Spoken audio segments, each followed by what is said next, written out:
stars from Memphis all the way to rock and roll.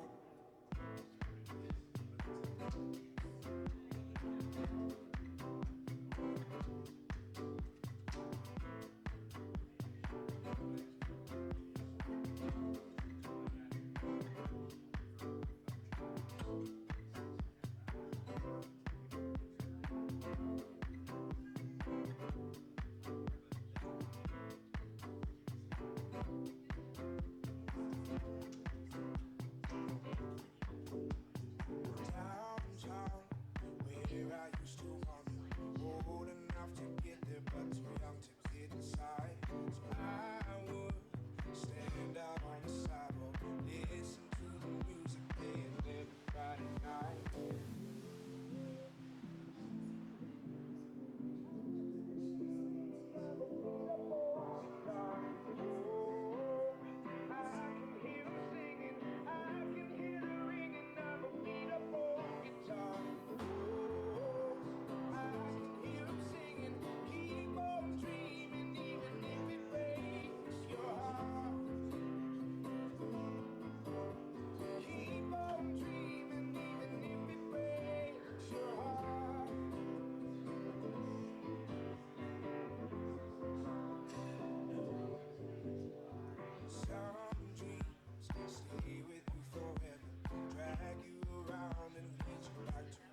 1, 2.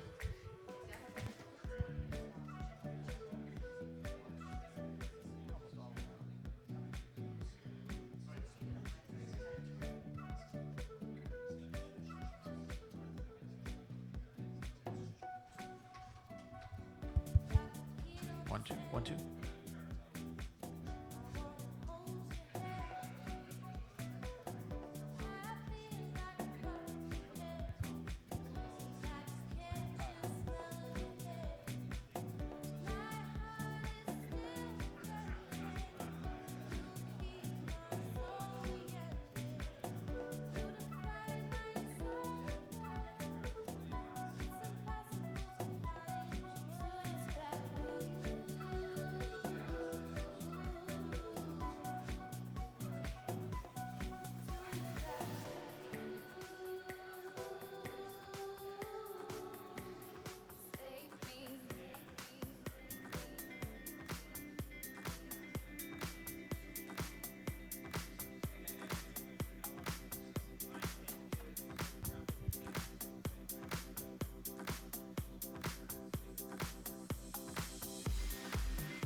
think I could believe you.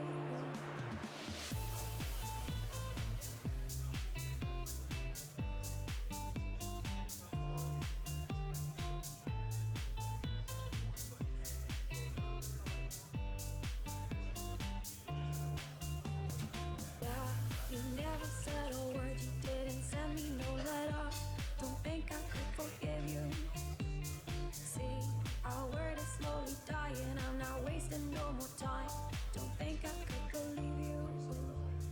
Yeah, our hands will get more wrinkled and our hair will be gray. Don't think I could forgive you. And see, the children are starving and their houses were destroyed. Don't think they could forgive you. When seas will cover lands and when men will be no more. Don't think you can forgive you. Yeah, when they'll just be silence and when life will be over. Don't think you will forgive you.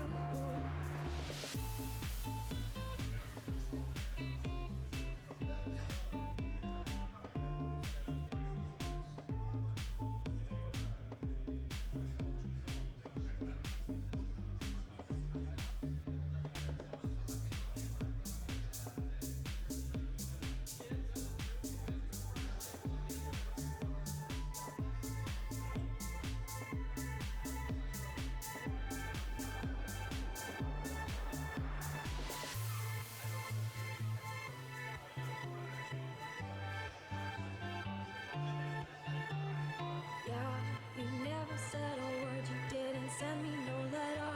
Don't think I could forgive you. See, our word is slowly dying, I'm not wasting no more time. Don't think I could believe you.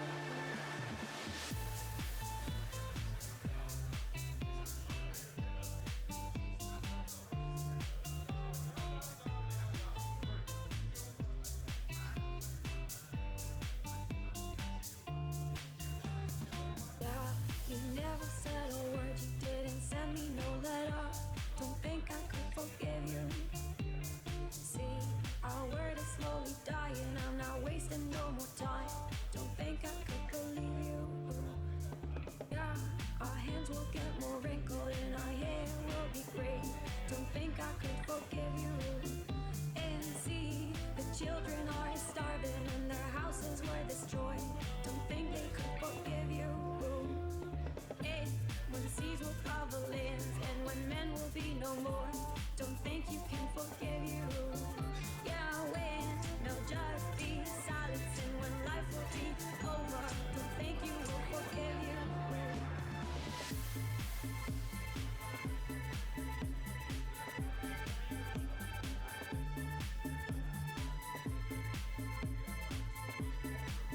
Hello, Persistent Memory concert attendees. If you drove here in a white GMC Acadia, license plate 6LGT513, and are parked in the parking lot out front, you did leave your lights on. We don't want your battery to die, so please go ahead and turn your lights back off. Thank you.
something that I can feel.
You can see something in the way I tried to show you. My door is open. I don't know how much more I can take. Since you've chosen to leave me frozen, am I the only one who sees what you become? Will you drift away? We're running out of time. Two ones can make it right. Could I make you stay? People making choices they compare. Sacrifice it all and baby say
There's a lot of change at the moment, but there are two monster trends changing everything.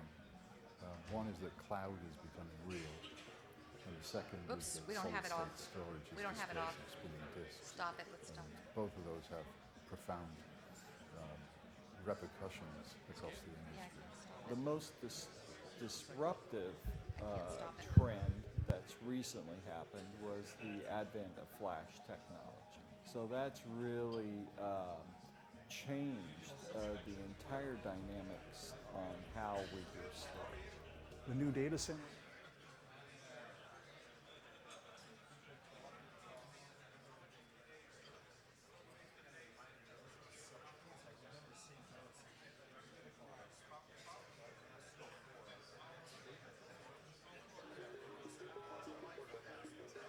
There's a lot of change at the moment, but there are two monster trends changing everything. One is that cloud is becoming real, and the second is that solid-state storage is displacing spinning disks. And both of those have profound repercussions across the industry. The most disruptive trend that's recently happened was the advent of flash technology. So that's really changed the entire dynamics on how we do storage. The new data center could be quite a bit different than what we're used to today. The traditional local storage in a corporate data center is likely to decline. But there are a significant number of companies that are still building data centers and are still populating them with perhaps their own storage systems that they built from commodity components. With any new technology, a new horizon, there's a lot of people saying what's going to happen next. You need to understand, is this something I need to worry about right away, or is this something that's going to take a while to be adopted? Non-volatile memory is the next progression in storage. NVMe, I want to learn a bunch more about that. That's where we're headed next. What we're working on now is likely to be an interim step towards that next change that we need to address and fairly quickly. There are a number of new technologies emerging that go beyond the current capabilities of flash, but they require some changes in the way applications and other types of software manipulate those technologies. I see software becoming a solution that the enterprises continue with, and then the broader market in general is still enamored with appliances. And so I see both the appliances still marching ahead the way they've been, and then the enterprise focusing on software. All this is leading to a huge amount of change, not just at the storage vendor perspective, but also at the end of the customers on how they're looking, managing and implementing storage moving forward. There is a lot of overlap for a lot of these technologies. When it comes to the latest technology, including solid-state drives or non-volatile memory express, the NVMe stuff that's coming down the road, or fiber channel with the advances, they all intersect. We can do NVMe with fiber channel, we can do Rocky with Ethernet, and I work with these types of technologies.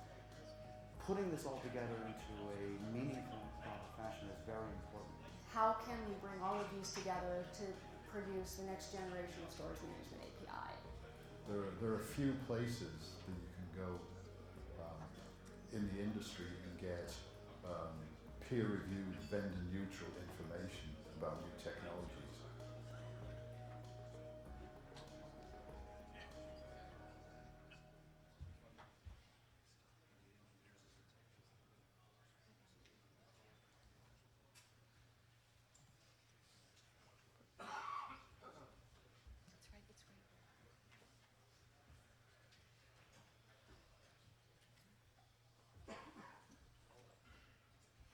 Good morning, everyone. Welcome to our annual technical symposium for SNIA and our one-day co-located event, the Persistent Memory Summit.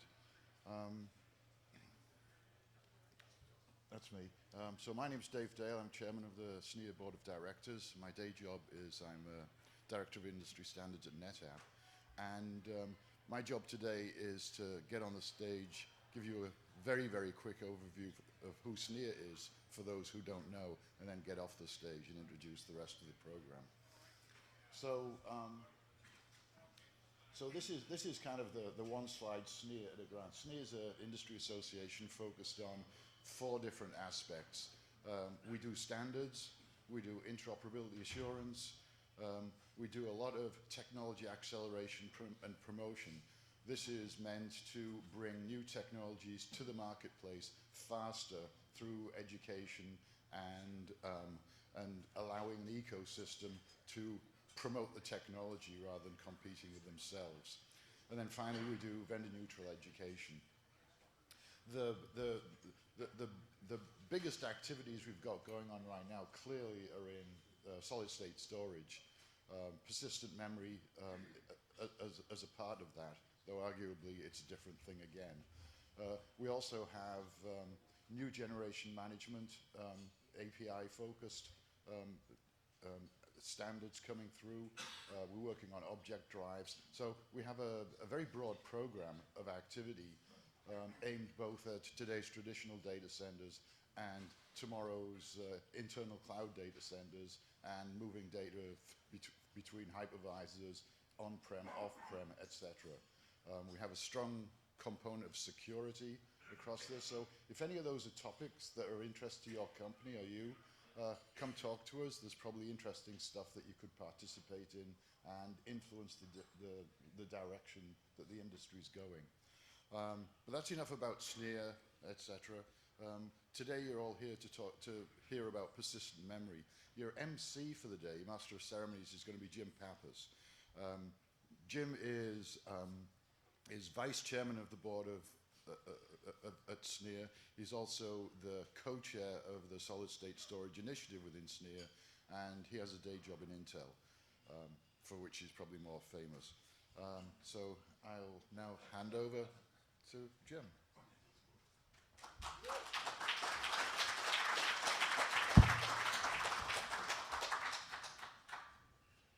Thank you, David. And I'd like to welcome you and thank you all for being here. I am the vice chair of SNIA, which is the easiest job at SNIA because as long as David's doing his job, I don't have to do anything. I also co-chair the Solid State Storage Initiative. Solid State Storage Initiative is one of the, actually, I think the next slide, is one of the overall sponsors of this event, of the underwriters. And we have a whole bunch of sponsors up here. And I'd like to thank all of the companies that sponsored this event. I know that those of you who have been here in the past, used to have rounds throughout. And we have capacity for like 350 or 400 people. We have an overflow room upstairs, about 450, but we've had about almost 800. We shut down registration when it was approaching 800. So it's a free event, so not everyone shows up. You know, there's a little risk in signing up for a free event, but it should be a pretty full day, and we'll try to make it as great as possible. Please go off and visit the sponsors. Some of them have booths, etc. And also for socialization, those of you who want to see what went on here, there's a YouTube channel that we have. You'll be able to go back and catch up on anything you've seen. So you really don't have to start taking pictures of all the slides and everything. It'll all be available on the web for you. If you have questions, hashtag SNIAPM. And Mark Carlson up front. Mark, can you stand for a second? This is Mark Carlson. He is the chair of SNIA's Technical Council, and he's going to be monitoring the Twitter feed, and he will be keeping track of questions for the day and bringing them up. So I'd like to provide a little bit of perspective. That's generally what I do here. And if you think about, I'm thinking about some of the things we talked about. So for instance, 2 years ago, in the last couple of years actually, we were talking about latency. And we were talking about one of the issues as we talk about persistent memory and very, very low latency is to human beings, You know, we have memory that's measured in tens of nanoseconds. We have SSDs that are in tens of microseconds, and we have hard drives that are in tens of milliseconds. But the human beings, they're all like infinitesimal bits of time. They all kind of feel the same, right? So Gary Ernstein, at the time he was at Fusion, had this way of describing things, and I took his concept and modified it. He stole it from a graduate student at, I think, Champaign-Urbana. So I'm trying to at least go back as far as I could tell about giving credit for this. But the concept is to take the computer and slow it down into human terms so we could actually feel the difference of this. So we'll take a computer that typically runs at many gigahertz, and we'll bring it down to a 1 hertz clock. And a 1 hertz clock is, you know, something that we could understand. And we're going to make it even more personal than that. The clock is actually, we'll make it a human computer, and the clock is your ticker right here. So every time your heart beats, you could access a piece of data. So every time your heart beats, so we'll go to the next slide. Every time your heart beats, you get the next piece of data. How long does it take for you to get data from the best SSD that you've ever seen in your life? Well, it's about 1,000 times slower. It's microseconds, not nanoseconds. So 1,000 heartbeats. You know, walk a mile, you get a piece of data. You walk another mile, you get the next piece of data. That's the difference between memory and the best storage that we have on the planet today. And then after, what about the hard drives? Sorry if there's, you know, Seagate or WD guys here. Get on your bicycle and ride it across from Seattle to Miami, and you get your piece of data, and you ride back and you get the next one. So this, I think, at least in my mind, helps make it more human, really understand. And that's what I discussed, you know, 2 years ago. So last year, I still talked about latency. And this time, this is Doug Voigt, and Doug is sitting over here. Doug will be up here later. And this is Doug's famous slide. And this is a log chart. And, you know, on this screen, let's call persistent memory a foot of height. If this was a linear chart, you know, how tall would those bars be? Well, the NVMe flash, it's the best flash drives we've ever had, are approaching the height of the Empire State Building. You know, if you take this, make it non-log. And the SATA SSDs are higher than any building that will ever be built. That is, you would need, you know, supplemental oxygen, at least on the upper third. And then after the hard drive, once again, apologize to our hard drive friends here, more than half of it would be above the Kármán line. The Kármán line is what NASA uses to identify what's atmosphere and what's outer space. That's when you go beyond that, that's when you get your astronaut pin. So that's the way I described latency last year, and then it was successful because, you know, throughout the day, everyone came up and talked a little bit about you know, astronauts and about space, and most of the speakers figured out some way to put something in about that. So that was last year's talk. So this year, you know, there's only really one thing I want you to know, and one thing I want you to come away. If you leave this conference today with this one thing, and that is an understanding of what happens to computer architecture when what we know is memory and what we know is storage converge. And I'll consider it a success if that's the only thing. You really, really feel that at the end of the day. The question is, you know, how do I talk about this in some new way? And I was actually totally perplexed. I just couldn't think of anything. And one day, about a month or so ago, I woke up at, I think it was about 3 or 3:30 in the morning, and it became obvious to me. And we'll talk about hydrazine and nitrogen tetroxide. So some of you, no doubt, are thinking, am I at the right event? And then a few of you are probably looking at this and say, it becomes immediate obvious. Oh, I know everything that Jim's going to say now. Those are the people who had the same dream that I had. But what is this? You know, so today we're going to go back to space. We used astronauts last year. I'm going to go back to space again. And, you know, back in May, I think 25th of 1961, President Kennedy said, you know, his his very, very famous mission statement, right? 2 elements to it. We're going to put a man on the moon in a timeline by the end of the decade, right? And we've all heard that a million times. That's the way it's usually talked about. But there's a third element that people don't talk about very often, and it's actually probably the most important. It's what made it hard. It was, and return him safely to Earth. So there's about how many thousands of things could go wrong in getting a man to the moon and having him come back. And I wasn't part of NASA, but my understanding is that their biggest fear was actually stranding astronauts on the moon. It would be, you would look at the moon for the rest of, humanity and think of those dead astronauts up there. And if you think about the environment, the sunny side of the moon is 253 degrees. The dark side of the moon is minus 243 degrees. This is Fahrenheit. And that's a dynamic range of almost 500 degrees that this thing needs to work in.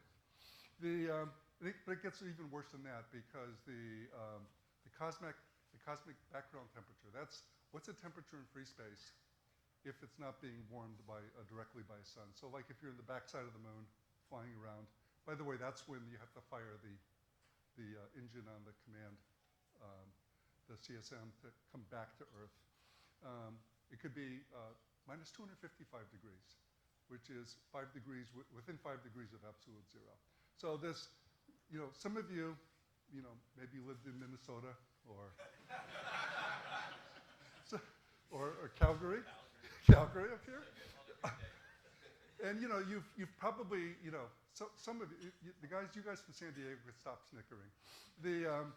But there's this, the difference between trying to start your car at 0 or minus 20 or minus 40, right? As it comes down to minus 20, minus 40, it starts getting very, very unpredictable whether or not you're actually going to be able to start your car. And what these things had is that this is the fuel that's in the rockets, and they need to get these things started. And it's something called hypergolic fuel combustion. And what does that mean? That means that you simply open 2 valves, and they were pneumatic valves by the way. And these 2 compounds come together, and there's only one possible thing that could happen, and that's it starts burning. It doesn't matter. You don't need any ignition source. You don't need a spark. You don't need a flame. No, nothing. They just come together, and it's going to happen. It's 100% predictable. And, of course, we've always got our astronauts back from the moon. Now, there's still a lot of other things that can go wrong. So what does this have to do with persistent memory? Well, nothing, right? But it's a fun story. But the question is, if we replace this with persistence and memory, which is what we're talking about today, and persistent is storage. Memory is of course, memory. And as you looked at those latency slides that I talked about, latency examples, with hard drives, there are about 6 orders of magnitude, a million X difference between the 2. And we see these things converging. With SSDs, with the greatest SSDs, even with SSDs that have magic 0 nanosecond latencies, if such a property could ever exist, you're still going to get down to about 1,000 times difference between storage and memory, largely because of the software stack. So, yet we're predicting this collision of storage and memory, or this merging of storage and memory. And what happens when that happens? And this is the one thing I just want you to take away from this, is that when this happens, there's going to be a fundamental change to computer architecture. The people who are working the NVM twig, this is their belief. They believe that this is probably the largest change to computer architecture in the lives of any of us in this room. So it's very, very profound. It's easy for me to come up and talk about this, but no, this is certainly what they believe, and they've certainly convinced me. And what is that? And by the way, we also believe, I also believe that this is also 100% predictable. No flames. It's not like hydrazine nitrogen hexoxide, but it is the biggest fundamental change. And what does that mean? Well, if we look at just history, this is many of you have taken Computer Science 101. Most of you have forgotten it. If you look back from the earliest stored programmed computers and up through Turing machines and Van Neumann architecture, all the way to computers that we have today, yes, there's fantastic advancements in technology to get there, but the basic architecture is still the same. It's still basically Von Neumann architecture. And if you look at this, you've got the central processing unit and you've got memory. And in fact, the stored program, that means that memory and your data and your instructions are in the same memory. That's kind of the fundamental of Von Neumann architecture. And you've got these things on the side. You've got input devices and output devices. That's memory. They're very, very different, and pretty much every implementation, I'm going to take that back, because if I say every, somebody's going to find the one example. But almost every piece of computer history is based on this model, with a separation of storage and memory. And this merging together fundamentally changes everything. And that's the one thing I want you to know. Because this will affect every single company in this room. Many of you in the storage business, some of you in the memory business, or both. And how could this not affect it? It changes everything. It changes applications to a big degree. You're going to hear about this today. So it's really easy for me to stand up here and make these wild claims. But moving to the agenda, we have an agenda of experts who are, I think, that the one logical conclusion that you're going to come away with today is, in fact, that this is real, that this is happening, and in fact, computer architecture is going to probably have the biggest change that you've seen in your lifetime. So it's your job, my job, to go back to our own companies and make sure that they do the right thing. My good friend Stephen Bates, I told him I was going to make fun of him up here. I asked him about a year ago, what do you think about this? And he said, I am so excited about it. I could think of just like 10 startups I want to start up like tomorrow in this area. And then when I tested him on that, months later, he says, no, it's up to 20. And then he added, he says, and I'll do the polite way. He says, I'm scared to death.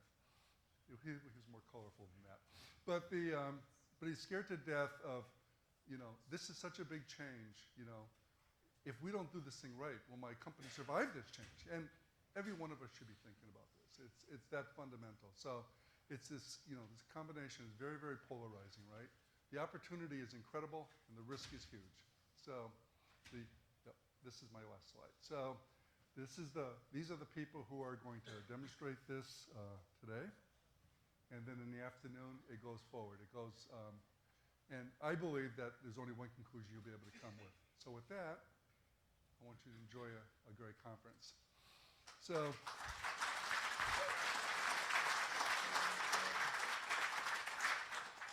I warned people I was going to go off the reservation here a little bit today. So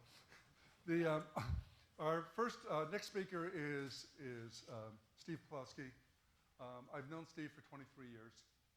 He's one of the smartest people I've ever met. When I knew him, he was a senior Intel fellow and a CTO at Intel, CTO of the enterprise division at Intel. When you have really smart people, everyone has different opinions of them. My view of Steve is, there's this very complex relationship between the CPU capability of a machine, the memory architecture and all the caches, how they work, and I/O. And they're very, very easy to get those out of balance. And it's also application dependent and everything else. And if I had a question about this, the person I would turn to help me sort me through this would have been Steve. So this isn't the only thing that Steve, I'm just trying to point out that this is probably the most complex area of traditional computer architecture, and this is the area where I think that, in my mind, Steve is the expert. So anyway, Steve Plowski.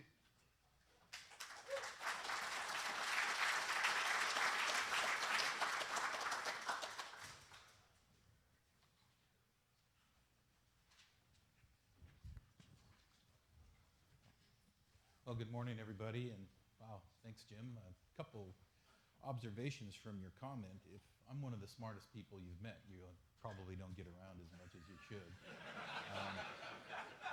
And I certainly know there are people in this room that would agree with that.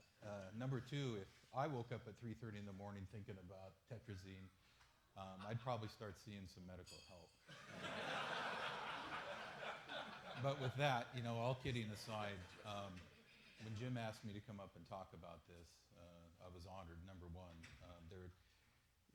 so here's my accolades toward Jim. There are people that you have in your life that you work with that just get things done, and Jim's one of those guys. All the standards work that he did at Intel, the standards work here. If something was stalled, something wasn't getting done, you called Jim Pappas and you said, "Hey, Jim, we need to do this, this, this, and this," and it got done. And it always got done with a successful outcome with all parties. So you're very fortunate to have him as being part of this organization and the work that he does. I will say one thing. He kind of declared that we're going to see memory and storage converge. I will be a little more bold and say memory, storage, and compute. My focus has not necessarily been, it's been latency for the first 32 years of my life. Now it's energy and power. And I'll talk about some of the things that will be happening as we go forward. This is we've all seen this slide. We spent years and years, I'll never forget when I started in 1982, my first design using an 8086 microprocessor was 2 megahertz, and I thought then it was just the hardest thing to be able to do. As we kept pushing through 16, and then the frequencies up above a gigahertz and whatnot, we were maniacally focusing on adding caches, and we didn't invent caches. We used stuff that was already done in the 60s, but we got patents because we were able to put them in silicon and keep them pretty close. But as Jim had said, it was all about making sure we didn't get in the way of the processor and focusing on what we could do on applications, what the cache sizes were, things of that nature, and it really was an application-specific focus. About 2010, the whole idea of persistent memory, we really didn't start in terms of thinking persistent memory. It was, we were worried about how are we going to continue to scale DRAM beyond the 17 nanometer process node. And we at Intel, we were looking at the industry. We were starting to see problems like row hammer. And row hammer is essentially an artifact of you banging on one particular row in a DRAM, you could bleed charge off the cell on an adjacent DRAM cell, and effectively the sense amp. If you don't have about 25 femtofarads on the sense amp capacitor, it's very difficult for the sense amp to be able to detect a 1 or a 0. And we were expecting that 17 nanometer process node, thought we were going to see that kind of issue, in the 2016, 2017 timeframe, 2010. And it hit us pretty quickly. So our focus was, what is the next memory technology beyond DRAM, recognizing that at the time I wasn't working for Micron, but Micron and Samsung and Hynix, they'll find ways to be able to continue to produce the cells, probably with more cost. But how can we scale memory beyond beyond the 17 nanometer process node? That's all we cared about. So we went and looked at different materials. Now these materials, as you know, there's 3D Crosspoint that you've heard a lot about and want to hear more. And unfortunately, you're not going to hear a whole lot more from me. You can talk to Jim about that. There's 3D Crosspoint. There are other materials that are on the roadmap that actually look better in terms of some of the characteristics they're looking for. But what we needed was material that could write. We could do 10 to the 15 writes just like you can with DRAM. Can get really good latencies, and we were able to scale. And so when we did that technology analysis, we actually found something that actually became the genesis of 3D Crosspoint. But it was strictly for improving the memory density. Turns out persistence was a nice little artifact. I said, wow, we've got something like this, it's persistent. However, there's a software change. And what in my career, and Rob Pegler, who was another guy who was working with Jim on this, unfortunately he has to travel. Rob was at Micron a couple years ago, or about a year ago, and we were chatting about how long it takes to get a new architectural feature into the system, and how long it takes the software to catch up. And in this industry, you don't tell the Microsofts and the OSVs and the ISVs, you don't tell them, hey, we're going to come up with this new feature. Great, we're going to have all the applications, the operating system ready when that feature shows up in hardware. feature shows up in hardware, and it takes, as Pegler says, 2 Summer Olympic cycles for that feature to actually become available. And he's right. The other day I was chatting, I do a lot of things at Micron, and one of the focuses on machine learning, and certainly the memory requirements for machine learning. And I heard somebody who said they just found out, an individual at NVIDIA said it took 7 years from when they introduced CUDA and introduced the GPU for high-performance computing for it actually to start taking hold. So that two Summer Olympic cycle feature is still taking shape. So in order to be able to take advantage of persistent memory and to be able to merge storage and memory and computing, we have to take baby steps, doing something really bold. When I first came to Micron, we actually had a program where we were looking at doing floating point in the memory array. Now, from a pure parallel point of view, that's the best place to do it in terms of speed. Setting up the problem to get it to execute there, that's the hardest thing I've ever seen in my life. In fact, I still can't figure out if there's something that can ever be done. That doesn't mean that we're going to stop looking at it, but certainly there are things that you want to do in logic and things that you can do in memory. But first and foremost, anything we do has to have as minimal an impact on software, and it has to have the maximum benefit. For example, with persistent memory, if we can replace some of the memory footprint with persistent memory and be a cost or a power benefit, and people start putting it in the platforms, the software will come, but we'll start to see the software, in the 5 to 7 year time frame. So certainly there are drives that'll be using some of this technology, and then I'll have to admit, when I was at Intel and NVDIMM showed up, I hated them, okay, because they messed with my strategy of what we wanted to do with persistent memory. I've grown to love them.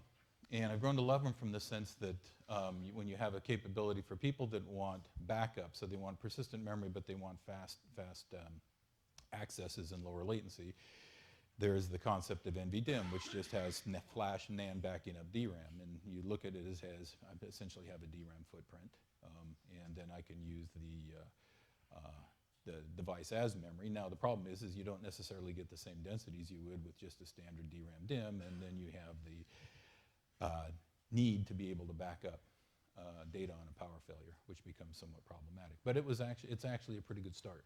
And then the one that's really growing on me is NVDIMM-P. Now NVDIMM-P basically has, where NVDIMM usually has well, you guys know this. So NVDIMM-P having more flash storage than DRAM, okay? So the latencies are somewhat non-deterministic. But there's been a lot of work in JEDEC to put the capability in DDR4 to be able to support NVDIMM-P, and then the new DDR5 spec that's coming out will have full NVDIMM-P support as well. And the focus that the industry is going to go out, focus that we have is always push latency to try to get, is there a way that we can keep the density of the non-volatile memory and push the latencies closer and closer to what people would expect with traditional DRAM, and actually going and talking to the OSVs and the ISVs and the research labs and saying, at these companies and saying, how much can we push back? Meaning, I know everybody wants 40 nanoseconds of latency, but does your application, the processor caches are really good, and they're really good at what they do. And so the fact that you're getting these really high hit rates, if we back off on the latency of the access of the DIMM, how much is your application impact going to be? Now, in some cases, if you're looking at the sparse matrix vector workloads that are in the HPC community, those impacts can be pretty significant. But in some of the more traditional workloads, maybe we can go 150, 200 nanoseconds on average and see a minimal impact on the application. So most focus we have at Micron in my group is evaluating the applications, looking at the sensitivity of the applications, building prototypes, either FPGA prototypes, and then building simulators to make sure that they match what's in the FPGA prototype, so we can play with different variables in order to see what kind of capabilities we can deal with, or what kind of dependencies we can deal with. But just as an example, going to an SSD doing block mode takes a lot of time, about 85 microseconds in this particular analysis. And if you're going to talk to a device that's sitting on the memory bus, and you don't necessarily have to, you can optimize the I/O stack, you can reduce that by an order of 3x if you're going out and writing to persistent store. And then of course there's the NVDIMM, and memory mode or the native mode, which you're writing and writing to memory, and then on a power failure, an address or a power down event, there's enough storage in a super cap or an off-chip power source to be able to allow you to flush all that memory back into into flash. And the performance benefits are pretty profound. Just using it as a strict cache and looking at a couple of things, SQL Server and Exchange Server transaction logs, we can see anywhere from a 10 to a 60% performance improvement. One of the things I'll talk about earlier, I spent 15 years in Intel Labs, and had the privilege of working with Rick Colson, who runs the storage group, and the people in his team, which were pretty phenomenal. And, because we were struggling with the same thing. Gosh, we're pushing the processor faster and faster, and the rest of the system is getting in our way. What can we do? So they looked at things like analyzing the access patterns of, when you're booting an application off the disk, and then rewriting the sectors back on when those sectors are actually wanted when that data is wanted off the disk, and not necessarily what actually fit on the disk drive, and got significant speed up. I remember getting beat up bloody when AMD put integrated memory controllers in their processors and we didn't. Kevin, I think I saw you there. You were one of my biggest fans. Kevin Cruel, ladies and gentlemen. And it was, well, why did they do that first before you? Well, really wasn't quite true. In 1997, we actually had integrated a memory controller, but it was based on RAM bus, and we couldn't ship the part.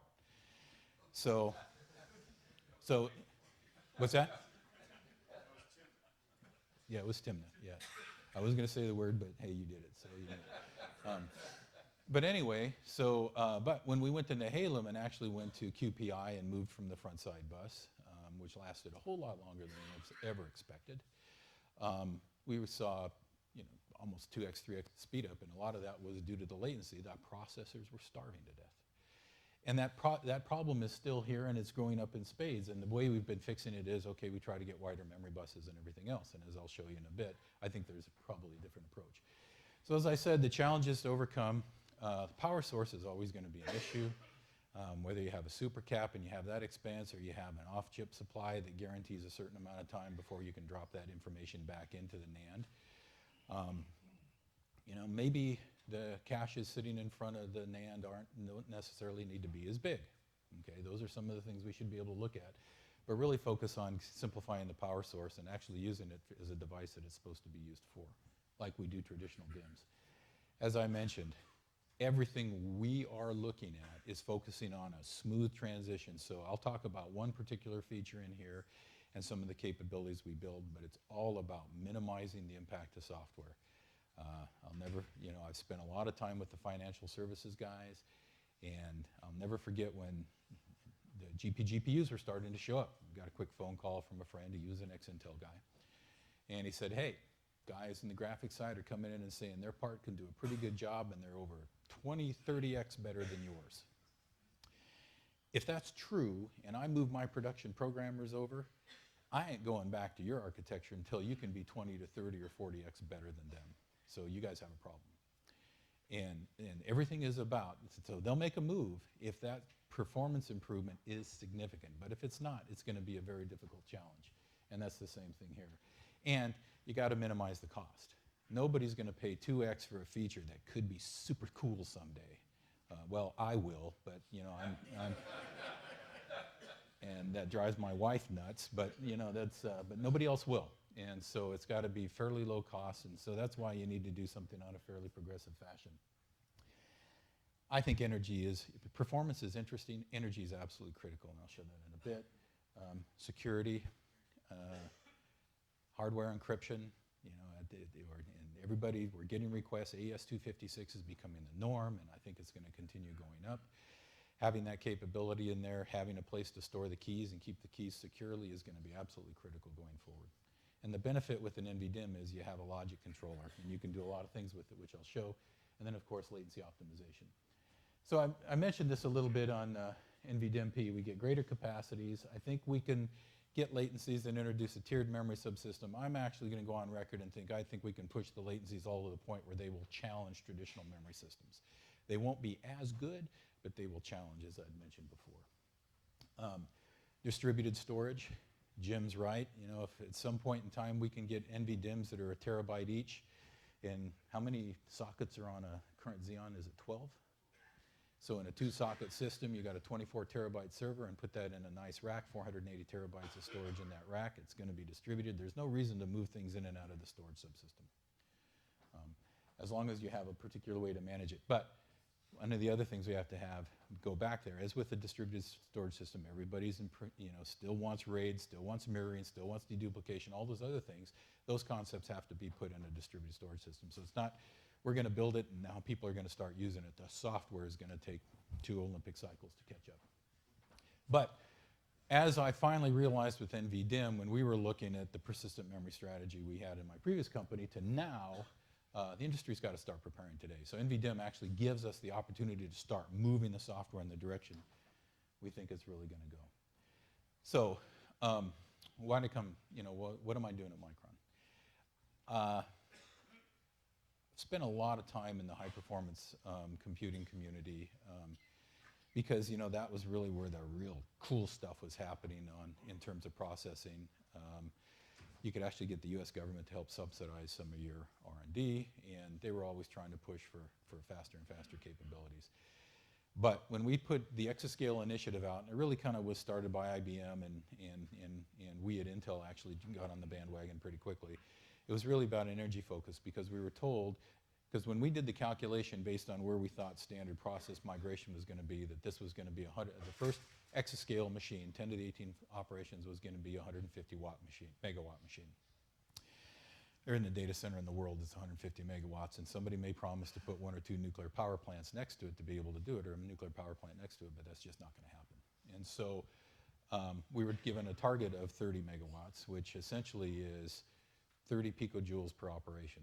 And when you're spending so many picojoules moving data back and forth, and that's the majority, you start to lose that energy, that budget goes away pretty quickly. So it was really, how do we minimize the energy of computation? And one of the things that I'm just going to lay out right now, and I have Hybrid Memory Cube and NVDIMM, it's the trend of the future. Memory is becoming more difficult. The media it's kind of like silicon going down to 7 nanometers and 5 nanometers. It's not becoming as a statistical process anymore. You're having to deal with quantum effects, and their variations could be very large. Why throw out good material if you only have to slow it down maybe 5, 10 nanoseconds, but it doesn't meet a particular? And right now, in the industry, when we build a system, we put in timing guard bands and voltage guard bands, assuming somebody's going to keep the darn thing around for 7 years. In telco, that's probably true. In servers, that used to be true. It's not really that true anymore. So why are we throwing out good material because it doesn't meet those margins, when we can potentially design to the fact that these things are going to be somewhat sloppy, and we can still use material that's fairly good, but it's not necessarily the fastest on the planet? So having a controller in front gives us the capability to do that. We can do great error correction. We can actually start putting some capabilities in to kind of assist the memory in doing some computation, doing some capabilities that, when you're doing sort, why move a piece of data all the way to the processor, have it do a compare, and move it all the way back? When you spend, 1,000x the energy almost getting that data across. Okay, and this is really pretty dramatic. I mean, this is kind of like Jim's waking up at 3:30 in the morning. Man, I want to have an effect. 1,000x is really pretty dramatic, but it really goes to illustrate that the cost of moving data back and forth, even from memory into the CPU, is pretty extreme if the amount of work you're actually doing is fairly small. So if that's really the case, then, why don't we just move the computing into memory? Well, there is a reason why it doesn't work. Okay, memory transistors have not been optimized for that. They've been optimized for density, density, density, 2 to 3 metal process, and it just focuses on transistor density. And I guarantee, in the time I've been at Micron, we've done at least 2 studies looking at different microarchitectures and being able to put them into a memory device. Now we could, they would run really slow. Okay, now the transistors that may be used as the base transistors for the next generation of persistent memory technologies may be better, and we'll certainly continue to look at that, but putting a processor in the memory subsystem to be able to do floating point isn't something that's probably going to happen before I retire in 10 years.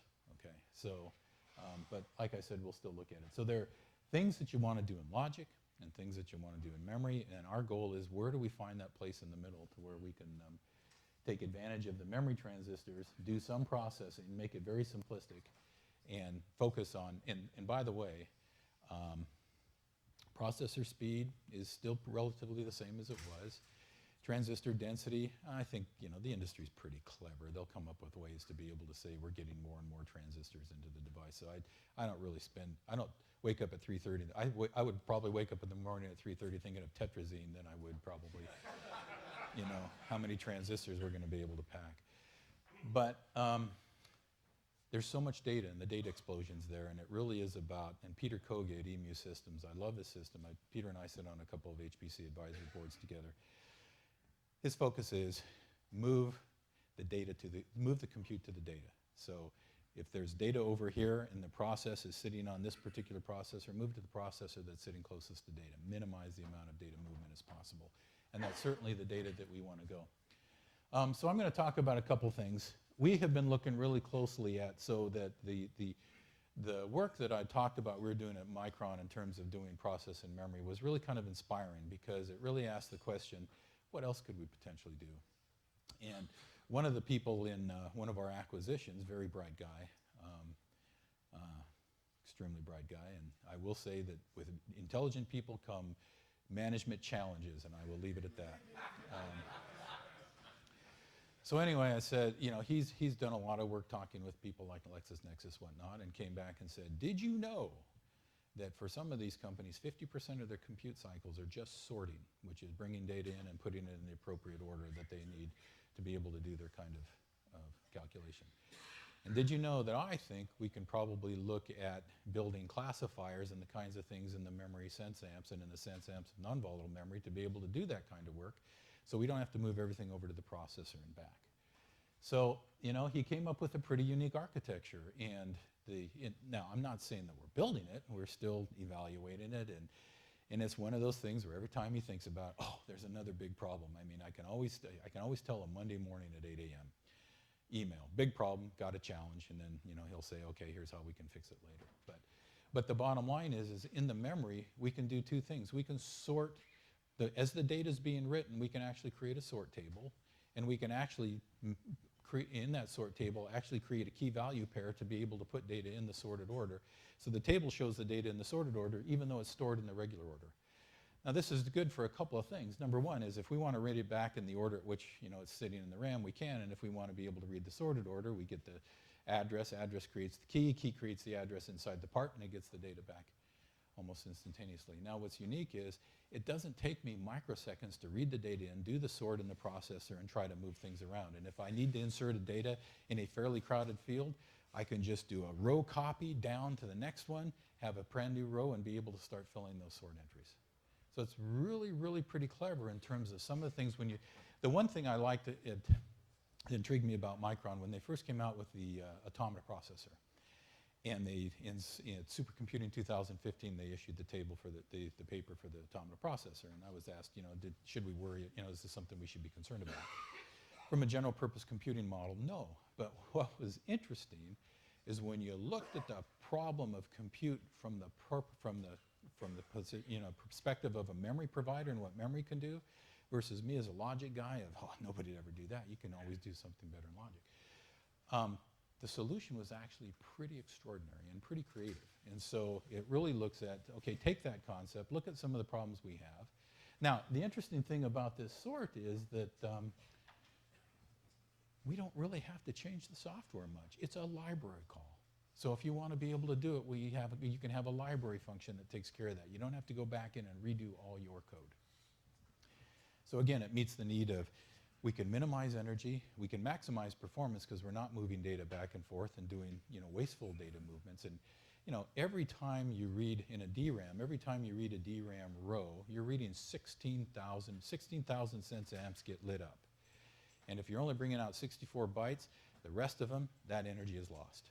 Okay, so why not be able to do that work inside the DRAM and optimize for the fact you're going to do that kind of access anyway? And certainly we can use the same structures in non-volatile memory.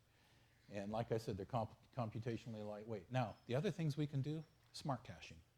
With those same classifiers, potentially, you can actually look at how databases and the database access pattern and build a table of access patterns so you can predictively bring information into a small scratch pad and have it ready for the database to be able to use. So with the ability to do just some simple computation inside the memory, inside the CPU or inside the memory device itself, we can potentially maximize several problems that are, you know, they haven't gone away, they really haven't scaled all that much. And you know, we can get tremendous benefit in terms of overall functionality. Now, eventually in that logic device, would I like to put a processor? Yeah, that's where it came from, you know. Am I going to do it tomorrow? Probably not, okay. There are a lot of issues with that in terms of which one do you choose and you know what licensing and all that other stuff. But it also comes down to, let's get the low-hanging fruit first, get people starting to think that, yeah, this is the way we can actually use these, and then start pushing for a roadmap of doing more and more capabilities.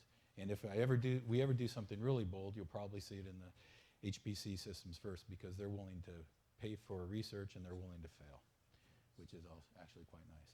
So with that, I think I started late, but I'm about 5 minutes over. Well, thank you. So if there are any questions, please feel free to ask. What's that? None on Twitter. Oh. Donald Trump didn't send a question in? Oh my God. I am shocked. Yes.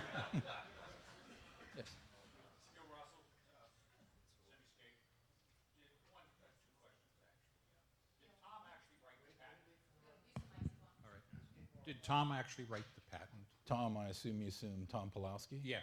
And what patent are we talking about? The, He's wrote a lot of patents. Yeah, I know, the automata.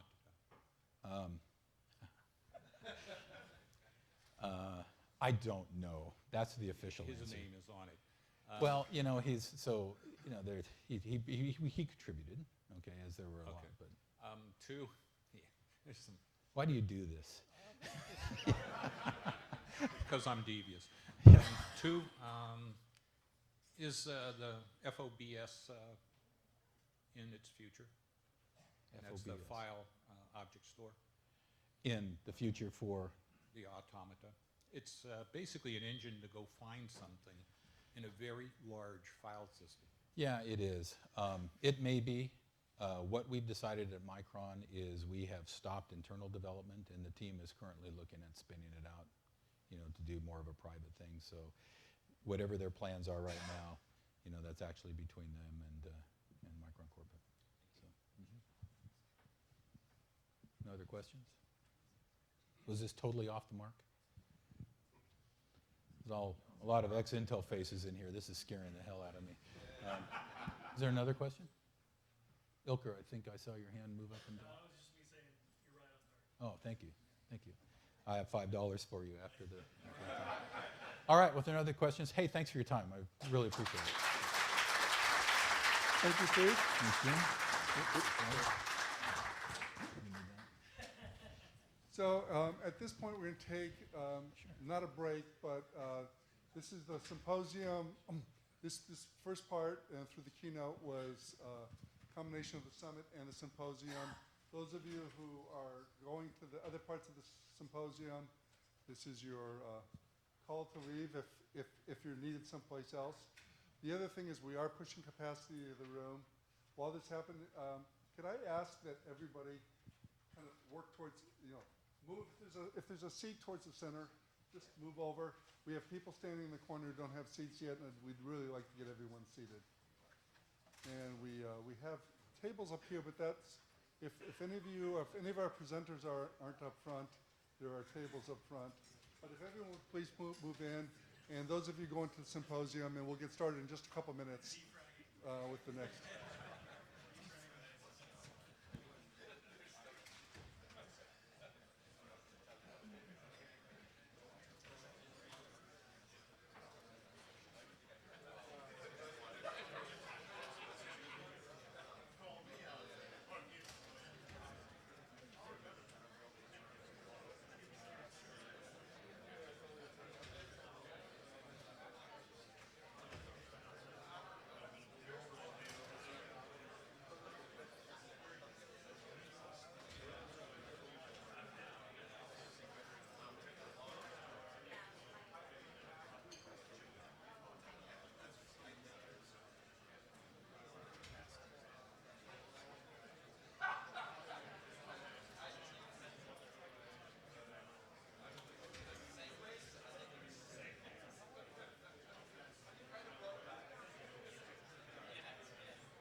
Okay, we need to get started again to keep, we have a very, very full day, so we need to get started again.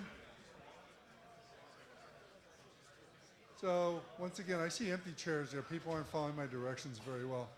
But it looks like most of the people who were standing in the back did find a place to sit, so that's good. So I see my friend Luca Burt. Okay, so our next speaker, if there's a single person who is the chief architect of getting this whole thing started, the first person who I talked to about the whole concept of convergence of storage and memory, and I was honored to be able to. When we were working on this inside of my company, and we were talking to other companies about it, there was Andy Rudolph, our next speaker, was really the chief architect of what became the NVM programming model. And as we were talking to other companies, there was a 100% well, there was very, very, very high level of support, I'll put it that way.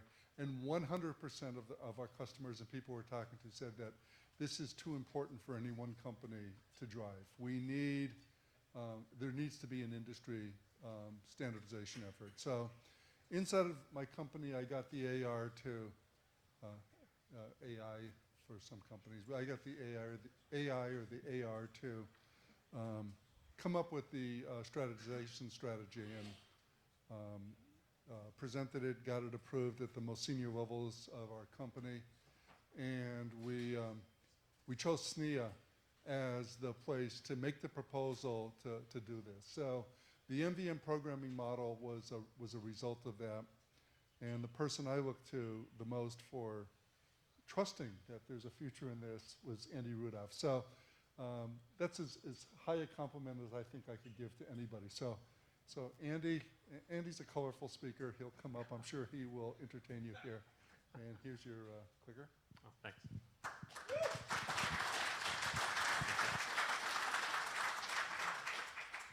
Okay, thank you, Jim. I do not wake up at 3 in the morning thinking about rocket fuel because I'm still up trying to get the bugs out of my program. Okay, so I work at Intel, and I'm a software guy. In the area of non-volatile memories, which means they really don't let me touch hardware. I did manage to steal this 3D crosspoint DIMM from a machine on the way out before security noticed. So, and that was a big motivator for what we started 4 years ago, I think, right? Was it June 2012? In 2012. So this has been fun. And I'm going to talk to you about the NVM programming model. We do this in the SNIA NVM Programming Technical Work Group, or the TWIG, as we call it, chaired by Doug Voigt, sitting right over there. Thank you, Doug. And this is kind of what is it, what's the latest going on in it, and what challenges do we have? Why aren't we done? Why is there still more to be done? And so when I started thinking about what programming model really means, actually I think there are at least four meanings of the word programming model, and I thought I would just quickly go over them, and that's going to provide the context for why we chose which part of the programming model to look at in this twig. So the first meaning of programming model in most companies is, how does software use a piece of hardware? What is its programming model? It's usually a set of registers and rules and bit fields and things like that. And so as we got together and started talking about persistent memory, there are several products in the market today. There are several coming in the market, like this DIMM here. And the twig really focused around the idea that you're going to plug persistent memory into the memory bus, right? So it's a DIMM. It sits in the memory bus. There are some already. Of course, there are other things that you could argue are persistent memory, and in our spec that we did in this DIMM, we do talk about other types of non-volatile memory. But really, our focus has been the programming model at the lowest level is the memory bus. And so what's the result is that the interface to persistent memory hardware is that you access it like memory, meaning you do loads and stores to it and it's cache coherent. right? So if one processor loads a byte out of this DIMM and another processor tries to access it, it's fetched out of the cache hierarchy. On x86, because I'm an Intel guy, on x86, these things are described by a standard ACPI, and the BIOS sets up this ACPI table and communicates the existence of these DIMMs to the operating system. So this formed kind of the basis for what we're focusing on, but the Twig has really nothing to do with this part of this kind of programming model. This is what we see going on in the ecosystem. Other programming models are certainly possible, but this is what we're focusing on. Another level of programming model, the second of my four, is the instruction set architecture, or the ISA, right? So instruction set architecture really just means the instructions available to programmers. And so, again, I'm an Intel guy, so I'm going to use Intel type words here. We call a store instruction move, and you can see it storing up there into the caches of the processor. And so if I'm trying to store to one of these persistent memory DIMMs here, how do I know when those stores are actually persistent? And so in the Intel architecture, the way you do that is you push the stores out of the cache using an instruction like CLWB, cache line write back, and it flushes the store into the memory subsystem and into this area that I'm showing here that's the persistent domain. Okay, so why is this interesting? So again, this is very hardware specific. Other platforms might work differently. Other DIMMs might work differently. Why is this interesting to the SNIA Twig? It's interesting because there was a step, right? There was a step that required this sort of flushing out of the caches. And, you know, I'd love nothing more than to extend this persistent domain all the way up so that you don't have to do this step. And someday, I'm gonna finally get that done. But it would require batteries, basically, on every system. Although, oddly enough, I see a lot of computers in the room and they have batteries. Huh. Okay, well, stay tuned. But the point is that, you know, servers today often don't have batteries. They're not sold with batteries in most cases. And so the common case is there's gonna be some step, and we need to comprehend that in the overall programming model. Okay? So the result of the instruction set architecture here is, on x86 anyway, because again, I'm the Intel guy, when stores are past the cache and globally visible, I'm sorry, I just have to be painfully correct and say it that way, they are persistent, okay? So there is some step that makes them persistent. Okay, the third version of the programming model, the third way I could interpret that phrase, is how do I expose this stuff to applications? Right, I just talked about the hardware, I talked about some instructions, but how do I get it out of the kernel so that an application can do something with it? So I basically need to cross that red line between kernel space and user space. And so this is the diagram. We've been showing it now for years, literally. And so if you haven't ever seen it before, then, well, welcome to your first Persistent Memory Summit. And, you know, this really shows two things. One of the things that this diagram shows is that there are plenty of ways to use this stuff transparently, right? Because there is a large barrier to adoption, like what Steve was talking about. And so, you know, this whole middle section here is unmodified applications, unmodified file systems, right? These things just look like SSDs. You can plug this thing into the machine, access it like put a file system on it, access it like a disk, whatever. So that's great. That helps lower the barrier to adoption, but it also doesn't really leverage what you can do, right? It doesn't leverage the byte addressability. So this is an acknowledgement that we're going to have some of these transparent legacy use cases, but really the exciting part is on the right side of this slide, where you take a persistent memory-aware file system and allow the mapping of this persistence directly up into an application. This model here is the SNIA programming model. So this is what the Twig focuses on. This is what we spend our time writing up in a spec and making sure everybody understands it. This is what is currently shipping in Windows.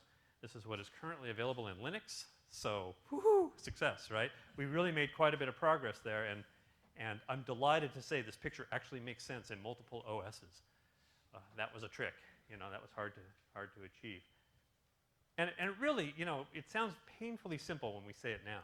Oh, the way you get to this stuff is you you build off of memory mapped files. Memory mapped files have been around for a long time, and so that's great. That's the good news. Everybody kind of understands what a memory mapped file is. But what's really special about it for us is that when you use persistent memory through one of these persistent memory aware file systems, you're not memory mapping into DRAM like you normally would be.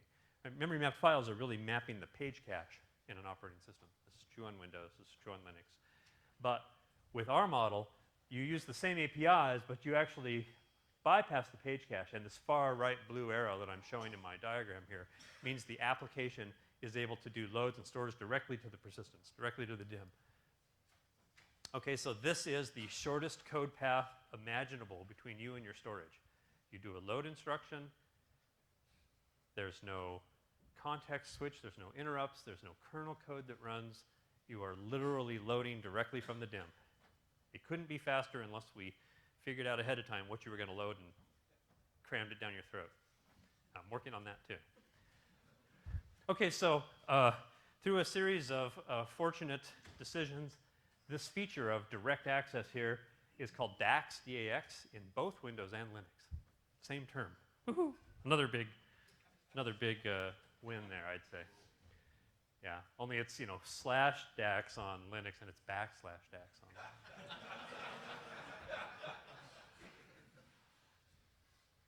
So the fourth meaning of this phrase programming model is the overall programmer experience, the developer experience, right? So we talked about how to get it out of the kernel, but then what do you do with it? So should there be new keywords in languages like C++? Should it have a persistent declaration? Should there be transactional syntaxes added to these languages for persistence?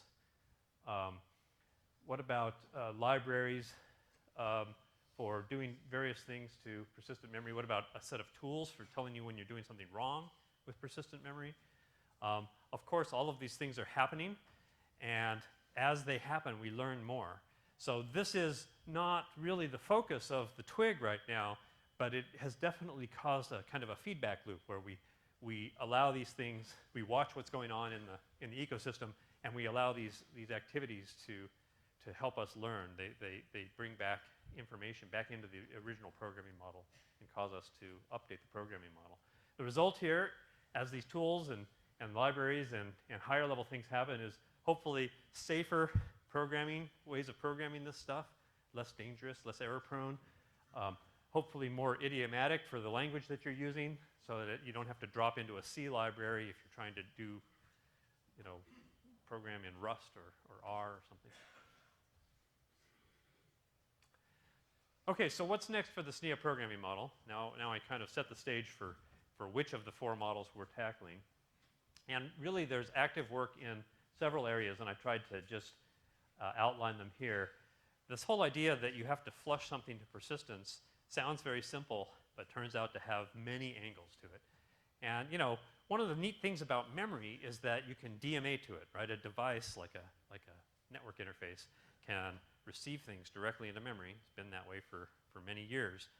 So persistent memory is accessed like memory, so that means you can receive something into your persistence. So you can receive a packet off the network directly into persistence. Just let that sink in for a minute, because that just hasn't been true in my lifetime, right? Well, unless we count like space shuttle core memory or something. Right, and I'm not sure they had DMA on the space shuttle. So Jim,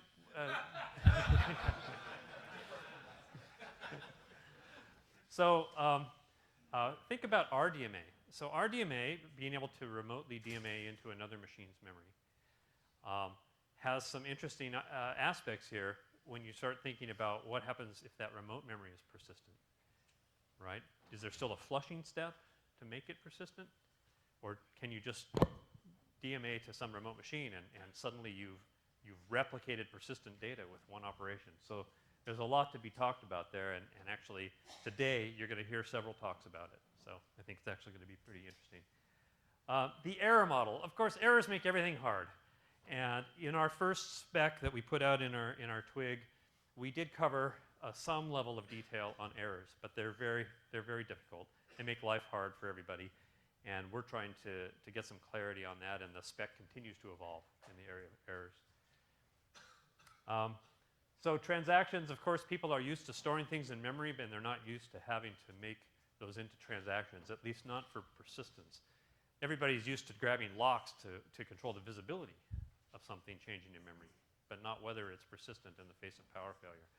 So that's probably a big area for the twig to continue on. Should the twig go into APIs themselves? We debate this every now and then.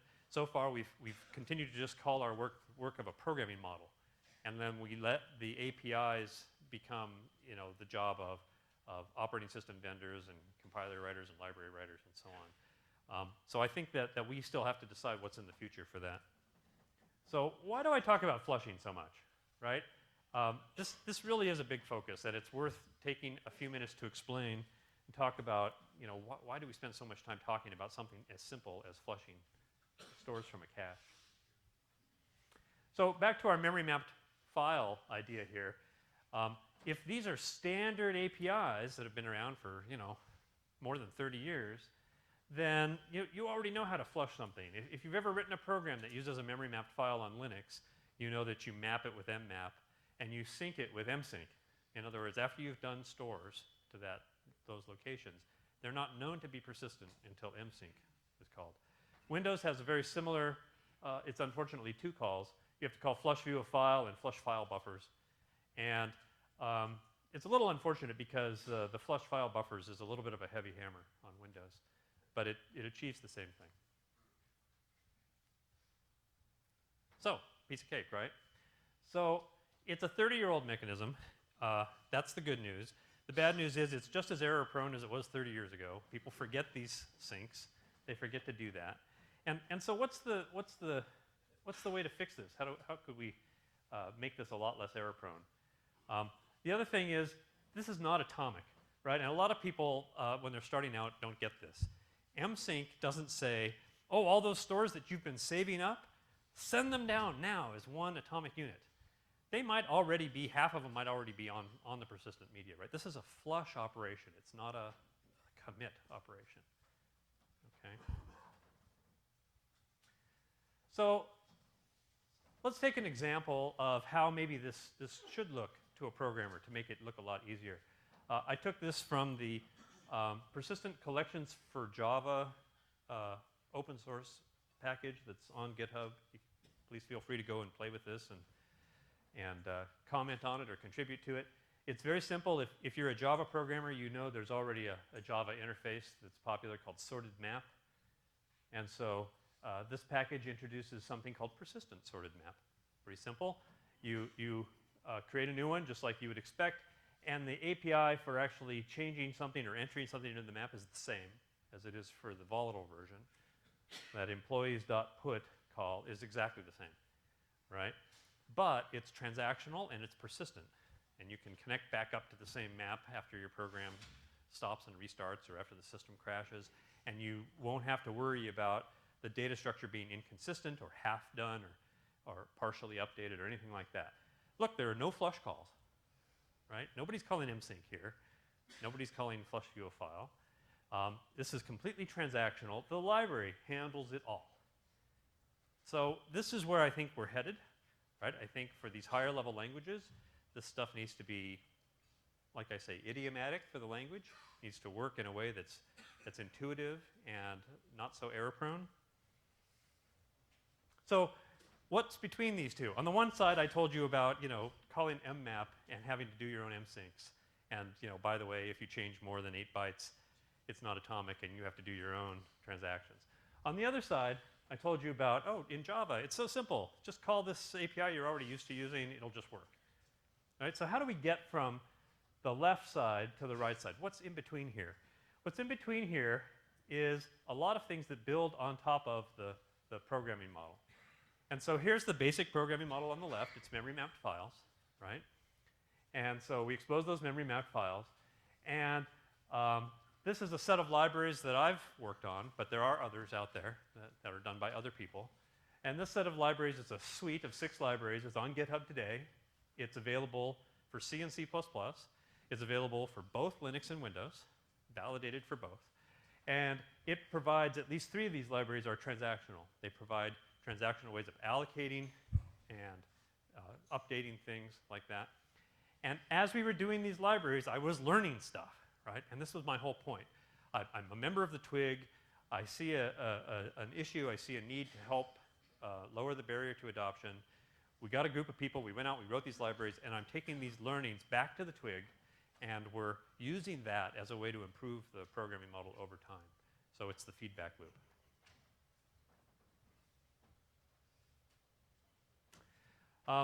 So what I learned is that, don't think of it as a flush. Think of it as a store barrier. Really what happens is software reaches a point where it's done some stores, and it wants to know, before I continue, I need to know these previous things are committed to persistence. Why is this? Because software has, lots of software has this implicit assumption built into it. When the software starts up, it might look and say, oh, I see transaction B has completed. Therefore, I'm going to infer that the transaction before it, transaction A, has committed, right? Because I've put store barriers in between them, right? So this kind of just simple B infers A thing happens all over the place. And most people aren't even aware that they have that kind of assumption in their software because it's just so natural to think that way when you're programming. So to do that, you need these sort of store barriers. And like I said, the NVM programming model that we've done says if you use the standard API as a way to make sure that your stores are flushed, it will work. Okay? And did that work? Yes, it's fully specified in our current document, and it's fully supported on Linux and Windows. So Linux has 2 file systems today that are DAX capable. They do that. They allow that direct access. And if you use those file systems and you call msync, you'll get what you expect. The program will achieve persistence. On Windows, it's NTFS. And if you use NTFS in DAX mode and you use the standard APIs, you'll get what you expect. But those instructions that I showed you on x86, you don't have to be in the kernel to use those instructions, right? You could do that from user space. So is there an optimized flush? Especially, you remember I told you on Windows, those 2 calls that you have to do to flush are a pretty heavy hammer. So you could be doing all sorts of code in the kernel when really you just need a few instructions. So in the twig, we call that optimized flush. And what's the current state right now? The current state is, well, it's actually not safe on Linux, except for a couple of cases, because the Linux file system guys said, whoa, wait a minute, you're taking away a control point. We want to get called every time you're flushing something to persistence in case we, the file system, need to change some metadata or something. Okay, so this is a work in progress, right? We're still actually trying to come up with a safe way, like ask for it to be safe. I want the file to be in a certain mode where it's safe for me to flush from user space. So this is ongoing work in Linux right now. There are a couple of places where it is safe. You can use something called device DAX, which bypasses the file system, or a couple of new file systems that you're going to hear about in other talks today are also safe because they're persistent memory aware from the beginning. So where's Steve? He must be in here somewhere. No, Steve Swanson. There he is. That's the guy. Corner him and make him tell you all about the Nova file system. Thanks, Steve. Yeah. So my point is it's not currently safe. So this is a work in progress on Linux. On Windows, it is safe. In other words, Windows has committed and said, well, if you're going to use DAX, we're going to make sure that you can flush from user space, and the file system will support that operation entirely. So we're about, halfway there, right? We're getting there. Remote flush, like I mentioned, is for being able to flush from using RDMA. So RDMA, this stuff is memory. So RDMA, of course, works. But it works because RDMA works for any volatile memory. So if I do RDMA to a remote machine's persistent memory, the data goes over there. It works. But if I want to make sure it's persistent, I have to send another message, a second round trip, saying, do the flushes. That's what we want to solve. We want to get rid of that extra round trip. Okay? And so a lot of our work in the twig is focused on this remote flush right now. I've also recently introduced this notion in the twig of deep flush, I think is what we're calling it. And this whole idea is that maybe there should be a kind of a flush that goes to the lowest possible failure domain, so that even in the face of hardware failures, you have a higher chance of this stuff being persistent. And then finally, the ultimate store barrier is the transactions themselves that build on top of these things. So I think we have a lot more language support to do, a lot more transaction support, and things like this in our future. I think there are years of work to be done here, actually. Okay, so that was kind of a quick summary. It was a very short talk, and I just wanted to make sure everybody kind of understood what we were doing. The programming model's there. The spec is, of course, it's been published now for, well, multiple years. We're publishing updates to it that address the things I'm talking about. We're very active in this remote persistence part. We're continuing to refine flush semantics and error semantics and transactions, and I think there are a few other things in our future there. And community work on both libraries and languages. I have a couple of URLs there that you can find in the slides where you can go play with this stuff. It's all open source and available. Working on Windows and Linux both. And we use that as our way of understanding the problem better and feeding that back into the twig. So I think, do I have time for questions? There's a couple of questions, I think. Stephen, you had a question that you tweeted in? Why would I ask it in person if I could tweet it? And he tweeted it and it came out on a yellow sticky. How did you do that? We have skills. I guess the question, Andy, really is, how much of this work is x86 specific and how much of it is open to other ISAs and other CPU architectures? That's a fantastic question. So I'm the Intel guy, and I'm holding the 3D Crosspoint DIMM. So I'm obviously very motivated by what Intel wants. But we decided early on, and this was the conversation that Jim was talking about, that it's one thing for Intel to go out there and say, oh, we've invented this thing, everybody has to change your programs.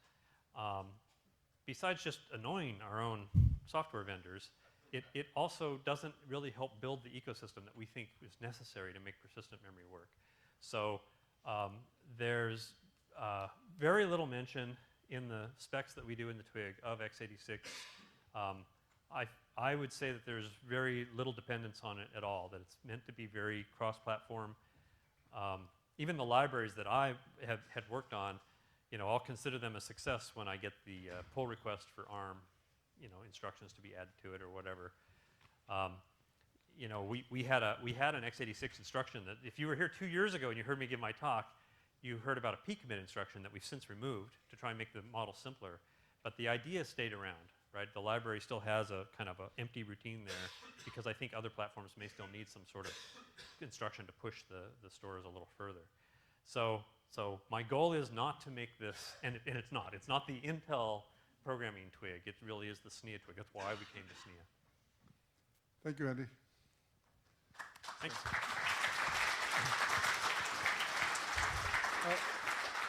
I've got a comment or two for Andy here. I mean, Andy came to Intel from Sun, and when he first came to the company, he did not sound at all like he sounds now. I mean, it was.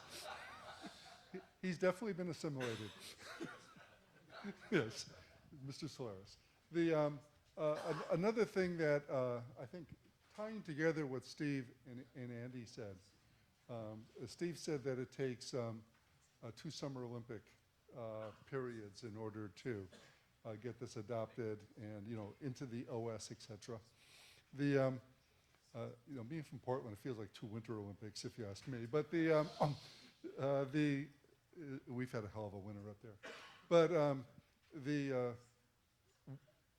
as Andy said, tying it together, this is already in shipping in Windows and in Linux.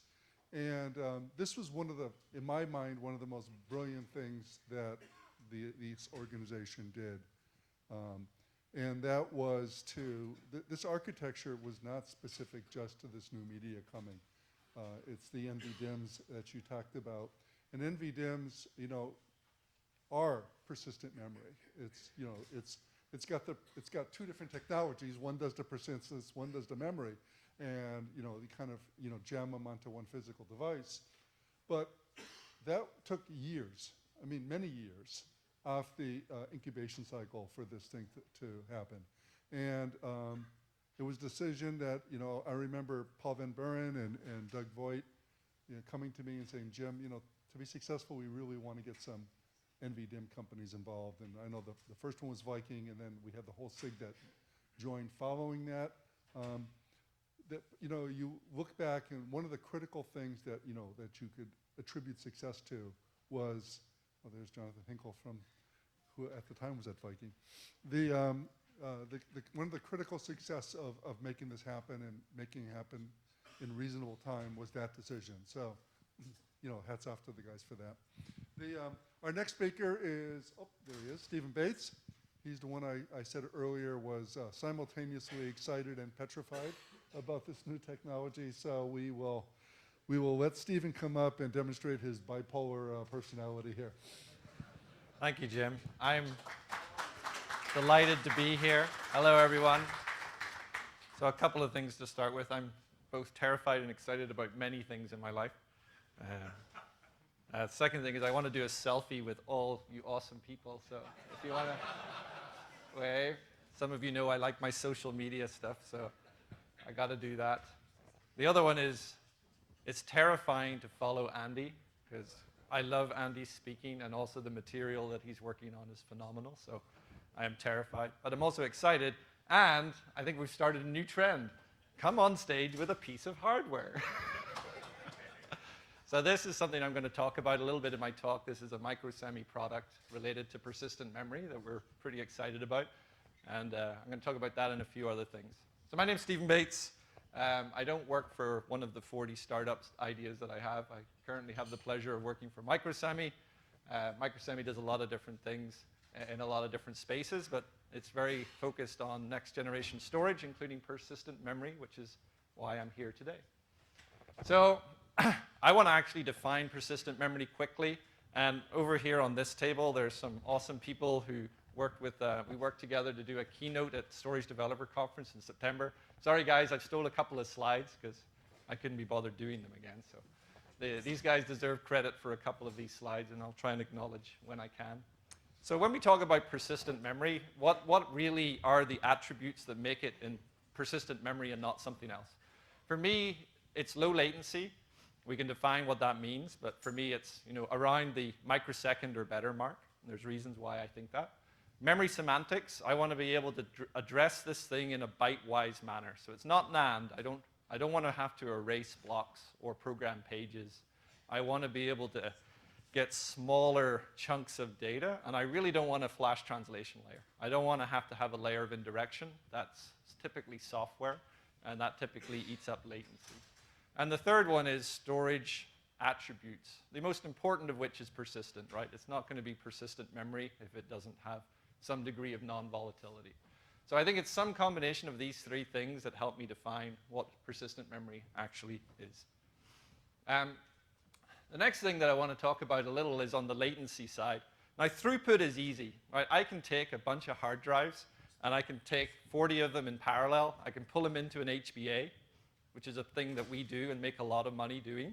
And I can get a lot of bandwidth, right? So don't tell me hard drives are slow. I can get 16 gigabytes per second out of hard drives. I just got to have a lot of them in parallel. Same with cars on a highway. If I want to have a lot of cars moving past me, sitting on the side of a highway, I just build a wide highway, right? Now, if it's the 101, it's not a lot of cars because nobody's moving, but but that's the thing. Latency, however, is hard. If I want to get a specific car from one place to another, I have to spend a lot of money doing that quickly. Right? I can go buy a normal car and I'll do it at a certain speed, but the price of the car kind of goes up exponentially as you reach, the cutting edge of what's capable. So that's a Bugatti Chiron, I think it is, and it's like $10 million or whatever. So when one of my startups knocks it out of the court, that's what I'll be driving around. Until then, I'll have to stick with my own car. And the way I like to think of it is throughput's an engineering problem. I can parallelize, I can go and build an HBA or a PCIe switch if I'm doing NVMe aggregation, and I can get my bandwidth. But latency, I can't solve that with engineering. I need to start using physics. I need to have materials that are quick to switch, but are low enough error rates that I can get my data. The overhead of the operating system becomes very important, right? Andy talked about DAX being the quickest way to get to your media. That's important because we need software out of the way. Because we don't get faster processors anymore. If I have to run 10 lines of code, and I can't parallelize those 10 lines of code, if I have to run them sequentially, the time it takes to run those lines of code is exactly the same on an Intel processor as it was 5 or 10 years ago. Processors are not getting clocked faster anymore. In fact, sometimes they're clocked slower. So if I can parallelize, great, because I've got 100 cores or 1,000 cores or 20 million, I don't know how, a lot of cores in a Xeon these days. But if I have to run my code sequentially, which I do in certain parts of the block layer, and we'll talk about that in a minute, then I'm not getting anything faster. So everything adds up. And all these things are additive. If it takes a microsecond to read the media, and it takes a microsecond to do the software, I got to add those two numbers together. I'd love to be able to subtract, right? Latency, if I could subtract, that would be good. Now, I can slow things down because of the laws of relativity. So I could issue an I/O, and I'm going to do a little demo here. Get in my rocket ship, accelerate to the speed of light, turn around, accelerate back, and my time would be different relative to the time of the computer that did the I/O. So if you want to do that, you can get very fast I/O. Energy per bit is pretty high, though, so that's going to be a problem. So where are we in terms of understanding persistent memory? And I think a lot of the people in the room who are working in this space will kind of agree with me that we've come a long way, but we've got a long way to go. Oh, you can take that if you don't mind. You're at the Persistent Memory Summit. It's really awesome. So, we have things like NVDIMMs, which are awesome. I love them. We're learning a lot on the software side because of NVDIMMs and the fact that we can take advantage of them to understand programming models. We're starting to look at remote memory. Andy talked about this. This is something that's very near and dear to my heart. How do we access memory over things like RDMA and provide consistency, security, all the other services that we expect, right? Are we going to go to memory-centric networking? There's a lot of new, I'll talk about them very briefly, and we have other talks today talking about some of the new protocols that we're looking at, the open CAPIs and Gen Zs of the world. How are they going to play a role in helping us get access to large amounts of persistent memory and share that out in a distributed manner, the same way we distribute storage today through distributed file systems and so forth. So I think we've got a long way to go. It's a very exciting ride. There's a lot of pieces that we have to come together.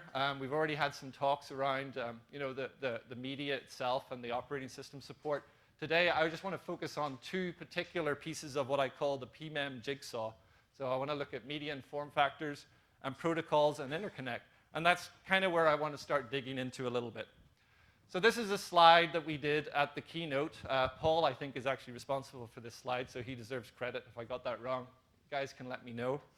As Steve mentioned in the keynote, one of the really nice things about persistent memory is it helps us get our data very close to where we want to process it. This is all about latency reduction. Okay, so back to that first important point of persistent memory, all to do with latency. And the thing is, the main computational unit in computer systems, even today, though some of that is changing, is the CPU. So the reality is that we want to hang our persistent memory as close to the CPU as possible. We could put it inside the CPU in some kind of form of embedded memory, and there's people who are looking at that, making caches persistent.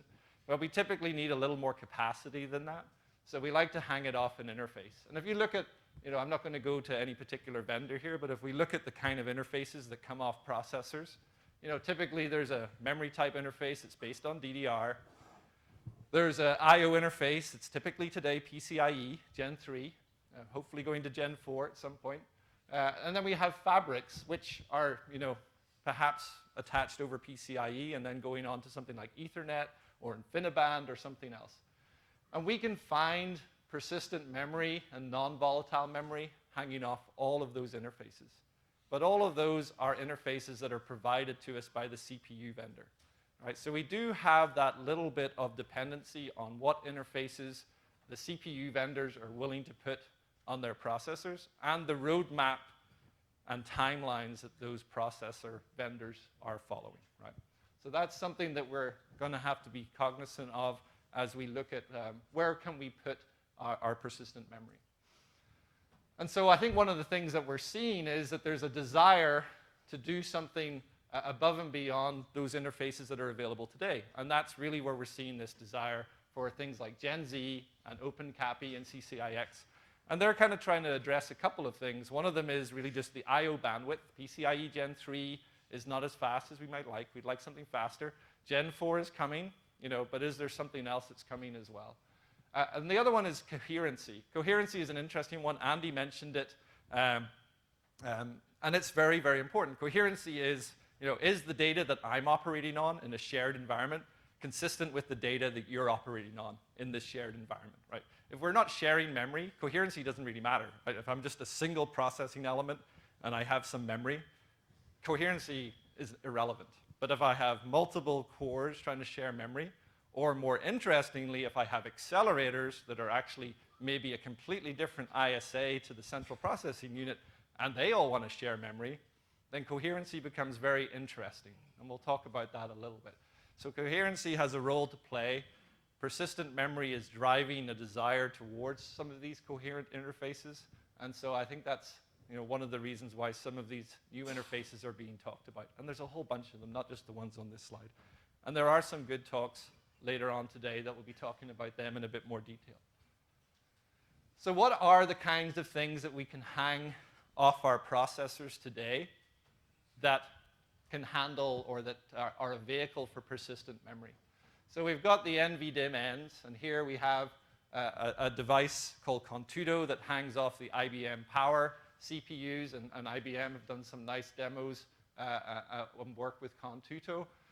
NVDIMM N is obviously becoming very popular. Let's just have some standard DRAM, and let's have a little controller, and let's have some flash to back it up. That's pretty interesting. NVDIMM P is very interesting. It's almost like an SSD in a DIMM form factor. Let's present it as memory, but it's actually backed up by NAND, or hopefully in the future something more like 3D XPoint, which Andy was showing us with his Optane DIMM stick. Another interesting vehicle, and this is something both Intel and Micron have publicly announced they're going to bring to market, is let's take our persistent memory and put it behind a PCIe interface, put it behind NVMe. But NVMe is a block protocol. Why would you do that? You're taking this beautiful, directly addressable persistent memory, and you're presenting it as a block device. Like, why would you do such a thing? And Steve actually talked on it in his talk. One of the advantages is if you do that, you get to put a very sophisticated NVMe controller between the host and the media, right? Microsemi has a line of these controllers, as do other companies. And these are very, very sophisticated devices.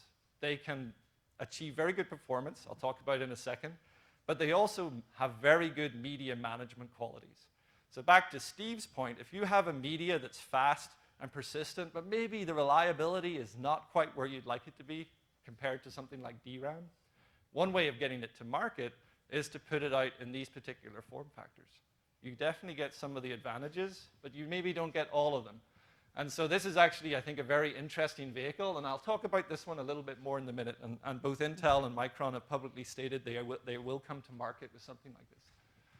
And then, of course, here, this is not really persistent memory per se, but I just included it for completeness. This is the NAND-based NVMe, very low latency compared to a hard drive, and even compared to something like a SATA SSD, but certainly not persistent memory from a byte addressability point of view. But let's talk about that in a minute. I actually have some data. So Andy talked in his talk about PMEM. PMEM is really, and Andy, please feel free to just beat me if I get this wrong.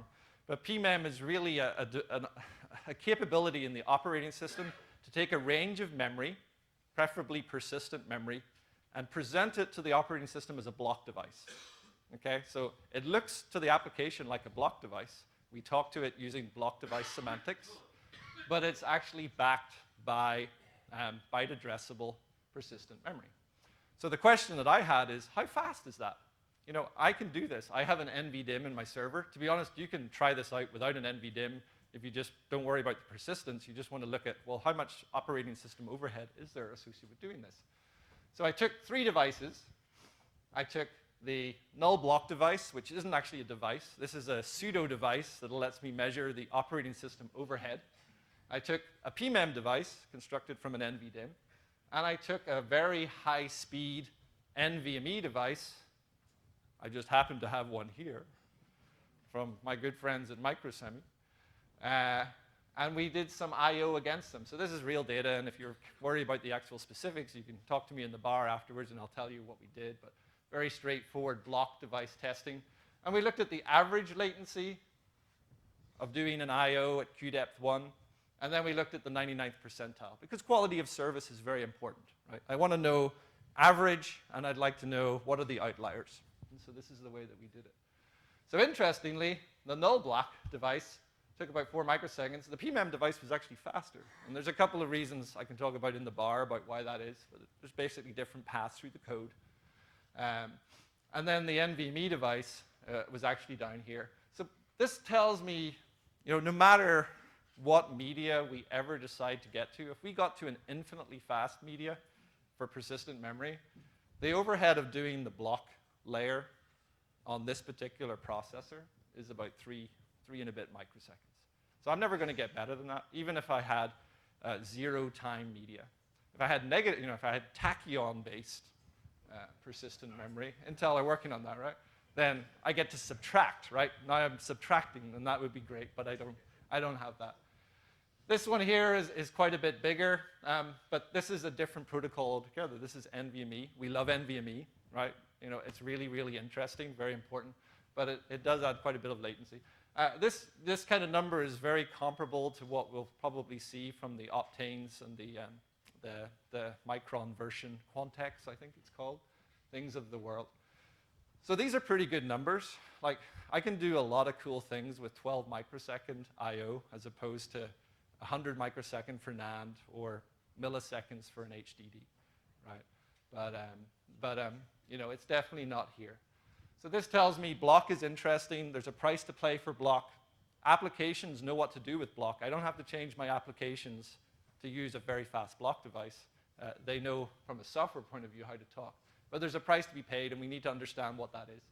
This is pretty cool. This is measurement data from that device, basically using a PCIe analyzer to actually look at how fast does each NVMe command take. And it's kind of cool to look at NVMe commands because they're kind of fun.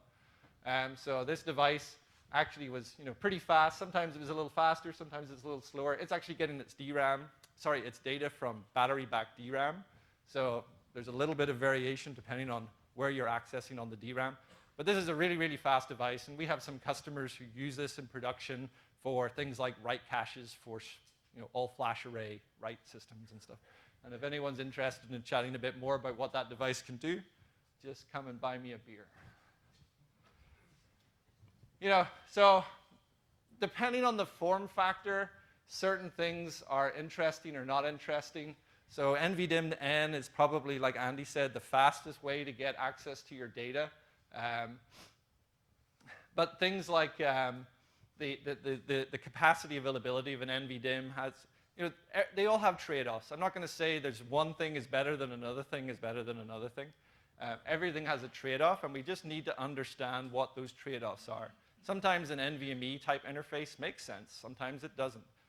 And there will be other interfaces that come up, including ones that have coherency built in over the next little while. Andy also mentioned DMA and remote DMA. So one of the things an NVDIMM doesn't have is a DMA engine of its own. It can borrow one from somebody else, and sometimes the processors have DMA engines available. Intel Xeon typically do. I think it's called Crystal Beach or something like that. But obviously an NVMe device, like this one, has some pretty good DMA engines in it. That's how we move data around really quickly. And most of the NVMe drives you go to buy, especially the more kind of enterprise or data center-centric ones, will have very high-performance DMA engines that may or may not support things like scatter-gather lists and some other operations that are pretty interesting when we start looking at remote placement of data, which I'll talk about in a second. So there is another type of form factor that I'm very interested in, and this is not the official title, but I've come up with it, NVDIMM PCIe. Basically an NVDIMM that hangs off the PCIe bus. Now, my son, who's an expert on all things persistent memory, and that's a picture of him here, when I told him about NVDIMM PCIe, he looked at me and said, that's either blucky or awesome. And blucky is basically a combination of blah plus yucky. I'm putting this word out there because I'm hoping I get it back in some press announcement or email or something, and someone will use Blucky, and I'll be like, yes, yes, I've managed to get it out there. So these are devices that hang off the PCIe interface, but they actually behave quite like an NVDIMM in the fact that they're memory addressable, okay? And I'll talk about a little why they're Blucky and why they're not, or why they're maybe awesome in a minute. Microsemi, we have this device here. I got permission from my friends at Everspin to include one of their products just to show we're not the only people out there with this kind of thing. And so there's some interesting things that we can do with this. Now, what is persistent memory? What is an NVDIMM on the PCIe channel? It's memory on the PCIe channel. What is memory on the PCIe channel? It's a bar.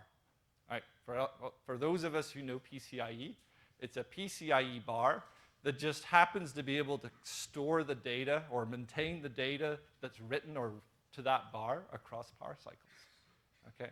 Now, it's kind of Blucky because accessing the PCIe bar using load store semantics for most processors is pretty bad in terms of performance.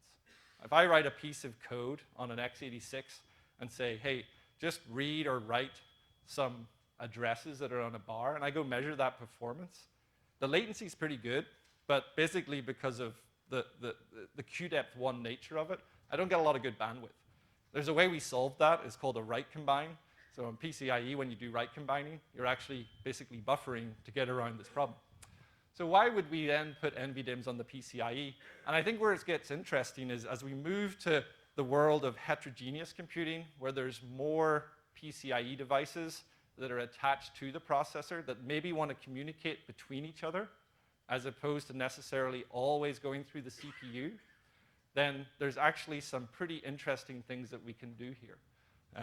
I don't have time to go into it today, but at Storage Developer Conference in 2016, and this paper is publicly available, I talked at more length around what this kind of device operating as a PCIe attached NVDIMM can do in things like an NVMe over Fabrics acceleration write cache environment, right? So using this kind of device as a persistent memory device that's attached to a PCIe switch rather than where you typically put an NVDIMM, which is up there. Oh, God, that was a little high.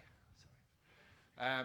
So this is one example, and there's quite a few other examples that we're kind of working through.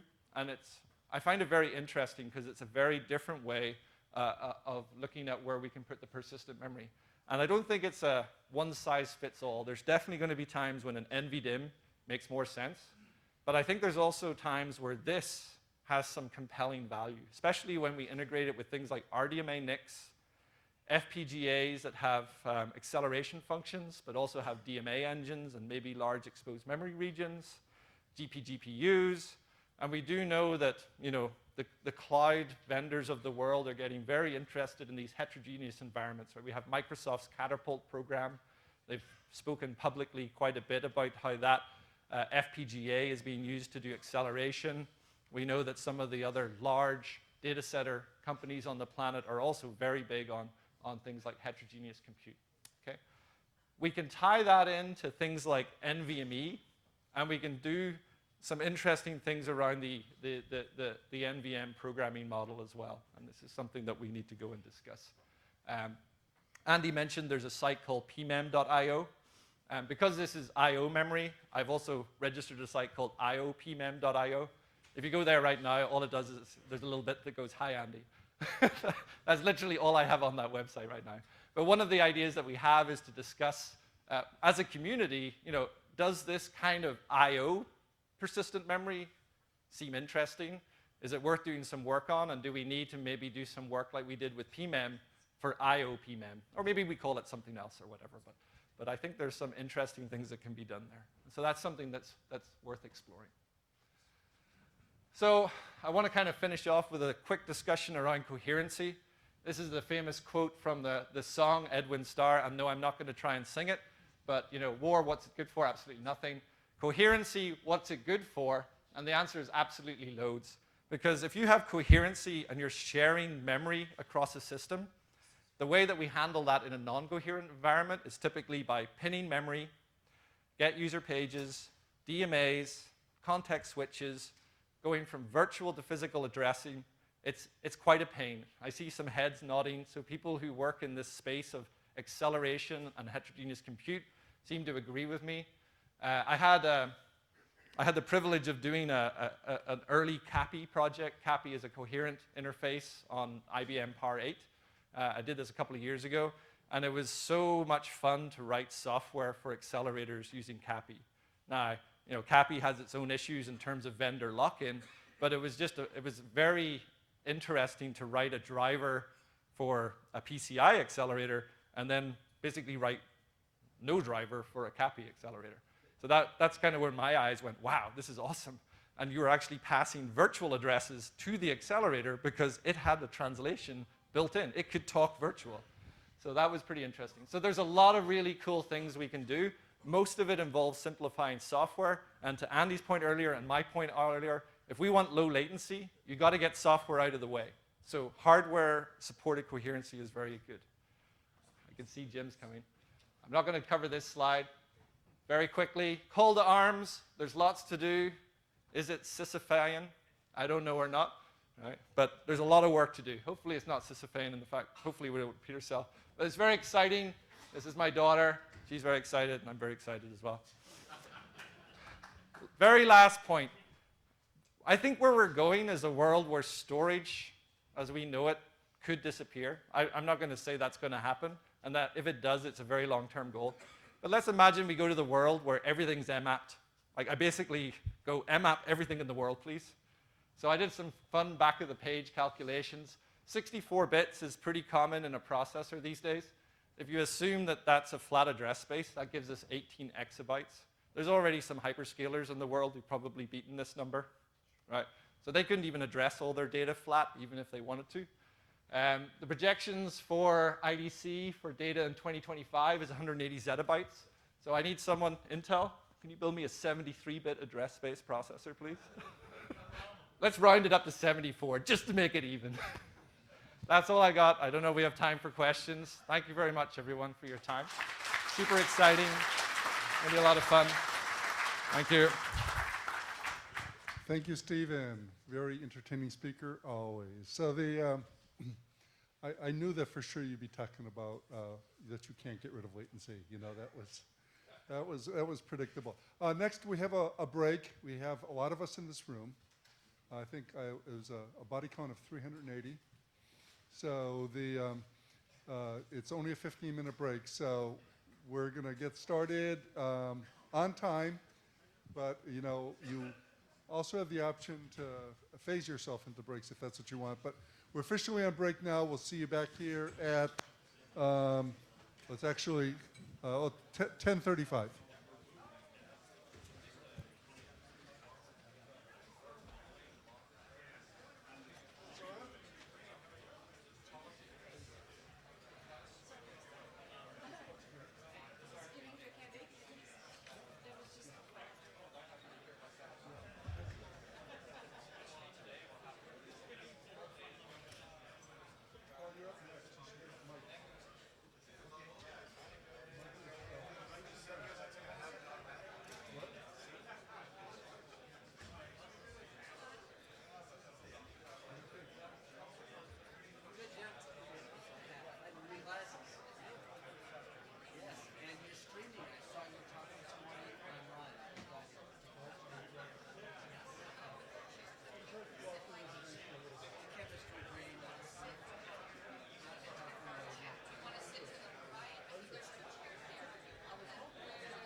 This is, a year of development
Hey.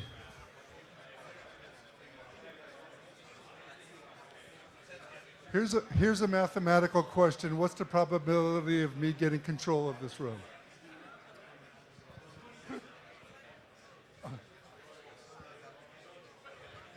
Okay, I guess if I keep talking, maybe eventually the room will calm down. Maybe not. I got Leah the heckler over here. Yes. Okay, I need to make a correction to something I said earlier.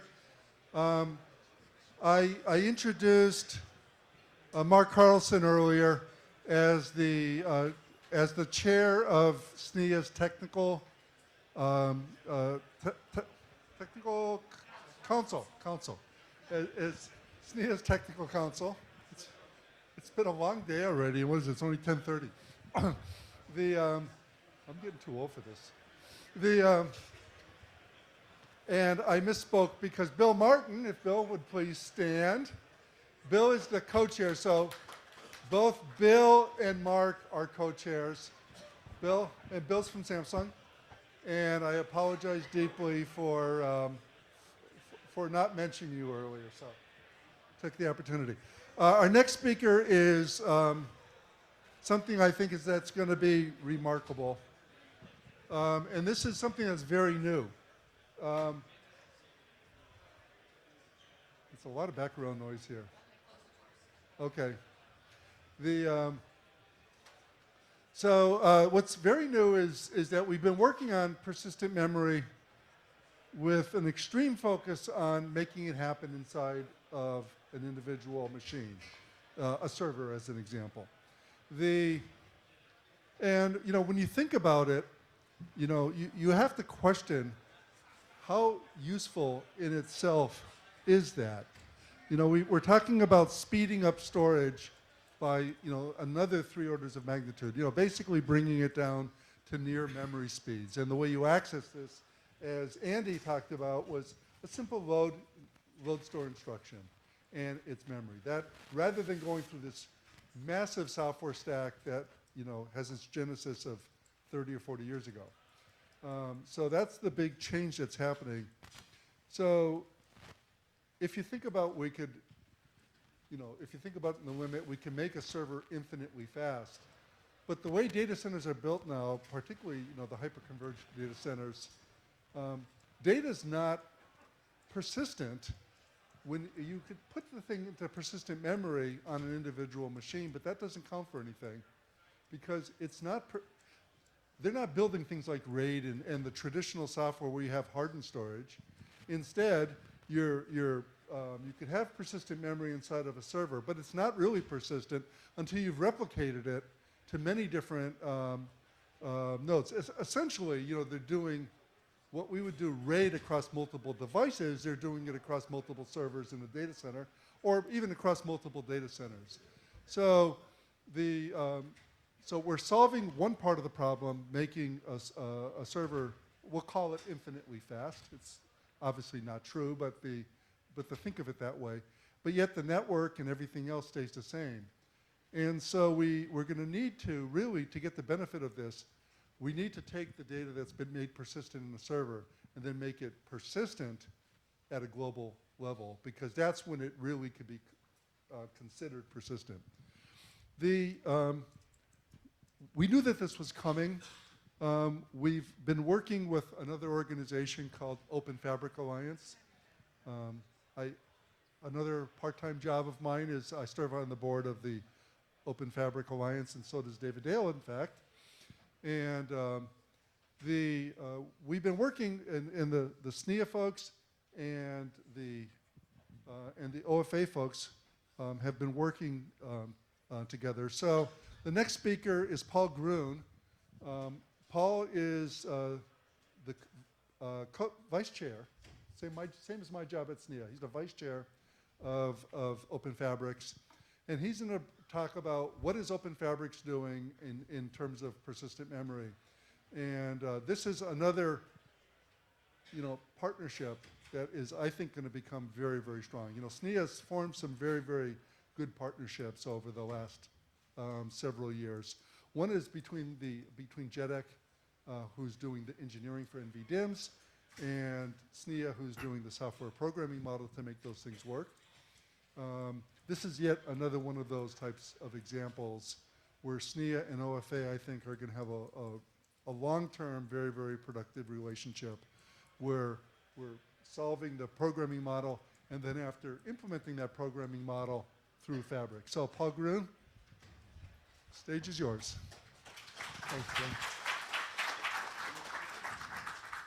Got one. Hi, good morning.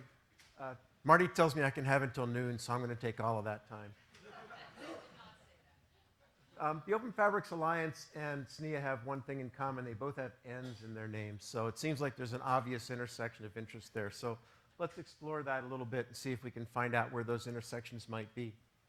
I'm going to start with the assumption that most people in this room are not intimately familiar with the inner workings of the Open Fabrics Alliance, so I'm going to spare you that insight and instead just dance over a little bit of a discussion about what the Open Fabrics Alliance is and does.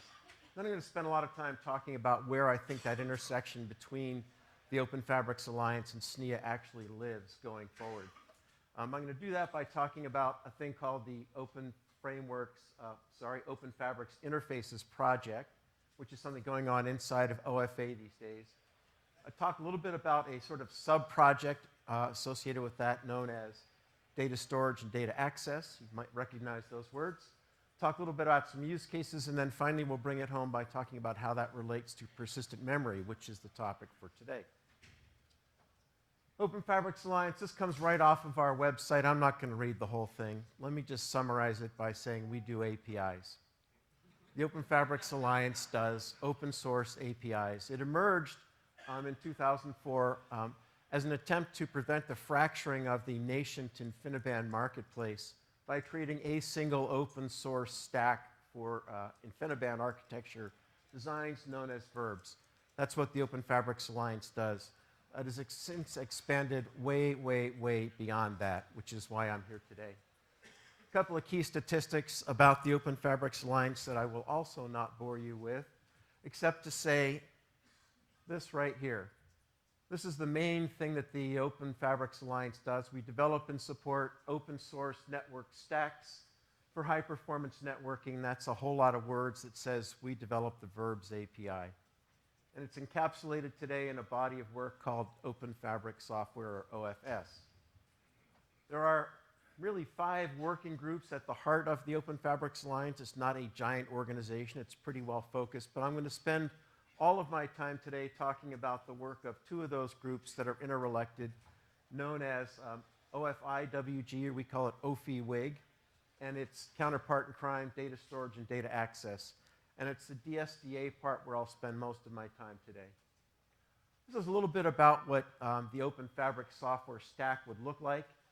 Now, the part labeled verbs up here, user verbs and kernel verbs. This is the contribution of the Open Fabrics Alliance.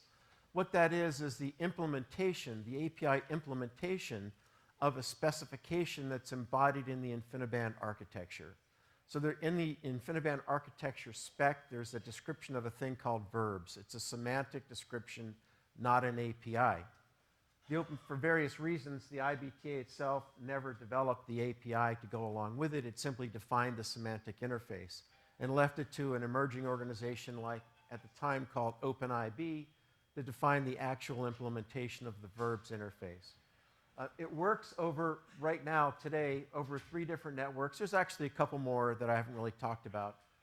It works over a native InfiniBand network. It works over what we call Rocky, which is the InfiniBand transport protocol running over Ethernet, and it works over IWARP, which is a rough analog of the InfiniBand verb specification running over IP.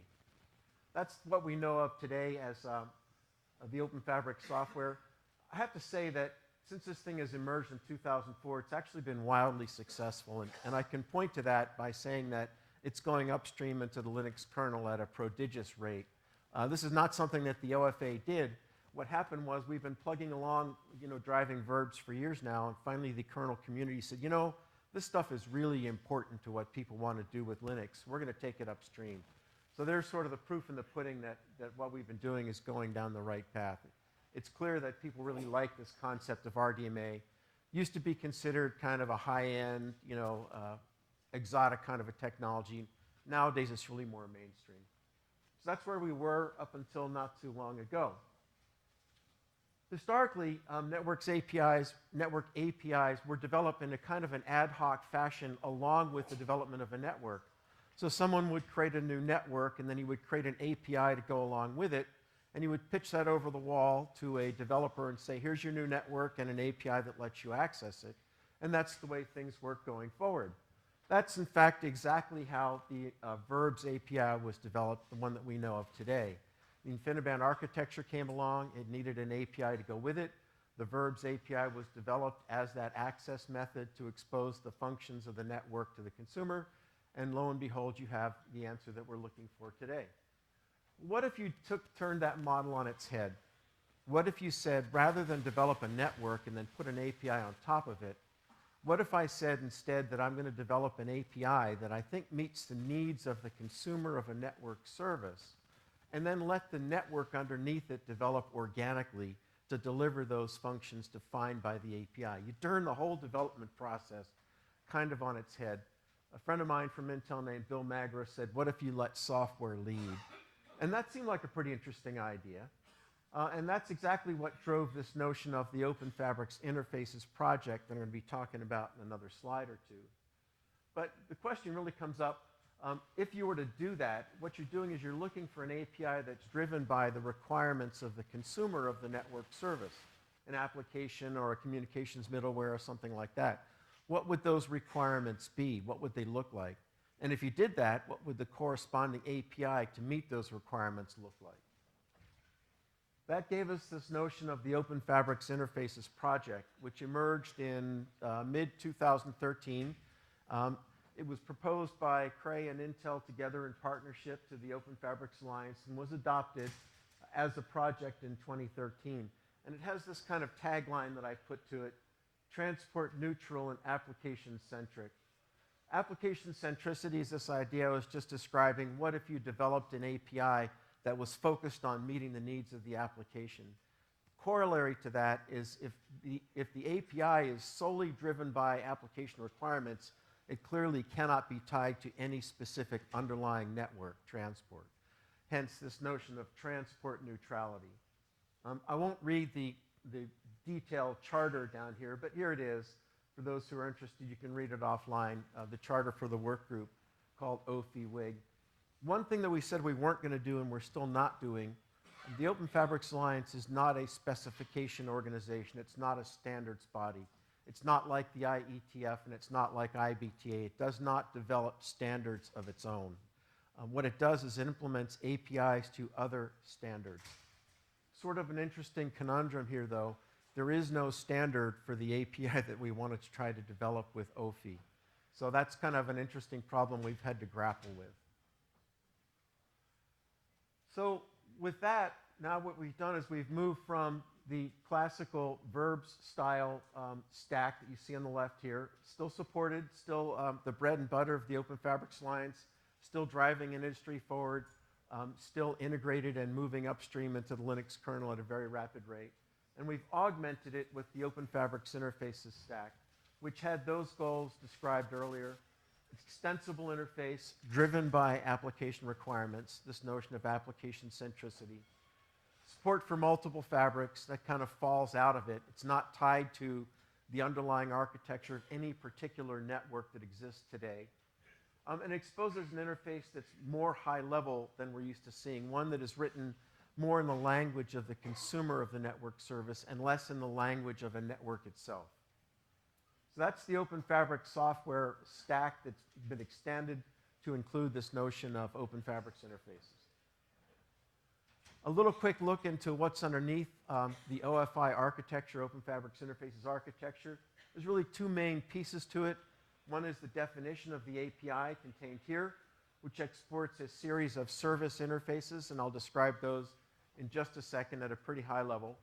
And then underneath that is a series of providers. Each of those providers is wire specific. So this is where the specificity of the transport comes into play. The architecture itself doesn't depend on the design of any one of these particular providers, but the providers are all required to export the functions defined by the API. So here's where this notion of transport neutrality comes up. So the export, let me see, what does it say here? Provider exports the services defined by the API, as I just said, and it comprises a series of interfaces that allow you to access the Fabric services.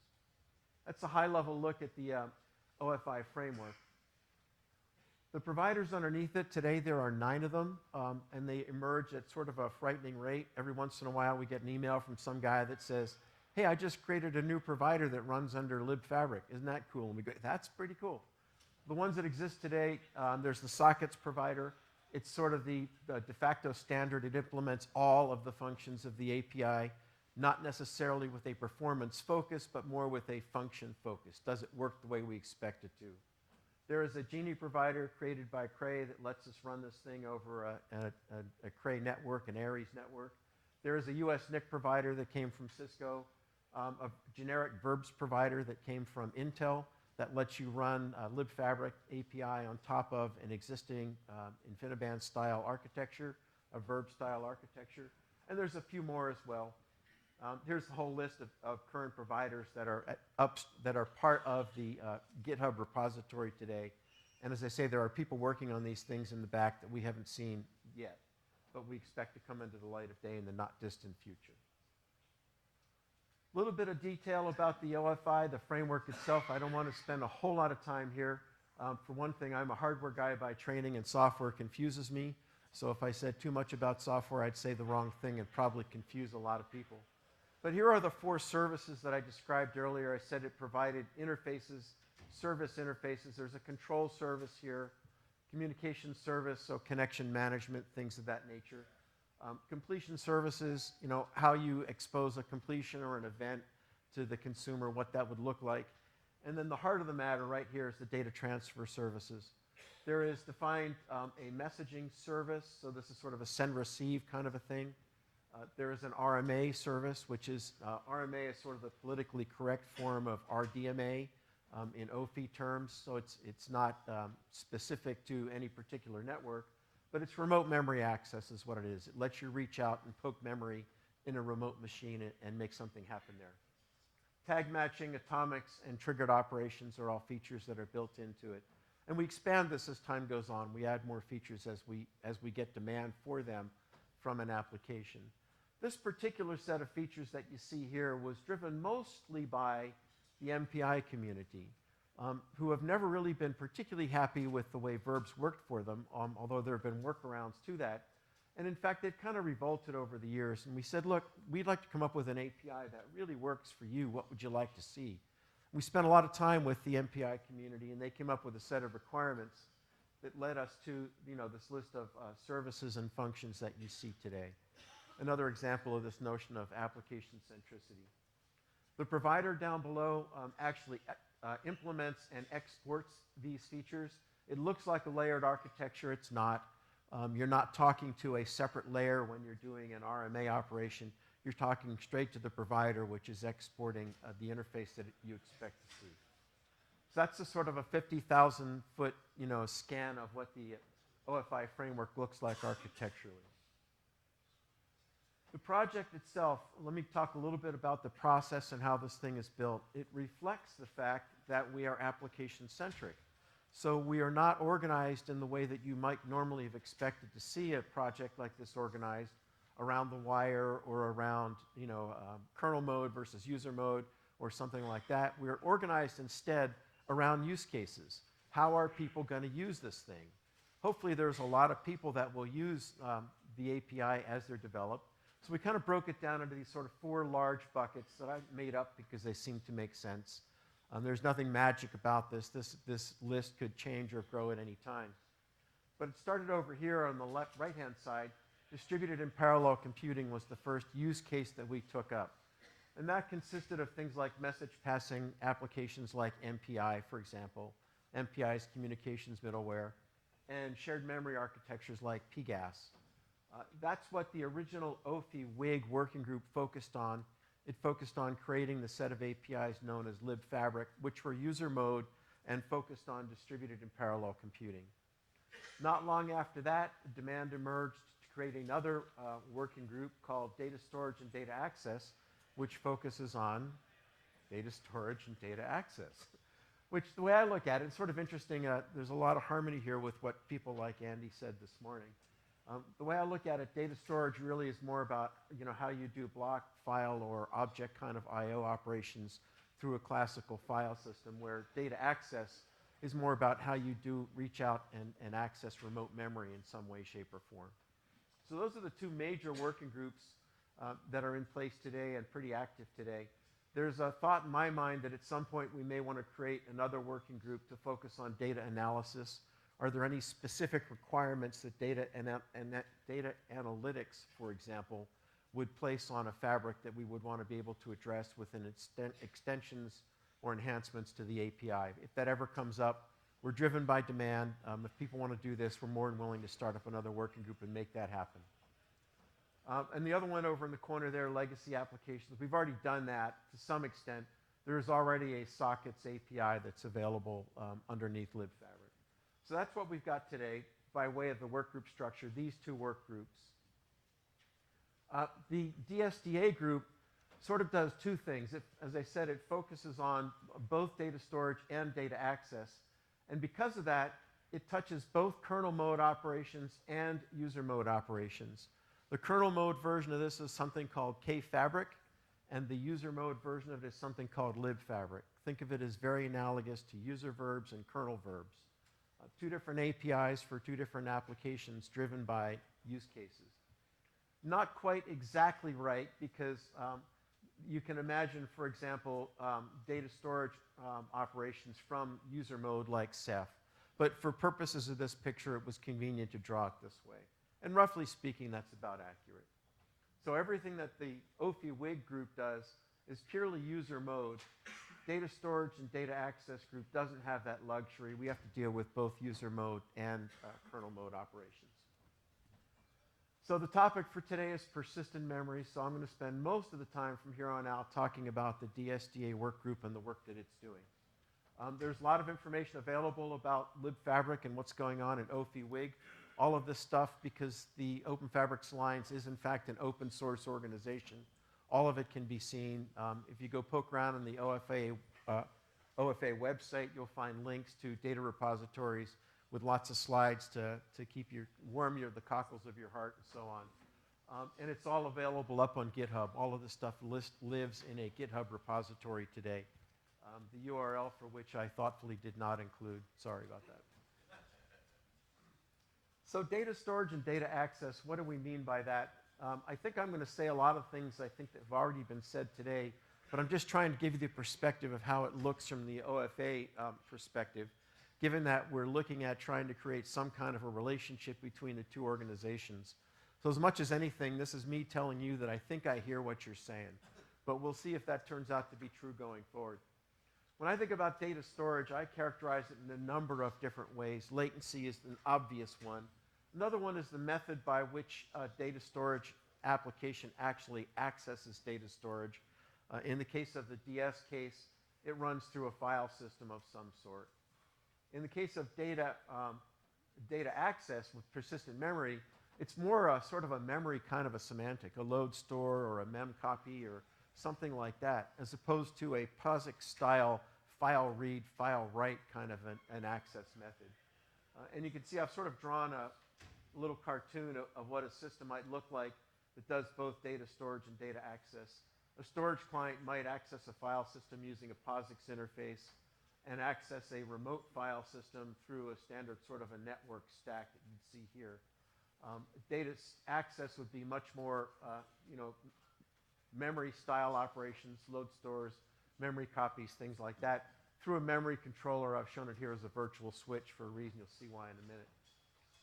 To some sort of a memory architecture on the system there. This is really not the bailiwick of the Open Fabrics Alliance. We only deal with things related to fabrics. So I leave that part to people who know far more about it than I do, like Stephen Bates. Where'd he go? Data storage, data access. Okay, so just as a reminder, libfabric, user mode, kernel fabric, kfabric, kernel modules. So our charter here in data storage and data access spans from data access to data storage. And when you do that, now we're starting to talk about this question that Jim has been babbling on about earlier today about, you know, being able to access remote memory over a fabric. What does that mean? And this convergence between remote storage and remote persistent memory is obviously happening.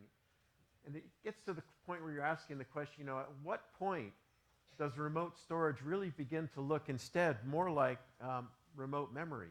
It's not so much like storage and more like memory. You want to be able to actually access it as memory if you could. And if you can do that, how would applications treat such a pool of remote persistent memory? So for DSDA purposes, we kind of keep these three use cases in mind, and we kind of measure what we're doing against those three. Nothing magic about them. They were just things that were interesting to people that were driving the work group forward. The three use cases were Lustre as an obvious one, so file I/O from kernel mode. NVMe, block I/O from kernel mode as well. And the most interesting one of all for this audience, I assume, is persistent memory. So I'm going to dive into those three just a little bit. I'll walk through very quickly the first two because they're not directly relevant to what we're doing, except to say that there is this notion of convergence occurring. So for those who aren't familiar with Lustre, here's a quick picture of what Lustre looks like. On the left-hand side, I've shown the basic LNet stack. There's a Lustre application running up here that runs over an RPC layer through the LNet layer itself. And then it's supported by a thing called an LND, an LNet network driver. And this is what performs sort of the personalization function that lets LNet run over a number of different fabrics. And then underneath that, there's some sort of a network API not defined by the LNet architecture, and network hardware not defined by the LNet architecture.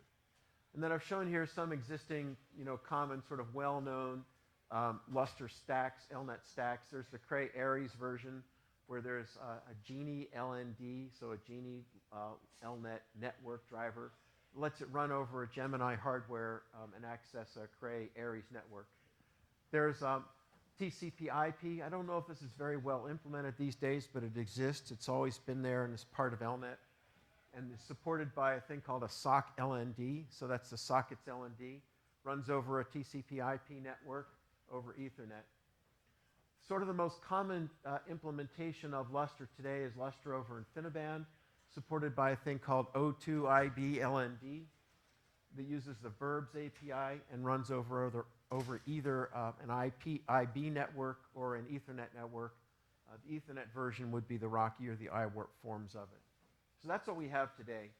One thing we've been thinking about in the DSDA work group was, you know, with our notion of a transport neutral API, what would happen if instead of coding the LNet layer, shown here as 3 dots, to this LNet layer here, rather than coding it to an LND, what if we just backported LNet to kfabric, and then we'd be done? Then any new fabric that emerges that has a kfabric provider, you simply plug it in and it's going to work. So rather than develop a new LND every time a new fabric comes along, we think we could make this a little bit more generic just by introducing the notion of the kfabric API. The Lustre community thinks this is a great idea. If we can find people to spend some time to develop it, it will probably happen. But the idea is not so much immediate return. There is some advantage to be had in the short term, in the sense that the partitioning of function between LNet and LND today is sort of suboptimal. There's sort of too much storage built into LND and too much networking built into, sorry, I got that backwards. Too much storage built into LNet and too much networking built into LND. Rather turn that around a little bit. So this is one thing that we're thinking about in the DSDA work group. Next thing we're thinking about is what about NVMe? Right now, NVMe over fabrics, I think maybe we're mostly familiar with that, but it exists of a host-side transport abstraction. I don't know why that's underlined, but it is. A host transport abstraction, which in the case of InfiniBand, Rocky, and iWarp is a verbs abstraction. So it runs perfectly well over existing verbs-capable networks today. In the same way that we think that we can make this a little bit more generic, as we did with Lustre, we think we can do the same thing with NVMe. So if there's demand for this going forward, we think it makes sense to develop another host-side transport abstraction based on kfabric that would let you run NVMe over an arbitrary fabric, as opposed to the existing 3 fabrics that are supported today, 4 including if you include fiber channel. So there's sort of 2 examples of things that the DSDA group is doing. Those are focused on storage. And if you did that, you'd wind up with a network stack that looks kind of like this. On the left-hand side, for reference, is sort of a classic IP stack, a SCSI IP stack, shown here with a sockets API and TCP IP underneath it, and a classic Ethernet NIC beneath that. And then this stack right here is the existing NVMe over fabrics stack, or at least the way I understand the specification today. If I have it wrong, I'm certain that someone will come up in the bar tonight and correct me on that. But roughly speaking, there's this host abstraction right here, NVMe over F. And by the way, I'm not sure that we've settled on what the right acronym should be, so that's the one that I use, but it could be wrong. That runs over kernel verbs, and therefore runs over either an InfiniBand, a native InfiniBand network, or a Rocky or iWarp based on Ethernet. What we thought would be possible would be to add another host abstraction based on kfabric here that would let you run it over a provider for whatever network you happen to choose for which a kfabric provider existed. And then this little path right here is the LNet path I was describing earlier. It's possible, there's one over here that's missing I haven't shown. It's possible to run LNet directly over a kfabric-based provider over an arbitrary network. So that's what the enhanced APIs for storage would look like if this kfabric thing takes off, as we think it will. So here's places where the OFA can help. Kfabric is a second native API for NVMe, and kfabric is a possible LND for LNet. Now let's get to the good stuff, persistent memory. This is what we're here to talk about today. So I've shown this sort of continuum, and it's shown up on at least 2 different screens today in different forms. You know, Jim talked about heartbeats and walking and people riding bikes across the country and so on. Here's my form of it here. On the left-hand side is local memory operating at nanosecond or maybe even picosecond speeds if you're talking about internal cache memory. Then there's remote persistent memory here operating at about microsecond speeds, and remote storage operating at millisecond speeds or so, maybe a little less. Applications are designed to tolerate these delays for storage. So if you're accessing storage, the applications today they know that latency is there, and they're architected to tolerate that latency going forward. But they assume very, very low latency for memory. And because of that, that's kind of driven the way that storage systems have been built in the past. They're asynchronous in nature, so you don't hold up the processor, which is the key point. If you have an asynchronous network, you don't stop the processor while the storage operation continues. And that's the whole point here. Let's avoid stalling the processor as we go on. Local memory doesn't have that problem. It's fast enough that processors don't stall anyway. But we have this problem with persistent memory, which is much faster than storage, but not quite as fast as local memory. So what do we do about that? What do applications do about that in particular? And how do we treat persistent memory over a fabric?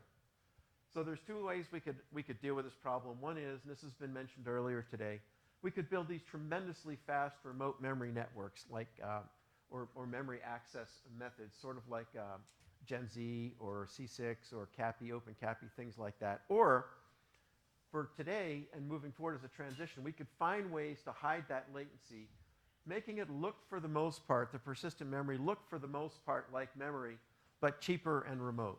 So that's kind of the direction we're going, and that's my understanding of where the NVM programming model twig is going today.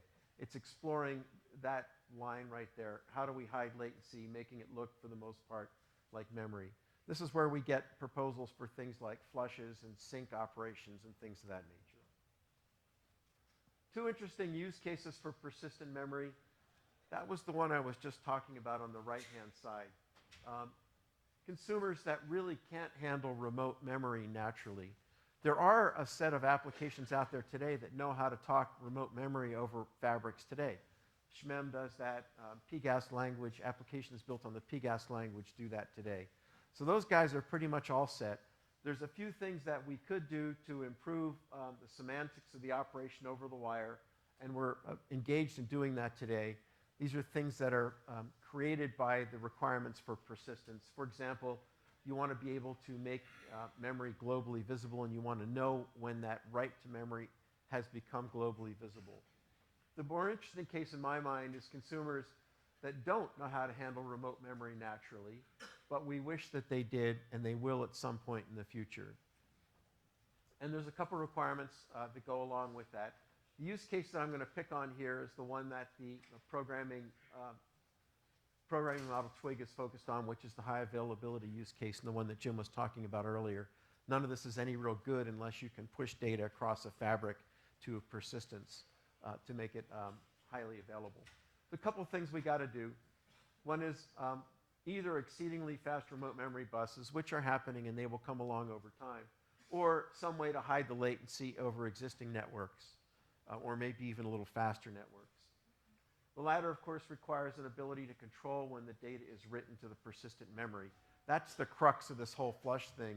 Every write to memory isn't a write to persistent memory, it's a write to local cache, then every so often you flush the cache across the network. And in so doing, you're able to, by giving the consumer control over when you do that write, you're able to hide some of that latency. So here's what that persistent memory high availability use case would look like. Doug Voigt has many more elegant pictures that describe it, but this is kind of my abstract of the way it works. The left-hand side is user mode, the right-hand side is kernel mode. And it begins with some sort of a file access operation to some sort of a persistent memory-aware file system that Doug's talked about quite a bit, where basically what's happening is you're mapping that file onto memory. So you're setting yourself up to be able to do memory-style operations to a remote file. You do that by doing this memory mapping operation. There's another thing that's going on here as well, which is of interest to those of us who build networks, which is memory registration. Not only do you have to be able to map that file onto remote memory, but you need access permissions to gain access to that remote memory. And the more efficient you can do that, the faster things will run. This is the notion of RDMA. Once you've completed the memory mapping operation, then the user can just do operations to cache. Store, store, store, store, store. I've said not loads, I've said stores here, because this really only matters when you're pushing data out to persistent memory. Reads are a different matter altogether.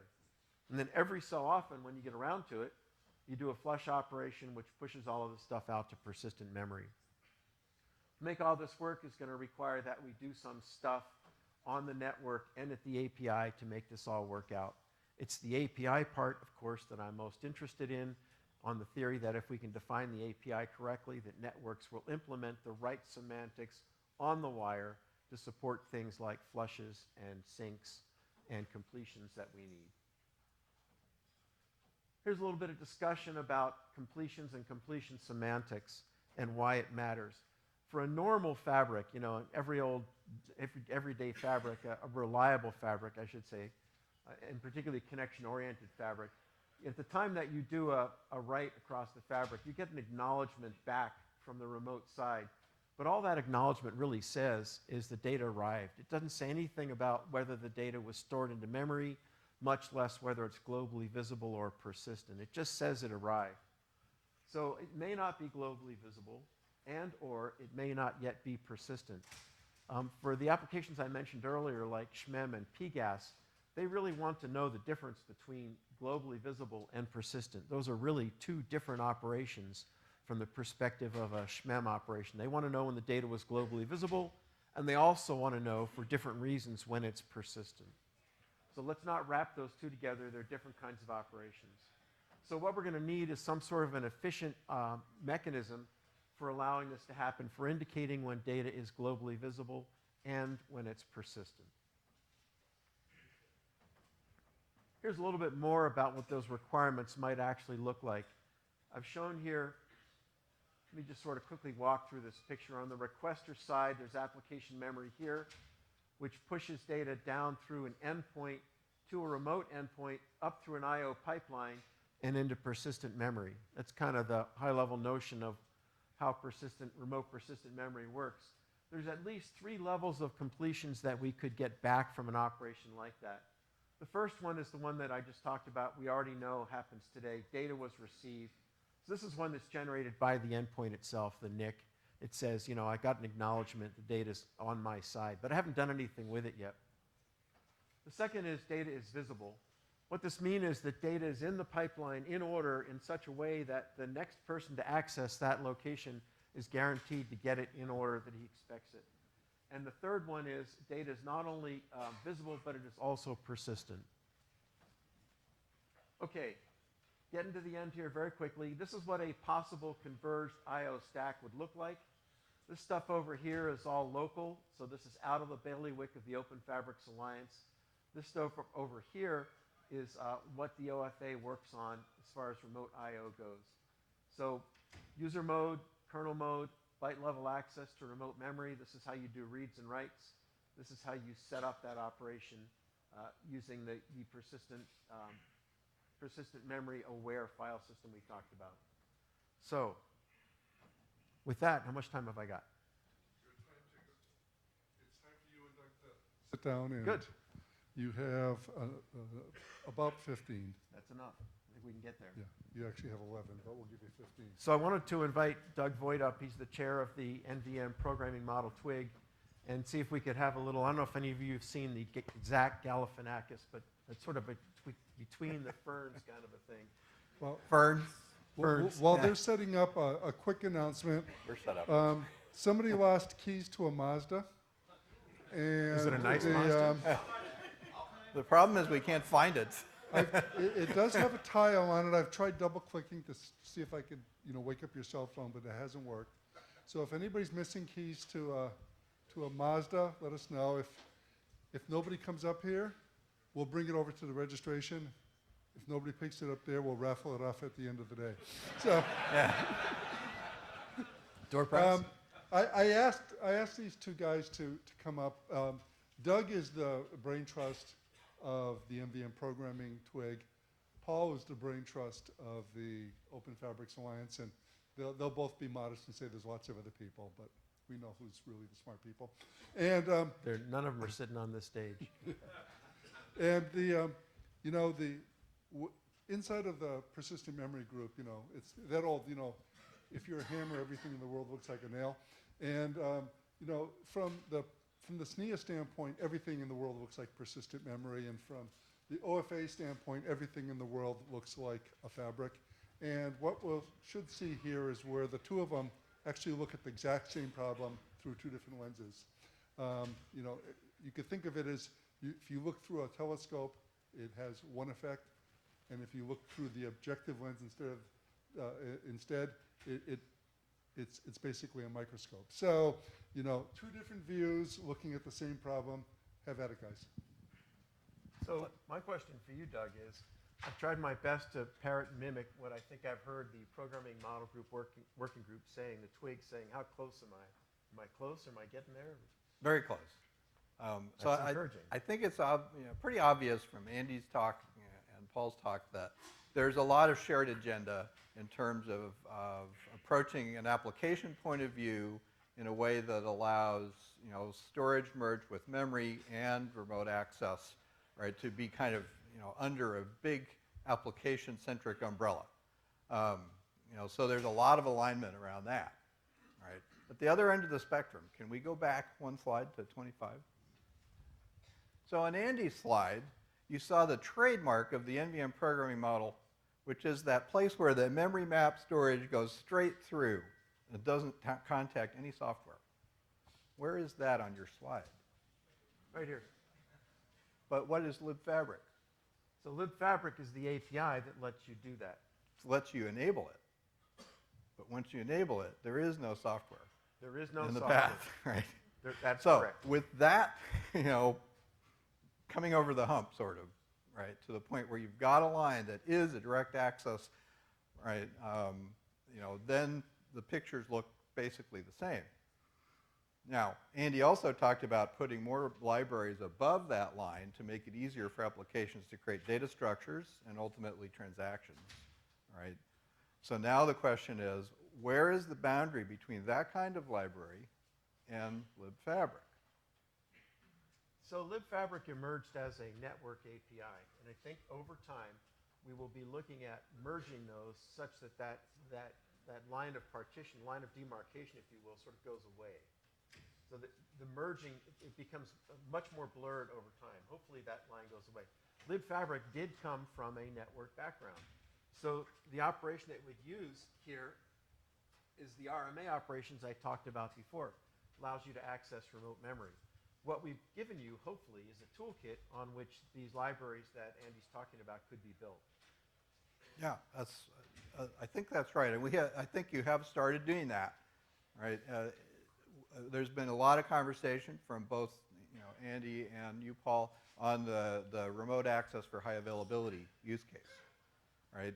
Given that there is a flush call, a need for a flush call, I think everyone can see from those talks that the trick we're trying to do is to hide the latency of the remote access inside the flush call, right? You've stored a bunch of data, you have to make a flush call, you don't know how long it's going to take, right? It may have to flush a lot of data out of a CPU cache.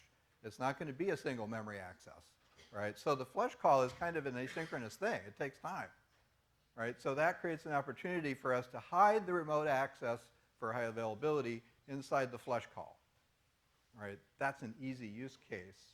Now, not absolutely easy, because we're finding that there are things we need from the fabric in order to make that use case efficient. And in fact, several of the participants in OFA have started working on some of those things. So it is happening. One of the things I think we should be talking about, to your point about the flush call, is the flush actually a separate library that sits above this, or is it something that we integrate into the fabric as part of the API?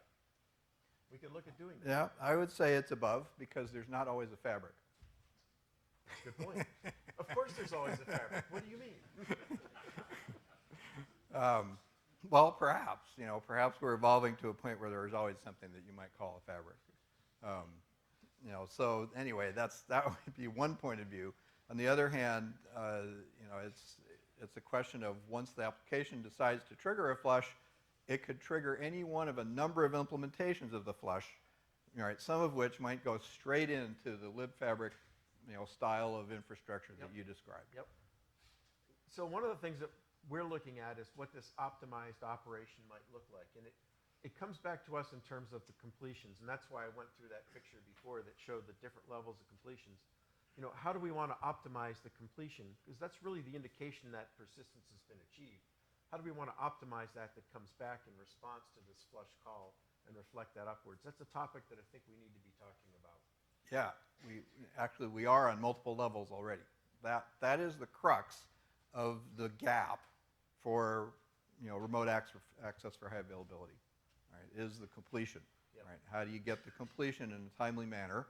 How do you get it through the whole stack, right? Which can span all the way from the RDMA protocol itself, up through the verbs, up to the libfabric layer, and ultimately up into the file system flush, right? It's a big old stack. Yep.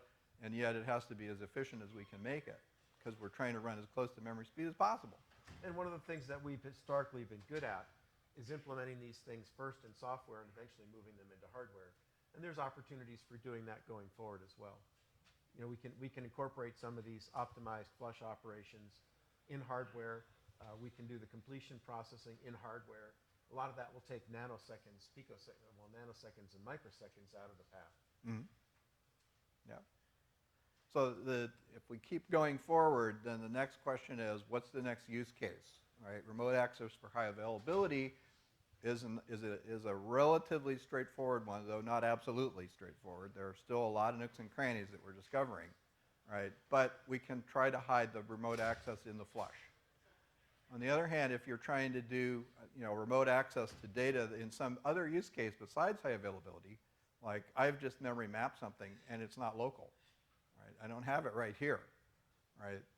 This is a different use case, right? It's more of a sort of distributed file memory mapping use case. We haven't started on that, right? We don't really know what that should look like. And this is where the OFA is going to rely on your work group and SNIA in general to help guide us. This notion of application centricity, if you're defining the features that are needed by the fabric, we'll find a way to implement the API for them. Yeah. So we're going to Within- need with- you to lead Right, here. within the bounds of physics, right? Ah, come on, physics is overrated. Ah, it's overrated. So I'll always come back to the slide that I think it was Jim put up, right, and credited me with, that showed the difference between context switching and NUMA, right? Because that's the physics, right in that boundary, that zone right around a microsecond. If you get way above a microsecond, you're definitely going to context switch. If you get way below it, you're definitely not going to context switch. Unfortunately, our technologies are in that zone. Right. They're right in the middle of it. Right. Right. Okay. Well, I guess that pretty much wraps it up. We have time for a question or two, Jim? Yes, you have time for a couple questions, so I'll get up with the mic. And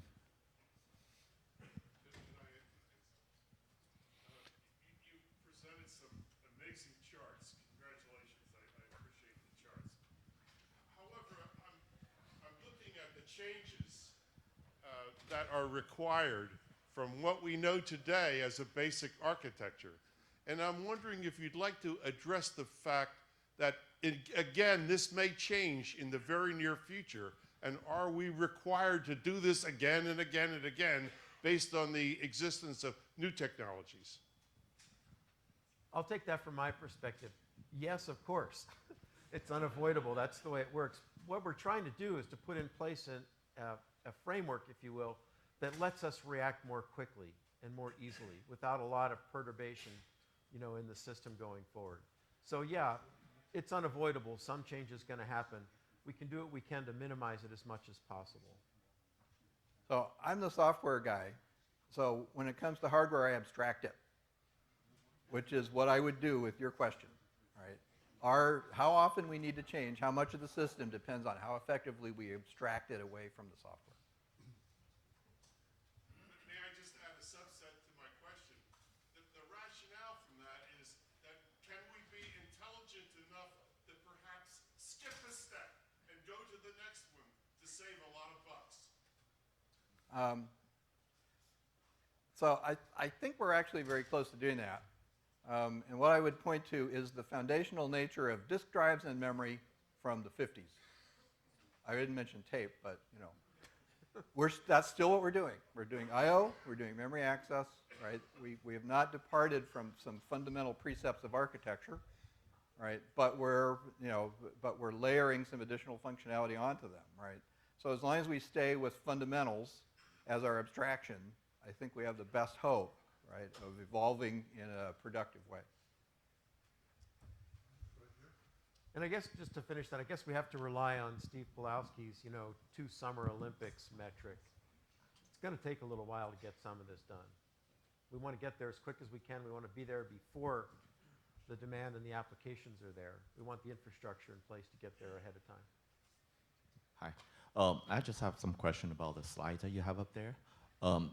It's a nice slide. It has pretty much all the components there are, all possibility of storage devices. You have a hard drive, you have a SSD, you have a NVDIMM. So where does the DIMM fit in the picture? Just the motherboard DIMM, are they going to be playing? So that's, okay, so we can double that as a DIMM as well. Sure, it's just an access over a memory bus. Okay. This is not the bailiwick of the OFA. This is just the way systems work today. I just drew that for completeness. Got it. The Okay. local I/O part. All right, thank you. one more question right over there, and then we're going to have to move on. So we'll make one more quick question. I'm actually going to make these 2 questions. The first question is, it's actually more of an observation. I think the diagrams would be much clearer to understand if you made clearer the distinction between the control plane and the data plane, because when we have a system that allows direct memory access in any kind of fashion, then we have a split data plane and control planes. Now the real question is, are you going to address the issue of failure modes and recovery modes? Because in a distributed system, we have to understand the semantics of a what does it mean for a block of memory that is remote to fail? How do I detect that? Is there any logic that might cover that up and provide data? Also, since this is presented to the system as memory, memory oftentimes is interleaved. So are we going to see a situation where in a 64-byte line, or some block of some size where a few bytes are going to be here and a few bytes are going to be over there, and how do they get recombined and or split or recombined or all that? The main answer to your question is yes. The most difficult things that we've been working on, and we've been doing more and more of this, has to do with error handling. And it starts with local error handling and expands to network, remote error handling, and ultimately to how do you recover from the most difficult types of errors that you can get. And we're spending a lot of the TWIG's time on that. That's what we're paying a lot of attention to. Let's see, in terms of your second question, I think it basically had to do with dealing with memory fragmentation. And frankly, we are not adding anything to the tools that you have for dealing with fragmentation already. Okay. Keep going. Our next speaker is going to be Zora Kaklovic as she gets wired up.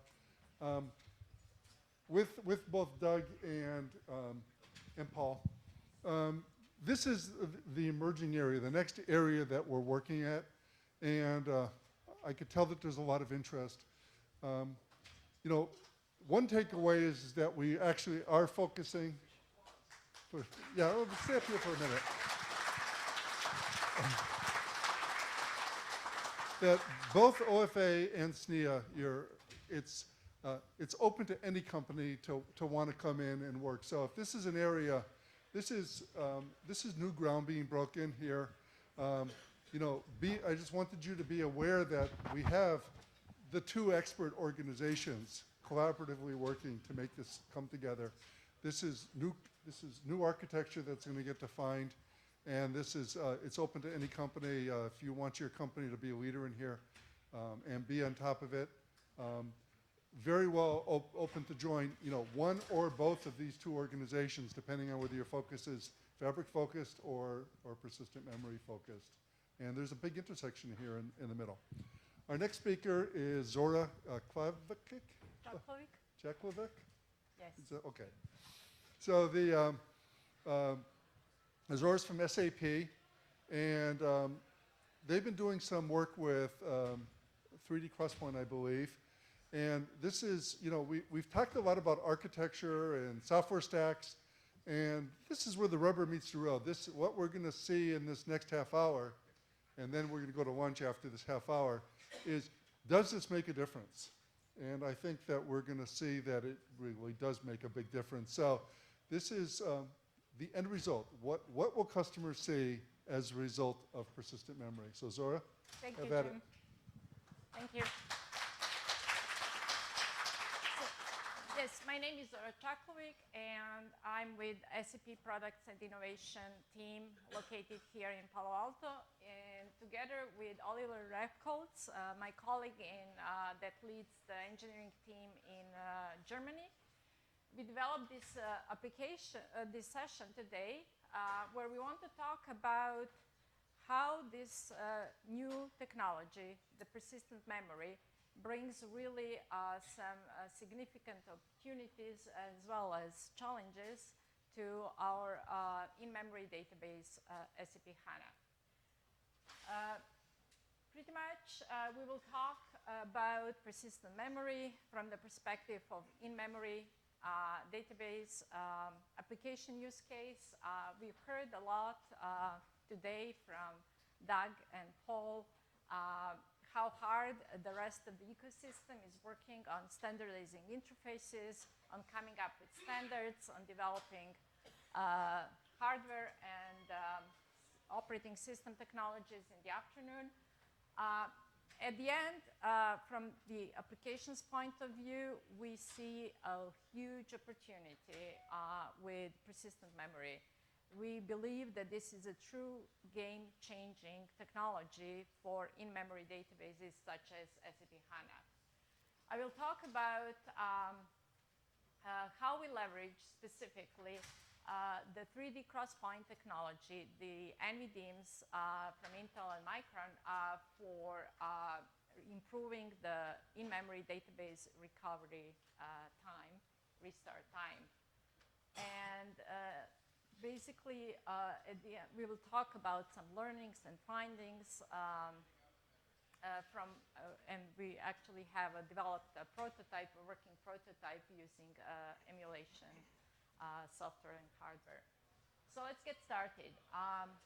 Persistent memory is, we believe, a very important technology that's coming, and it offers a lot of opportunities in terms of allowing larger scalability at a lower cost and at near real-time data access.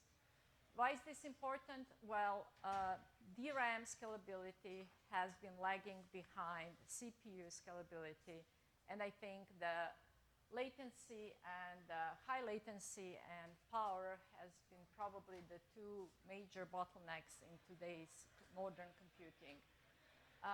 With HANA, and which is designed from scratch to be in-memory database, meaning that all data is stored and processed in the memory, it is very important for us to be able to enable real-time access to large capacity memory.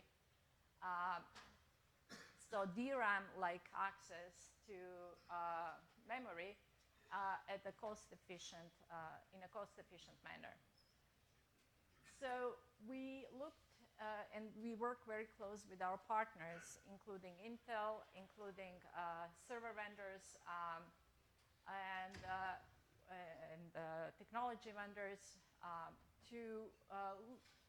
So we have a big ecosystem of partners, and we are looking, and from the perspective of HANA, we started with focusing 3D cross-point technology comes in the form of SSDs, but we are working most closely on NVDIMMs, non-volatile DIMMs.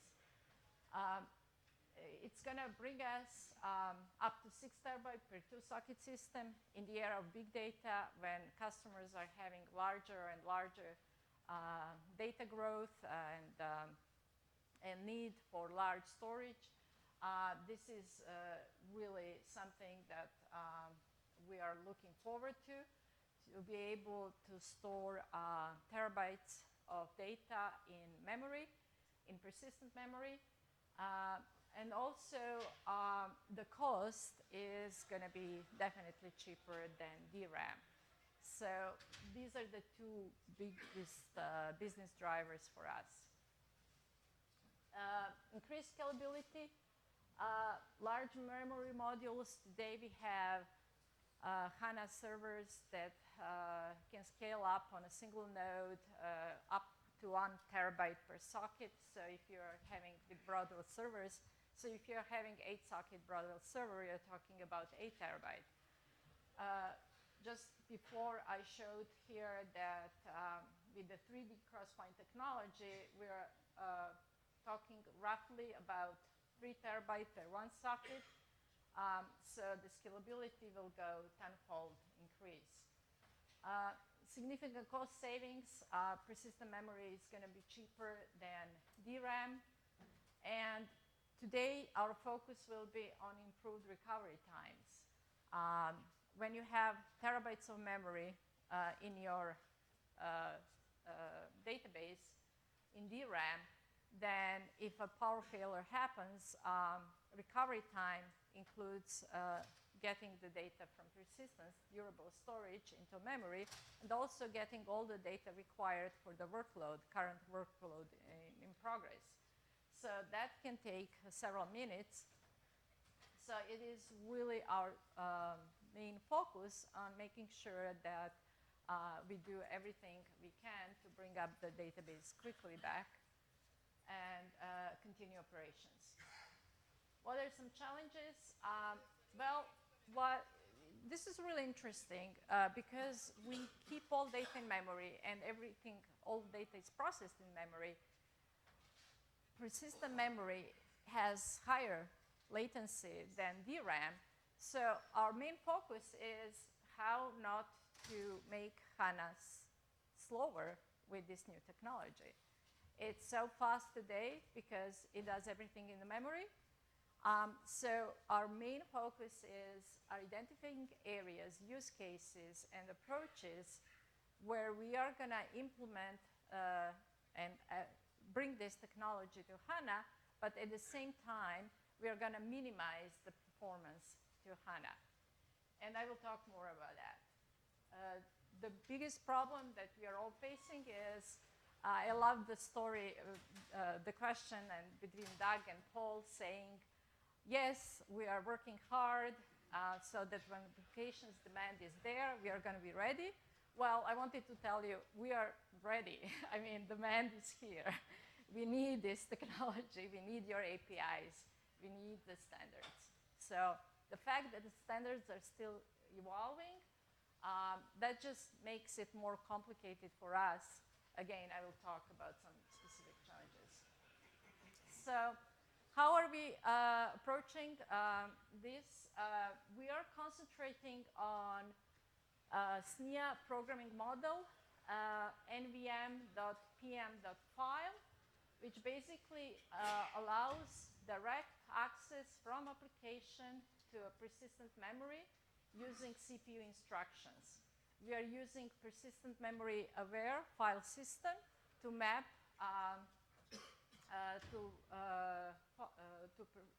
persistent memory virtual memory addresses.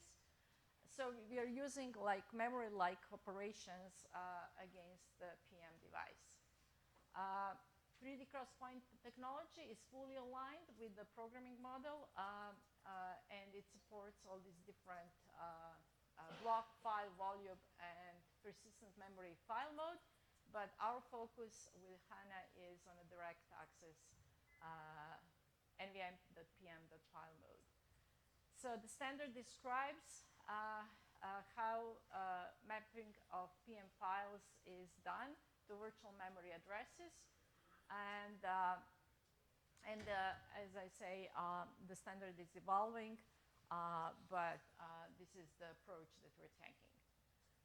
Back to the importance. Why is the technology important? Well, in today's global businesses, every second or every minute of downtime, means millions of euros or dollars.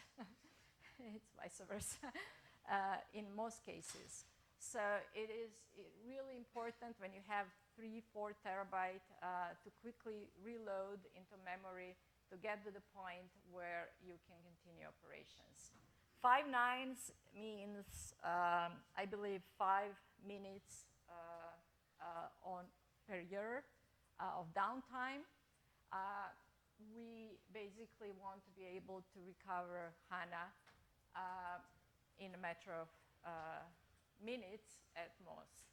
And hopefully, I mean, I'm talking about remote access to persistent memory over Fabric that hopefully the standards are coming up. And one day soon we will be able to start playing with this use case. So it is very important to restart an in-memory database very quickly. And persistent memory, they can help us with this use case. So when you look into the HANA memory architecture, there are kind of 3 areas. There is a main volume that contains all data. Data is stored in memory. And this is very much highly compressed data. We're talking about 95% of data in main volume. And the compression ratio is very high, 10 to 20 times. And this is primarily read scans data in terms of access. Then there is a log file. Deltas are stored, and it's portions of data that has been modified. This is roughly 5% of data, and this is light compression data, and it includes, in terms of access type, both reads and writes. And finally, there is a scratch pad, which we use for storing intermediate results. And it's a temporary space in the memory, and it's also reads and writes. So where we can mostly benefit is here by using Intel DIMM based on 3D crosspoint technology for putting the main volume, 95% of our data, which is mostly reads, into a persistent memory, into a 3D crosspoint NVDIMMs. So what do we gain? Well, if 95% of data now you can put into larger capacity, then this is huge for us. We will be able to scale to new limits. In terms of persistence, we don't need to, this is the bottleneck today. When the in-memory database goes down, it takes a long time to recover it and to load the data, all the data back into memory once you bring up the server. So this is great because the data is already going to be in the persistent memory, in a non-volatile memory. So we will greatly reduce the downtime. And in terms of higher latency, that's the con, right? As I said, what we're doing is we are selecting this use case where references are in forms of scans. So hardware and software prefetchers will be used to hide latencies for these access patterns. This is what the prototype looks like. There are two HANA systems, and they both have, here it's shown a two-node landscape. We still use SAN and shared storage for data volume and log volume, but and this is for the purpose of a hardware failure, again, until we have remote persistent memory access. But currently, data is stored in two places. Main volume is stored in persistent memory. So if the system goes down, data is already in main volume and doesn't need to be restored from persistency. But on restart, on hardware failure, backup server loads the data from SAN. So why do we need to keep SANs still? And why do we need to store data in two places? This is inefficient. This is a prototype. This is a working model where we wanted to see what will we have in terms of how much we can speed up the database recovery time if we stored data volumes, main data store into a persistent memory. That was the purpose of the prototype. So here are the results. We were able to significantly improve the database restart time. We actually improved it 5 times across our measurements. In terms of how slower the workloads, the performance was, well, degradation was within the expected range for most workloads. Depends what kind of workloads we're talking about, but most workloads were within 5%, again, performance degradation. What did we use? We used software and hardware emulators. We actually were able to patch the BIOS microcode to simulate latencies for persistent memory, anywhere from 200 nanoseconds to 500 nanoseconds. And in terms of the ecosystem, there is a session after my session after lunch. The colleague from VMware, Rajesh Venkata Subramanian, she will be talking about one such emulator from VMware.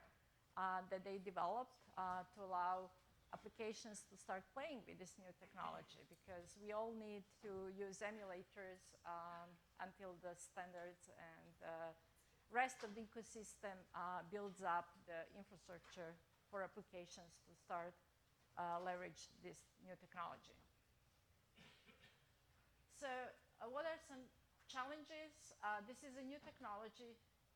Standards are still evolving. And at this point, the opportunities are there. We see that we can significantly improve the database restart time, leveraging 3D cross-point technology from Intel and Micron, increase memory capacity at a lower cost. This is potentially significant cost benefits in several areas. Yes, we do use 2 redundant persistent copies. We do dual writes to both persistent memory and SanDisks.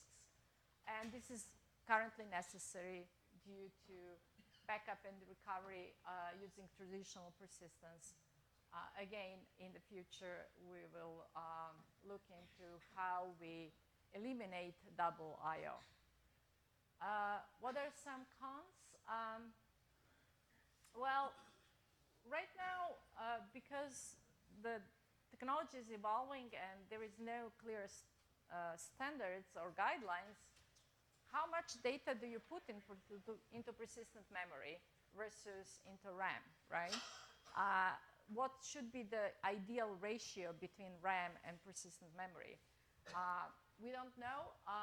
That's going to come over time. We are going to identify that ratio, ideal ratio. And both storages coexist in DDR4 form factor, but that capacity ratio between persistent memory and DRAM is unknown at present.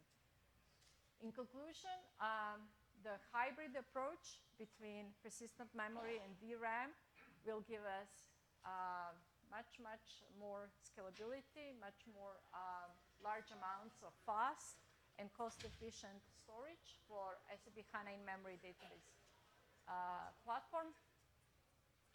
It will allow us to achieve near zero instant recovery or zero downtime for our HANA in-memory database.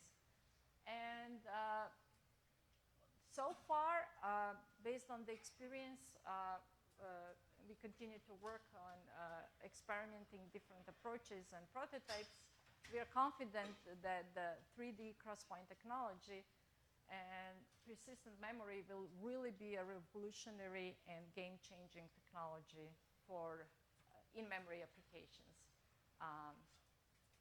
which is one example, SAP HANA. Thank you. And any questions, please? Thank you, Zora. It's great hearing the application view. Questions? So there's lots of questions. Why am I not surprised? We'll start over here.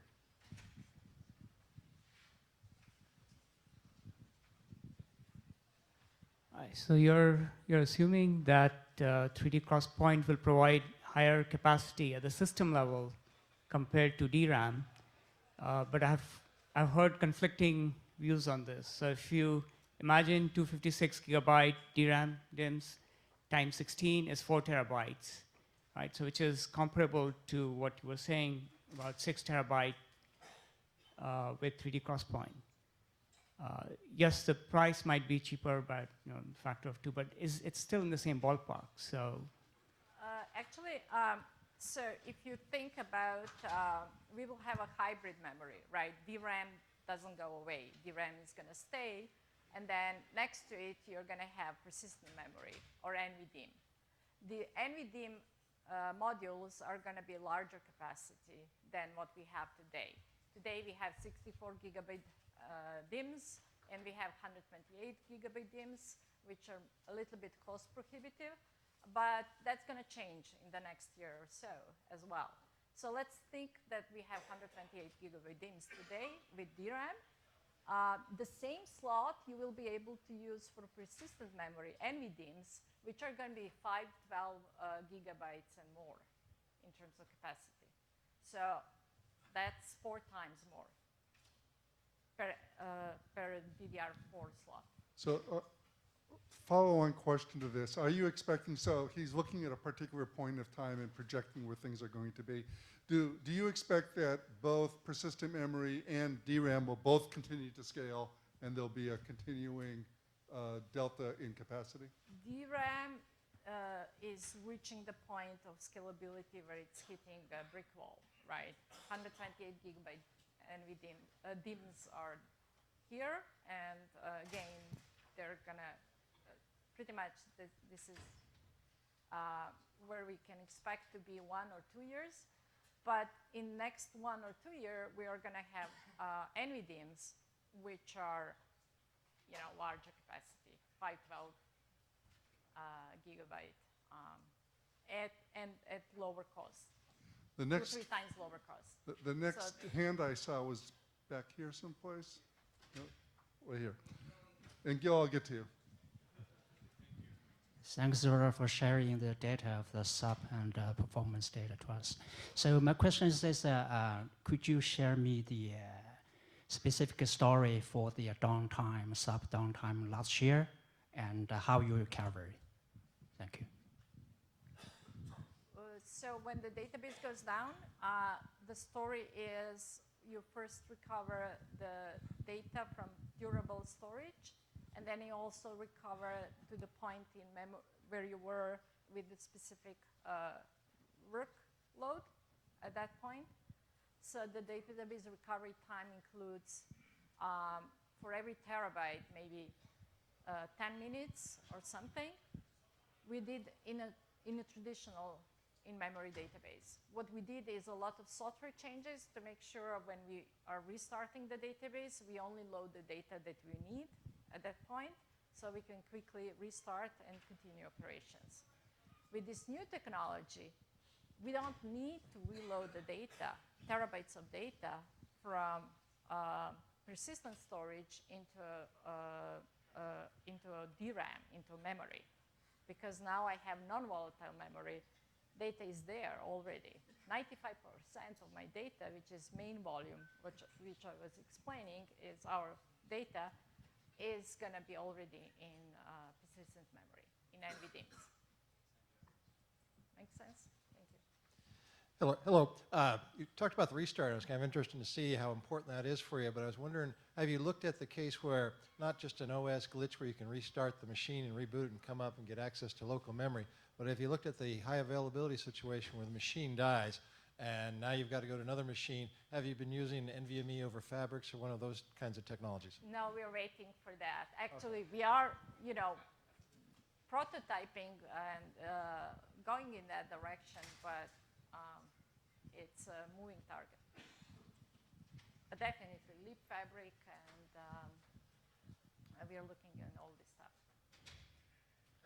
We have to. I mean. Zora, Gil Russell, Semiscape. Very nice presentation, and thank you. I've been following the in-memory compute since Hasso has been fooling around with it. And he had to sell it against a very hard sale of the board of SAP, which was really pretty interesting. The question is, you are using this memory. I would imagine there is a segment of the memory that is reserved for backing up the DRAM, is that correct? And that you are using the crosspoint as working memory. 3D crosspoint is used for storing main store. Yeah. Persistent memory NVDIMMs are used for main store. Main store is the data, highly compressed data in HANA.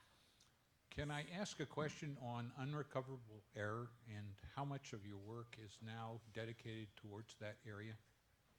I'm not sure I understand the question. The error rate has a very big effect on the machine clobbering, and that if you get an unrecoverable error, it's unrecoverable. It means you have to start back over again and repair that error.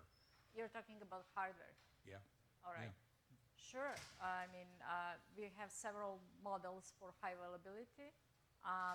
This helps a lot when you actually have a standby node and you're recovering, there is a hardware failure, like unrecoverable hardware failure, and you have to fail over to a standby node. Yeah.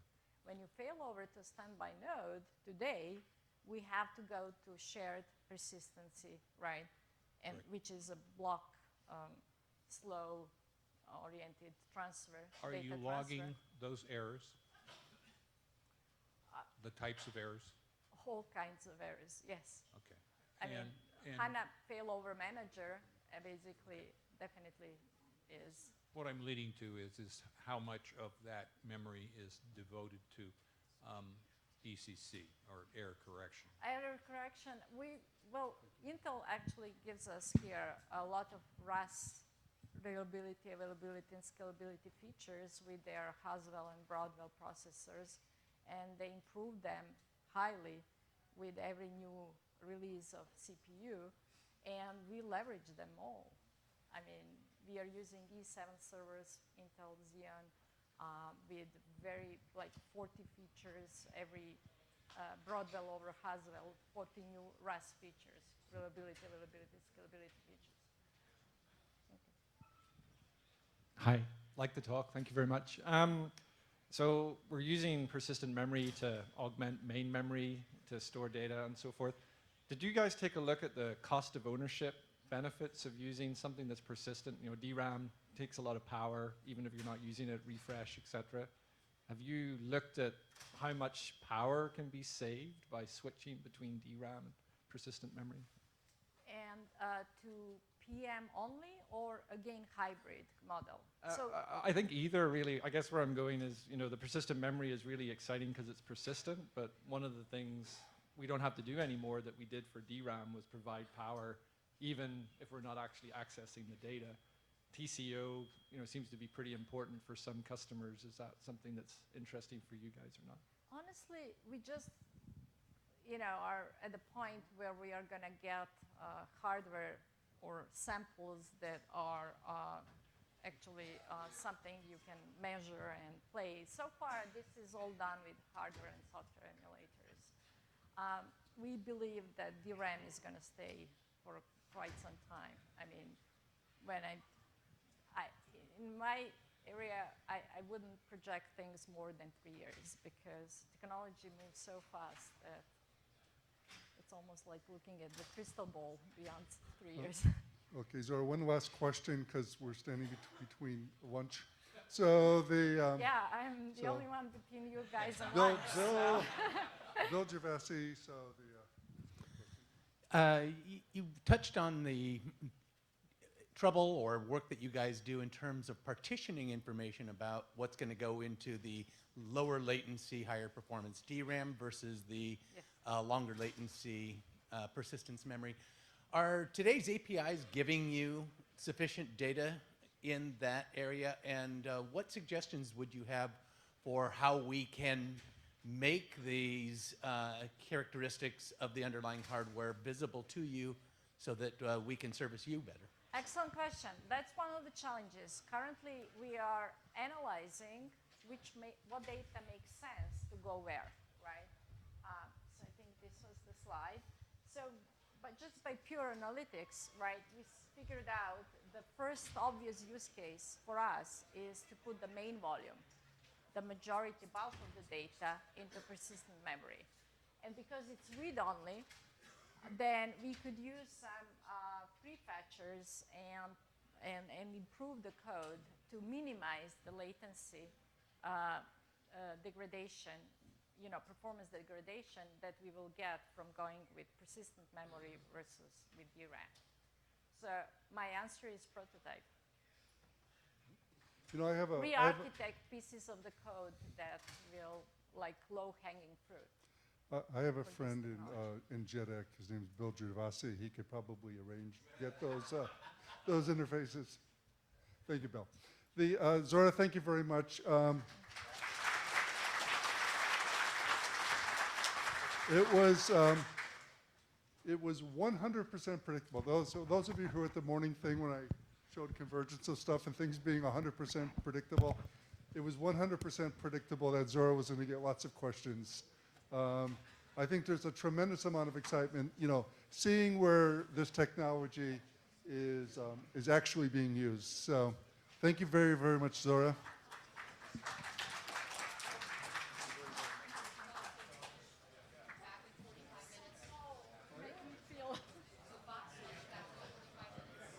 So we have box lunches back here in 45 minutes, and we got a full schedule for the afternoon.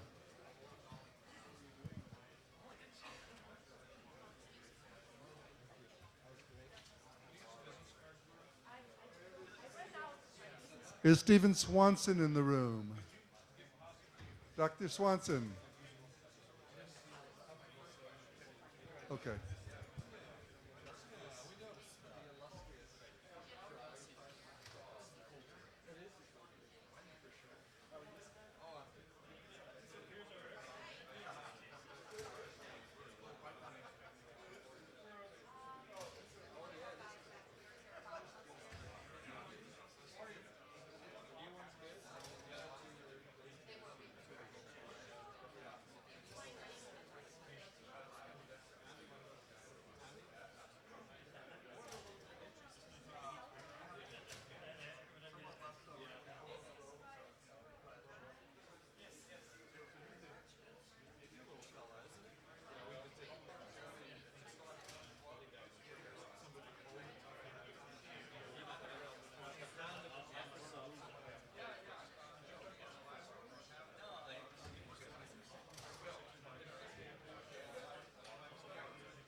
there's no way. So you succeed in some way that you have to discover. So because of that, you know, maybe yeah.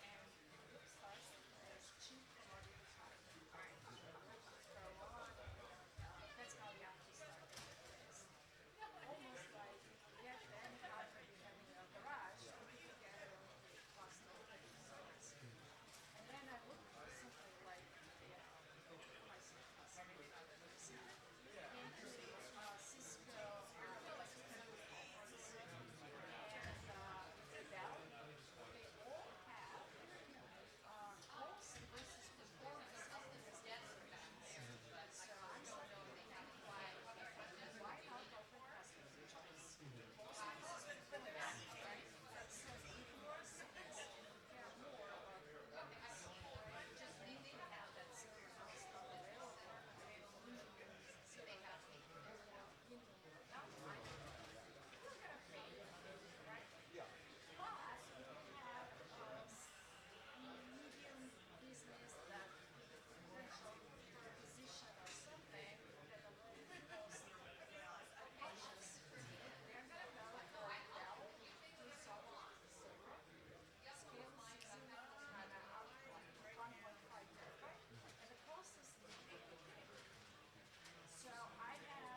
1, 2.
Hey, it's time to get started again. Okay, time has come. I got to try to get control of the room again. Okay, we have a really great afternoon for you. I think the morning went fantastic as well. Our next speaker is Stephen Swanson. He is a professor at University of California in San Diego. So when I was talking about starting rocket engines at 455 degrees below zero, he probably has no idea what that's all about. Somebody, or even starting your car engine at, what did I say, at 0, minus 20, or minus 40. He was thinking, what does that even mean? So, but anyway, Stephen is running a project, or going to represent a project called NOVA, which he claims is it's a file system, the fastest file system in the universe for persistent memory for NVDIMMs. So, Stephen, looking forward to hear what you have to say. All right, thanks. So thank you very much for the introduction. I should say I'm sure there's some aliens somewhere that have some very fast file systems, so I don't want to make claims I can't support. So I run a research group at UCSD. We've been around since about 2008, my research group, and we've studied all kinds of different aspects of non-volatile memories, ranging from flash and conventional SSDs, and now we're doing a lot of work looking at non-volatile main memory technologies like NVDIMMs and so forth. So today I'm going to tell you about a file system that we've built over the last 18 months or so called NOVA. And NOVA is the result of an effort to really rethink the way that people design file systems to take full advantage of these non-volatile main memory technologies that we're all here to hear about today. And what we've seen is that the result is that we can build file systems that look very, very different than conventional file systems, have much better performance than existing file systems, and also have much nicer properties from a usability and programmability perspective than existing file systems. So if we look at sort of the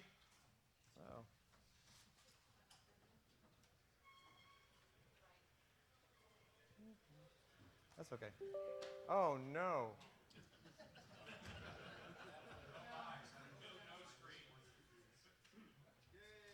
All right. Oh, there we go. All right. So if we look at kind of how we've ended up where we are with respect to file systems in the world, there's a lot of file systems available. These are all the kind of most popular file systems in Linux right now. And they were designed and sort of grew up running on hard drives and on SSDs. And so they've been designed from the very beginning to kind of, I guess, partly take advantage and also partly just cope with the performance characteristics of this kind of media. And first we had hard drives, of course, and lately we've had SSDs. And we've had new file systems for SSDs that are optimized in slightly different ways. But they're very much kind of wedded to the hardware on which they were designed. And one of the consequences of this is that the file system designers have made a lot of trade-offs. In particular, they've made trade-offs about the kind of semantics that these file systems provide. So this is data from a paper from a group at the University of Wisconsin in Madison. And what they did is they took a bunch of different file systems, disk and SSD-based file systems, and they went in and did some experiments and identified places where those file systems didn't deliver the kind of atomicity guarantees that the POSIX standard requires. So things like, can you do an atomic single-sector overwrite? Can you do an atomic single-sector append? Can you do multi-sector overwrites atomically and things like this? The checkboxes are where the file systems provide that kind of atomicity, and the gray boxes are places where those file systems fail to provide that kind of atomicity. So the two best options are ext4 with data journaling, which is sort of the most hardened version of ext4, and Btrfs. And they do pretty well, except not even those two file systems can do an atomic n-block overwrite.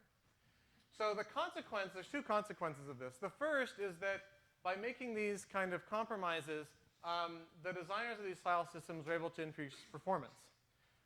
The other consequence, though, is that this actually makes these file systems pretty difficult to use. If I'm say, a database developer and I care a great deal about how my data is stored and that it be stored correctly and consistently, then I actually, first of all, I have a challenging programming problem because some things are atomic and some are not. And the second is that I really need to be programming for a specific file system, right? I need to be targeting ext4 with data journaling or Btrfs, and if I want to target XFS or RicerFS, I have to deal with a slightly different set of problems. I have to test a slightly different set of configurations.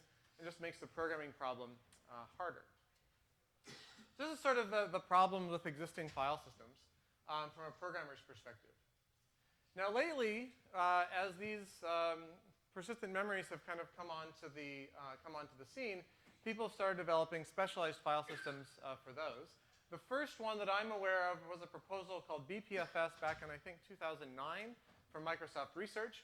There have been some other research proposals as well. PMFS was the first file system from Intel, which has now been deprecated. And then it's also begun to find its way into more mainstream file systems. So there's a version of ext4 that supports DAX and runs well in non-volatile main memory, and a version of XFS that also runs well in non-volatile main memory. And then there are a set of file systems that have been a little more recent and have been built from the ground up for non-volatile main memory. And those include Nova, which I'm going to talk about today, and M1FS, which is the file system from PlexiStore. And these are really built from the ground up to run on these new memory technologies. Now, even these file systems, at least other than Nova, that I have listed here, also don't provide all of the atomicity and consistency guarantees we would like. BPFS does a pretty good job, but all the other ones that we've tested fail to provide good data atomicity. So they do metadata pretty well, but they don't protect your data with strongly consistent updates. So our goal with Nova, this is a little out of order. So there's also some performance disadvantages of the kind of legacy file systems as they've been ported to take advantage of non-volatile main memory. So ext4 with DAX doesn't provide data atomicity support. There's no ext4 data journaling, the version that provides both data journaling and DAX support. There's a single journal that's shared by all file accesses, which is a point of, can be a bottleneck on performance. As we'll see, it leads to relatively poor performance on non-volatile main memory. And we heard a little bit of this earlier from Andy, is that the folks that maintain this file system and also XFS, those file systems are still disk file systems. And obviously, we need them to remain disk file systems. And so the development teams are kind of hesitant to make significant changes that would benefit non-volatile main memory operation over conventional operation. And Andy mentioned this problem with doing fast msync. And so there's some kind of a variety of issues that are going to keep these file systems from getting to the level of performance that we would like to have. So the goal of Nova is to provide all of these strong atomicity guarantees. So we provide all the kinds of atomicity that POSIX requires. And at the same time, provide very high performance. So how are we going to go about doing that? So the first thing we're going to do is we're going to dispense with all of the disk-centric kind of baggage that comes with existing file systems. We're going to provide strong consistency guarantees, so we're not going to make any of those sacrifices to improve performance because we're not going to need them. We're going to make it as lean and as fast as possible. So the code base is pretty small, and we do our best to make sure that all the paths are fast paths. We're able to freely optimize for NVDIMMs. There's no reason for us to worry about what some future disk-based or block-based storage system might want. And so, for instance, we can do user space, fsync, and msync without any problem. And we can focus very heavily on the latency and bandwidth advantages that NVDIMMs provide and optimize for those very specifically. So, for instance, take advantage of the fact that we can do, say, 64-bit atomic writes to the NVDIMMs. The other thing that we wanted was for it to be freely available. In the best world, this would end up integrated into Linux, and that means it needs to be GPL'd. And so all the source code for Nova is freely available online on GitHub, and we've had people from lots of different companies download it and try it out. So how does Nova work? So in the past, there have been basically 3 different ways that file systems have worked.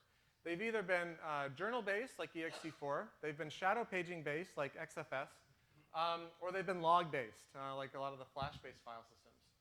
So what's been really interesting about Nova is that as we were engineering it, we found that we could combine aspects of all 3 of those different kinds of file systems, kind of take the best of each of them to build what is kind of a completely new style of file system. So how is Nova log structured? So Nova, kind of the basic unit of providing consistent updates is the log. But rather than provide one log for the entire file system, Nova actually provides one log for each inode in the file system. So every file has its own log. That allows for massive concurrency, which NVDIMMs are very good at providing. The logs are also non-contiguous. There's no reason for them to be laid out sequentially in memory. So that makes memory management easier. The logs, of course, provide a very fast, simple mechanism for doing atomic updates. The other thing that's a little bit different about our logs is that they only include metadata. There's no file data in any of our logs. That keeps the logs small, and it also simplifies memory management for file data that I'll talk about in just a moment. So the way this works is we have a log. We have a pointer, and each inode data structure has a pointer to the tail of the log. If we want to add something to the log, we write the data at the end of the log, and then we can do an atomic update to that tail pointer to atomically add that log entry. So Nova is also copy on write. We use copy on write for file data. If we want to do multi-page atomic updates, the way that works, we have a file here. We have its log that has some metadata entries that point to the pages, the data pages for that file.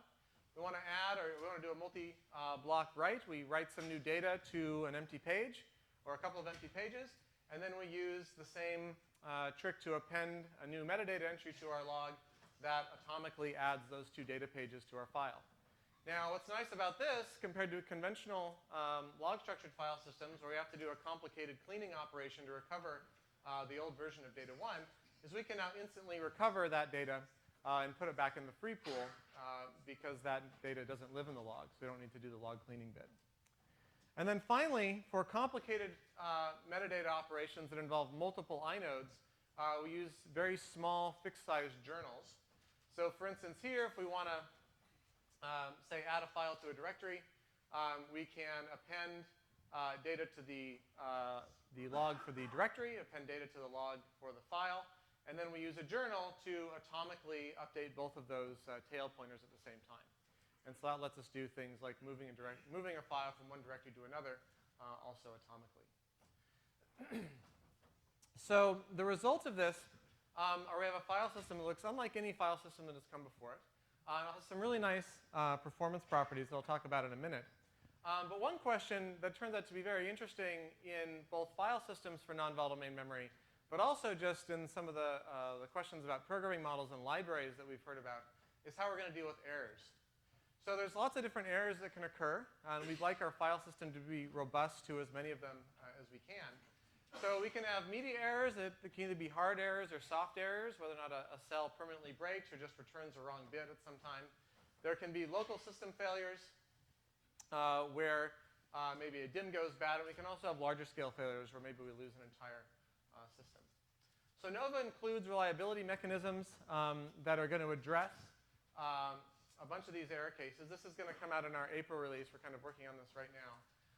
So what we're going to do is we're going to replicate all the metadata in the file system. So we'll have 2 copies. If we detect a media error in one, we can copy the good version over to restore that data.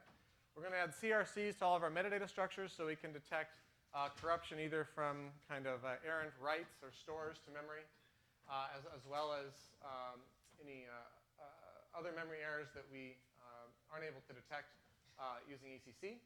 We're going to use erasure codes for file data so that we'll be able to recover from errors in file data. And then we also have support for read-only checkpoints, so you can take checkpoints anywhere along the way in the file system, and you can use that to do backups and so forth, which is also critical for deployment in the enterprise space. The other thing we're going to add, which kind of hurts my heart a little bit, but the Linux folks said it would be a really good idea, is we're going to add unsafe modes that give up all the consistency guarantees to get better performance, because apparently some people just don't care about their data. But they want to go really fast. So that's fine. We can, when we run performance numbers, compared on some operations are actually slower than ext4 DAX, because ext4 DAX, they apparently don't care about their data, so they're able to go faster. So we'll be able to beat them in those cases as well. So I have a couple of performance measurements. So this is basic operation latency. We're going to compare to ext4 with data journaling and ext4 DAX. We compare to 2 versions of ext4 because neither one of them actually provides everything that Nova does. ext4 journaling provides strong consistency guarantees, almost as strong as what Nova provides, but it's not DAX. And ext4 DAX is DAX, but it doesn't provide the strong consistency. And then we have M1FS in purple and then Nova in green. And so you see we're faster than conventional file systems that have been adapted for DAX operation by a good bit, and we're a smidge faster than M1FS as well. And then on larger scale workloads, this is some file bench workloads showing throughput. We are a lot faster than, much better throughput than existing disk or SSD-based file systems. And we're basically neck and neck with M1FS. So we get very, very good performance. We have much stronger consistency. And so all around that kind of gets us to where we want to be with our file systems. Easy to program, highly reliable, and also very, very fast. So to wrap things up, I'm going to leave some time for questions. So existing file systems don't meet the needs or the requirements of applications on NVMe file systems, right? We're going to buy this new memory. It's going to be, cheaper per bit than DRAM, but more expensive than SSD. So we want to get the most kind of performance bang for our buck that we can.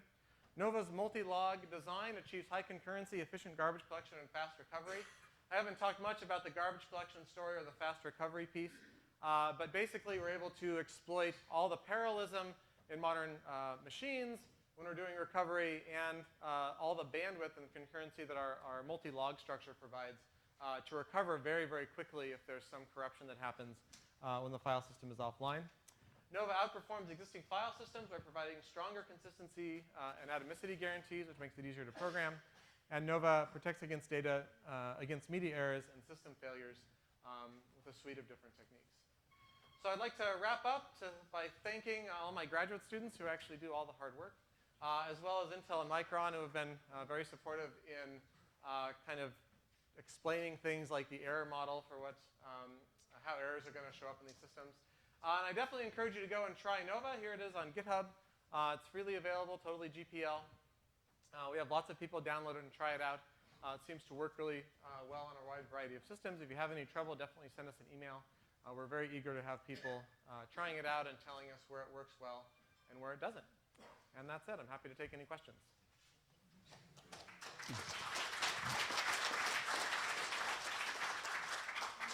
We'll start with Tom. Give Tom first priority because.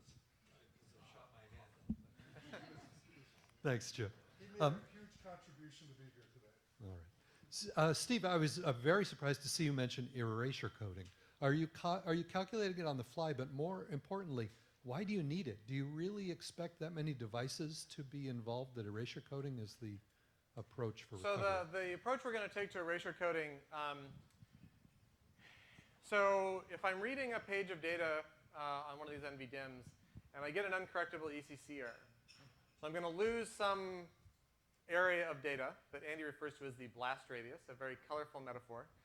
So I lose the blast radius worth of data, and that comes back poisoned to the CPU.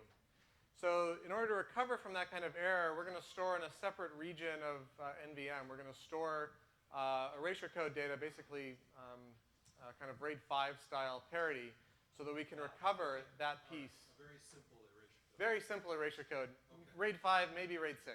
Okay. Yeah. Okay. And I mean the number of devices, so you're just going to have another copy of it nearby.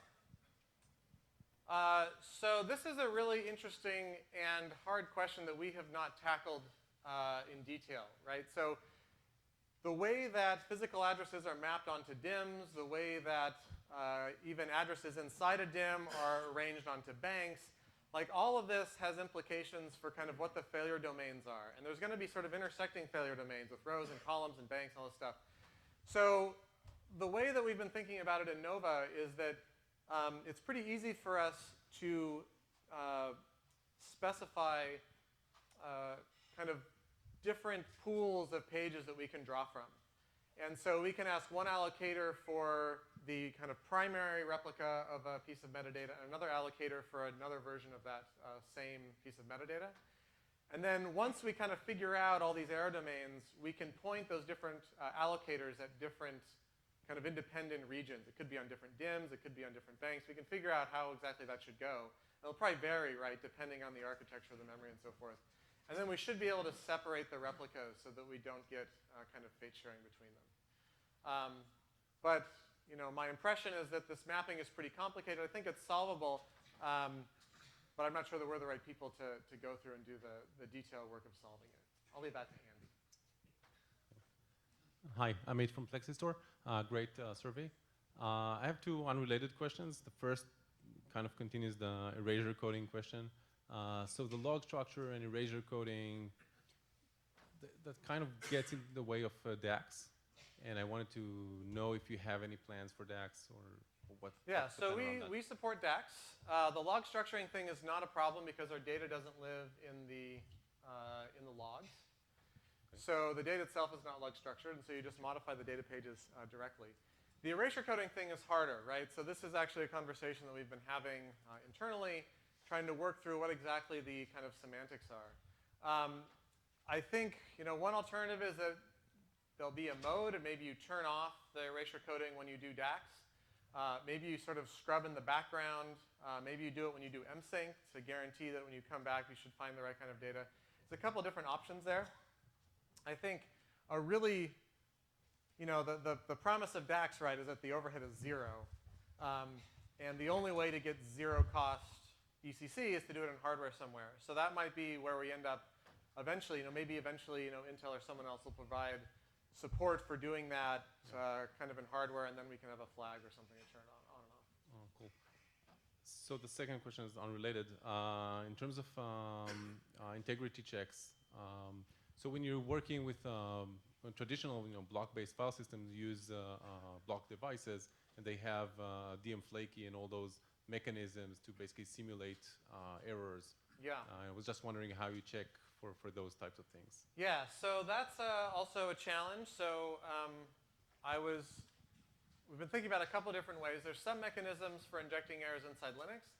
The problem is it's very hard to inject a non-correctable ECC error in a realistic way. So one possibility is to use virtualization somehow. I imagine that a virtual hypervisor could do that and get the right code path to be triggered. So that's kind of what we're looking at right now, but this is a challenge. It would be nice if we could like set a debug register somewhere that's like the next time you access this cache line, like just fail, and then we could do tests. Yeah.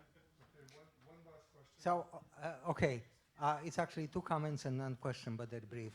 One question, please. We have to stay. Okay, are the logs themselves files in the file system? No.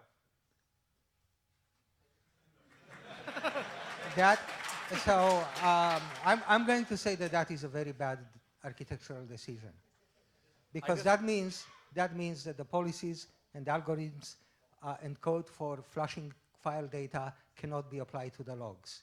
And high-grade commercial file systems like Veritas VXFS make everything a file. The inodes are in a file, the transaction log is in a file, especially since you don't have disk latencies.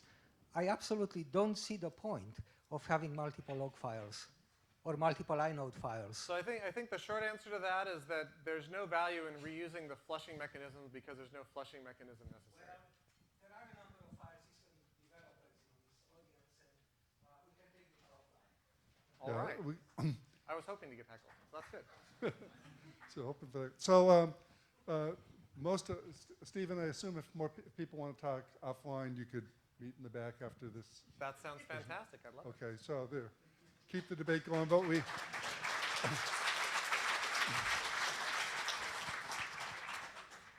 Stephen, thank you very much. Thank you. It's great to have some academia here as well. So the next we're kind of moving into the OS section, and and we're starting with OS support. You know, to me, it's almost amazing that, you know, we have such deep support in the various operating systems. VMware is going to talk first, and then we also have the Linux community and Microsoft speaking. And I know I don't know about Linux so much.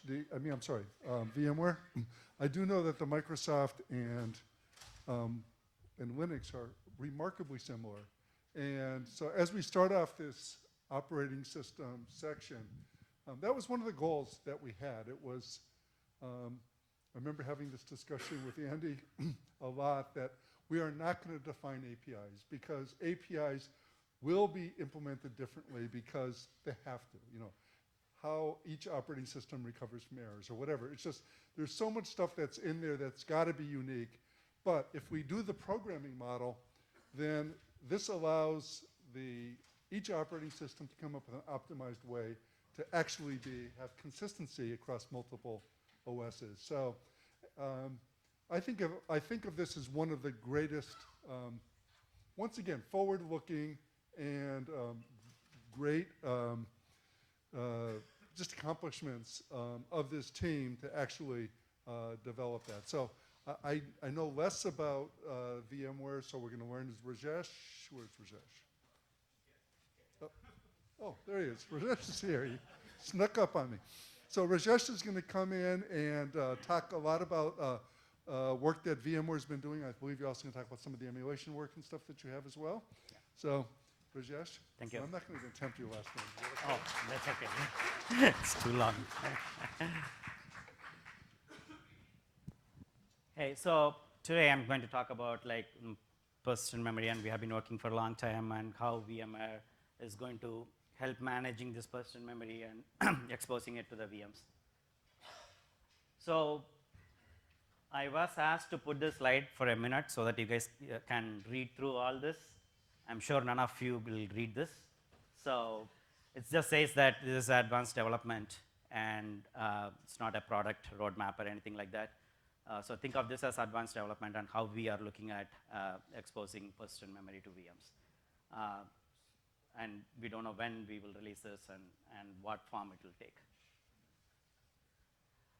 Okay, so you have heard many times the storage is going through a fundamental change, and all the storage guys have to be scared now. Probably you are scared enough now. This is just a quick, this one saying that persistent memory is nothing but with DRAM latency, DRAM bandwidth, DRAM granularity, but providing persistence.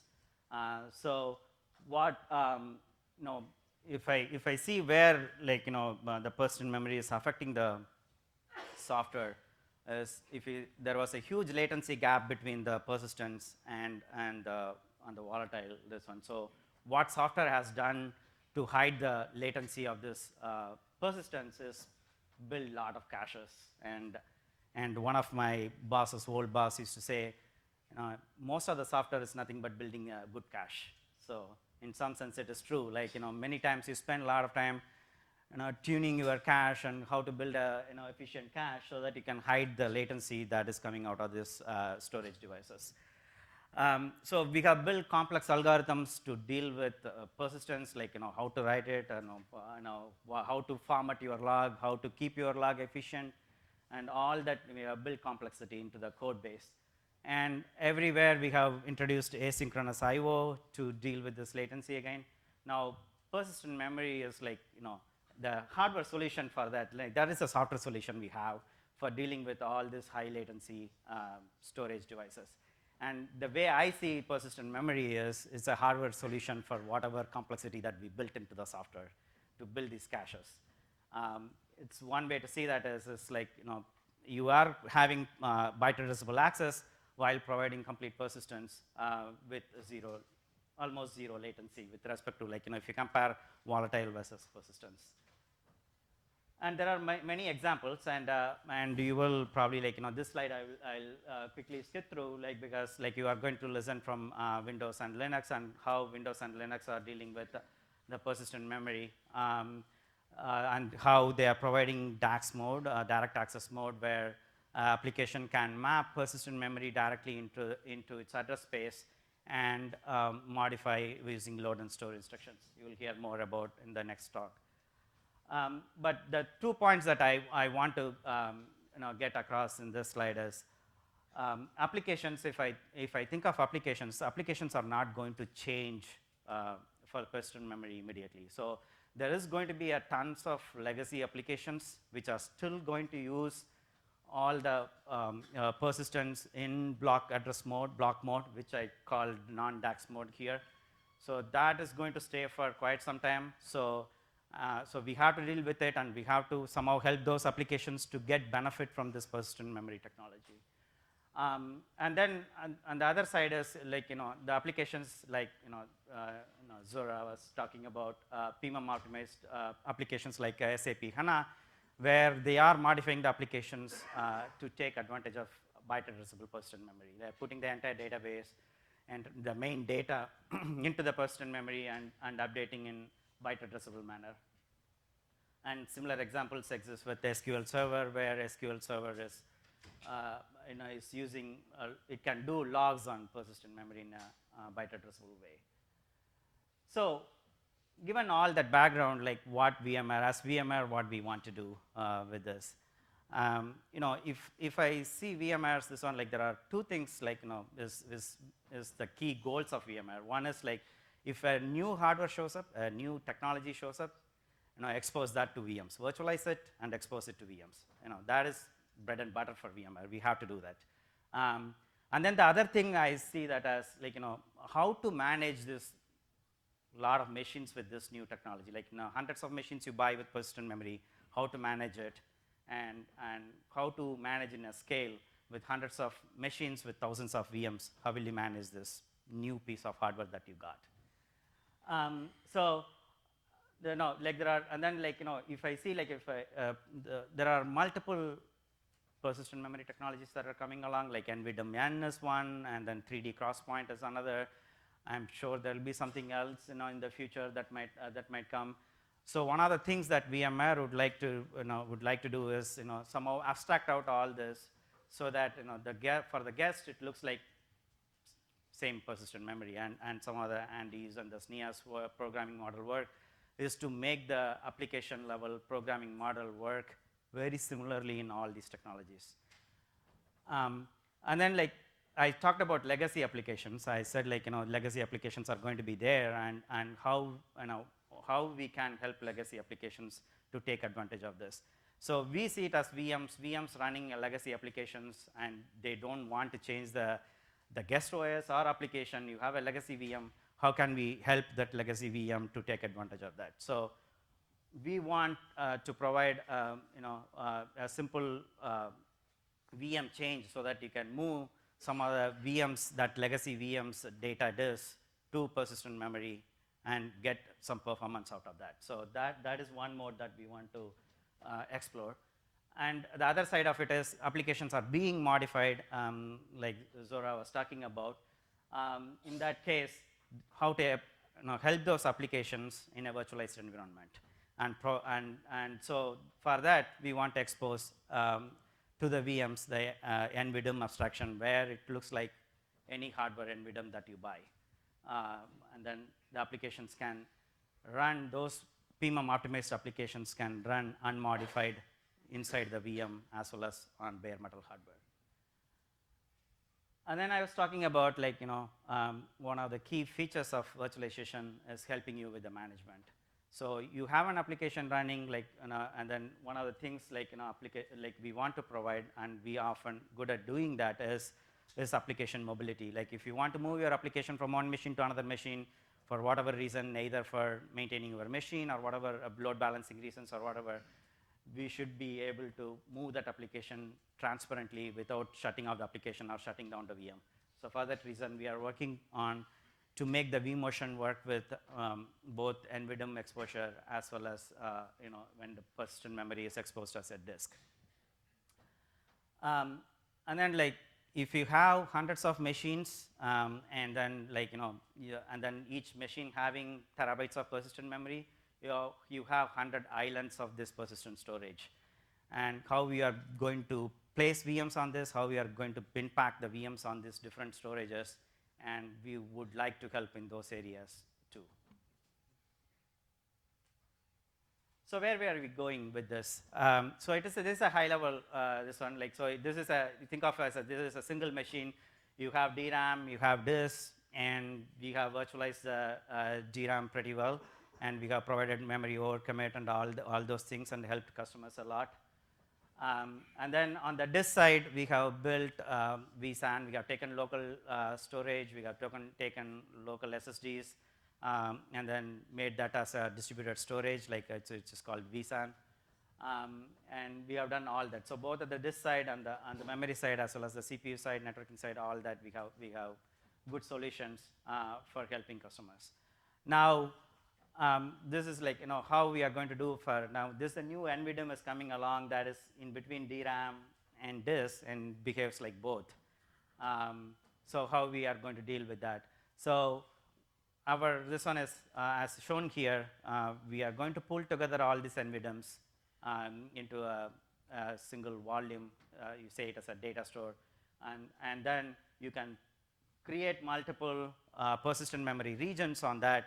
And now each region of this persistent memory can be exposed to VM in two different modes.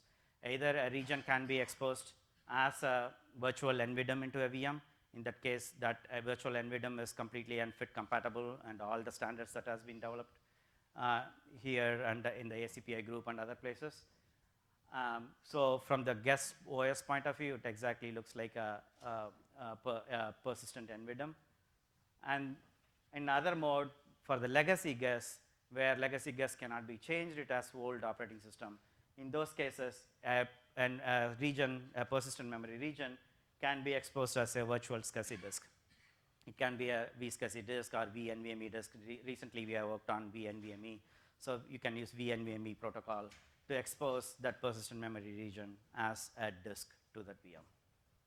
So in that case, you don't need any VM changes, and all your legacy OS and the application should run as is. So now I'll go into details of each layers, like NVDIMMs, and then how what it means to do something like this.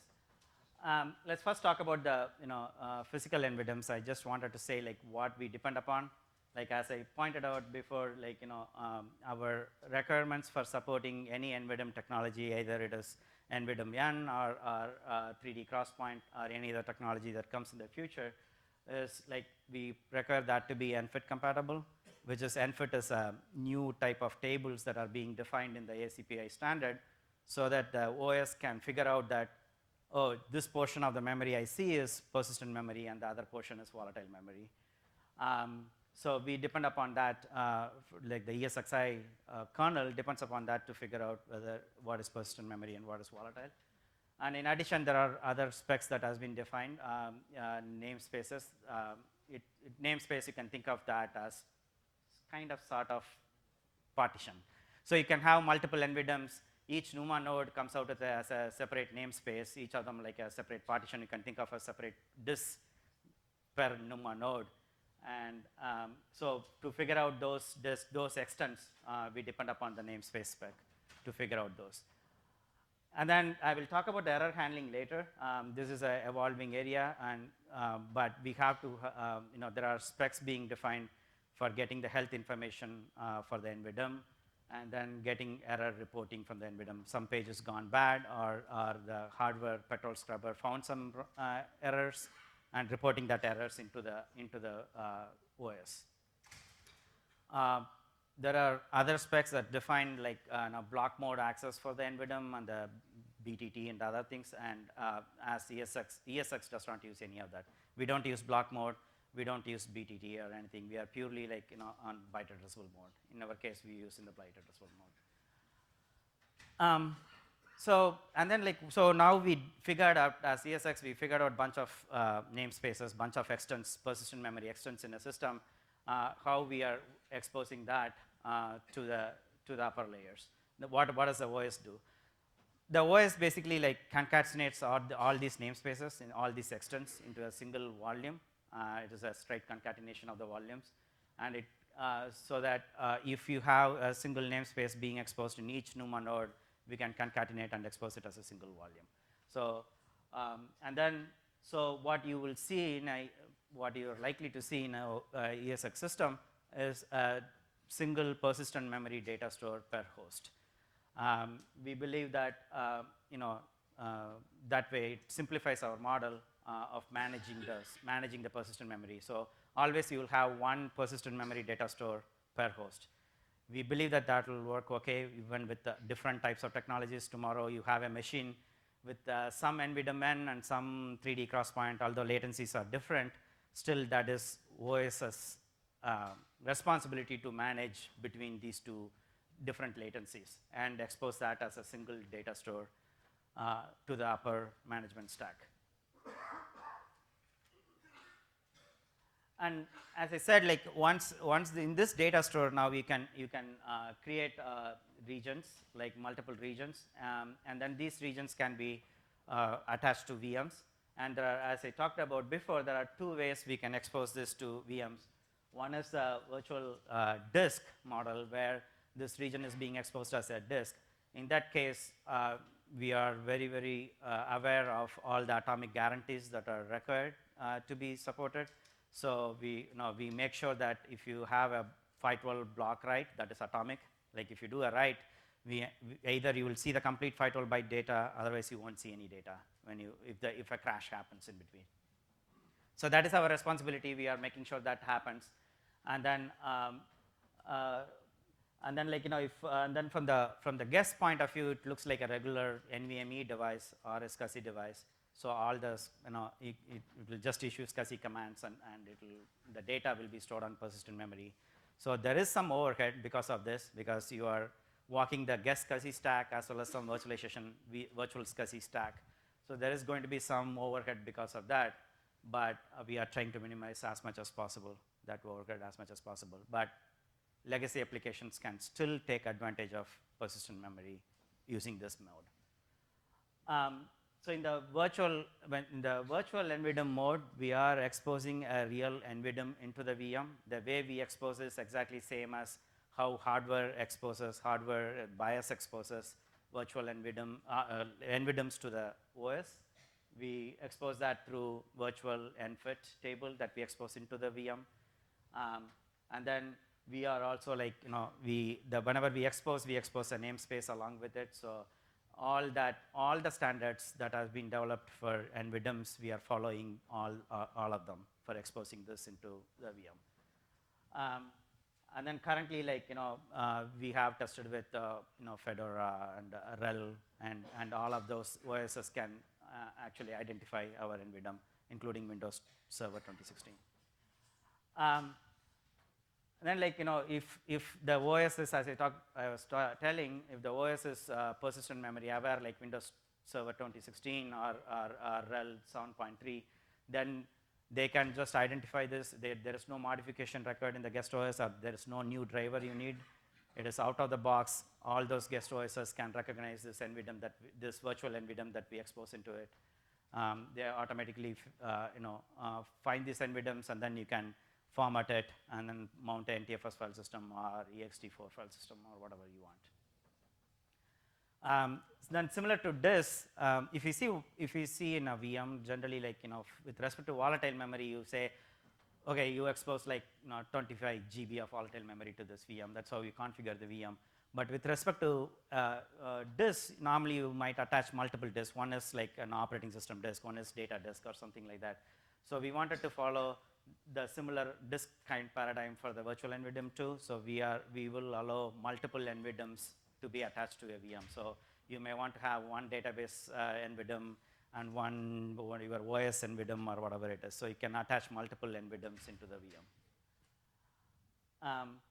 And then as much as possible, the ESX hypervisor, other than setting up the initial pages and the page tables, it gets out of the way.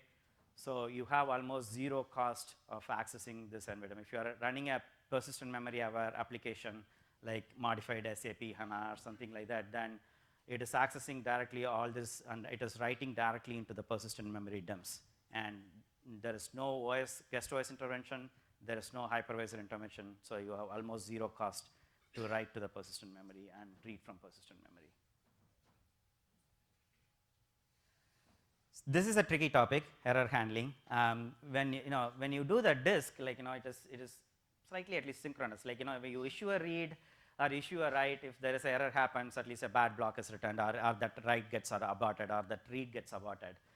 In this case, you write something that is there in the cache, that write succeeded, but afterwards when you flush or some other time, actually it hits the persistent memory media, and then that fails at that time. Or some read ahead is happening at the read ahead time, persistent memory is returning ECC errors, or something is happening. So it's very odd. So a lot of us are in this group and everywhere are talking about and deciding how to handle these errors. We are looking into all of that. There are multiple standards being developed, like how to report these errors into the OS. As of today, what we are mainly looking at is how ESX kernel can read all these errors that is coming out of the hardware and deal with it, like mark some pages as bad, metadata as bad, and etc. We haven't yet figured out, or we are still exploring how these errors can be exposed into the guest OS. At some point, as VMware, we have to get these errors from the hardware and ultimately expose it into the guest OS so that guest OS can react to it. That part we are still working on it, because we have to wait and see how guest OSs are going to evolve in handling errors and how we can do it in a way that they understand, and we have to test it together. So we are still exploring that. So last time, T was talking about the blast radius, error blast radius. So we are still on the IO path. If it is a VPMM disk, and then you are writing or reading, how a particular error, what it is going to affect, how many block IOs it is going to affect, and those things we are still figuring out, and we are in the process of exposing that into the guests.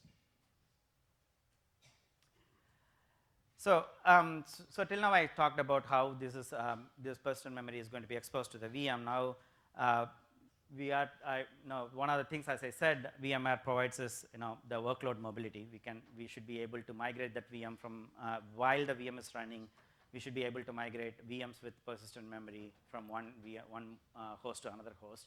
And currently, we can do both.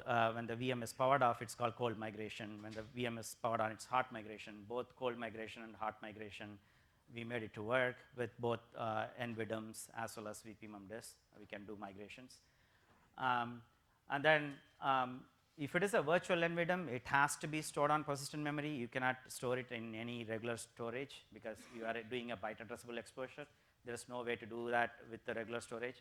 But if it is a VPMM disk, if it is a disk exposure, then you might someday decide that, oh, I want to move this disk from persistent memory to my SAN or my vSAN or something like that. So we do allow you to change the disk, upgrade and downgrade the disk from one storage to another storage. But whereas virtual NVDIMs have to be stored on persistent memory.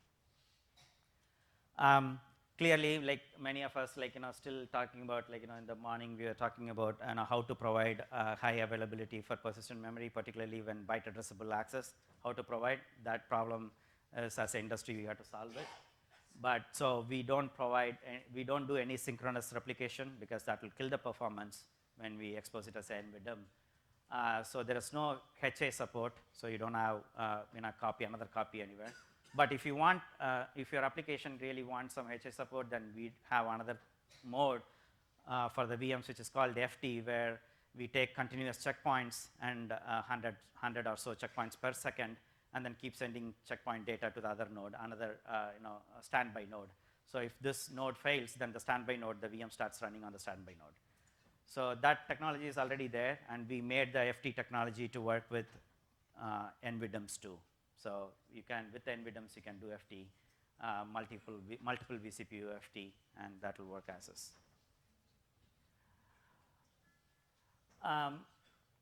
So now, so we have provided the, like I talked about the mobility, single VMs, but now I'm going to a little bit switch gear and say, like, okay, what's about host management? If I have hundreds of hosts, as I said before, if I have hundreds of hosts with a lot of persistent memory in each host, and then thousands of VMs, now who is going to help me bin pack all these VMs into these hosts, and how am I going to manage this humongous data center? So we are teaching our distributed resource scheduler, which is we call DRS, to help with this. So you can create a VM and say that this VM should be provisioned with 10 GB of persistent memory, and create this VM on the cluster. DRS will automatically figure out which host has sufficient amount of persistent memory and create that VM on that host. And similarly, DRS will, for load balancing reasons, or the maintenance mode I'll talk about, maintenance reasons, sometimes you may want to move the VMs. At that time, DRS will find a new destination host with sufficient amount of memory, persistent memory available, and then automatically move the VM. One of the challenges that is going to be with the physical NVDIMs is sometimes you may want to pull out some of the NVDIMs because the NVDIM is getting bad, or you may want to put new NVDIMs or whatever it is. You may want to do some maintenance of that machine or replace the NVDIMs or something like that. How to do that? That is a problem also we want to help the customers with. So the way we want them to do is, like, there is a mode where you can put a host into maintenance mode. When DRS will jump in, and suppose that that host has 100 VMs with persistent memory and running VMs, these are running VMs, DRS will determine where to move these 100 VMs. It will choose the right host and automatically move all these 100 VMs out. So this host becomes empty, and at that point you can bring down the host, replace your NVDIMs, bring it back up. DRS will load balance and move some other VMs back into the host. So those are the kind of things we want to help the customers with, and we are working on some of these. So since we have all this, like, those are, like, we are still working on all this, but what we have already, exposing NVDIMs into the VM, we thought it will be very useful to the ISVs, because, like, we are also using that kind of mechanism to help our, develop our applications. So we thought that it will be useful for ISVs. So we are giving this pre-production software to ISVs under NDA, so that they can use this for developing persistent memory aware applications. I think I'm running out of time, so I'm going to this one, like, so we took one application and modified Redis and made it completely persistent memory aware, and put entire Redis in persistent memory and made it to work. Please come to our poster session. Like, we are just outside. We can talk to you more about what we did with Redis. And I'll stop here. Thank you.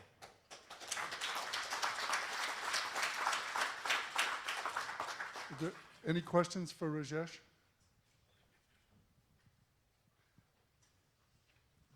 One over here.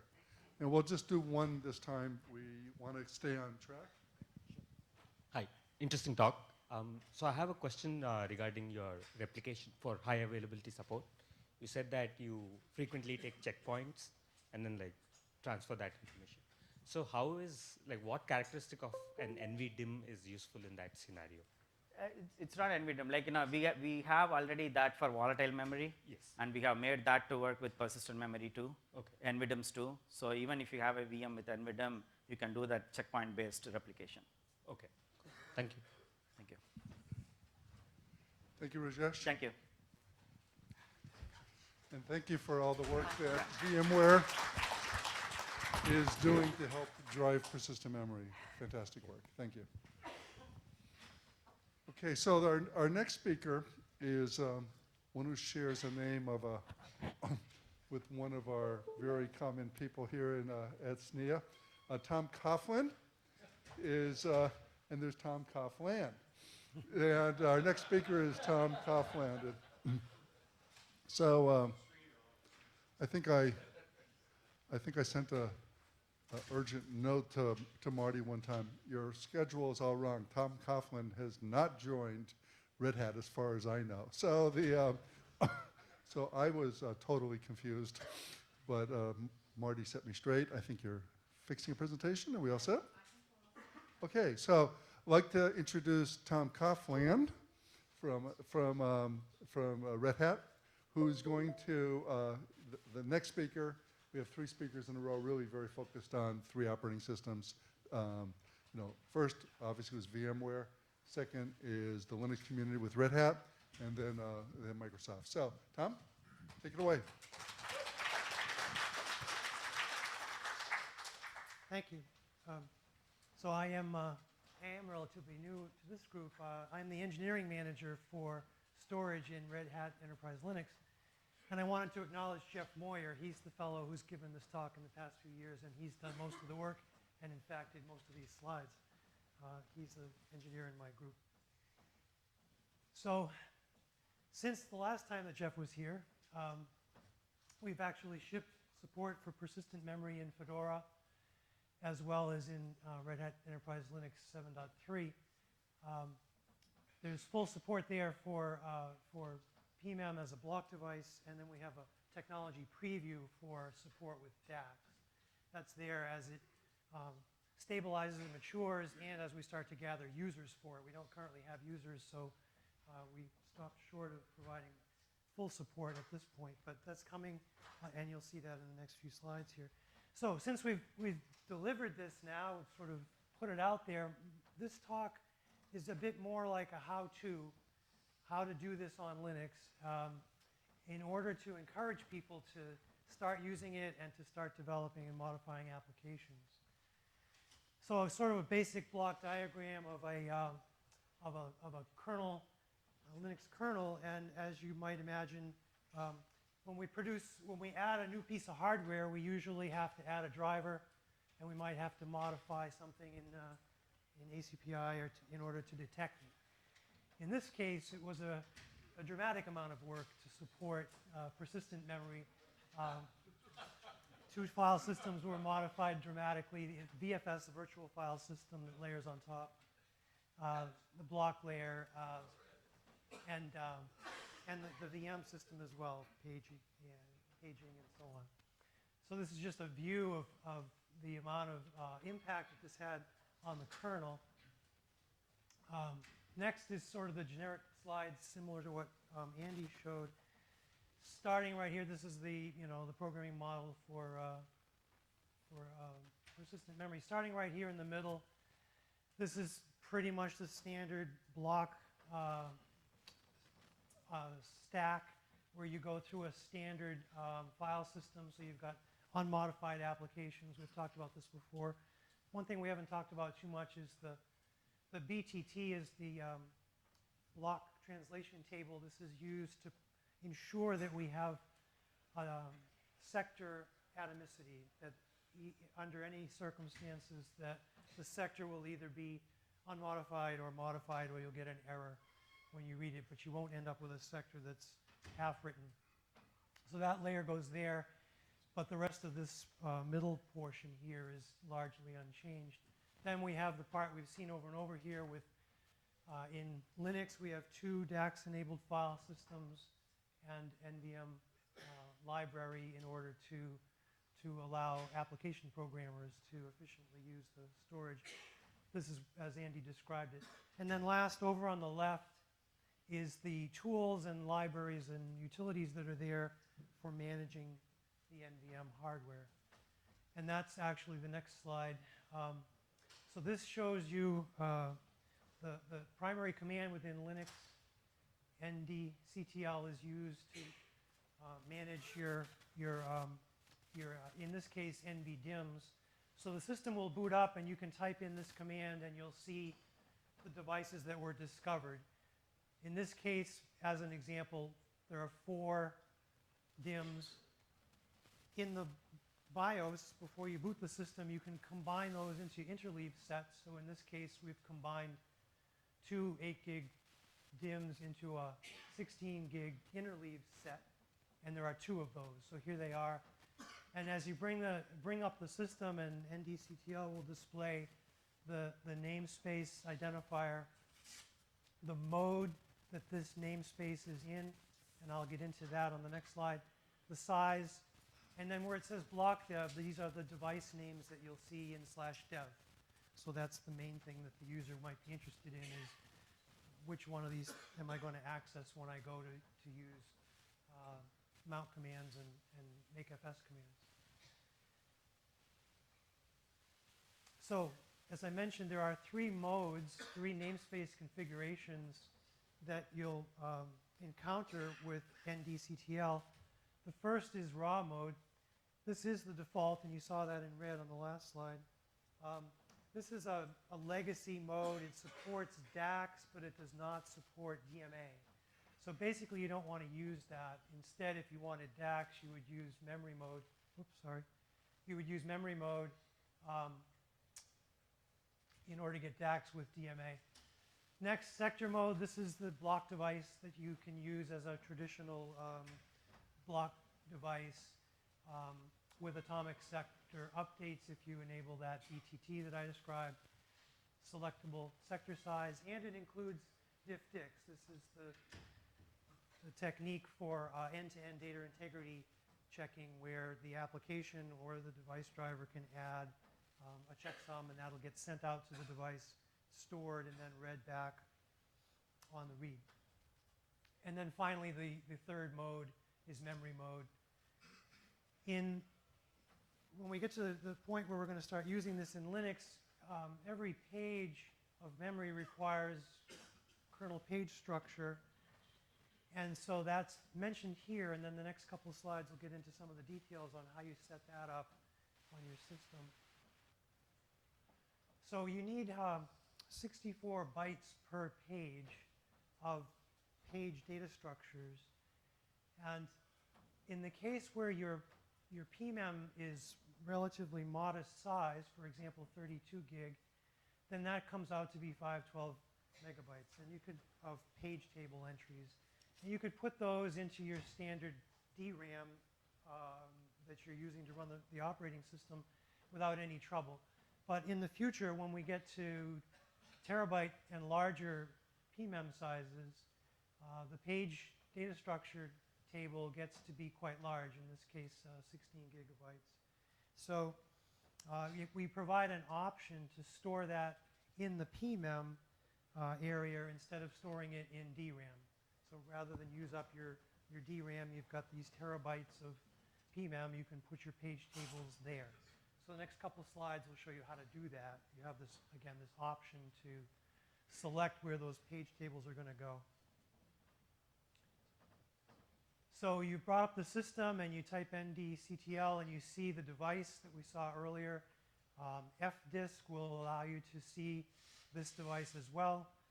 Here you can see it's /dev/pmem0, and there's the size that matches what NDCTL sees. So the next step is to get this out of raw mode, because raw mode is not useful. And we're going to take the next step in terms of configuring this. We'll configure this as a memory device capable of DAX. And in this case, since it's a small device, this is a 16 gigabyte NVDIMM, we will use we'll put the page table map into DRAM. So this specifies I want the mode to be DAX capable memory device, and I want the page tables to go into DRAM.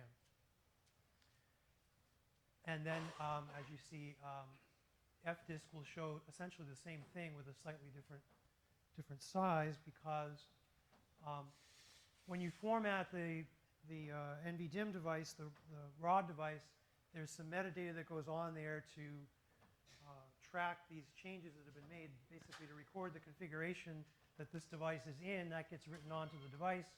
It takes up 2 megabytes or so, or in fact exactly 2 megabytes of metadata space on the device. And that will show up there in NDCTL as well as FDIS. Okay, so now, suppose you had a very large amount of persistent memory and you wanted to store the page tables in persistent memory because you've got plenty of it and it's less expensive than DRAM. Then you just specify map equals dev. The page structures, the page table entries will get stored right there in the persistent memory device, and so you can see the size has shrunk a bit here because we're storing those page tables there on that device.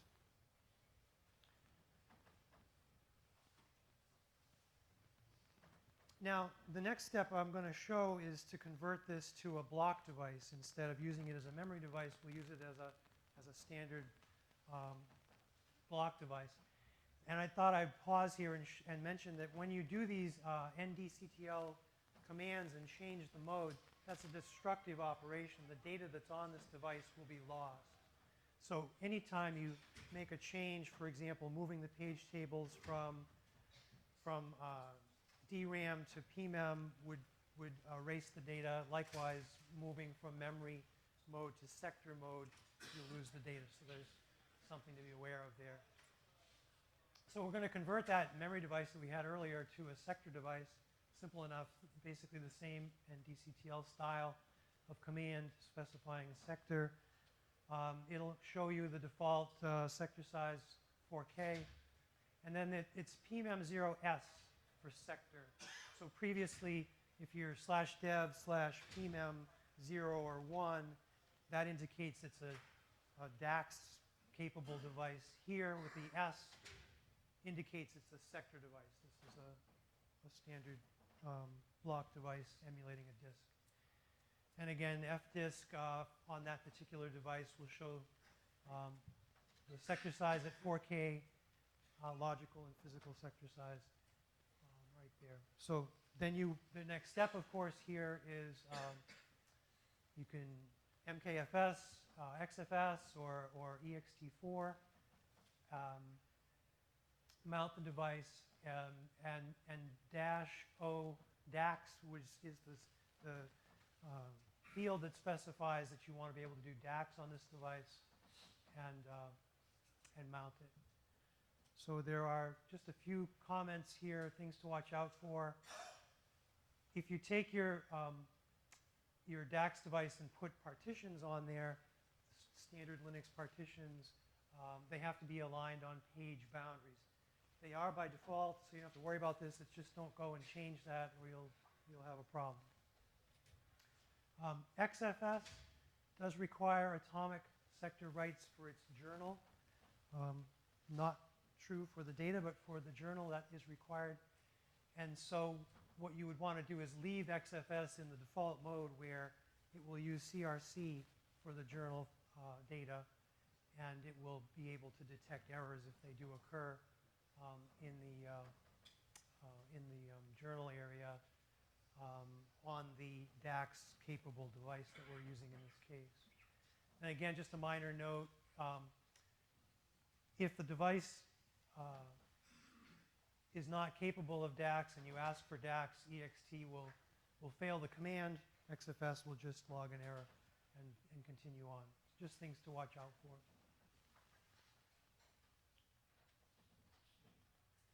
Okay, so as I mentioned, what we want to do here now is start encouraging folks to start using this, modifying applications and so on. There is within the Linux kernel the capability of specifying a kernel parameter at boot time that specifies a portion of DRAM that you would like to emulate persistent memory. So there's the command. You'll reserve some space. You can set up multiple of these virtual devices within your memory. And when you boot, you'll see them as individual PMEM devices. They're not persistent because they're just backed by standard DRAM, but they will allow you to run these sorts of commands, and in fact, the performance is DRAM performance, which will mimic what you would get with an NVM, I'm sorry, NVDIMM-N.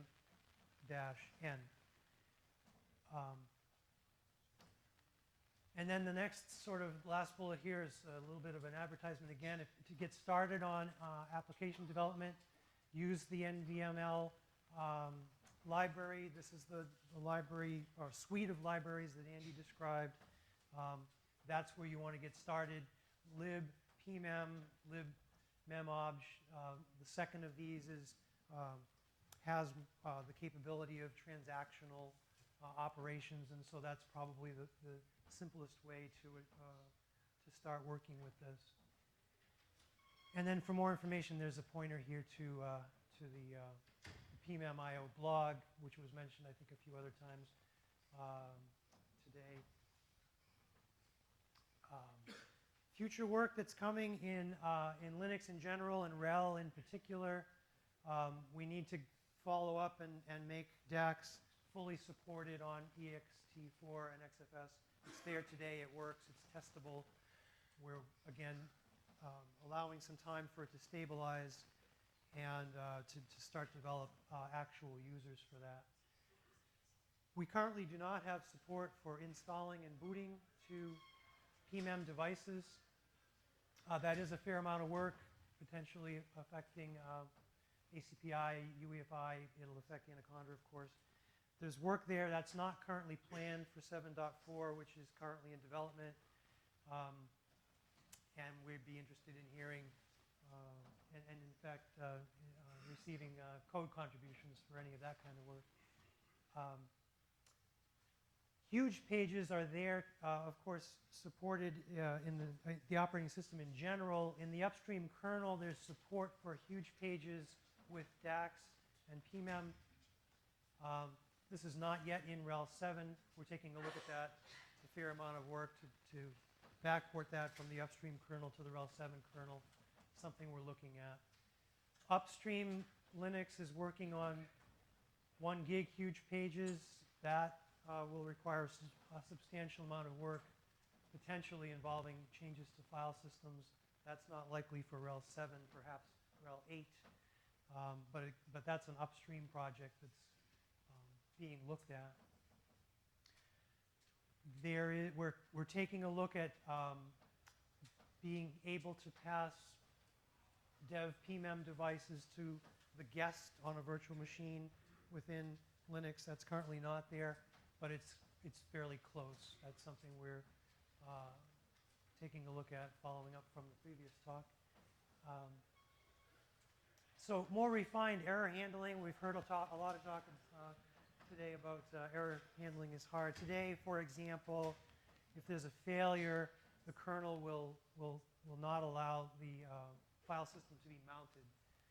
There's work being done there to allow the kernel to pass a signal to the user space indicating that there's a problem, and then user space could deal with it more, obviously in a more fine-grained method than what we currently have, which is to take the file system offline. So there's work to be done to refine that. Upstream Linux, there are, and in fact in RHEL, there is this IO map infrastructure that's been developed. It helps to substantially improve performance in some cases. We need to do some work to extend that to the DAX version of ext4 and XFS. And then there's always more performance work to be done. So in summary, persistent memory products are here today. NVDIMMs, NVDIMMs, and the capacities will substantially increase with 3D cost point. Linux has the capabilities that I've described here, and that pretty much finishes what I had to say. There's some references here. You can take a look. Some of these have been mentioned in other talks. And that concludes the summary for what's going on in Linux.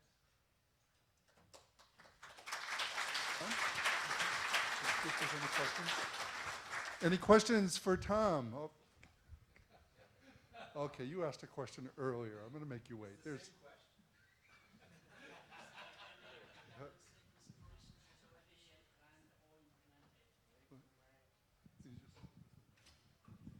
Sorry.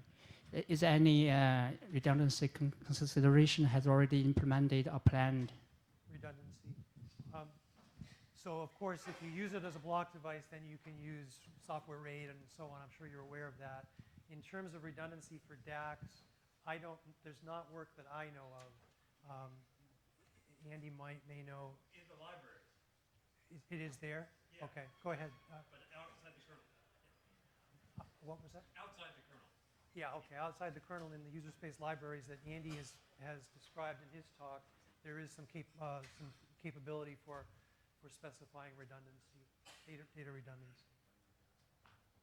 Thanks. Great talk, thank you. Same question I asked before. How much of this is x86 specific? Are you guys looking at enabling this on ARM, probably the most classic example for RHEL, and any other ISAs?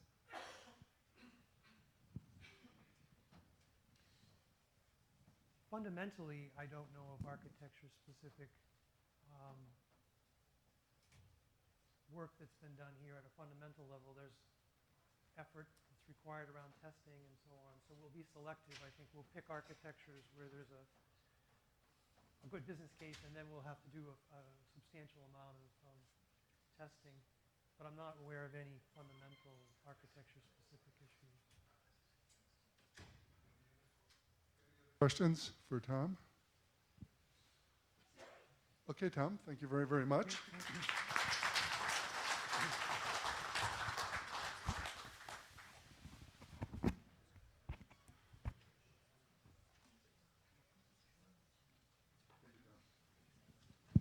Okay, our next speaker is also a Tom. Tom Talpe from Microsoft. We figured since the two operating systems are so closely aligned, we would have the same name for the presenters. I'd actually like to thank Tom Talpe a lot. So Tom is one of the rock stars on the whole persistent memory. He does a lot of work in here. My heartfelt appreciation for that. Tom let us know about 2 weeks ago that there's a good chance he would not be able to be here.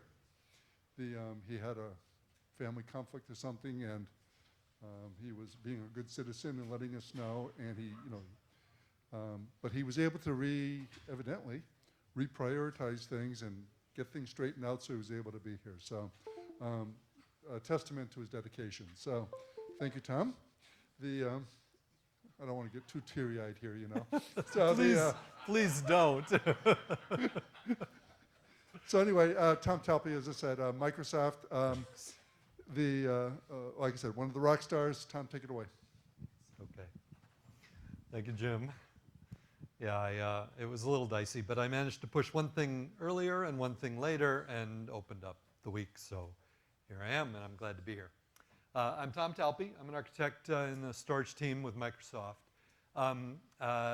We've been doing the NVDIM thing for a while, both at Microsoft and me personally.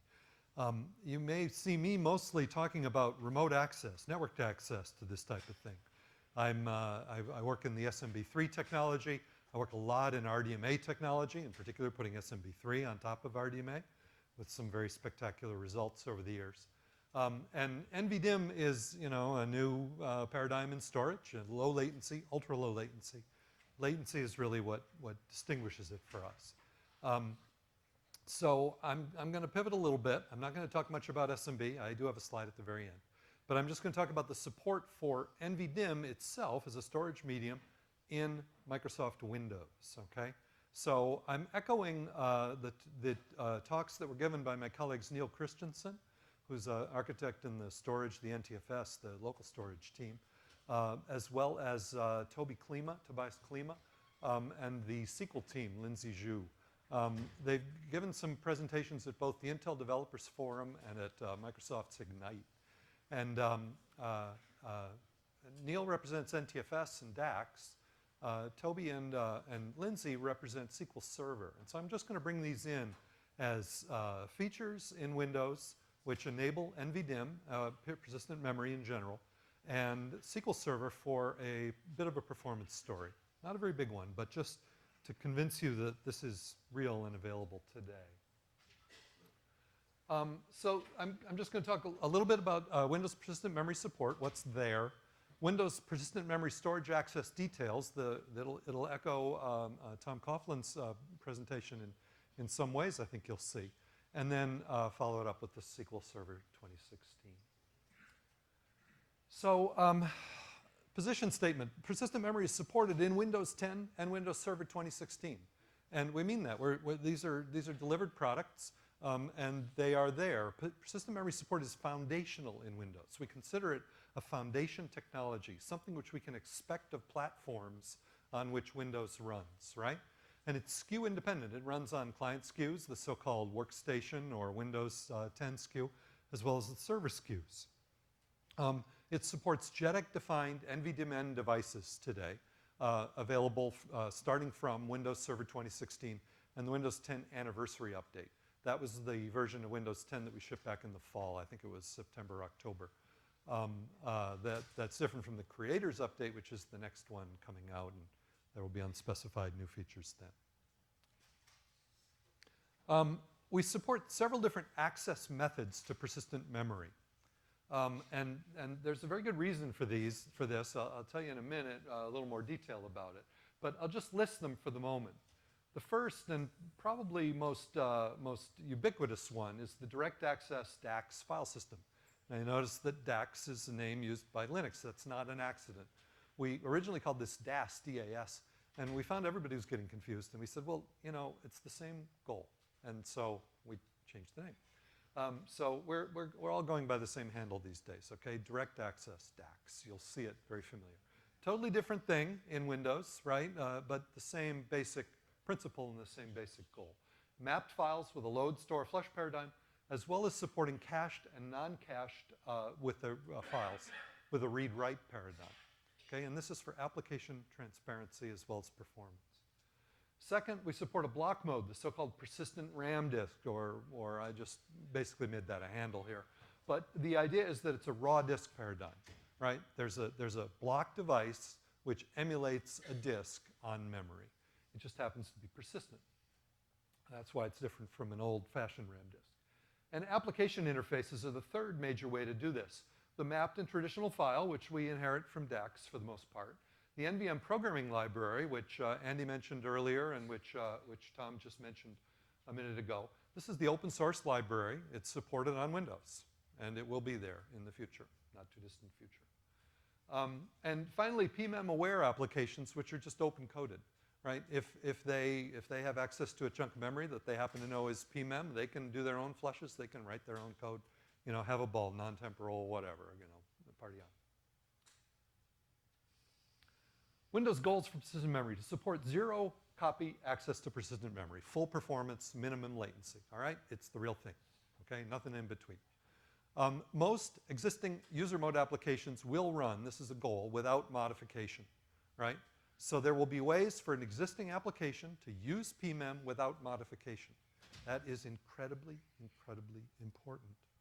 I've worked on a lot of new systems that required application changes, and I have a lot of t-shirts when those things didn't come true, because applications don't change. They change very, very, very slowly. It's really important to have that you know, on-ramp, that low barrier of adoption of your new WYSI new technology. This is a huge goal here. So we have an option to support 100% backward compatibility into the future. There may be new types of failure modes, right? Things don't behave quite the same way on a RAM disk versus, or a persistent memory RAM disk versus a real disk. But you know, we want to provide 100% backward compatibility as much as possible. And a sector granular failure mode for application compatibility. And this is similar to what Tom was describing before with that BTT and things like that, right? No torn pages. Sector granular. So what do we provide? A new driver model optimized for persistent memory hardware. There's an SCM bus driver. It's called scmbus.sys. It enumerates, finds, if you will, the physical and logical persistent memory devices on the system. It's not part of the I/O path. It's just there to kind of plumb the stack and find the devices and plumb the stack. What kicks in is SCM disk drivers, which are the drivers for the actual logical PM devices that the SCM bus driver found and enumerated. It's a storage abstraction layer to the rest of the OS. It's hardware specific, right? There'll be different types of hardware down there. But they will all be provided by the appropriate generic or device or manufacturer-dependent device drivers. Windows will use a native 4K sector size, 4K, no more 512. It introduces some new interfaces. There's a byte addressable storage functionality and management of PM hardware. Those are part of the picture. So a new class of volume is this new direct access storage, otherwise known as DAX, volume. Memory mapped files will provide applications with direct access to PM, right? That's the maximum performance mode. You'll open a file, you'll map it into your address space, you can load and store to it with single instructions. Totally in user space, load, store, nothing but you and the hardware. To create a DAX volume, it's chosen at volume format time. I'll give you a couple of real-world examples. Why? You know, why didn't we just, why do you have to choose it? Compatibility issues with various components. The big examples are all those other things that use file systems or that go along with file systems. Filter drivers, there's a bazillion of them in Windows. BitLocker, volume level software encryption, and most deviously VolSnap, the volume snapshot provider. These layers need to know what underlies it, and they need to be configured in. Some existing functionality is lost with DAX. There are certain types of filter drivers that don't work. But there are, if you read, I'll give you a reference to Neil Christensen's presentation. He'll give you much more detail on this. There are a large number of filter driver-like operations which work completely transparently, but some others which may not work quite so transparently. DAX volumes are currently supported by NTFS. So in effect, what you've done, what you're doing is you're formatting an NTFS volume on this persistent memory device with a special flag for DAX. I'll show you what that flag is in a minute. And they ship as part of Windows 10 and Server 2016 today, so they're all working as we speak. On DAX formatted volumes, memory map sections map directly to the PM hardware.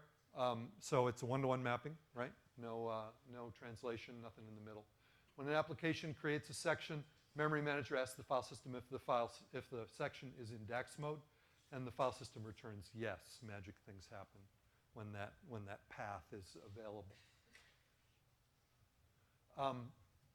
This is the zero copy access to storage. This is what we expect will be the maximum performance and the one that most applications will want to use. You know, it's a memory mapped paradigm, right? So a memory mapped an application that already worked on memory mapped files will do this easily. Maybe the error semantics will be a little different. Maybe some other things will come into play, but it'll work quickly. It might be a bit of a stretch for a read-write application to use it, okay? And that's what we're going to talk about in a minute. No paging reads or paging writes will be generated. That's a big difference from traditional Windows file systems. There's a lot more detail about this in Neil's presentation. I didn't want to get down to that level too much, but I'm just going to leave in that red letter, important. Cached I/O in DAX mode. So let's say we don't have a memory mapped aware application. We have an application that opened files and did a read and a write. Read and write in Windows is supported either via cached or non-cached data paths. The cached I/O is a pretty efficient model, as you'll see. The cache manager, that's the guy who handles the cache, right, above the memory manager, creates a cache map that maps directly to the persistent memory hardware. So when you open a file in cache mode, the cache is the page in the file, right? Normally the page in the file is sitting on a disk and it's been loaded into memory. Here we have one copy of the thing. It's both memory and the backing volume, okay? So that takes a copy or an I/O or whatever out of that operation. Once it's in cache, it's in the device. The cache manager copies directly between the user's buffer and persistent memory. So if he does a read or a write, it pulls the data out of the user's page and puts it in the cache page, which puts it in the file. So it's one copy access to storage. One copy, minimum number of copies from the user's data to the file data. Cached I/O is therefore, and importantly, coherent with memory mapped I/O. So as the same I/O is hitting the same device, right? There's no bounce buffer in the middle. So once it's in the cache, it's there, and it can be seen by somebody who memory mapped the same file. As in memory mapped I/O, no paging reads or paging writes are generated. So there's no cache manager, lazy writer thread, blah, blah, blah. This is all just flowing straight down to the hardware. Non-cached I/O in DAX mode. Well, what do we do if it's not buffered? Well, guess what? We buffer it. We basically set the flag and buffer it. And you ask for non-buffered I/O. Well, oops, I'm sorry I buffered it because I'm actually more efficient in buffered mode than I am in unbuffered mode. In unbuffered mode, I'd have to put it in another buffer before I put it in the file. That would be slower. That's not what you want with non-buffered mode. So this is really interesting, and this becomes really important when we go remote. I have a whole presentation about this at last year's Storage Developers Conference. All right? But, it's also good news that it's coherent and, it all works in one place. There's only one copy of the data. It's, therefore, always coherent.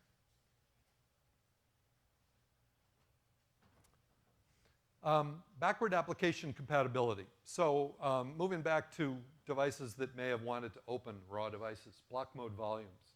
A block mode volume maintains the existing storage semantics.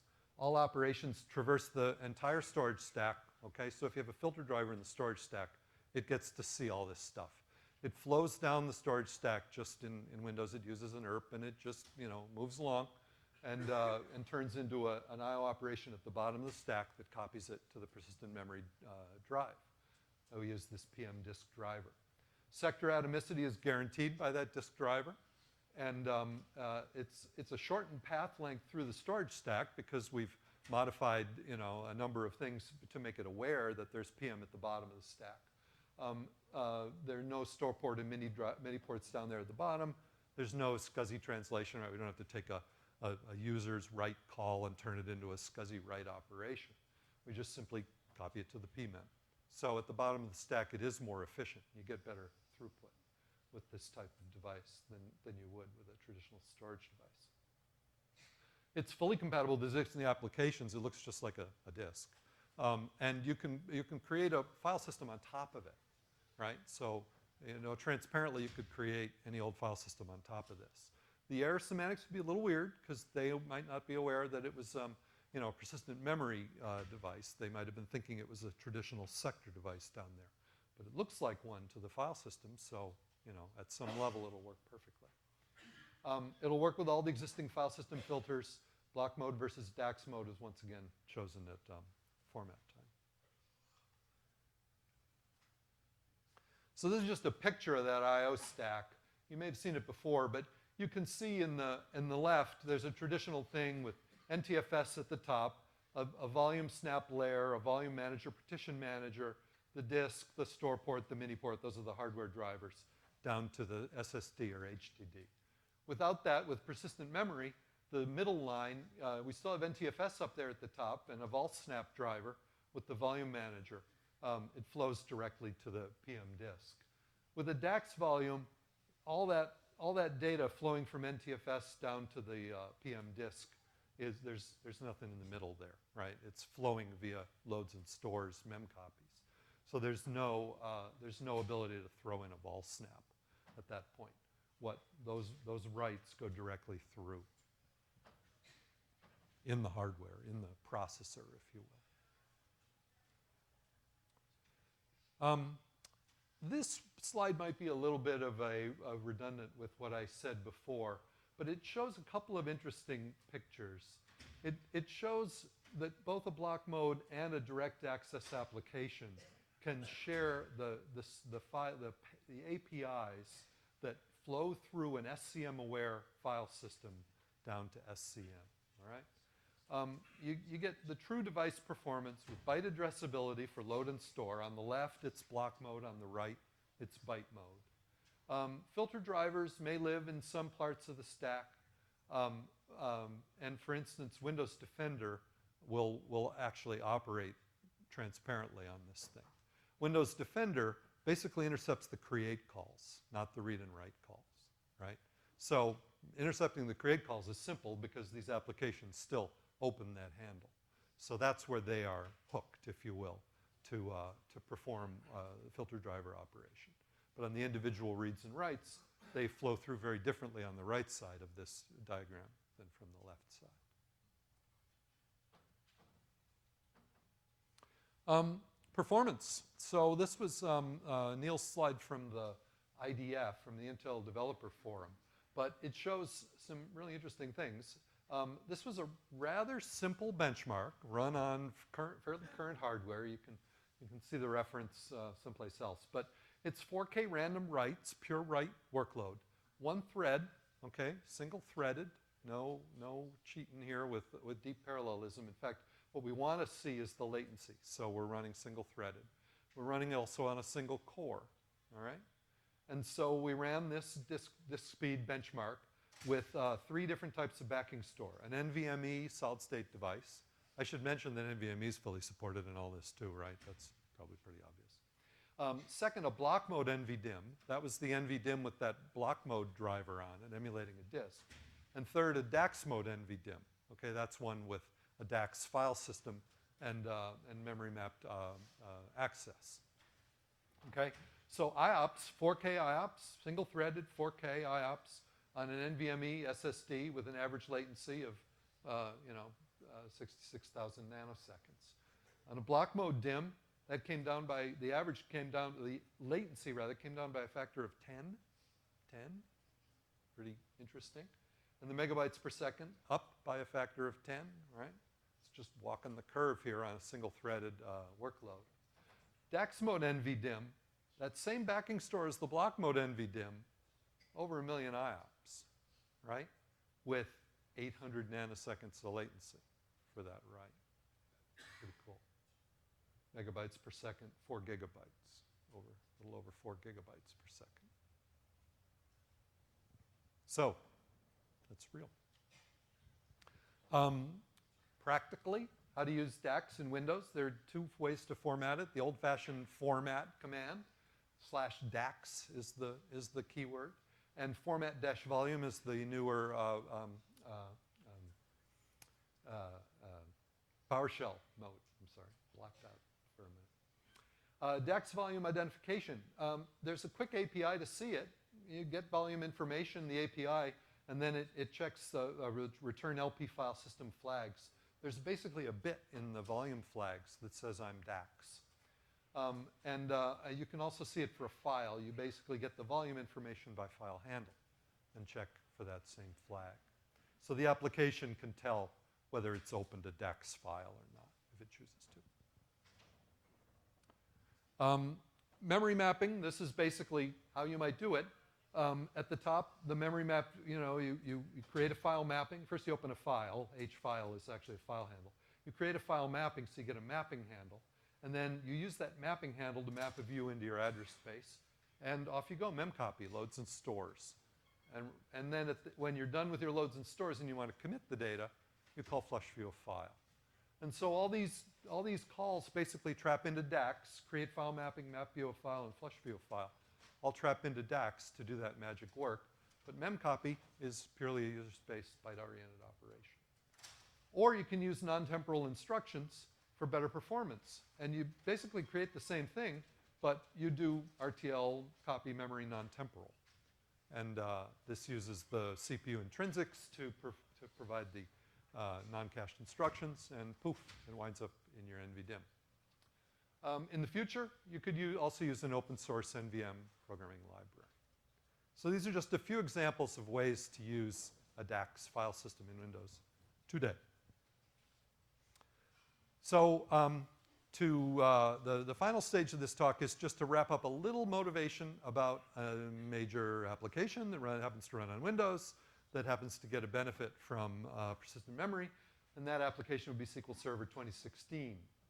So this presentation, the full presentation is available online, but basically traditionally database transactions were gated by their log write speed. The log write was a synchronous operation that required very careful committing before you could retire the transaction, right? And so the latency of those operations gated the throughput of the database. The faster the log, the more updates were possible, the more transactions were possible in the database. So the goal was to use persistent memory to accelerate log commits, therefore accelerate the database and accelerate the SLAs provided to the customer. Log on SCM, to place the log in storage class memory. Storage class memory is a handle that a lot of Windows products have used for persistent memory. We define storage class memory a little bit more carefully, but just think of it as persistent memory for now. We'll use the NVDIM support, and we'll expose the block interface. This uses the block interface at the moment, or the direct access interface. So if the app is enlightened, it can use DAX. And the example app we're going to use is going to be SQL. So this is what they did. Traditionally, on the left, in the past, log records were copied into a buffer, built up a block. Once the commit arrived, the log block would be closed, right? So this is a set of log records that are going to the persistent medium. The schedule I/O would persist it on a solid-state device in general, because a solid-state device is lower latency, higher IOPS. And we couldn't complete the transaction until that log commit occurred. So the model, Christian Diaconou, my colleague, gave a presentation on this at last year's NVM Summit right here. It's called tail of log. And instead of copying the log, it just copies the log records into a buffer in persistent memory. It builds the block persistently in PMEM. And when the commit arrives, therefore, it can be immediately completed, right? Because the log buffers have been placed in persistent memory. But the commit gives a signal that those log buffers are ready to go to some sort of persistent backing storage. And so it can actually lazily wait until this entire log buffer fills before committing it. So here, all 4 of those steps are colored in red. And they were, the completion, the latency of that was critically important to completing the transaction. Here, only those initial ones are in red. And you'll notice that only the first one has any overhead at all associated with it. It's basically just a mem copy. So what were the results? SQL 16 can use, and it was configured here, to use a byte addressable log. It enabled on a DAX volume, and it accelerated in-memory database updates by about 2x. The net result, though, were shown here. So the row updates per second, about 2x, and the average transaction time went down a little less than 2x, just about. SQL does this today on Windows Server 2016. Darn it, I keep hitting the wrong button. Okay, and last slide before I go away, I have to mention SMB3. That's my baby. This is a slide that I presented at SDC 16. I just want to remind people that there are other things that can benefit from persistent memory, in particular, remote access, right? Which we typically do with advanced file system protocols, or possibly block protocols, but we prefer file system protocols for a number of reasons. Push mode is a model that I've proposed for SMB3, for RDMA actually, that SMB3 would employ. And it requires an extension to the RDMA protocol to really take advantage. But it would actually, believe it or not, enable a zero-copy remote read-write. It would be zero copy on the client and zero copy on the server. And it would use the RDMA NIC to perform the copy. So I am very hopeful that this path, this purple path through push mode, will provide a zero copy in the future. But I am waiting for the RDMA commit extensions to become available. And we're working very hard on that in the SNIA NVM Technical Working Group and with various RDMA vendors in the industry. Darn it, it did it again. And so more details available in these URLs. They're really long and complicated, I'm sorry. But follow them, especially these SQL Server ones, because I don't begin to give it justice in my little excerpt. But there's actually some video demos in here that will show you this stuff for real. And they all come complete with recipes for duplicating them yourself.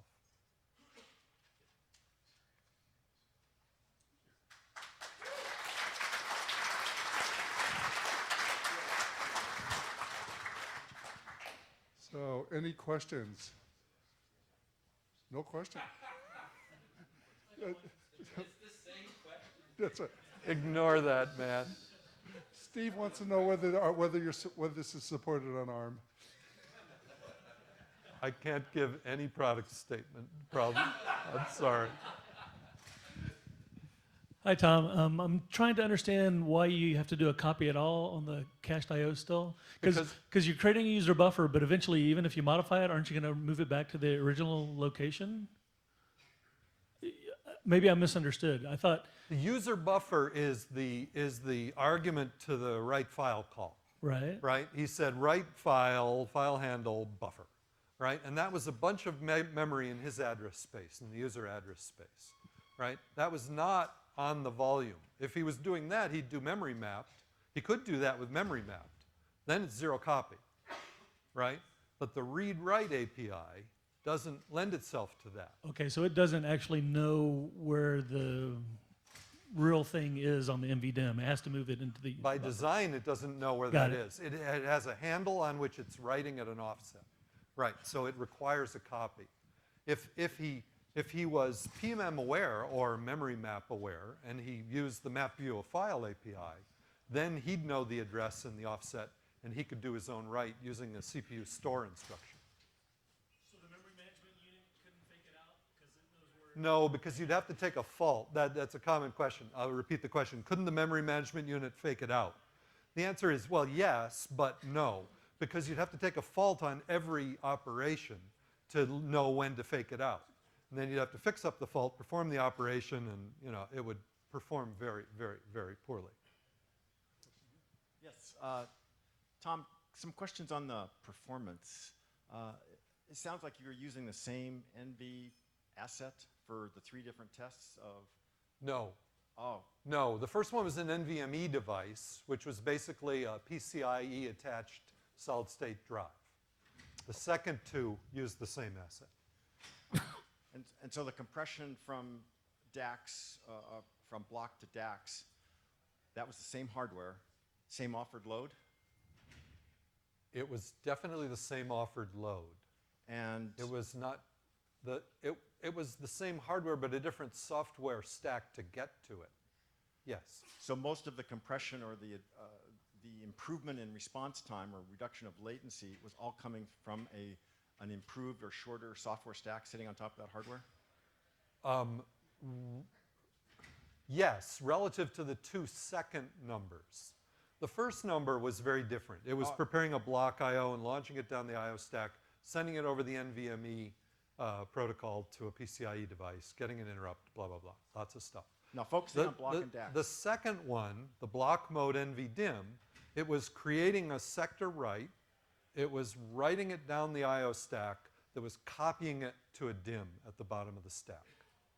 The third one, it mapped the page of the DIM into user space and did a store instruction.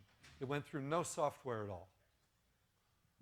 And were the contents changing, or were you sure that there was a copy getting written all the way down to the hardware after every write? Absolutely, it was a write.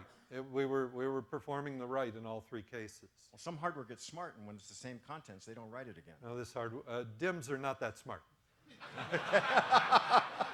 In fact, God bless them, they're not that smart, right?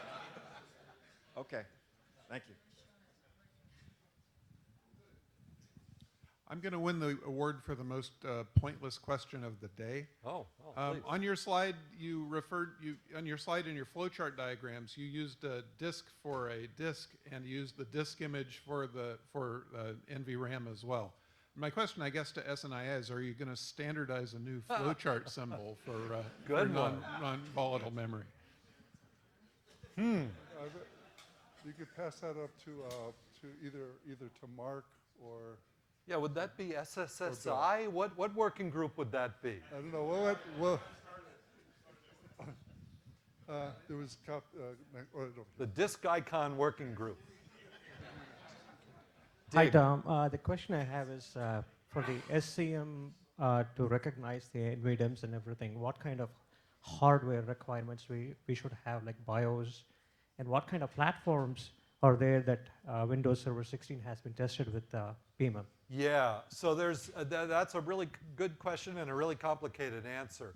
The DIMM has to be a JEDEC DIMM. There's a certain set of JEDEC tokens that are programmed into the DIMM that are recognized by the BIOS and enumerated by Windows, okay? And then the BIOS details are all called out in the Windows hardware compatibility criteria. They're all available through the regular Windows hardware channels. So you can read up on those extensively. I can try to get you some references. I'm sorry I don't have them in this particular presentation. Hi, Tom. I have a basic question. Does Windows also provide persistent memory to user applications with some interface? Well, yes. In the two modes that I mentioned on the interfaces slide earlier in the deck.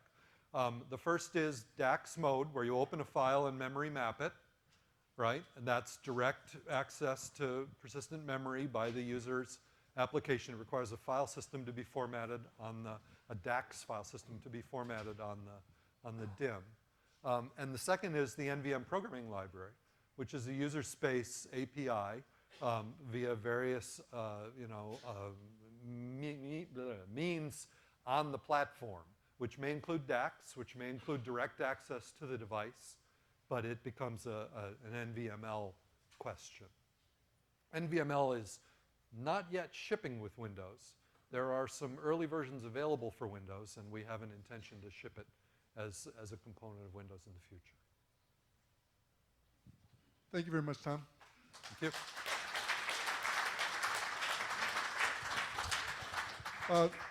This next session is also, I think, one not to be missed. Doug Voigt, our very own Doug Voigt, will be presenting it. One of the submissions that we got for this conference was for one of the new buses that are being proposed. There's a class of interfaces. Stephen Bates discussed them earlier. There's Gen Z. There's OpenCAPI, CCIS. And the proposal was from one of the advocates of one specific one. And I kind of led a discussion inside of SNIA that it's really premature. If we showed one of them but not all three of them, it would be premature. It would be, basically SNIA saying that this is the winner. There's, these three buses. I mean, I'm going to get myself in a little bit of trouble here, but if you squint a little bit and back up, they look very, very similar, and I'll just leave it at that. And at this stage, we have not had a good technical discussion inside of SNIA about, would we support one over the other, et cetera. So what we did is we actually asked that proposer if they thought it could represent all three objectively, and the answer was no. So we... So that is what I will valiantly attempt to do. And, but Doug has got utmost integrity, and he said that he thinks he could do that. So this is a big deal. This is, there's new IOs being discussed. They provide, combination of high IO bandwidth like we get on existing buses, coherency like on different architectures have, dedicated coherent buses, and also direct access to persistent memory. So at least, you know, some level of memory interaction. And that's what I said when you squint and kind of look at them. They kind of mostly all have those three characteristics. So Doug is going to come on up and lead us through this discussion. Yep. This will Can be, you- this is brand new. We don't know where it's going to go, but. Right, neither do I. So I have my SNIA hat in hand, you know, trying to do a vendor-neutral description of something that's going on that could be kind of important. It's related to persistent memory, but it's not entirely about persistent memory. Yeah, the clicker, infamous clicker. The situation is that in October, within a few weeks of each other, several consortia, open, you know, consortia were formed. And each of them was based on content that had emerged from specific companies, you know, and had gathered together partners with the intent of opening those specifications, right? So that's the situation with all of them. And then what happens is that the content of the specifications involved get contributed to the consortium, at which point the consortium is in charge of communication and updates and, you know, in charge of the spec, right? And that's as far as we've gotten at this point. So there's public information, you know, and some of it's fairly limited on particular consortia, and then the people that join those consortia get more information along with some level of commitment, right? So that's the situation. So what I'm going to do is stick with the public information about these three. And you've already heard their names. I will attempt to use the pointer. Yeah. Gen Z, OpenCAPI, and C6. This is like a number, but it's not. C6. And so I've given the really short soundbite as to, you know, what these things are. And that's a little tricky to do, partly because of the lack of deeper technical information available to the public. And also because they're evolving, right? They're taking on more features. You know, in some cases there have already been multiple versions before moving into the consortium, right? So it's a little bit of a moving target. But Gen Z is a memory fabric. It's intended to operate at memory speed as opposed to networking, you know, network speed. By which I mean that you know, in most networks, to get through switches that include some routing, you might be in the 300 nanosecond per hop per switch range or something like that. Whereas for a memory fabric, you want, you know, a lot lower than that. You know, under 100 nano. I'm sorry, I think I said it wrong. Under 100 nanosecond delay in going through the fabric, so that the order of latency is on the same order as a memory access, right? So Gen Z is targeted at that realm. However, it also has the capability to scale, you know, to a rack scale. And as you do that, physics starts taking over. So not everything is as fast as could be, right? So there's this question of, you know, at what scale can you use what features, you know, enters into the picture. But as it relates to persistent memory, that, you know, Gen Z would have the strength of being able to pool persistent memory across processors or whole servers in a relatively tightly coupled, you know, let's say disaggregated, you know, memory environment.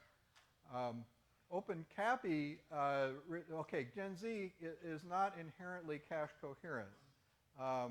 It's more like a DDR or a PCI, neither of which is inherently cache coherent. And this is a subtle point, is the cache coherency that you normally get with memory through DDR is not because of the memory order of the DDR, it's because of the processor, right? So don't forget that. It's kind of a tricky point.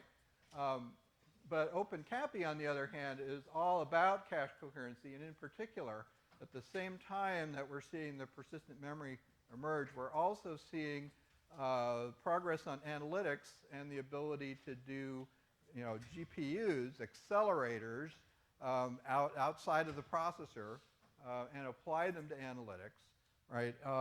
So the strength of OpenCAPI is actually for integrating accelerators into the application address space. And that can be relevant because that gives accelerators not only access to not only memory but also persistent memory. And depending on how many of these things you use together, it may be pooled persistent memory, right? So it brings in the accelerator dimension. C6 is similarly adds cache coherency. And I think at this stage, snapshot, it's a little hard to completely differentiate the value, the value add of OpenCAPI and C6, at least for me, in looking at the public information. C6 seems to emphasize kind of a peer environment among processors and accelerators with cache coherency protocol sort of running throughout, and I'll elaborate. But whereas OpenCAPI emphasizes the ability of the accelerator to access persistent memory that's connected to the CPU. However, there's a bullet in OpenCAPI that says you can attach memory to the accelerator too, right? But I'm not sure what you can do with it, right? So there are people who know that, right? But I'm not one of them.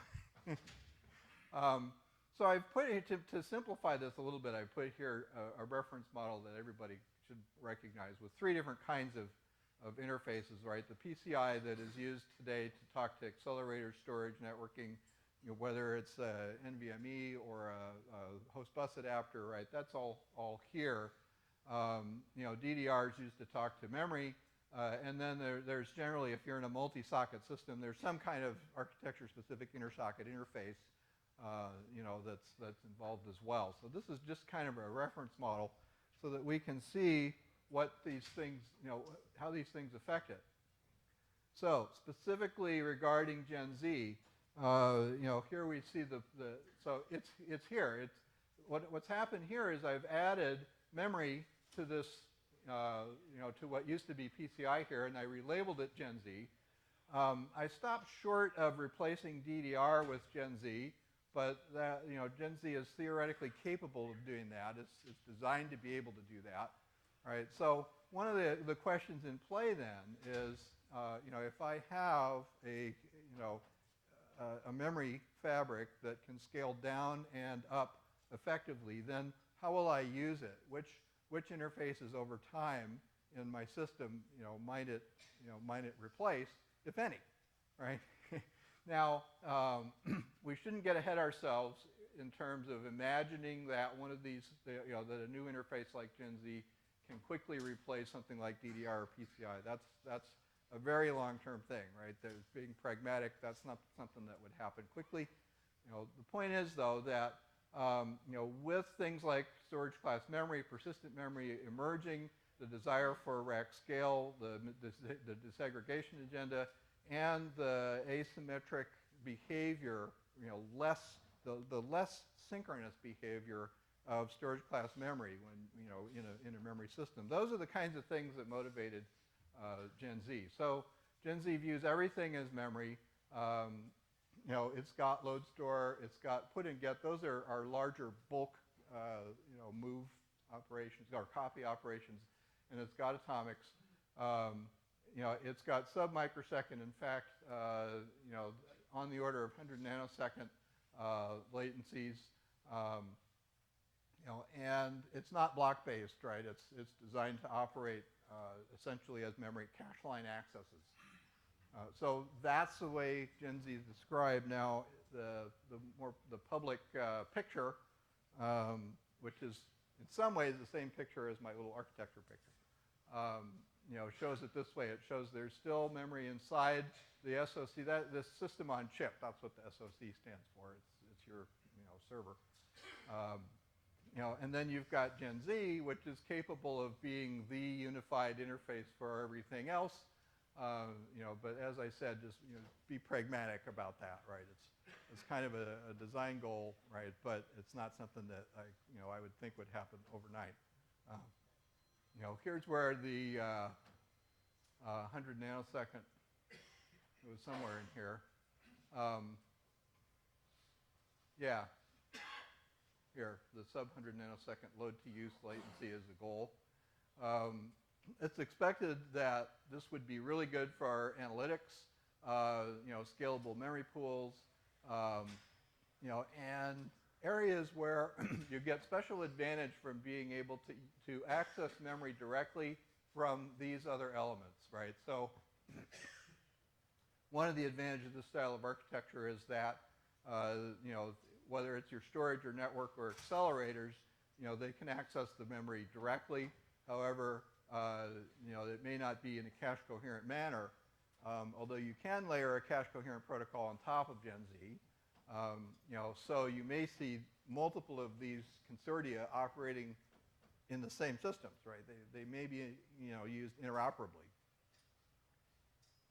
So that's kind of Gen Z in a nutshell. On to the next one is OpenCAPI. And here I've simply, illustrated a variation on my architecture diagram where I didn't bother to show the stuff other than the accelerator here, but OpenCAPI operates here, at a connection to the accelerator. It uses PCIe as the underlying physical interface, but it also has options for higher speed physical interfaces. And the memory management unit has a way to export a cache coherency protocol so that the accelerator can access the CPU's memory using virtual addresses, the virtual address space of the application. So if you have an application that wants to use a GPU and it's got things that mapped in its address space, right? Instead of having to go jump through hoops in order to tell an accelerator what to do, what memory to access, it can give its virtual address to the accelerator, and the accelerator is participating in the OpenCAPI protocol so that it can actually have the the MMU, interpret virtual addresses on its behalf, right? So it makes it much easier for an application to offload work, right, to push work to the accelerator, right? In terms of, it can say, I've got a data structure in memory, I want the accelerator to operate on that data structure, I give it the address, and it can use that virtual, the application's address directly. So that's the strength. That's the initial way that I've seen the OpenCAPI kind of sold. What kinds of accelerators, right? Maybe not just GPUs. This morning, this is really a better part of the talk for C6. So let me just keep going on OpenCAPI for a minute. I'm getting ahead of myself with the thoughts. So here's a little more detail. And I have found that there's this reference that you can attach memory to an accelerator that's using OpenCAPI, but I haven't found any detail about what OpenCAPI helps you do with that.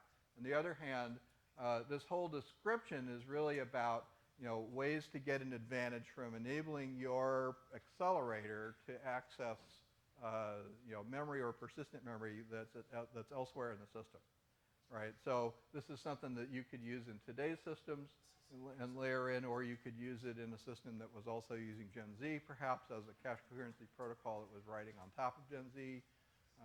So those are some examples of the way these things might permute. C6 is generally illustrated more like this. I took my architecture picture and put this kind of more peer-like C6 symbol in the middle of it. This is more the way it's sold, is that you've got accelerators with memory and processors with memory, and they can all use C6 to get cache coherency kind of globally. They're potentially peers in this environment. And I debated whether to leave my interprocessor interface over here, which is one of the interesting outstanding questions in my view, is if I've got something like C6, does it replace my historical interprocessor interface or not? I don't know, right? It's too early to tell. But it seemed kind of interesting to me to have multiple peer-to-peer cache coherent domains. Obviously there has to be some kind of way to tie them together, and I'm sure these protocols use the MMU to do that, right? So that's one of the kind of interesting open questions architecturally is, how many of these things do I need, right? Which ones? I don't know, actually. So C6 is positioned, it still uses PCIe physical or better. It still creates this shared address space, but it's sold as a more sort of peer-to-peer, accelerator and processor-wide environment. And here's where I was going to make the comment that this morning it was talked about that you might want to move functionality closer to memory, right? It was a compare or something like that as part of a search or that sort of thing. So here's an example of a beneficial use of something like C6, or probably also OpenCAPI, is to say, I've got functionality here in my accelerator which also has persistent memory in it, right? And I can run a cache coherent environment with multiple of these and my CPU using something like C6, right? So it gives you that scalability factor when you're pushing functionality out to accelerators. Right, so both C6 and OpenCAPI have some degree of that.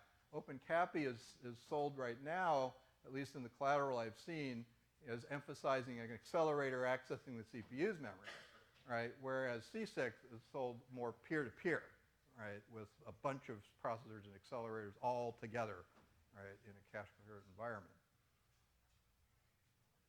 So, to review. The Gen Z is more about persistent memory pooling. It's a memory speed, fabric, really not directed at networks. Everything looks like memory to Gen Z. OpenCAPI, is a cache coherent protocol for accelerators, and C6 is another cache coherent protocol, for more peer-to-peer oriented accelerator and processor. So the system architecture questions that this raises is, if I've got what has historically been my PCI interface here, when is it cache coherent, right? And the second question is, I have this grayed out DDR line that used to connect memory to the MMU. Can it be combined, right? So to me, those are some interesting long-term system architecture questions that are raised by this emergence of these new proposals. Thank you, Doug. So this is the break time. So rather than take questions from the floor now, if anyone has questions for Doug, they could just come on up and see Doug. And that way we keep the thing on schedule. And once again, this was kind of a teaser of a talk. This is new stuff's coming on board. There's obviously lots of industry discussions. We wanted to at least get an agnostic view up in front of the audience.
Okay, I think it's time to get started again.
Let's go ahead and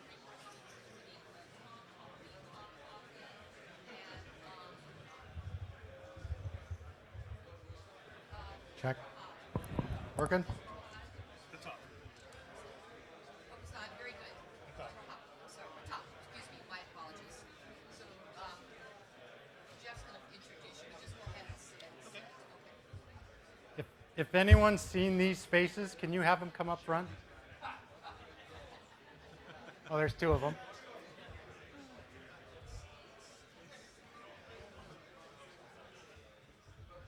Hi. Hi. So you're giving your... My 10 minutes of fame. Yeah, of glory. What are you going to talk about? Pretty quick. The FlexiStorm platform. Basically, it's Linux deployable, so you deploy it on top of RHEL or Ubuntu or something like that.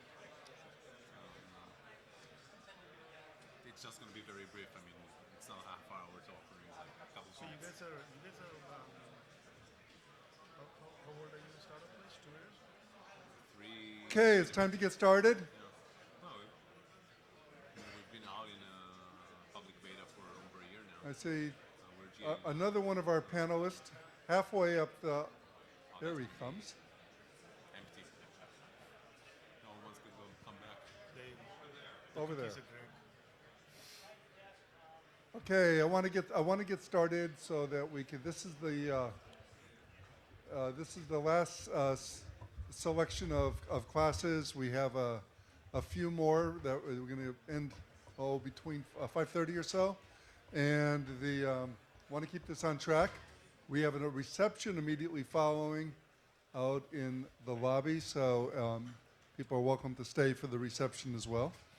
And or at least, is it all SNIA members or just everyone, right? What's that?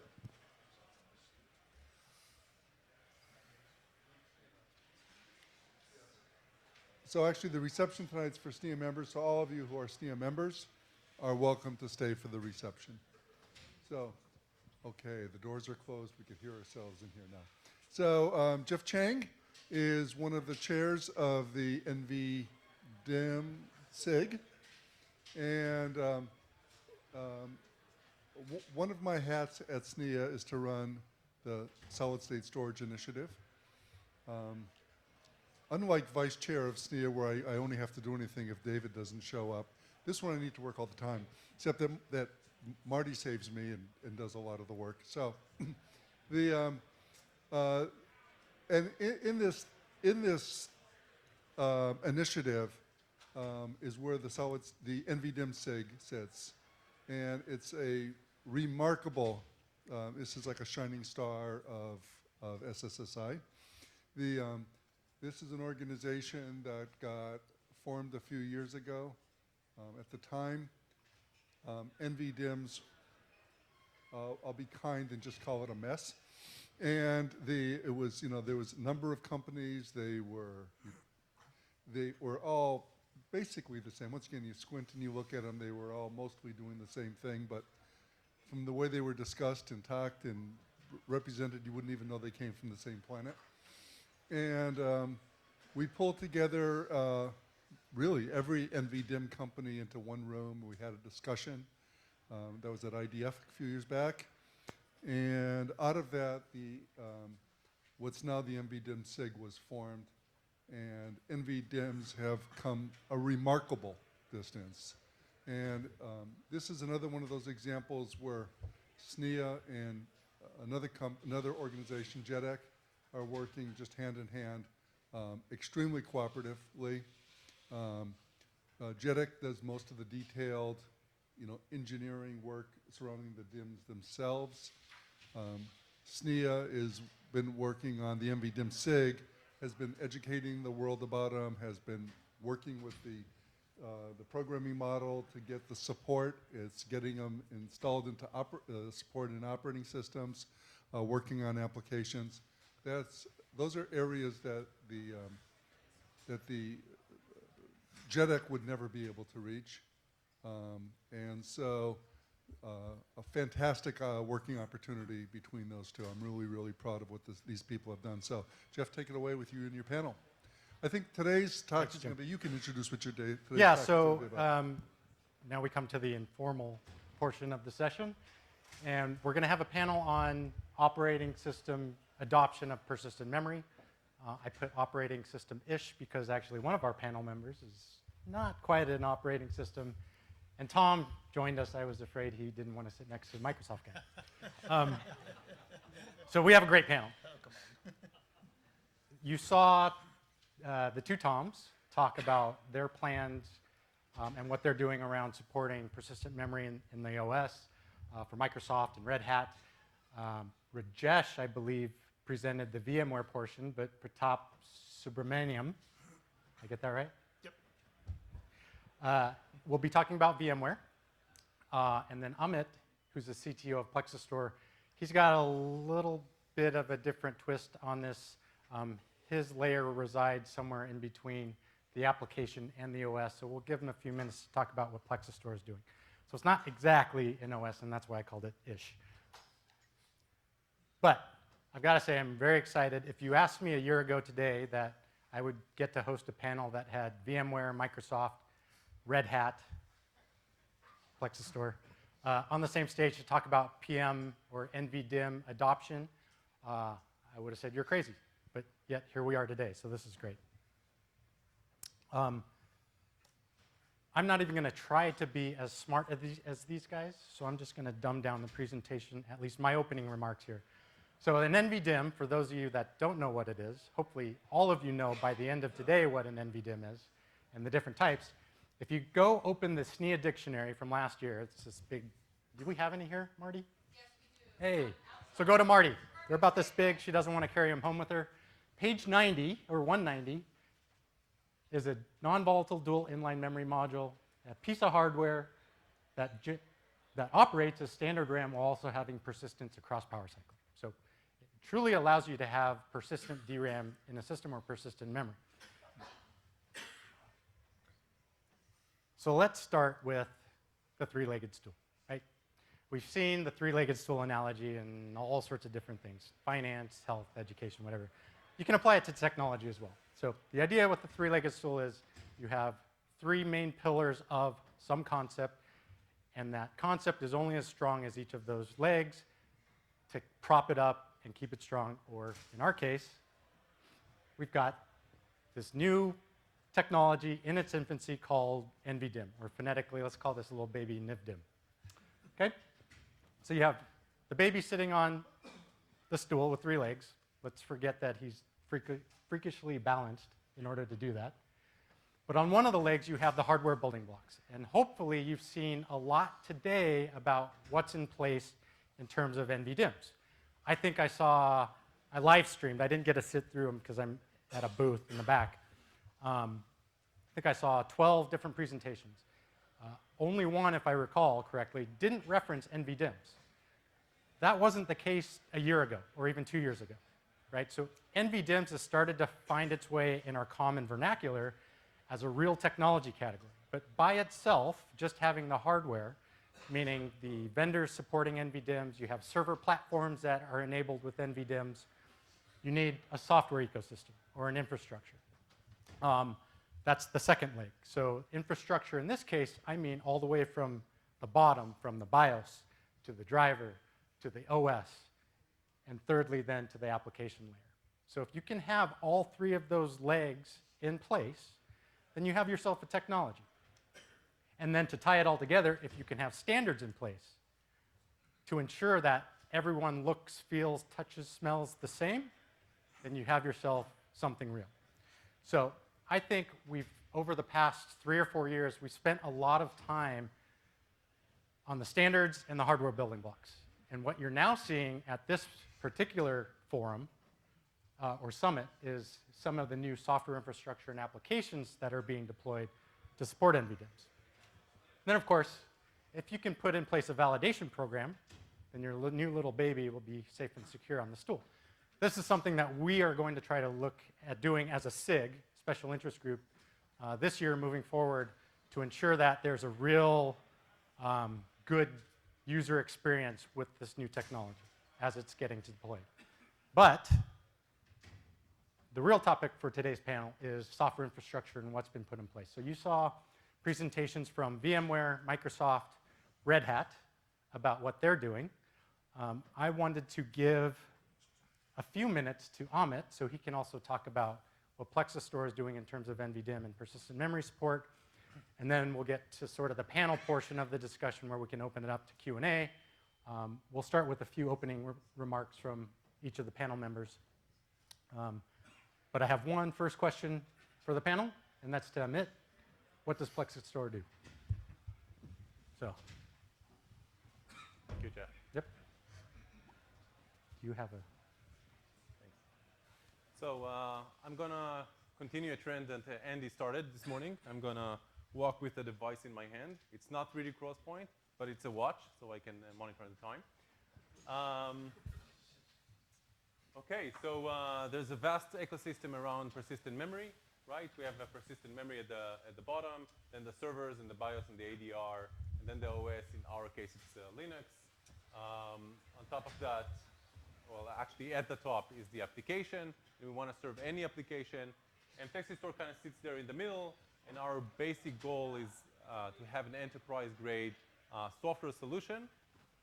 That's why I walk with a watch and not with some piece of hardware. And basically to make persistent memory consumable by any application, right? If it's persistent memory aware or not, it doesn't matter. So that's what PlexaStore does. If I take a minute to reflect back, on the last 4 years that I've attended this conference, I actually put the titles for all the 5 of them. You can basically see a clear trend, from the future of computing, right, in January 2014. So from this vague promise to now, which basically the title is delivering on the convergence of memory and storage. So I'd like to focus on that stage. Obviously, it's the first delivery of the convergence, but and more will come and follow. Our own PlexaStore history, compared to that, is basically, we went from concept in that first year to an alpha and then a public beta last year, and now we're basically GAing the product. And you see kind of like the features here on the right, the key features on the right-hand side, right? So introducing auto tiering because persistent memory is kind of limited and expensive. And then introducing DAX and the stability, of course, of having something in the public that many people use, and clones and persistent memory over fabric now is our newest addition. And also, besides that, you have to meet the market. So we've been spending the last 1.5 to 2 years on actually engaging with prospects and users and customers and understanding what are the low-hanging fruits, even before storage class memory hits the market. So what's the state of the union? So on the persistent memory front, I mean, most vendors have 16 gigabyte NVDIMM-N today. I mean, that's the persistent memory that we're using. Those are JEDEC firmware, so that's a nice improvement as well. Makes life easier. On the server front, I mean, we have very good support. Actually, there's more than that. These are the 2 that our integrators work with. So HP ProLiant Gen 9, ever since Broadwell, and Supermicro X10. On the OS front, on the Linux front, so there's very good support from kernel 4.4 and going onwards. There's still work going on, but that's kind of the minimal set for working, I think, 4.4. That was introduced within Ubuntu 16.04. And as Tom basically presented earlier, a lot of the good stuff was backported into Rails 7.3. We support other OSs as well, but there's no time for that, so I'll just skip that. We're at version 2.1, so SDM stands for Software-Defined Memory. That's basically a larger software suite. It's more than just the file system itself. And comes either as software from us or a pre-integrated SKU or an appliance from partners. And finally, as I said earlier, we want to support legacy as well as PM-aware applications, both of them equally. So what's in it? So first of all, it's not an OS, it's a platform. It's installed on top of Linux, as I mentioned earlier. It can be downloaded from that link over there that you can probably later download. Actually, it's pretty easy to understand. It runs any application on top of bare metal OS, on top of containers, on top of virtualization. So you choose your own method. And it has enterprise-grade features in terms of having both storage and memory semantics, supporting both of them over here. That was presented several times earlier today. Auto-tiering, again, between NVDIMMs and, let's say, 3D NAND to get the performance and the cost structure and, of course, the capacity itself. Lightweight clones, snapshots, mirroring to persistent memory over fabric, so mirroring the data to another secondary or trinary node. And then all sorts of other dashboarding and NUMA optimizations and other good stuff.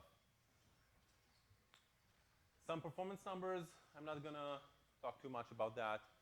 I mean, the performance differences are obviously staggering. We've seen several of those today. Single thread, multi-thread, depending on the block size. Regardless, I mean, all of them are 2 orders of magnitude faster than traditional software on NVMe.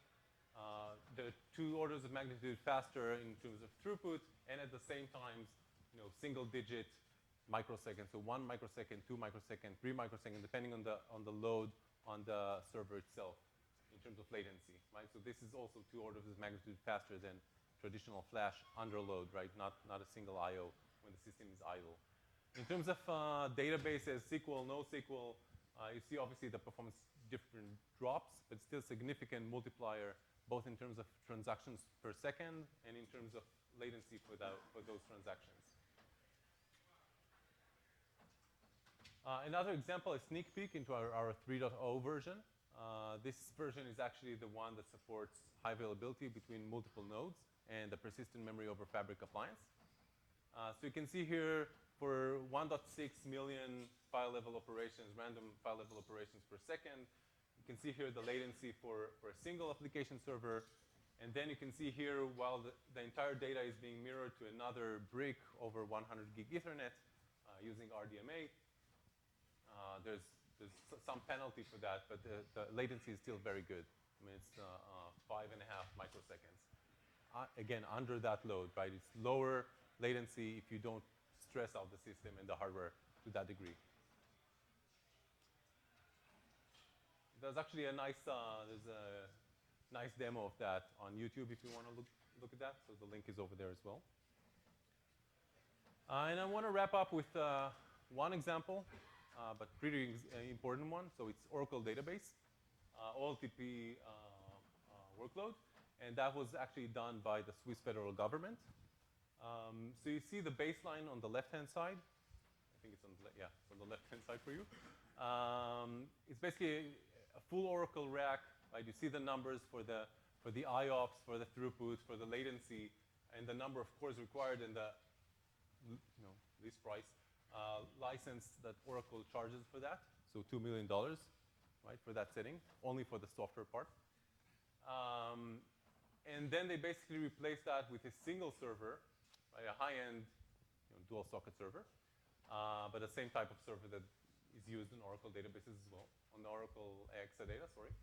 And you see that it performs with a single server, actually provides more IOPS, more throughput, much better latency, with fewer number of cores, and the Oracle software license cost drops to a quarter, right? So $500,000. So that's just without the hardware saving. I mean, just on the software side, we're talking about $1.5 million for a single database deployment.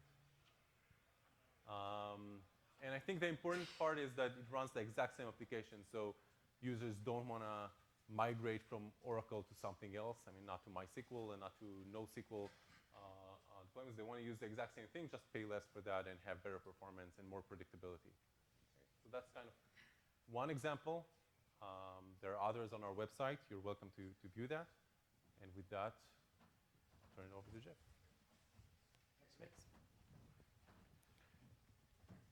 Okay, now to the panel. And I know that Pratap had wanted to make some opening remarks. I don't know if Tom and Tom, you guys might have said everything you needed to in your session. So after that, we'll just open it up to Q&A. So. Okay, so I'm Pratap Subramaniam from VMware. VMware is not considered traditionally your operating system, right? I mean, it is, but we think we are an operating system. We actually run on bare metal, and we host applications which are really virtual machines, right? We are an operating system for other operating systems, so to speak, right? So, and over the years, for the last 17 years, VMware has had one major rule, which is any new hardware innovation that comes along, we'll virtualize it. So that there is absolutely nothing different that any of you needs to do to get your applications to run inside a virtual machine, other than new in a sense of doing whatever it is needed to accept the new hardware innovation. So the virtual platform doesn't require you to do anything in addition to what you will do for a physical machine. In addition, we also think about how to manage these physical devices in a little bit more convenient fashion than an operating system running on a single node would do so. And some of the examples were given by Rajesh this morning where we will give you ways to actually evict all the virtual machines running on a host, transparent without any loss of service time. The virtual machines will be migrated hot from the node, and then the node can be taken down, and you can replace the hardware and reboot the host, and then all the virtual machines can be moved back all dynamically by a single piece of software, right? And all of this has always been working with VMware, and we will continue to have all of that working with virtual NVDIMMs too. In addition, we are providing one extra option, which has always been something that we care about, which is legacy software. There's just lots and lots of virtual machines out there with even Windows 98 still installed in it. And how will they actually use NVDIMMs, right? The host gets upgraded with new hardware, but we don't expect any of the virtual machines running those old operating systems to care to even upgrade. And they, in fact, don't want to upgrade because those applications don't even have representations in newer operating systems. So what we suggest in those cases is just to select that virtual machine on our management panel and just ask all their virtual disks to be stored on the newest hardware, period. And the hypervisor then uses byte addressable mode to access or do the storage I/O and gives transparent performance to those virtual machines. In a sense, nothing's changed in the virtual machine and still gets performance. So this is sort of one of the thrusts that we are doing inside VMware. And the second one is that's something that's much closer to my heart, which is, I consider persistent memory as one of those inflection points in computer science that happens extremely rarely. We moved from 8 bits to 16 bits in some amount of good speed, and then 16 bits to 32 bits of virtual address space took a little longer for those of you who were around in those days. 32 bits to 64 bits was painful. Quite a number of people actually questioned that transfer, that move. There was plenty of papers written about how it's actually a bad idea and that how out files will become bigger as a result of 64-bit addresses and so on. Persistent memory, is one of those kinds of transformations which is unlikely to happen actually again in a long time, right?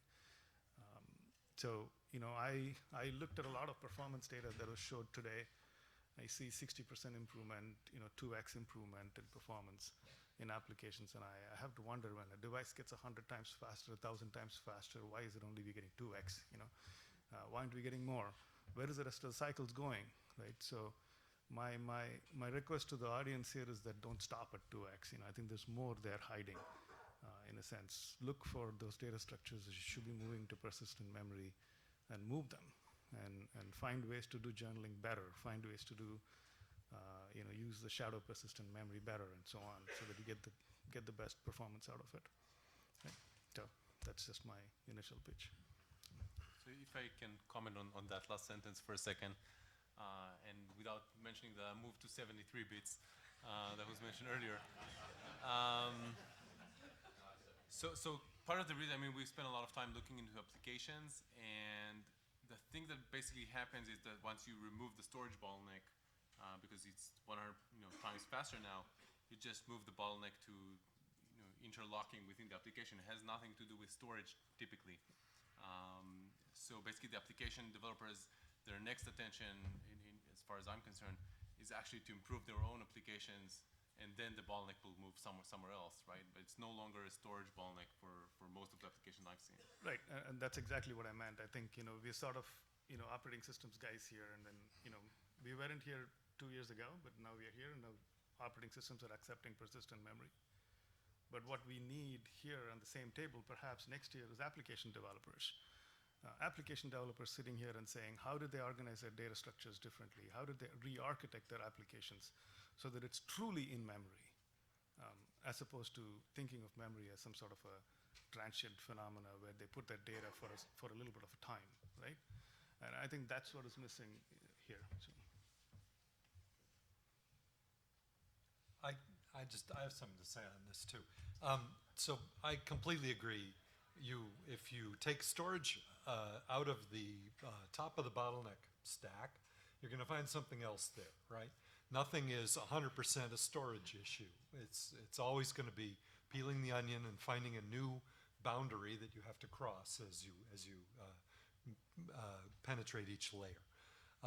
But the application adoption is important, but we can't depend on application adoption to prove this technology, right? We need to sell the technology to the application to motivate them to change.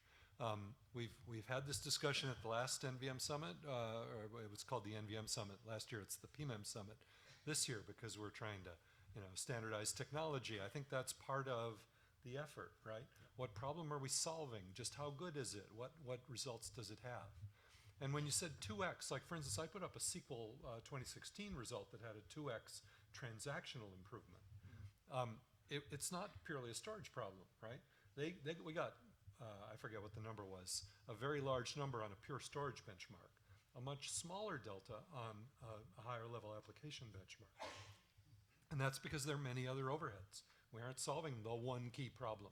There are n key problems. N minus one of them are invisible because that one on the top is killing us. No, I'm not trying to, No, I'm agreeing with you too. I'm just trying to bring out some of the difficulty in moving this industry forward. It's going to take time. And we want to do it right. So that's why these forums are so important. Right. And one thing that we have been doing in VMware is sort of virtualizing this device and showing it up into the virtual machines. But there's a separate group of us who are actually thinking about, what pain does a software developer actually go through in order to sort of move towards pure byte addressability. Previously you could depend on a file system to give you crash consistency, but not anymore if you do byte addressable. You have to take care of it. Will there be a user level library that everyone can trust to actually do this job correctly, right? And with high performance, or should they develop their own with some tricks of their own stuff? Does this even require a library? There's so many questions here, right? So we have been actually doing that to get our hands dirty on a fairly large application and actually modifying it, not knowing this application at all. So we had 2 new college grads come and take a look at Redis, which is key value store, of some reasonable size, about 50,000 lines of C code. And we just told them, look, you should make as little change as you can to this application, but make it completely byte addressable. And gave them the directive that, you go bold, you move the entire database to persistent memory. Don't just move the log, or don't just move this or that, just small amounts. Just move the whole thing, whole ball of wax, right? And tell me how hard is it? How many bugs did you introduce? How long did it take for you to actually even understand the application and make this job happen? And we have, to help ISVs along, we have started constructing a set of do's and don'ts, so to speak, right? If you have an application that looks like this, well, don't do this. That will, make you suffer. Or do this instead, and stuff like that. So, I hope that will help accelerate this trend. I certainly don't want the NVM adoption to be, I want it to be faster than the SSD adoption, let me put it that way. Tom Coughlin, anything to add? All right, let's open it up to Q&A. Anybody got anything?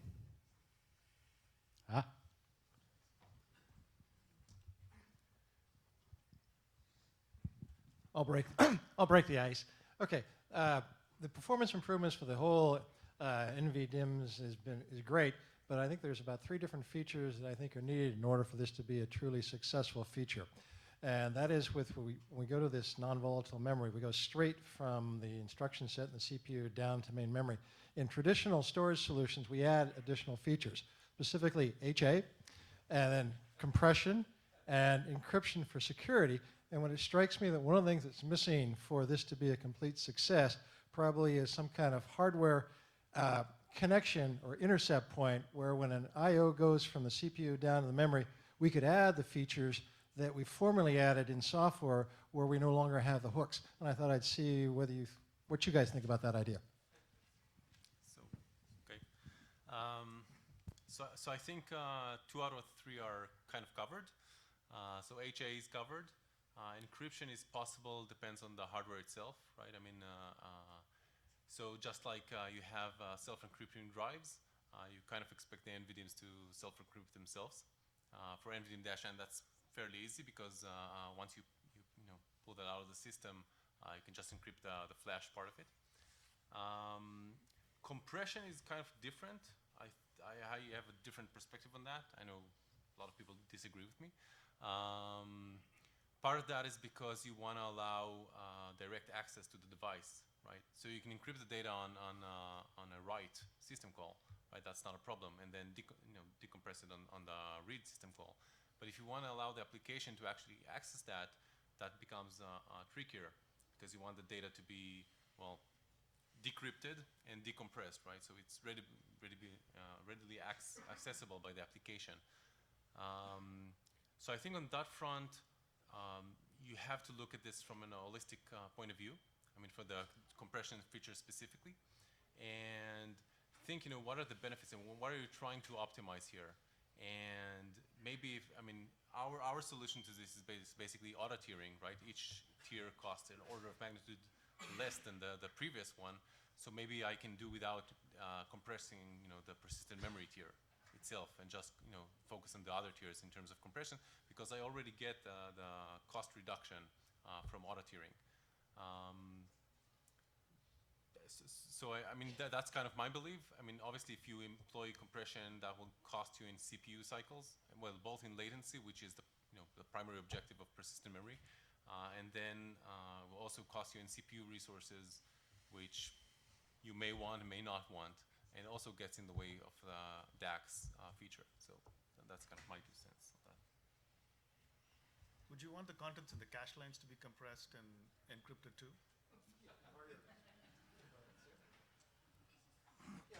Okay, hello. My rationale here now is that when we start talking about the world we're going from the case where memory used to be just megabytes, gigabytes now, we're starting to see terabytes come. We're moving to the world where the data now is going to live in persistent memory. It's not going to live on disk. So encrypting the disk is now going to be almost useless because the data doesn't live there. It lives in main memory. So if I have a system crash, I have the same problem I do today with the hard disk drives, where people can get my entire database or any other privileged information. So if it's not protected, I'm really vulnerable from a security perspective. And then the other thing that's coming in is not just that we've got persistent memory coming, we've got the next generation, well, I'm not sure if it's next year, if it's already out. The Intel chips are actually going to have inline compression, and they've already, for some years, have had accelerators for the encryption. And so I think these are features. I agree with you. Some people want the maximum performance, so they'll want to turn that off. And then even for things like encryption, sometimes what you want to do is encrypt, have a different encryption key for each user, and we're talking about a lot of multi-users. So the one thing I'm really bringing up here is I think there's a need for some flexibility as to how you stack the features. That some will want all these, some will want some will want none of them. And so anyway, that's my feedback. And so then the feature there is probably for performance reasons, you'd probably want to do it at a smaller granularity to do it inline, which would be probably the cache line. But overall, I think the compression, encryption, those kind of features are really, really valuable, particularly when you start talking, like one of the talks today talked about a 10 to 20x performance. So if you had 6 terabytes of main memory in an inline database, you're talking 120 terabytes of database. That's huge. So that's my little feedback. My take is I think hardware vendors will actually provide ample features to support encryption, and at least encryption. Let me put it that way. And there'll be accelerators available where you can implement your own encryption algorithms if you wanted to also. So, yeah, I definitely agree. I think that it's not the place of the OS vendors to dictate to the hardware vendors how they innovate. But it is certainly our part to work with them to find where their innovations are coming and how we can light those up in our operating systems. I work a lot in networking where offloads like this are extremely popular, right? And those offloads are not performed in software. They're performed in the NIC or in the hardware or in various other locations below the software. And the key is to bubble up the interface to drive that offload appropriately, so that all the layers are aware of its presence and can interoperate and work well together. I absolutely agree with you on the key protection. The problem is not encrypting the data. The problem is the key management. How many keys? You know, who owns the keys? Where the keys are distributed? How the keys are provisioned to the device? Incredibly important. We talk about that in the SNIA Non-Volatile Memory Programming twig quite a bit, actually. We don't solve the problem, but we sort of gauge the size of the shape and the shape of the problem, right? And how does this problem interrelate to the things we are trying to specify and standardize? So I think the same question is in our future as operating system vendors. I'm not sure we're prepared to answer them just yet in the kind of generality that you are asking for, but it's certainly on our minds. I wonder if there's a potential race in the sense that we're either going to have some of these features provided by the hardware, or if the hardware doesn't, then we're going to need libraries that all the applications can use in order to do encryption or compression or whatever it may be. And whether there'll be one waiting for the other, that is to say, we think the hardware is going to have it, so we're not going to produce general purpose libraries that all the applications can call on to provide these features. So it's kind of a concern about whether one will wait for the other and we won't get either. Okay, I think I saw another question. Okay. He had raised his hand first, so I want to make sure I get to the ones who started. Hi, panel. A quick question on software development in particular, because we've talked quite a bit about hardware. Parallelism seems to be the next natural barrier in terms of being able to deliver high-speed applications, where we keep bumping up against bottlenecks that we remove. But we remove them very slowly. We're only removing them every generation or so, and I'm talking about human generation in terms of storage.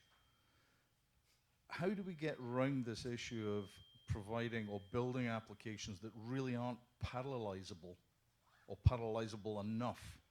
I mean, do you think that what you're providing is going to push application development towards that, or is this just, you know, serialized but faster?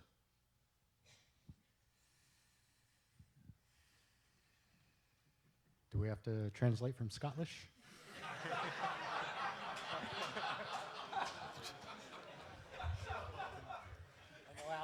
I'll withdraw the question.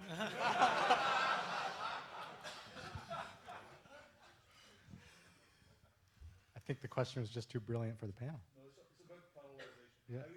How do you encourage application developers to parallelize? What you're doing is encouraging them to do more of the same stuff but faster. Parallelization is absolutely required. So, maybe you want to take this, but I mean, Go ahead. yeah. So I think what persistent memory basically brings to the table is the acceleration of a single thread, actually. I mean, obviously multi-threaded applications as well, but even if it's single thread, you get that latency cut down, right? The storage-related latency.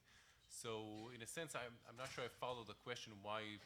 I mean, concurrency is obviously important in any application because of the multi-core issue.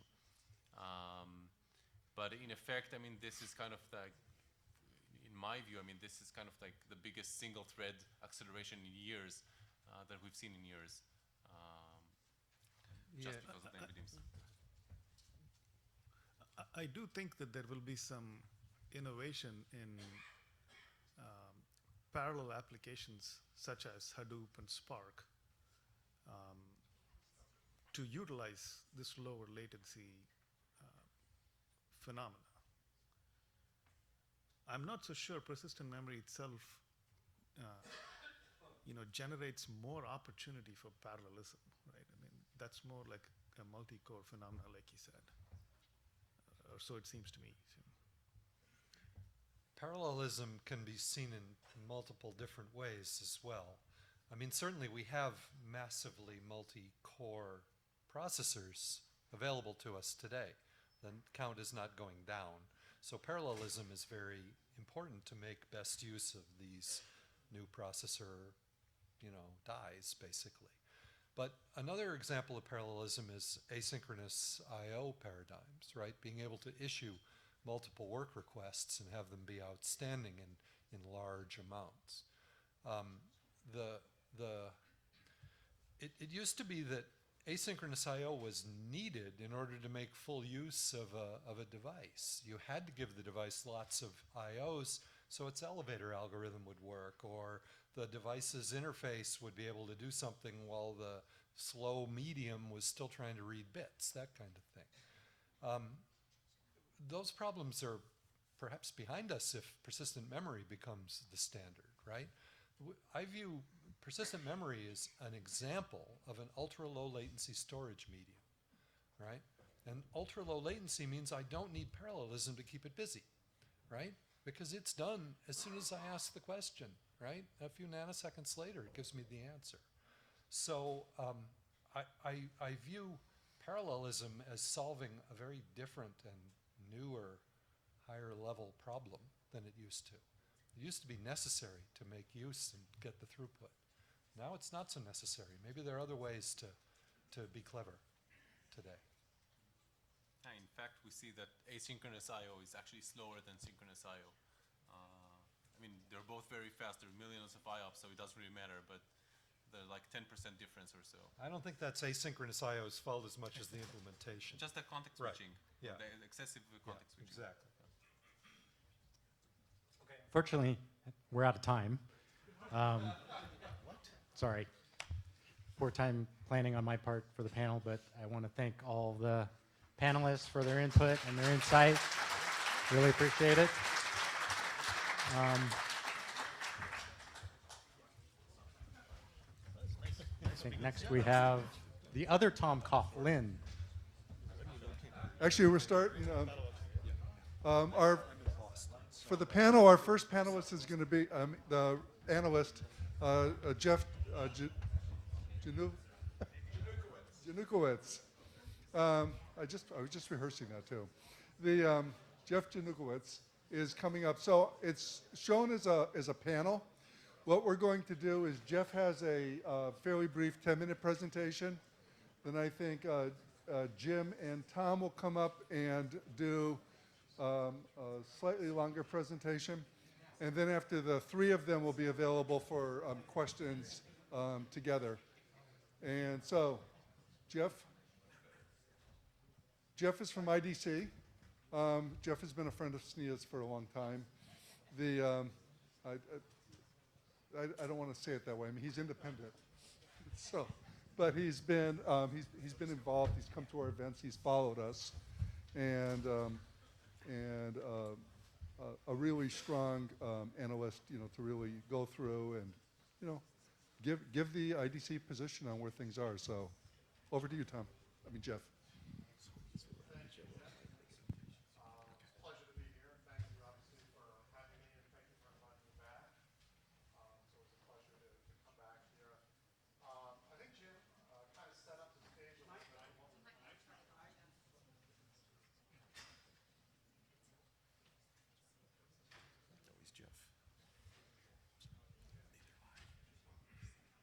Hopefully that's a little better. So I think Jim sort of set up the session that we want to pull together, and I'll give a little bit of a brief overview, and then I'll have both Tom as well as Jim come up and do a little bit of their give a little bit of their perspective.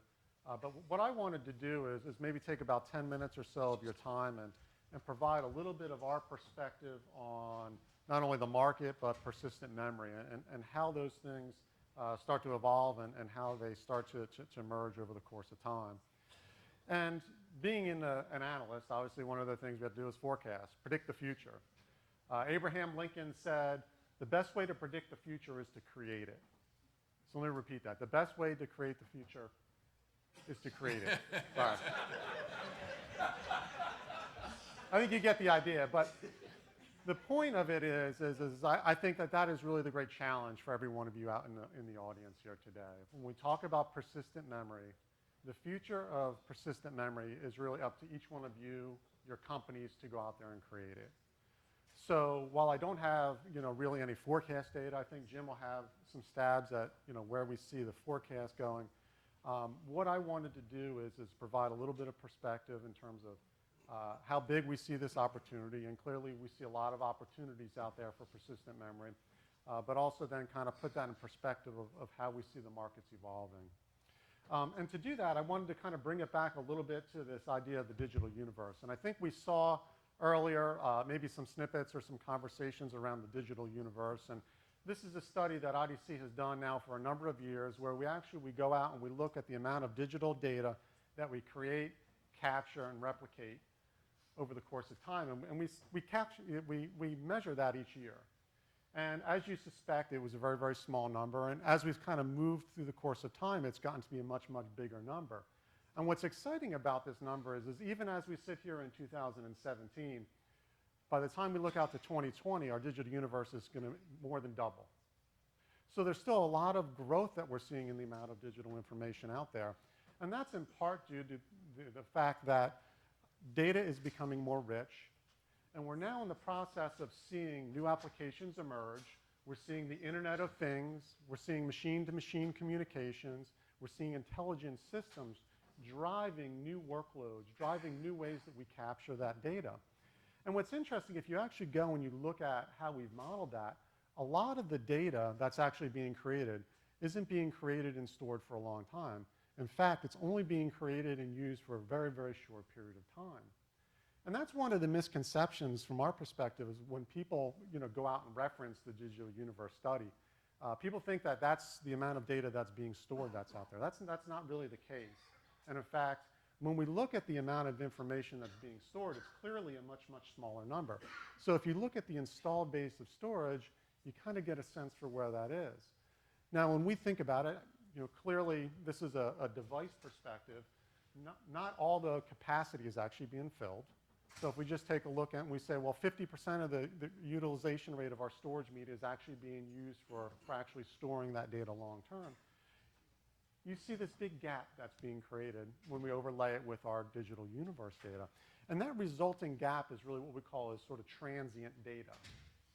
And that's the data that's being created, and it's being provided by some of the services that are out there, but it's also representative of a lot of the real-time data analytics that are being done, some of the real-time decision-making that's being done with the data that's out there.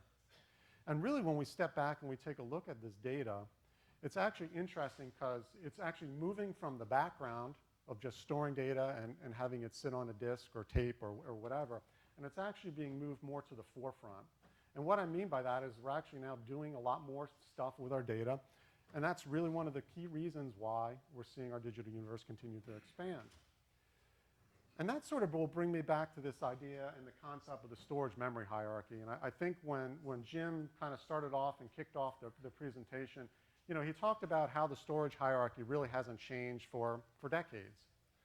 But we're really starting to, or we're on the cusp, I should say, of seeing some new and exciting things, and clearly that's why a lot of you are here. And it's really when we start to get into this idea of persistent memory or storage class memories as people start to talk about it, and how that'll start to evolve, and how that's going to impact our overall storage hierarchy. And from our perspective as an analyst, it is going to start to drive a new paradigm. And I think if I take you back in time historically, you know, storage was just kind of thought of as sort of a block type of device sitting there. And if I kind of switch the analogy a little bit, you know, we could call it a little bit of a flask. And if I look today, that flask is starting to change. And it actually sort of does look a little bit like our storage hierarchy in terms of, you know, we have a little bit of DRAM. We're starting to see the emergence of flash take up more. We see performance in both capacity optimized disk. And I could probably take that analogy, you know, across the whole hierarchy. But as we start to look into the near future, the shape of our flask, we think, is starting to change in terms of how we store not only our data, but also then how it interacts with memory. And when we look at that, what we're starting to see is well, you know, we still need memory out there, but we are starting to see the emergence of a lot more flash. We're seeing some compression of that performance optimized portion of the market, yet we're still seeing that need for a large amount of capacity that's out there. Now, when you start to integrate storage class memories into this whole thing, what I'd suggest to you is the shape of that flask is probably going to change once again. And the one thing that I would tell you is when we go out and look at that new paradigm, really what we see is data centers really come in all different shapes and forms. And we see a wide variety of workloads, some that require hot data, some that require cool data. And I think Tom will touch on this in some of his talk, where he'll talk about how some different workloads are driven and different IOPS and latency requirements are dependent on the thing. And from our perspective, you know, if we kind of go back to that digital universe analogy, what we tend to see is a large percent of that is that we're moving into a real-time world.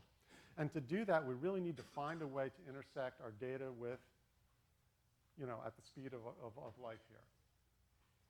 So what I wanted to do is actually kind of take you back and give you an example of how this is. And I think, you know, Jim touched on sort of this you know, I think he said 2 Olympics cycles in terms of how, you know, how long it takes for something start to get adopted. And if we just take a look here, you know, creating a new paradigm is difficult. And we've certainly seen that when we look at the PCIe market. A lot of the first generation PCIe devices were actually developed in 2008. And for the sake of this chart, I didn't even bother putting the first 4 years on here because, you know, they were essentially very close to 0.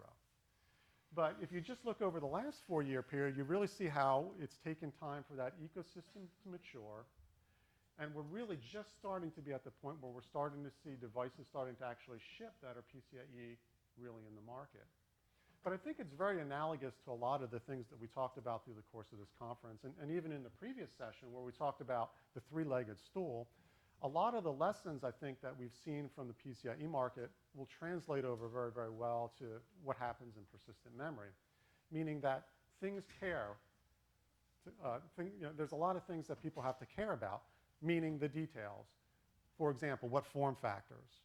What is the interface of the devices? What's the power requirements? How is my software going to interact with these new devices and the like? And it's obviously very encouraging to me to see all of you out here, you know, actively involved in trying to build that ecosystem. But creating that paradigm does take time. And from an analyst perspective, you know, we certainly see that it's going to probably take some time before this market really starts to mature and starts to take off in earnest. So with that, I'll sort of reiterate my call to action to say the best way to predict your future is to create it. And hopefully each one of you and your companies out there can help make this idea around persistent memory a reality in the overall market. But when we think about it, the best approach we think is for each one of you to go out and capitalize and recognize that this is a new paradigm. I've heard, a fundamental shift. I've used the word paradigm. There's a lot of things that are underway that I think you need to embrace, not only from an individual perspective, but from a company basis, but also target individual workloads. And I think continue to build out that ecosystem so that there's enough support, not only from a hardware perspective, but also from a software perspective, that a lot of these devices can start to reach the market over the course of time. So I thank you. And what I'd like to do now is turn it over to Tom, and he'll walk you through a little bit of material.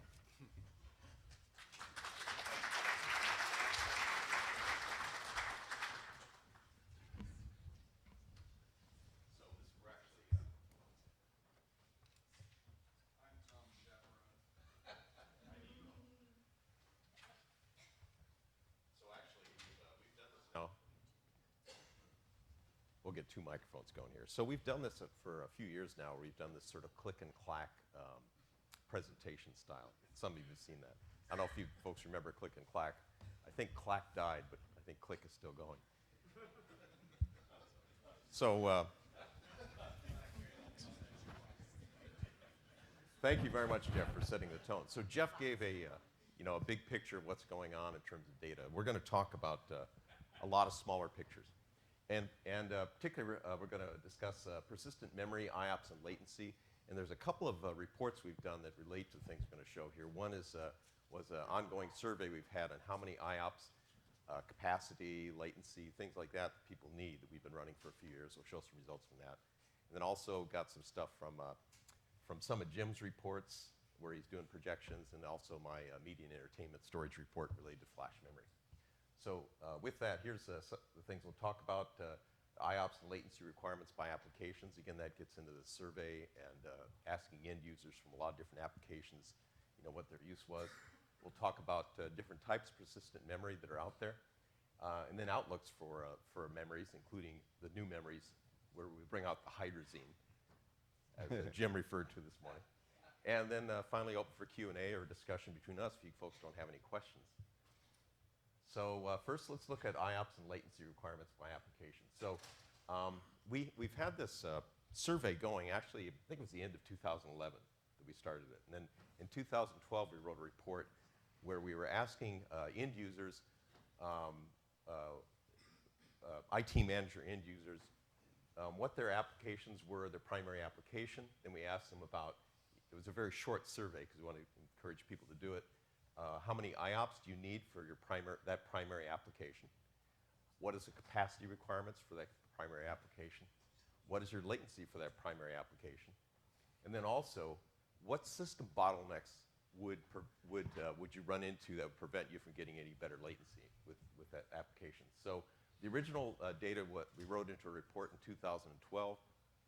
This last year, we updated that report. And one of the things we're comparing in that report is the results from 2012 to 2016. And I'll show a little bit of that here in the next slide or two. The report interprets the results in depth. The 2016 is about 150 pages, 147 figures, 9 tables. And what we're doing is we're analyzing by each one of these applications what were those requirements and how they change from one time to another. It's very, very enlightening, and it differs by application. So what we're going to show here is the overall, this I think it's 2012 and 2016 is what we put here. This is like everybody who ever took the survey. This was the breakdown. So databases, the majority of the people were databases at the largest percentage, 43%. Online transaction processing at 22%. Cloud storage and services at 10%. Scientific and engineering at 9%. Video creation distribution at 6%. Archiving and backup at 6%. And then mail server and mail storage at 4%. So this differed a little bit from 2012 to 2016, but not substantially. There was some variation between those.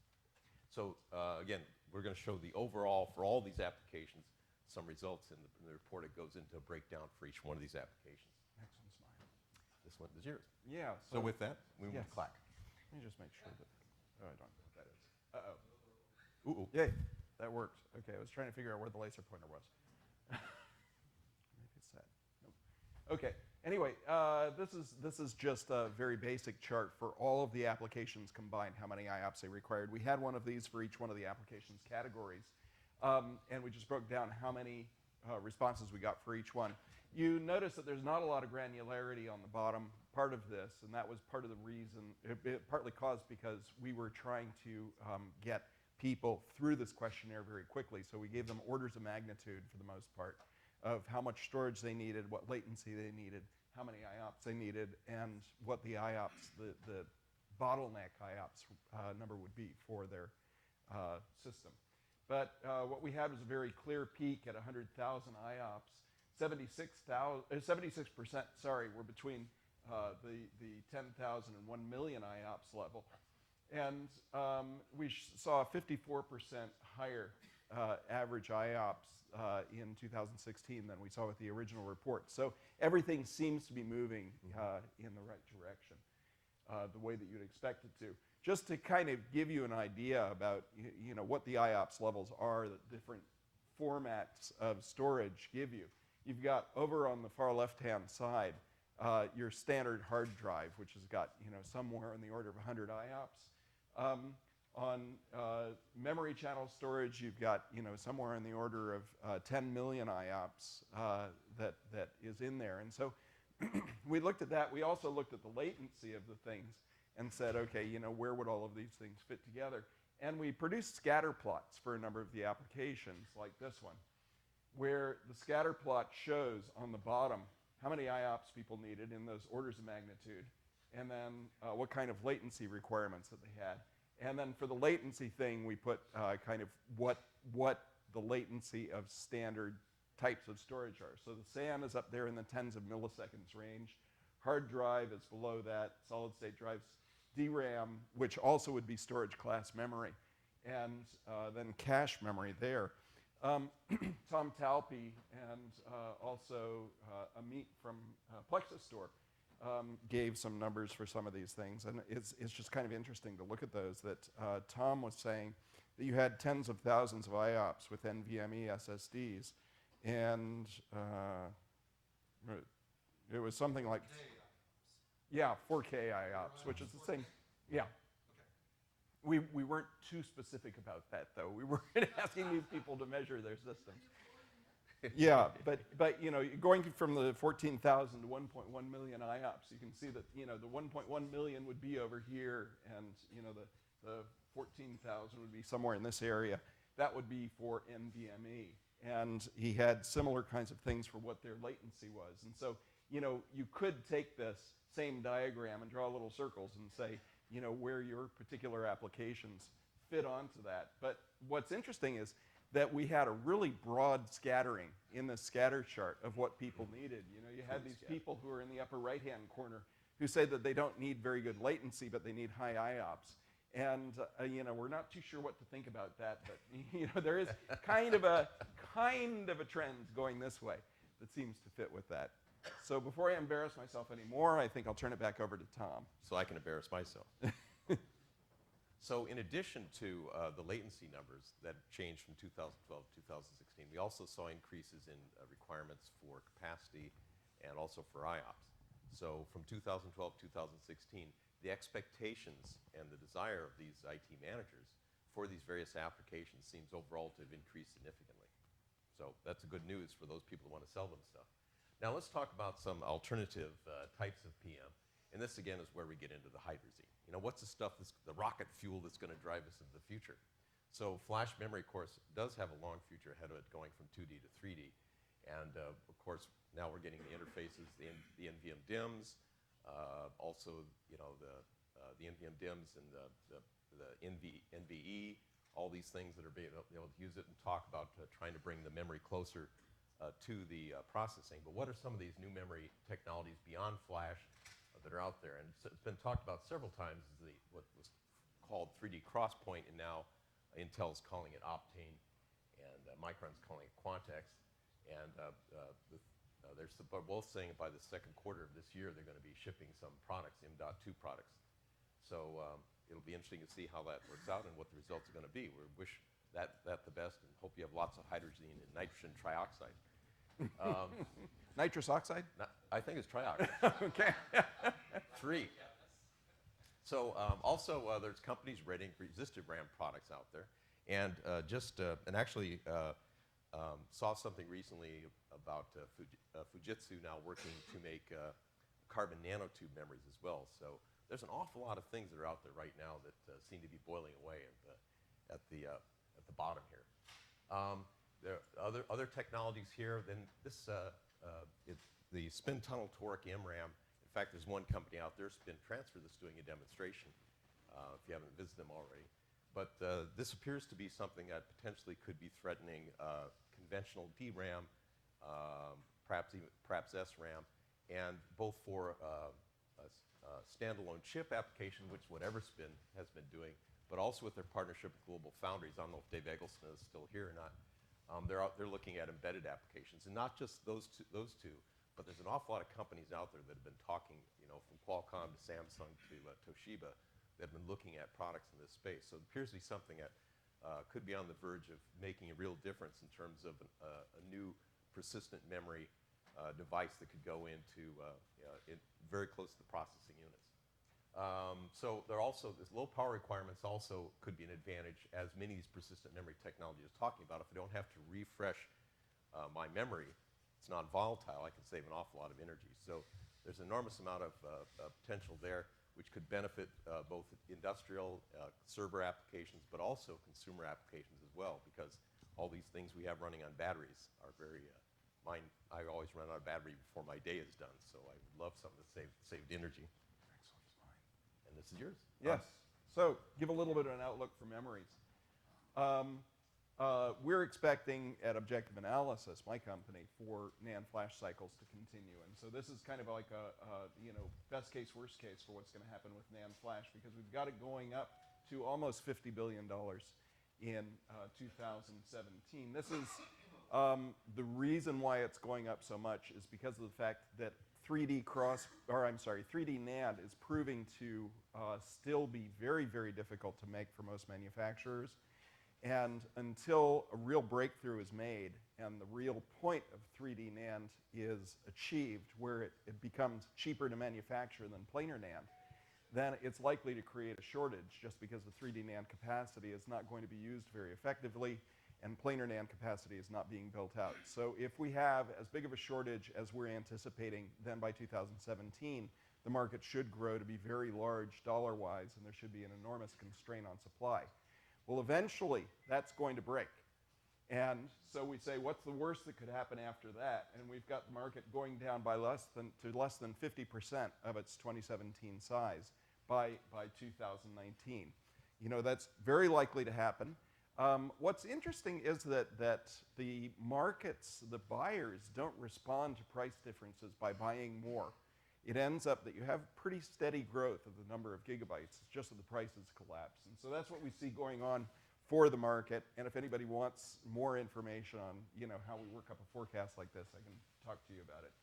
This is another forecast. This is something that I put together in 2015 for 3D XPoint. This was a few months after it was first announced, and it was assuming that everything fell into place exactly as it was supposed to. So this is the most optimistic possible forecast for 3D XPoint, that it's going to happen on time, which there's serious doubts about that today, that it's going to be universally adopted in server storage for DIMMs, and it's going to be used as a replacement for DRAM in a number of applications. So if you take all of those and put those all together, you end up with a $2 billion market in 2019. I'd say that the truth lies somewhere in between this and zero. Thank you, Jim. Yeah. And having worked for Gartner, I should have given a probability factor for it, but I'd say I have a 100% probability factor that it's going to be between this and zero.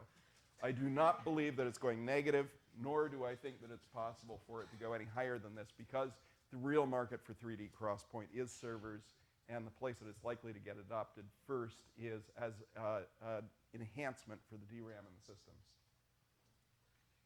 Okay, and then that's back to you. You're one of the few people that doesn't do straight line curves for projecting the future. So I do some work looking at storage and media and entertainment.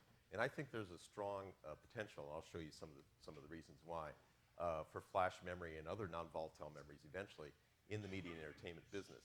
The size of media files is increasing with higher resolution, higher dynamic range, higher frame rates, more cameras, 360 video projects, you name it.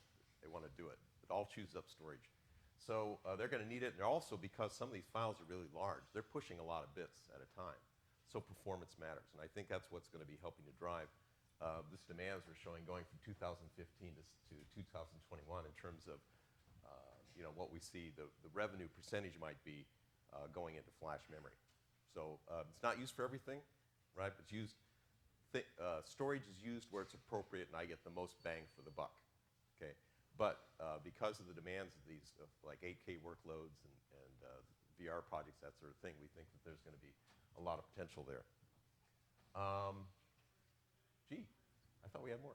Nope, I think we're done. That's it. All right. So with that, we will open it up for Q&A, including Jeff and the two of us here. Oh, I'm sorry. Yeah, sorry. Yeah, but that's just we an forgot to advertisement. we forgot to advertise. So if you're interested in these things, it's particularly in the how many IOPS report, we've got information on that there too. And if anyone wants them, I've got flyers on any of these reports and things as well. And I'm sure Jim can help. Yeah, as the well. 3D Crosspoint one, I didn't put that down, but that's, Yeah, that's we forgot a available bunch at the of top stuff, one too. So. That's enough. Okay, so with that, are there questions? I'll take you first. You're next. Oh yeah, we should get a Different Jim. microphone out there. Too many Jims here. And a lot of Toms, too. And a lot of Tom Coughlins. Yeah. I was thinking of changing my name to Tom Coughlin, but spell it L-U-N-D. Lund. Oh, I was catching some interesting comments during the day. And then, for example, Tom Coughlin was making a comment about, the renaming from NV memory to persistent memory. And then similarly, Jeff made a comment that I found really interesting, which was that according to his analysis, the tremendous amount of the data that we're talking about is not really persistent, but it's fly-by-night data. That where temporally it's just like a store and forward or something like that, perhaps. Maybe I'm putting words in your mouth. And persistence is not really giving value to that. In that context, the explosion of the new memory types is not because of the persistence function, but because of cheap bits.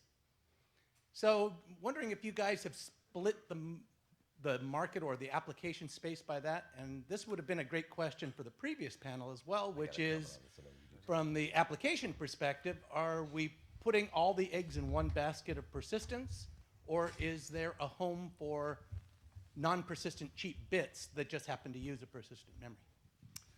So I guess I'll kind of start a little bit this way. So through my time in looking at storage and looking at memory and those types of things, one thing that I would say is pretty universal is economics tend to matter, meaning that above all else, typically cost is one of the primary factors, whatever you look at. So would people like persistence if it's essentially free? Well, sure, but not all applications require that level of persistence. I think to some of my comments, and I think sort of what you picked on. Now, if persistence is there, and you can see obviously some of the very large performance gains that you may get out of some of these different memory technologies, are there some advantages to drive some new workloads or new methodologies? Sure, but I think at the end of the day, economics probably wins out over persistence versus non-persistence. So I have a comment on that. So what he's showing is there's an awful lot of data generated, but not all of it's kept. But the value of what we're calling persistent memory is that it doesn't use power to keep data. Now that can have a value whether you're processing things in a little bit of time. It certainly has value if you're keeping data for a long time, right? But just to show you how this high-speed memory is going to be important. One example: Google autonomous car generates about 1 gigabyte per second of data. Okay. Now they don't keep all that data, but they've got to process all that data. That means we need high-speed, high-performance sort of processing and storage to be able to in communication, move that data around to be able to keep it long enough to process it, and then to keep the results. So For all those kind of applications, you know, the power requirements of a persistent versus non-persistent memory matters. It's persistent enough for the time that you need it to stay there. See, that's the thing that matters. It's not necessarily that we're going to be using this for long-term storage. We may not. So I think that's part of it. There's an enormous amount of stuff that's going to be kept. We're going to find ways of boiling that down. It's going to require higher performance. It's going to require persistence that allows us to do what we need to do with it. And that's what this really is about. So Tom, so what you're saying, or let me ask you if this is what you're saying, this data that's only kept very, very short time, the Google car example, are you saying that they actually, the speed of this thing is really important because they need to analyze that data very, very quickly?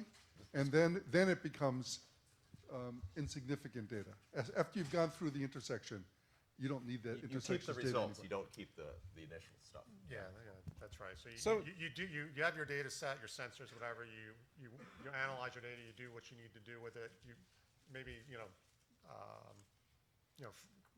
fraud transaction processing may be a good example, right?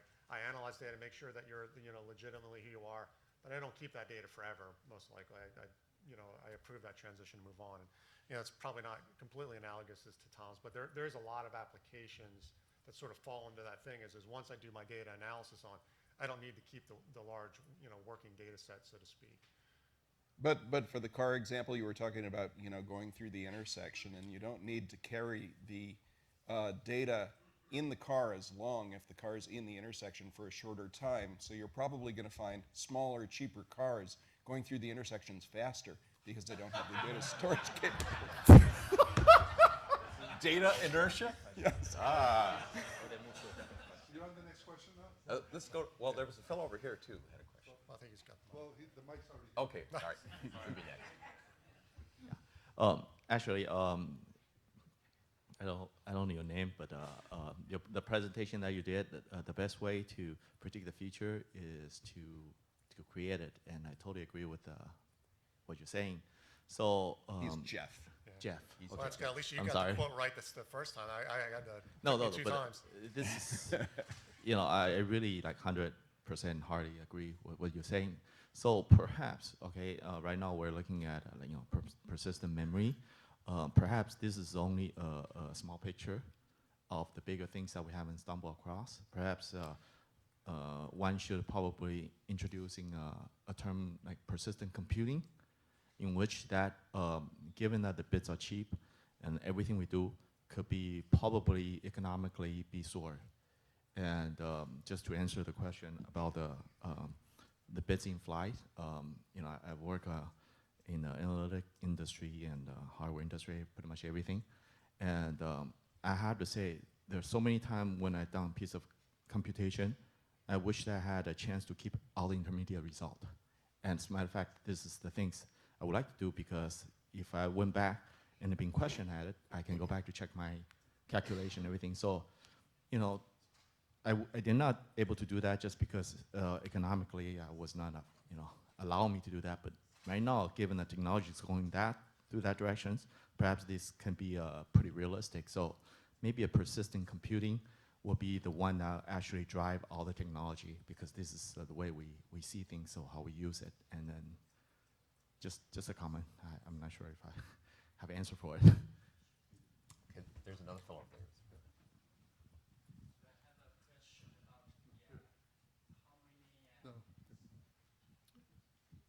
My question is, do you have data to show globally how many, what's the volume of the data for people to consume, like one person? So the average consumption of the data we created. Data generated. Yeah, globally. Oh, data consumed. Data consuming, yeah. Watching TV, check email, everything. Do you have that data? Because I'm from Supermicro, I'm going to provide you as much as possible you need for storage. So instead of the persistence, and also, yeah, we should know what the requirements, the market, and we are going to prepare ourselves. I'd put a caveat, a warning on that, though, is that there are going to be a lot of times when several people are consuming the same data. For example, this evening, I'm going to go watch a movie with 100 people I don't know. all in a room, all watching the same screen.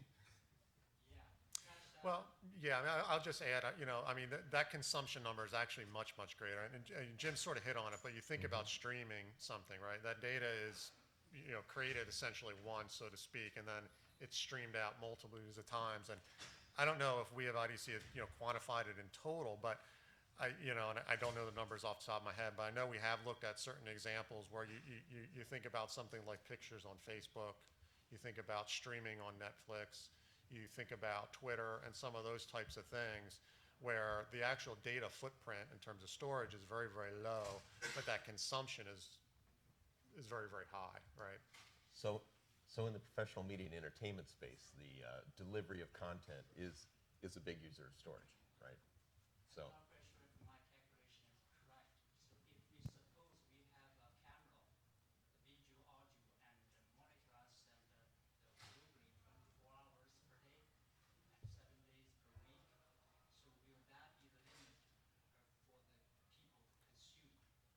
I mean,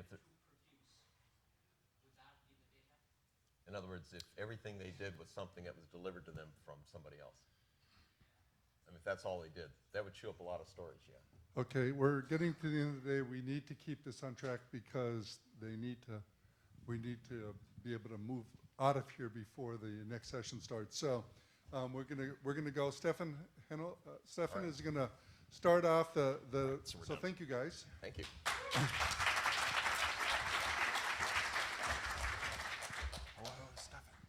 And the last one is about these new emerging technologies and what's going on. We have a panel, and I think Stefan is going from WD is going to do a quick presentation first, and then he's going to bring his panelists up, and I think the rest will be a panel after that. Is that correct? That is correct, yes. Okay. So. Take it away. Let's keep this on schedule. Sure. I just need the clicker, or do we have a clicker? Oh, there it is. Okay. Perfect. It works. Fantastic. Thank you. All right. Thank you so much, Jim. I appreciate it. Before I jump in, our legal folks asked me to quickly flash a slide for you. All right. We need to store all of this.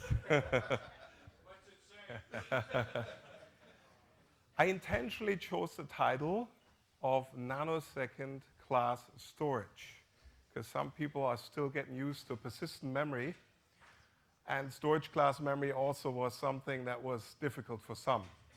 But I think persistent memory it is, as I learned from Jim earlier today, well, we can't use NVM because everyone thinks it's NVMe.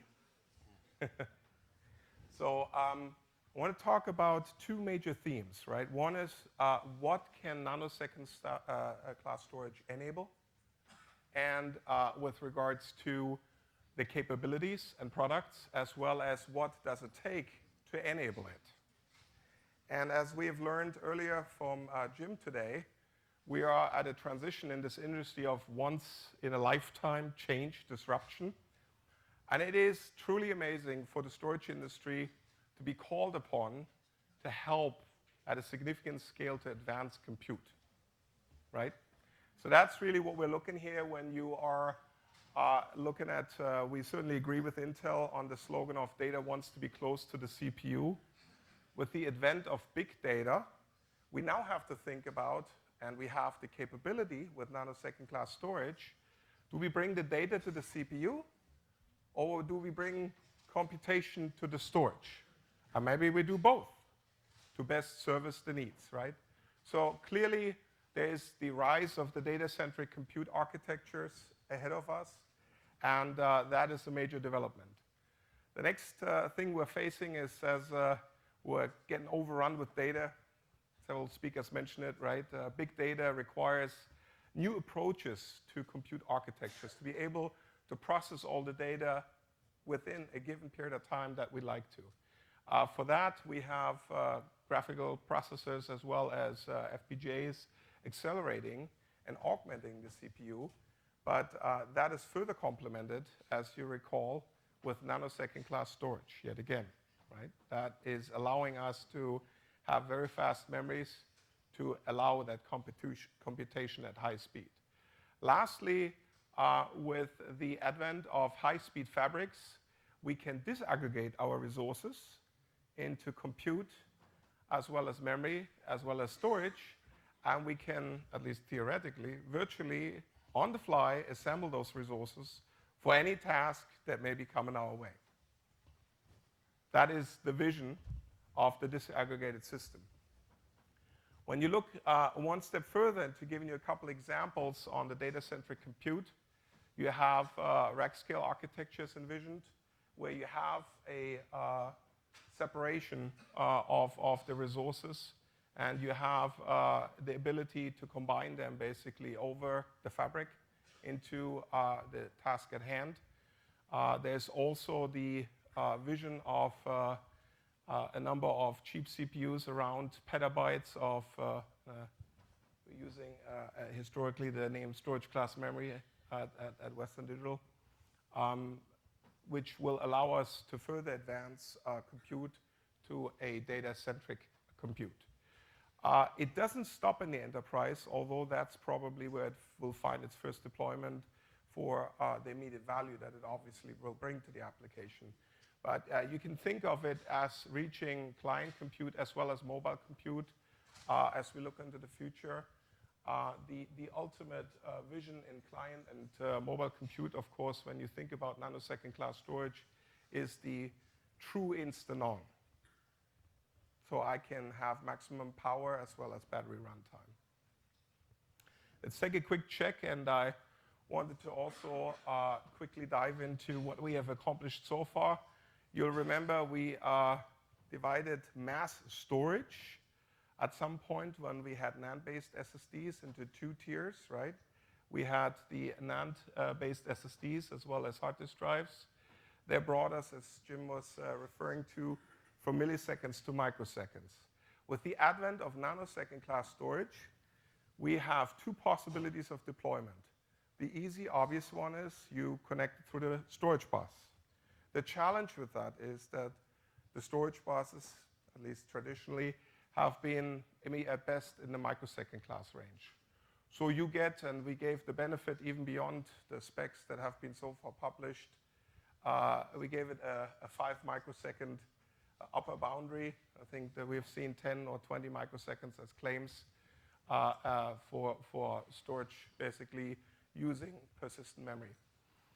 But the true value proposition you can only unleash when you are connecting nanosecond class storage to an interface that is designed for nanosecond class or faster speed.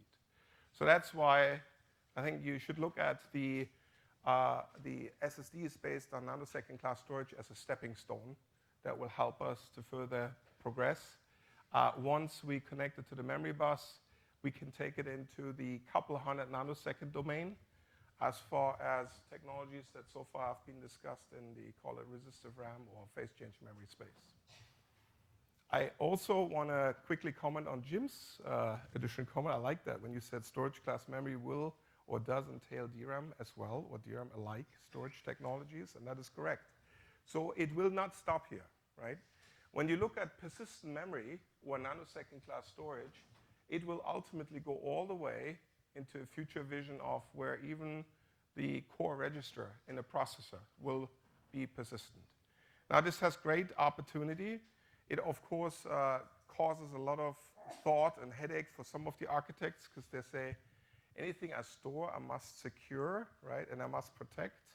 And data at rest is a potential liability, right? So that's why use cases certainly will be also in the realm of, let's just scale up our memory. We're not even using the non-volatility that nanosecond class storage has to offer, but we're using it as a scale for main memory to bring more memory closer to the CPU. When we're looking into the catalysts to help us advance compute, we have the fabric-attached storage that enables shared resource pools. And the intent is, when you ask yourself why go through the effort, it is a clear optimization of the total cost of ownership, because it really avoids the having resources, local resources being idle, but through the resource pooling, you have a maximum utilization of the resources. The other thing that nanosecond class storage is enabling is far memory and near memory. Now, I don't know if we already have established that as an industry, as a standard nomenclature language, but I think of it as hundreds of nanoseconds for far memory and tens of nanoseconds for near memory. And I think that's also how I've seen it being used in publications. So with that, we have actually effectively split memory into 2 tiers, which we didn't have before. Now this requires, and that's why this is so disruptive, yet again, a change in the entire programming model, right? And I know we have been looking as an industry at hundreds of nanosecond or good enough class, right, between DRAM and NAND from a positioning perspective, but we need to also think beyond that, as we clearly know that we have nanosecond class storage in the DRAM-alike performance class also even available today, sampling as well as scaling forward. The last bullet point is really the idea that as we are progressing with nanosecond class storage into the single-digit domain, which some technologies hold promise, we should be able to have a truly, completely non-volatile data path. And for those of you that develop software, it just seems an incredibly wonderful world if you don't have to think about checkpointing anymore, and power fail is not a concern. Because if power fails, you preserve state because you have a persistent memory at every point in your data path. I know this is very far-reaching into the future, but just wanted to leave you also with that vision. Now, all of that, yeah, all of that, of course, can only happen when we have memory and storage fabric standardization. There are 2 key attach points that we need to think about, as we have established that the storage bus is a connectivity option, but we really need to think about the memory bus as well as fabric sockets, right? That is really what allows us to talk to the memory at nanosecond class, right? And so when you think about first the memory attach, right? Earlier was mentioned by other speakers. There's an effort, again, ongoing around NVDIMP as well as N. Again, I like to look at this as NVDIMP is kind of like hundreds of nanoseconds. It's like for far memory. And NVDIMN is for near memory, right? We will see both, right, go forward, and they both have their place and use. Then we go through various fabrics. We talked about my short executive summary is Gen Z is connect everything high speed, talking to it with memory semantics. CCIX and OpenCAPI is predominantly motivated out of attaching accelerators. And Rapid I/O is a development out of the telecom to have accelerator technology attached. The challenge with all of that is they all are awesome. But we can't have too many standards in industry, right? So we have to think about how can we get to a reasonable number of industry open standards, because we will have as an industry to deploy a significant amount of capital also, and in order to have that be a large-scale marketplace, we certainly want to make sure that it's supported by standards.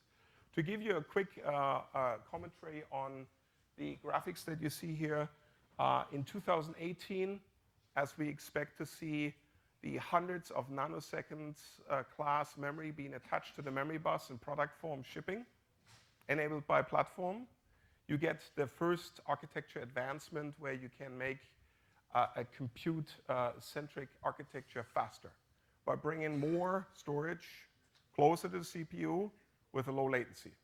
So that's the first advancement step. The next advancement step will be around the end of the decade, beginning next decade, where we then have the possibility that we can attach pools of memory and pools of storage. And we can do that either cache coherent or non-cache coherent. Now, again, it was pointed out to me that while we are saying here NVMe over Fabric, people say don't be limited to NVMe over Fabric. It could be NVM over Fabric, right?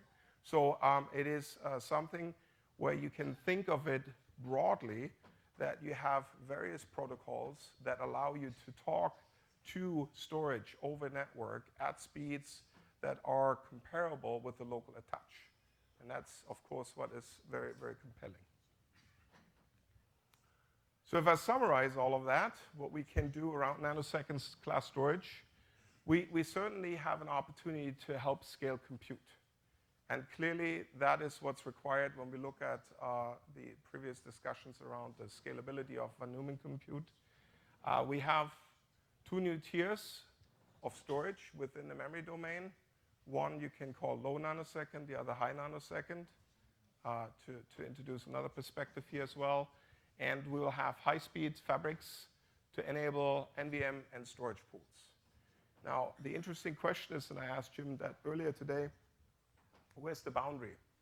Now that in the future we have storage being nanosecond class fast, is it memory, is it storage, right? And I think, again, from my personal perspective, the only distinguishing feature that likely will be left is that memory you will directly address and storage you will logically address, right? And that's basically it. Everything else will become very blurry. So storage will reach in domains that you typically always thought of purely a memory domain, and especially a volatile memory domain. And again, to sum it up, all of that, to make it happen, require open industry standards. That's our belief, and we talked about it a lot today. And it is certainly considered a call to action that we find the best industry standards to enable all of these new tiers, as well as to help scale compute. Thank you.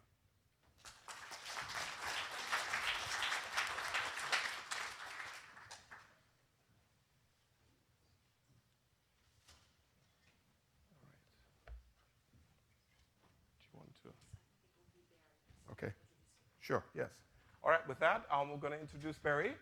I have a quick bio here. I shorten yours.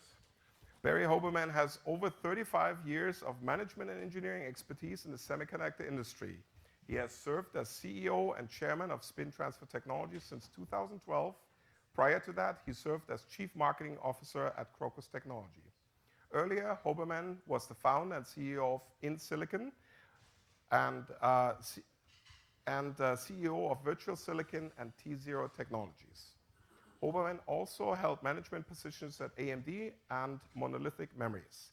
He holds a Bachelor of Science degrees in Electrical Engineering and Biology from the Massachusetts Institute of Technology and over 20 US patents. Take it away.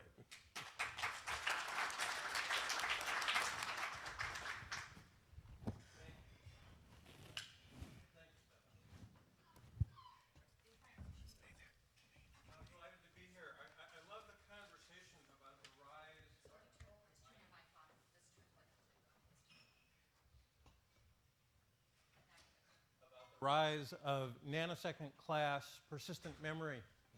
This is good news for what my company is working on. In the words of our soon-to-be ascendant Grand Poobah, it's going to be great.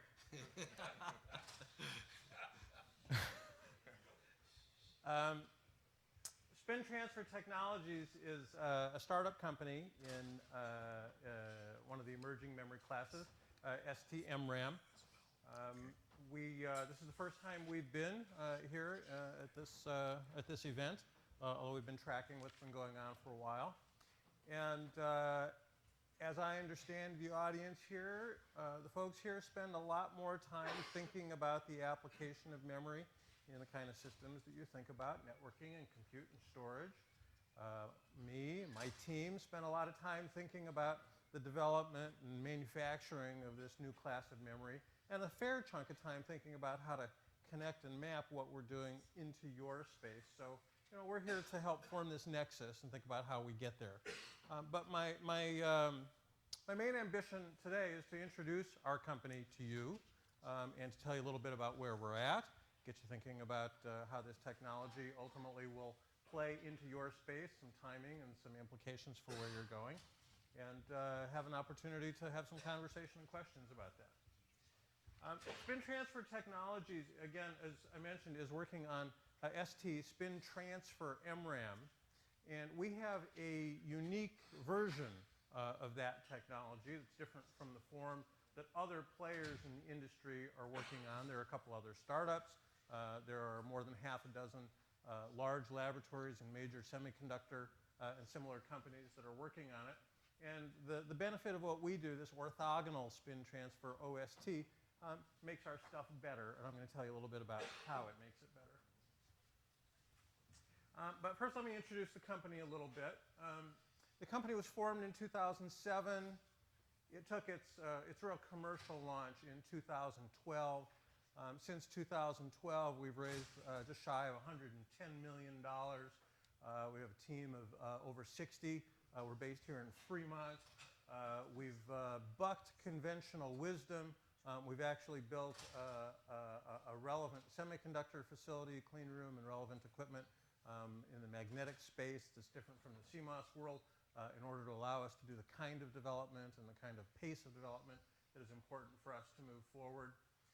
And so we've made a lot of progress.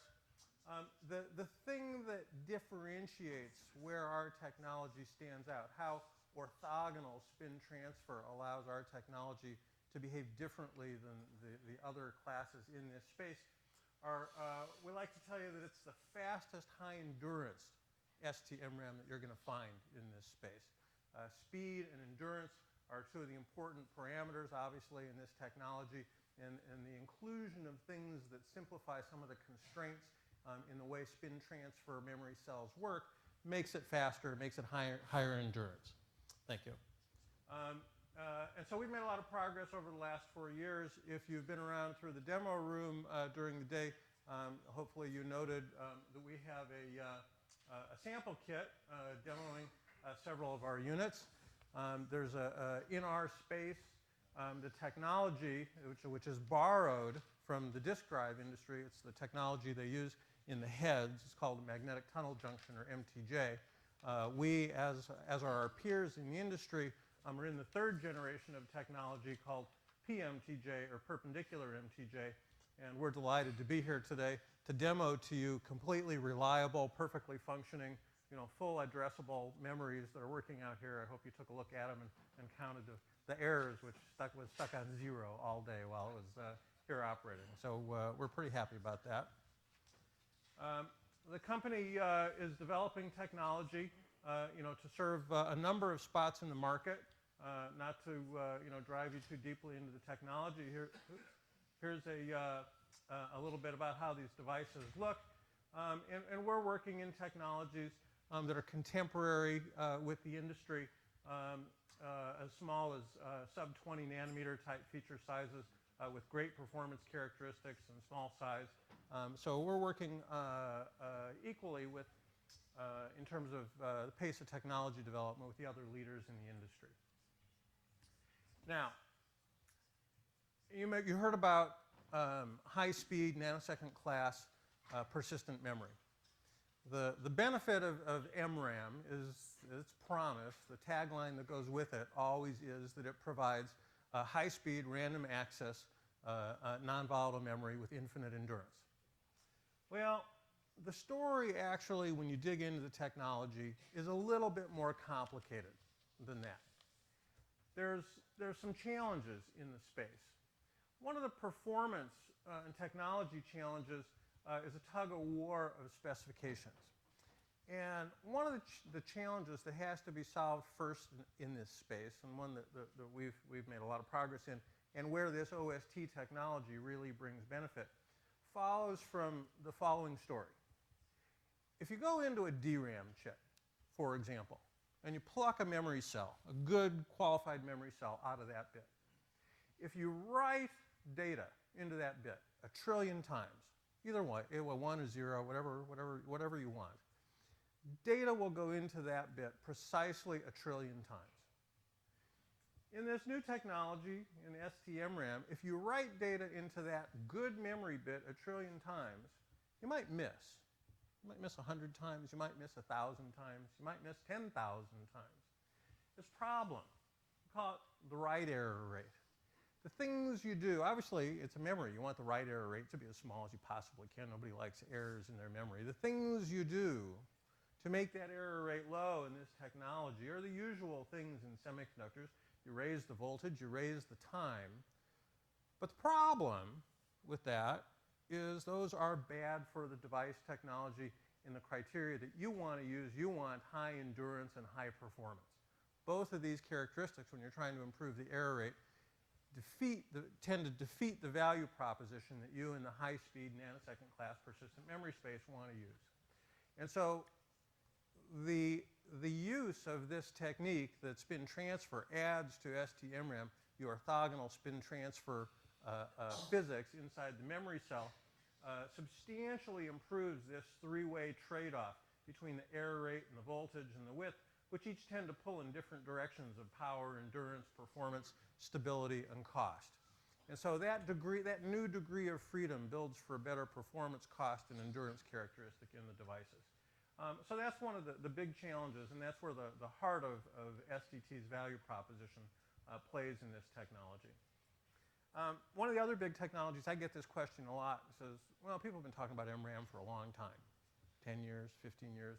When's it really going to happen? One of the big challenges here is the fundamental device, magnetic tunnel junctions, have been used in disk drives now for pushing 15 years. Some 3 billion tunnel junctions go into read heads per year by our estimate. But they go in one at a time. We like to say if you're starting to talk about semiconductor wafers at the 256 megabit or 1 gigabit density, there are more tunnel junctions on one wafer of that technology than shipped into the entire disk drive industry. That poses a whole new statistical problem in how you manufacture at those densities. And so the experience in how to manufacture tunnel junctions at those kind of densities is still new. And so a lot of companies and the equipment are coming up the curve, right, for how to get to that point. But it's happening. And what's changed in the last few years is the emergence of high throughput 300 millimeter, 200 millimeter wafer equipment from the likes of Applied Materials and Tokyo Electron, who are two of the big equipment players in the semiconductor industry, are now emergent in this space with the right attributes for building tunnel junctions in that space. And so the combination of this equipment and lots of process experience that's been accumulated by the folks from the disk drive industry and who are working in the semiconductor industry is now starting to make those high yields at high densities start to happen. One of the other challenges that's important in this space is optimizing the characteristics of the junctions for the different applications.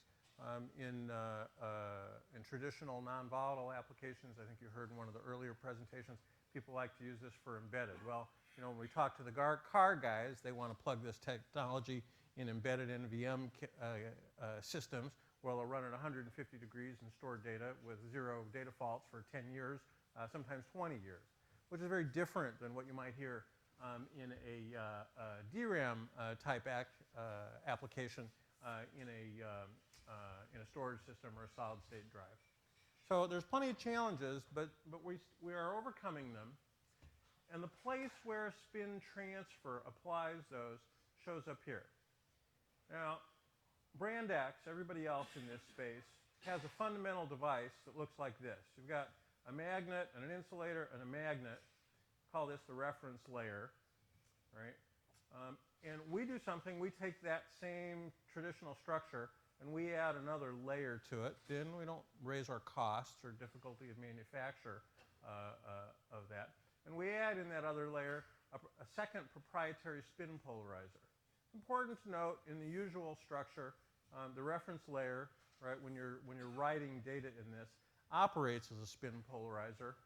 But there's a funny quirk. That problem of not being able to write the data 100 times or 1,000 times or 10,000 times comes from a small problem with the geometry of these magnetization arrows inside the device. when they line up badly, they work against you. And so the application of another spin polarizer here and here in this device changes that geometry. And of course, you have to have quantum mechanics and PhD physicists to understand that. But when you change that geometry, that problem of getting those tail bits, those ones that are reluctant to switch, starts to turn very favorably in the way the devices operate. And when you think carefully about how those tail bits operate, and you get very, very subtle about dealing with those error rates in the design architecture, the combination of the secondary spin filter, right, and a proprietary architecture leads to a memory system on chip which has an advantage in read and write speed, endurance, data retention, power, cost as it relates to the transistor size that you need in the memory cell, which you can make smaller, which lowers your chip area, which lowers your cost, and improving the manufacturability. Instead of having to track the manufacture of these devices to write error rates down in 1 part per billion and 1 part per trillion, we can be much less aggressive, so they become much simpler to manufacture. A lot of advantages evoked from the innovations that we throw into this. So that's a little bit of background on us. As I mentioned, we're 4 years into it. We're starting to sample, and hopefully some of you will have some interest in what we're doing, and we can talk about that if you do. But then I just wanted to give you a couple of thoughts on where this industry is headed over the next few years. Between 2018 and 2020, if I were you and sitting in your chairs, I'd be watching for gigabit DDR type memories to come into production at a cost point that you can use in these systems. It looks very likely that's in a standalone application. And then I think the other thing to watch for, which I think Jim and Tom mentioned in their presentation, is that the switching energy of these the devices in the memory cell here, the starting point for their energy advantage in switching is somewhere between 1,000 and 10,000 times favorable to the energy required to switch a flash cell. When you get a little bit deeper into it and some of the subtle system aspects, and you recognize that it's byte addressable and you don't have to do a block erase to rewrite data, actually that 1,000 to 10,000x advantage amplifies. So I would be looking for some new technology in low energy, non-volatile switching with very high endurance. So those battery powered systems, those IoT systems, data logging, remote data logging, they all get benefit from that. In the embedded world, there's some important progress. For those of you who might be skeptics in this space, again, I think it showed up in the previous presentation. You can already see there's a reasonably strong message of foundry adoption from the major semiconductor wafer foundries for embedded NVM in the 28 and maybe 22 nanometer nodes. And so that's important. What's behind that is if you go talk to those guys, the technology that's been used for the last 15 to 20 years down on the lithography roadmap for embedded NOR style NVM is running out of steam. It's hit a roadblock at 40 nanometers. So finding a replacement is important. And as it stands today, the use of STMRAM as a candidate to replace those nodes is looking very favorable. Again, and as I mentioned, the strong market pull also in embedded in IoT, battery, low energy type of applications. The last comment I'll make, in terms of where this hits is the other place where STMRAM gets tagged for an application is as embedded SRAM replacement.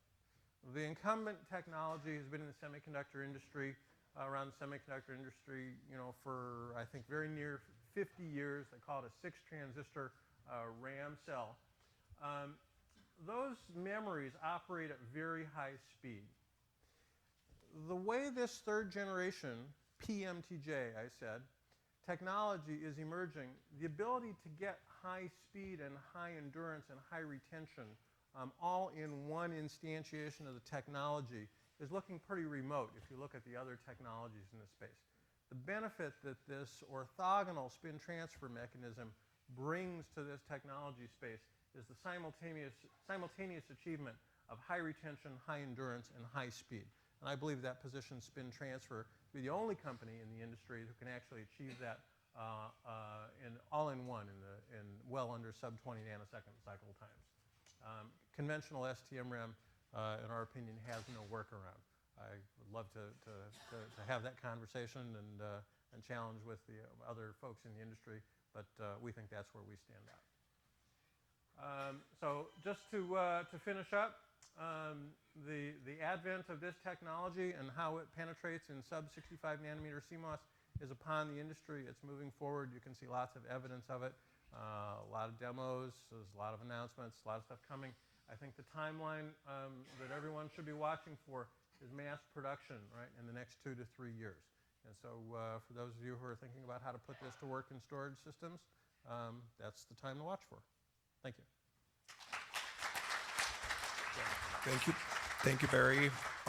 Now we have Doug Finke. He's Director of Marketing at Zyto Inc., a startup pursuing a very high-performance NVDIMM-based SSD.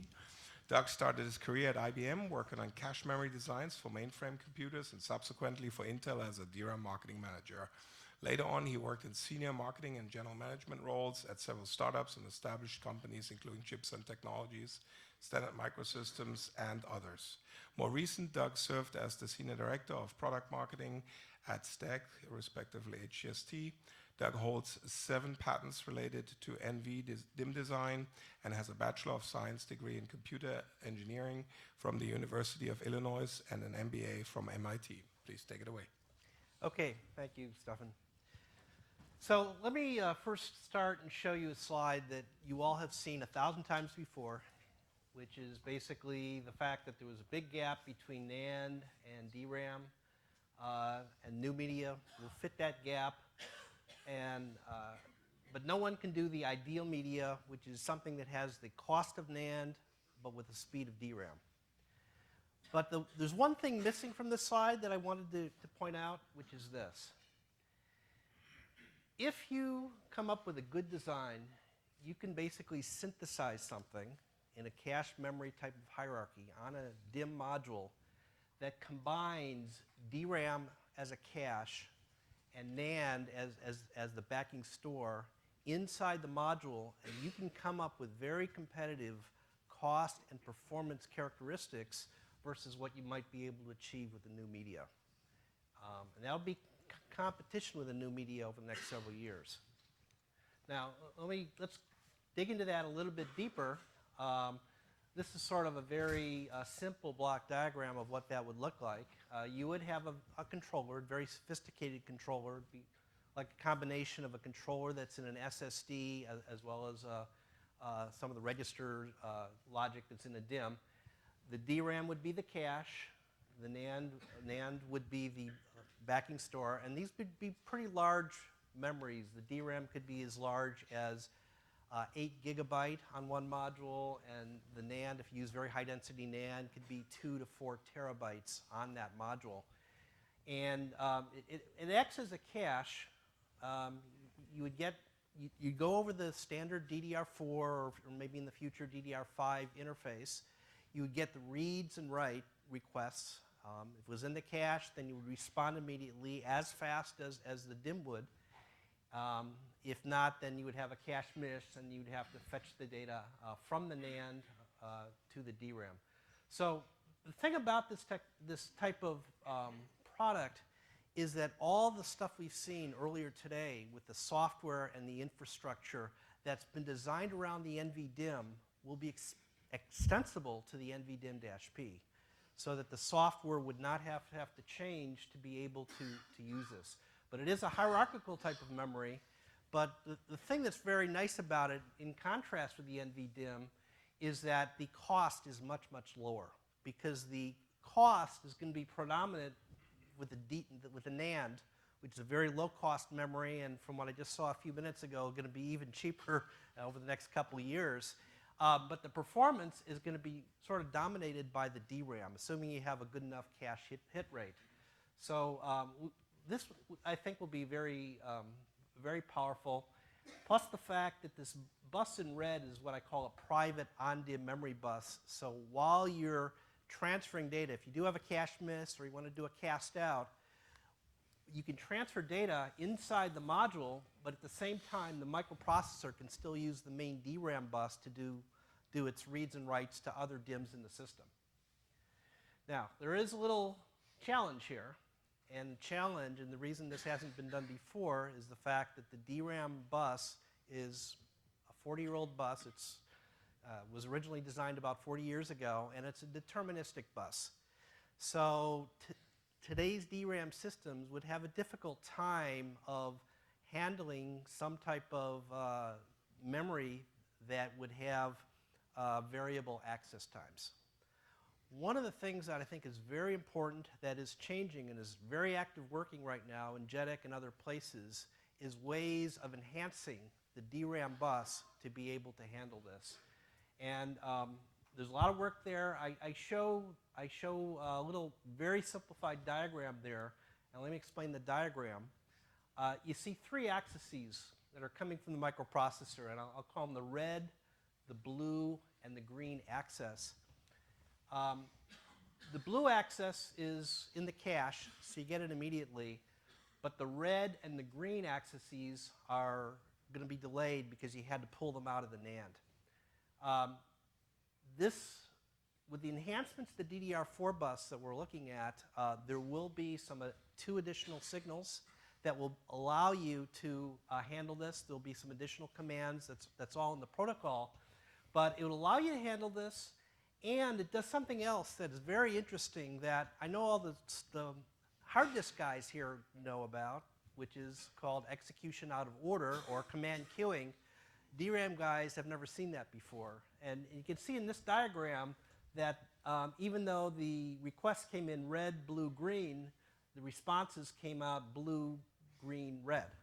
And that actually provides some additional performance because what it does is if you do have a cache miss, in many cases you'll be able to hide the latency because you'll be able to process a different access while it's fetching the data from the NAND.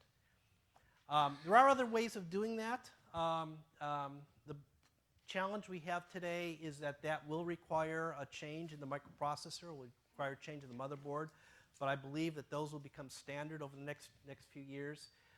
For systems that are today, there are a couple other ways of doing it. You can use the CPU page table and a special driver. Zytor will have its own way of doing it, which is a special backwards compatibility mode. We call that NVDIMM X. The X stands for extra, which would be a backwards compatibility mode that would allow you to run with a standard system without changing the CPU or the motherboard, but it would require a special driver and it would run in block mode. Would not be able to support the byte or DAX mode that we've been talking about today. So what does all this mean? If we can come up with a module that uses commodity NAND and commodity DRAM, which is very, very low cost, has been optimized for cost for the past 30 years, what does this mean for the new media? Our view is that this won't make the new media obsolete or non-starters, but what it will do, it will raise the bar. If people say that, well, I can come up with a new media type of chip that maybe has half the cost of DRAM, and maybe people will start accepting it. As we heard earlier, economics is very important, and I think that customers, if they can come up with an alternative that uses technology that they've been using for many, many years, they're going to be slow to adopt that. So what it will do is it will raise the bar and it will force the manufacturers who are working on this new media to do further work on cost reduction so that rather than a cost target, which is maybe a little bit under DRAM, they're going to need a cost target that's slightly above NAND. And that's going to be a lot more work for them. And what it will mean is it's going to be a delay before the new media becomes mainstream. But once the new media does become mainstream, here's what we think is going to happen.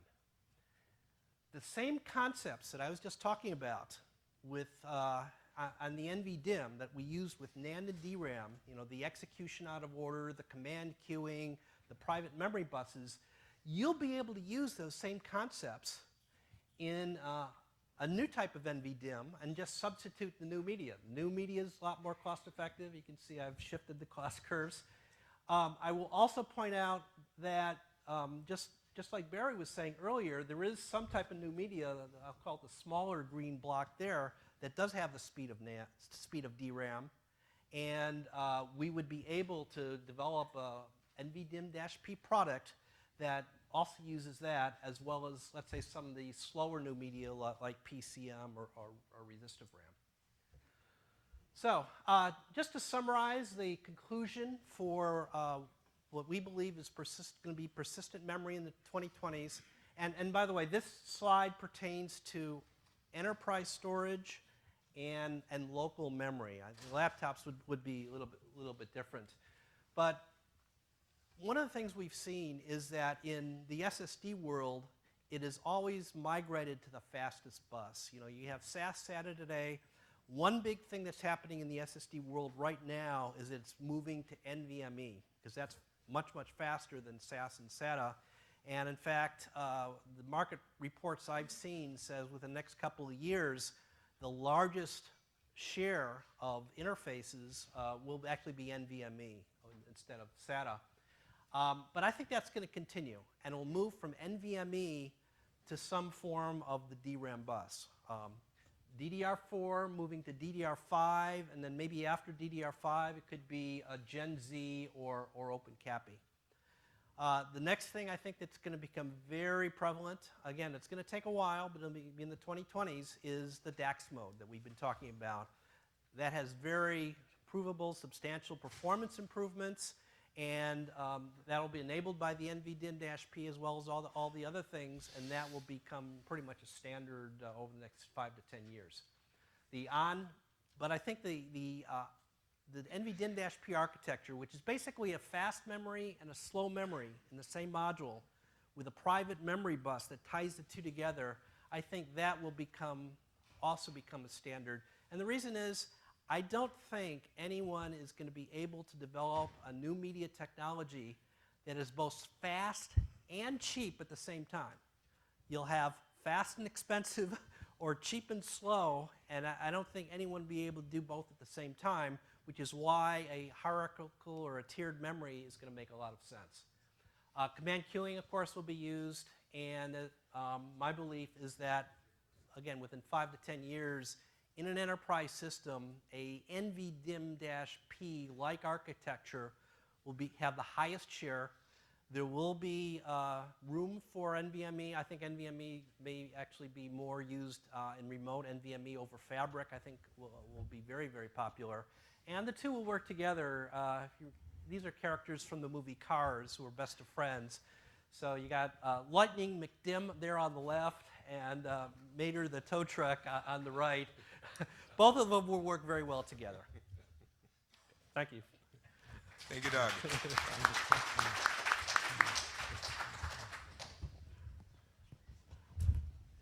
All right, with that, we want to open it up for questions. I'll take that bet on NVDIMM versus NVMe. Ask him to share the money. It's the question how much he's willing to bet. Yeah.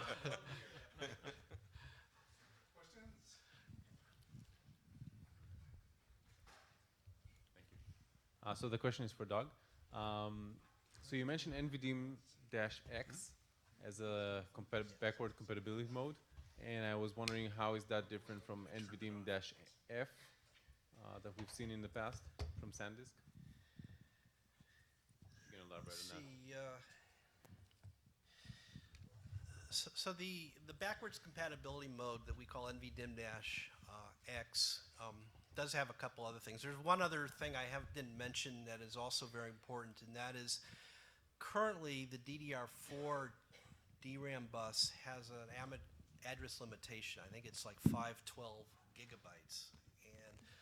And when you come up with a module that has can do up to 2 or 4 terabytes worth of memory, you need a way of extending the address so you can address more than what's the standard. So that's one of the things that we have in the module. That will also be, there are also commands that JEDEC is looking at now to extend the address bus too. But that'll be one of the big things versus what we've seen other people do.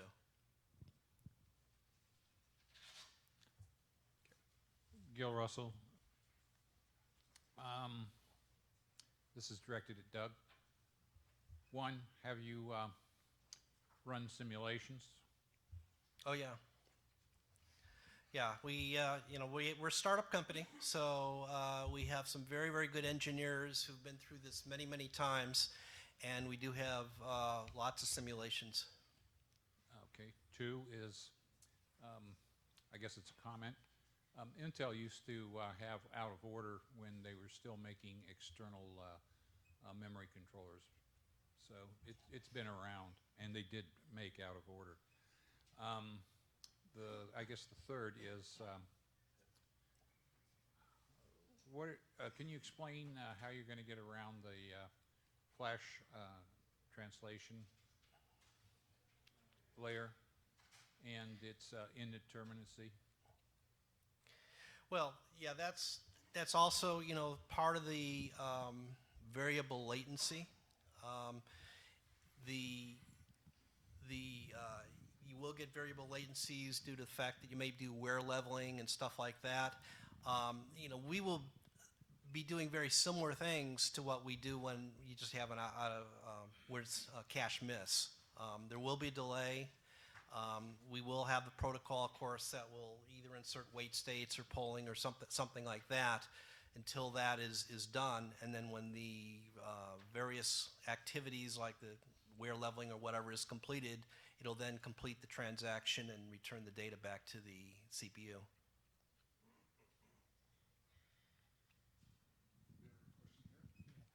This question is for Barry. So, you talk about the orthogonal. So, may I say that is orthogonal was related with the physical characteristic of spectrum spreading, or you use in software or something that's the RTL logics to implement it? With respect to the orthogonal? Yes. You mean?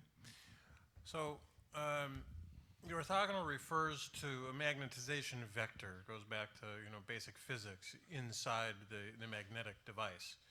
And so the basic mechanism of a magnetic tunnel junction is you have two essentially micromagnets right next to each other, planar magnets next to each other, separated by an insulator. And the desired memory effect occurs when the magnetization of those two layers is either parallel or anti-parallel. You can actually run a current through those devices, and to a first approximation, they behave like a resistor, a low-valued resistor when they're parallel, and a high-valued resistor when they're anti-parallel. The orthogonality emerges when you think about how you switch the data. The important invention around spin transfer devices is the recognition that electron currents that have their spins polarized. Usually electron currents running through wires and things have randomized spins. When you get all the electron spins to point in the same direction, in a way they behave like an externally applied magnetic field. And as a result, it's the first instance in the 150 to 200 years of electromagnetism that we have a different way to create magnetization other than sort of applying a magnetic field to a ferromagnet. The problem is that when you switch the devices running a current through them, when the two magnetizations of the layer that's holding the data and the layer that's permanently fixed in one direction, they're normally oscillating a little bit thermally, but every once in a while they line up exactly parallel or anti-parallel. And when that happens, the devices can be reluctant to switch. And when you're building an integrated circuit, that reluctance to switch is a real problem. And so when you introduce a second spin polarization filter into the device, whose basis vector is orthogonal to the first spin polarization filter, it changes the geometry, right, of the torques in the system. And as a result, that reluctance to switch just about vanishes. Peter Shu. This question is for Doug. Could you tell us when the Intel Xeon processor that would support this kind of DIMM would be available to go with these DIMMs? I really can't speak for Intel. You're going to have to ask Intel when they'll support this. And by the way, neither can I.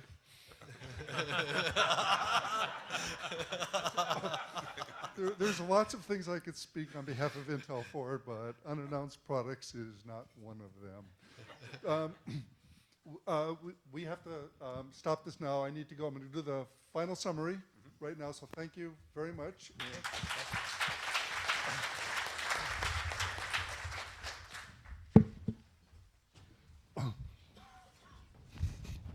So we started off the day, and let me see if we can shut this off so it's not in my eyes.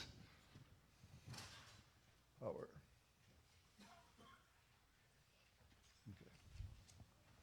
Okay.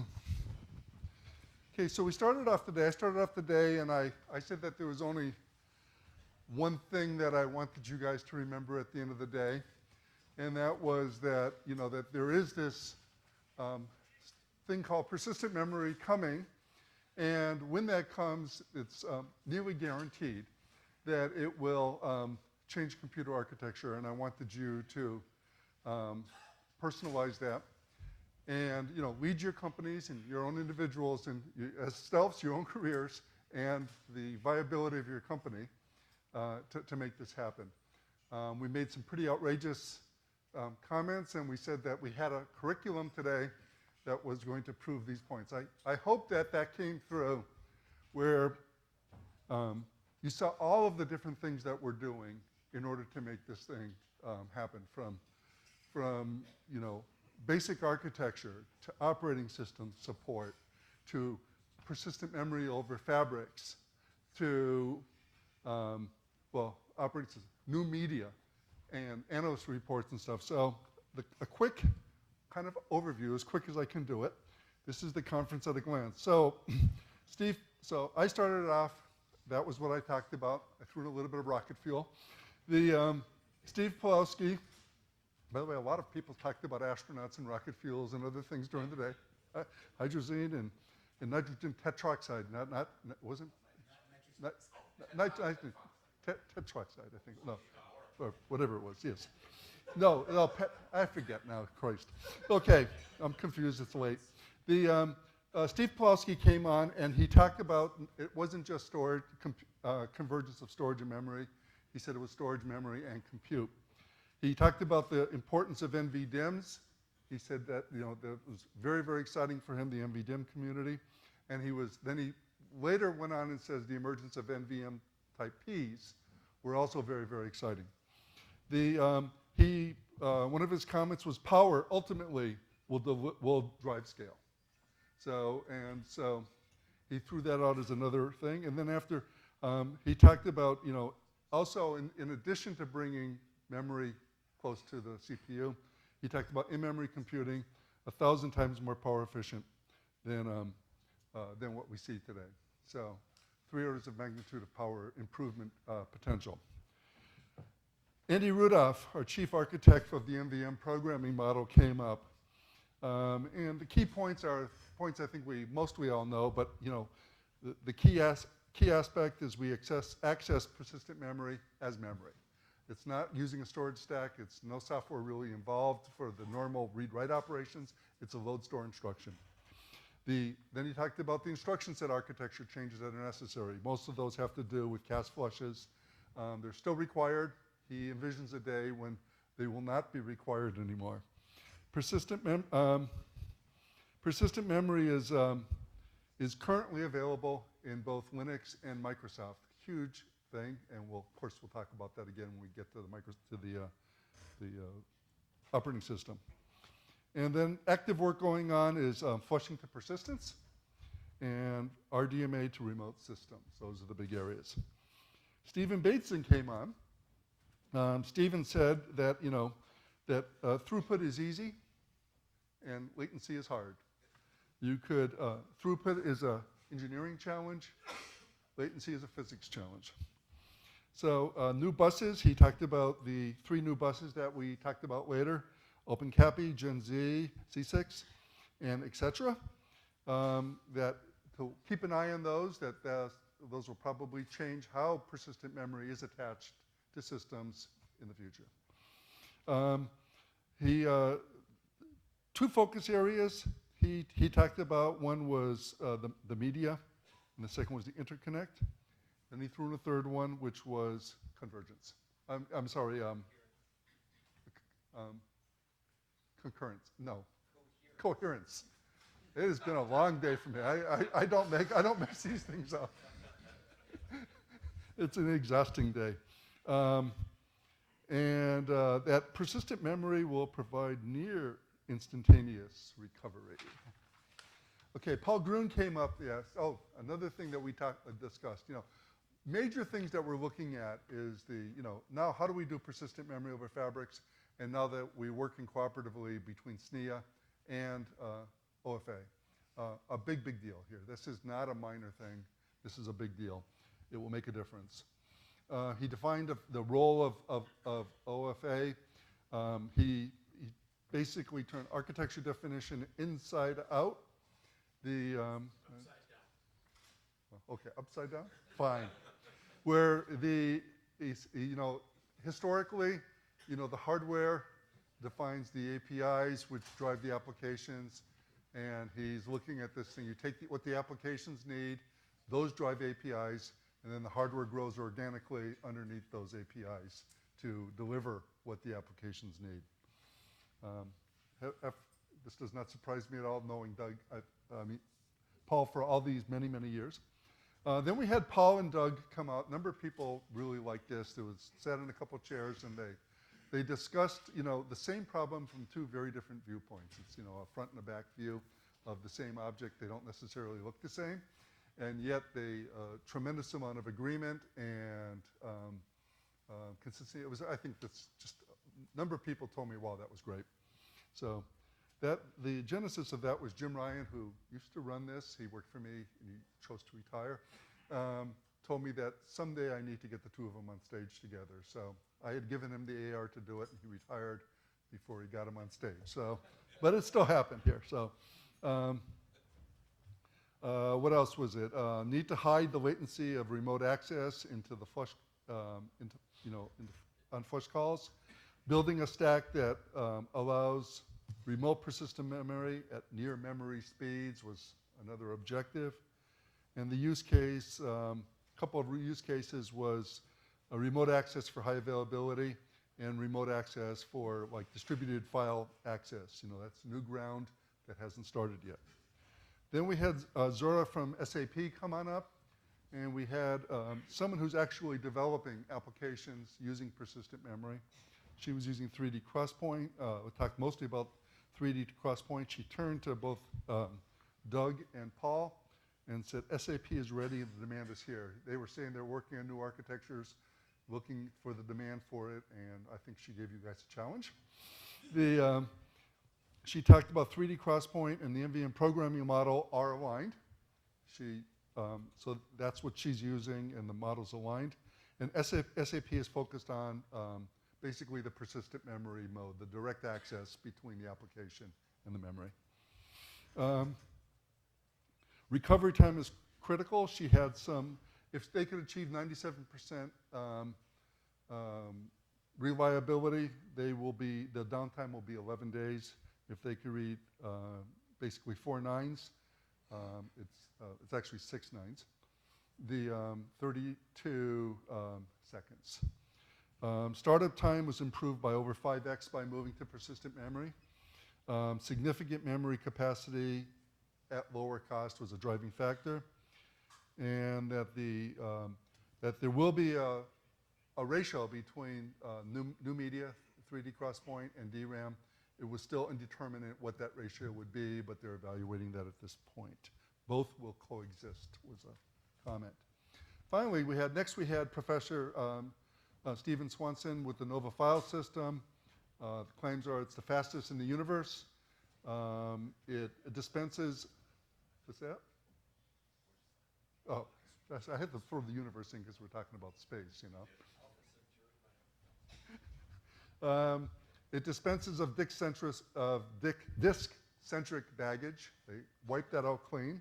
Provides strong atomicity needs. Optimizes for NVDIMMs. And talking about 2.5x throughput and 4.5x lower latency. Rajesh from VMware came over and gave a good story on how VMware is focusing on, it sounded to me like they want to be an operating system of choice, or certainly they want to take advantage of the fact that persistent memory happens. Their comment was that applications will not change immediately, and that their objectives in that argument is to abstract the complexities of the tech transitions. He believes there'll be several technical transitions, and virtualizing that makes it easy to substitute different tech transitions. A simple VM change for a new persistent memory implementation. Also talked about supporting unmodified apps and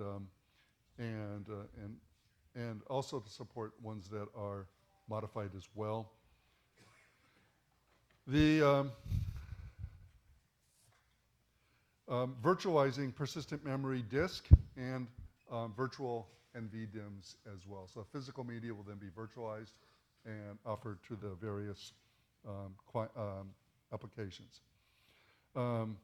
Zero cost, talking about, I think, performance here. Optimized applications that are really optimized will have direct access to the media without any guest OS or hypervisor interaction. So providing the same level of performance as a native operating system. Next, Red Hat was up to talk about the operating systems. They ship support, so it's available right now. It's persistent memory is a major uplift, high impact on the kernel. Discuss many configurations using PM including DAX support. And then I thought it was particularly interesting to have an emulator. So companies that don't have persistent memory implementations could use their emulator today. It's available with a link for download. And that emulator, while it's using DRAM, so it's not really persistent, it allows you to actually develop programs that would be for persistent memory as a development tool. Hopefully I got that right. Tom Talpe from Microsoft came up that persistent memory is fundamentally supported in Windows 10 and Windows Server 2016. It's available in the box now. Talked a lot about DAX and block level support. It's mapped as a traditional file, NVM programming library. Those are all different modes that are supported. Traditional file and NVM, the programming library. I believe that's Andy's library. When used in DirectX and DAX mode, full performance, zero copy, access to persistent memory. He had some performance numbers. He had an NVMe drive that was delivering 14.5 thousand IOPS. DAX mode NVDIMM was 1.1 million IOPS. So talking quite a significant increase, from the types of drives that we have today and what's available when you start using persistent memory. And finally, he said that, the Microsoft application, SQL, is supported today, could use persistent memory. The new interconnects, Doug Voigt came up and did a survey of the three. Once again, I got good comment. In fact, Zora, who from SAP, came up and thanked me first and then went over and thanked Doug. Is Doug still here? I think I saw him walking out. For actually providing that. She says that was a service. She said, I explained how I thought it would have been a mistake for SNIA to talk about just one, because we're really not in a position to recommend any one of these buses yet. But she thought that survey, she says, it's just hours of work that somebody had to do, and she would have had to do it herself if it didn't happen here. So that was good to hear. Jeff Chang, This was, once again, you know, a couple of years ago when we first got the NVDIM SIG involved, if you talk to them about marketing, you know, to them marketing was, you know, what's the rise time on pin 17 or something, you know, very, very engineering, JEDEC view. And now they've moved up. He talked about the whole range of things that they have, including applications, really driving OS adoption and customer awareness of this and driving business. What a massive turnaround in a few years. Jonathan here, I know, was one of the people who was there. Is Jeff still here? Did he leave? He did leave. Jeff left. So I'm thrilled with what the NVDIM SIG has been able to do. Big, big accomplishment. Then we had the two analysts. Jeff came up and talked about the best way to predict your future is to create it. Abraham Lincoln. And did Jeff leave? Yeah, I think he left. Then Tom and, and then it's up to the people in this room, Jeff's comment. It's up to the people in this room to drive your future. That's very much in line with what I had said at the beginning. You know, this is going to happen. It's a big transition. You know, it's up to you to take advantage of it. Tom and Jim came up, really talked a lot about I/O, latency requirements, by application and application type. Then talked about the various types of medias, 3D crosspoint, carbon nanotubes, Everspin, others, and with a focus on how it saves amount of energy. I'm not going to go through the whole report. It's just the report's there. You could see what he put up, and you could buy the report if you want. And then finally, the last talk, this was talking about the various media. You just saw that, so I don't have to go through that. So I don't know how many minutes I did that in, but it's,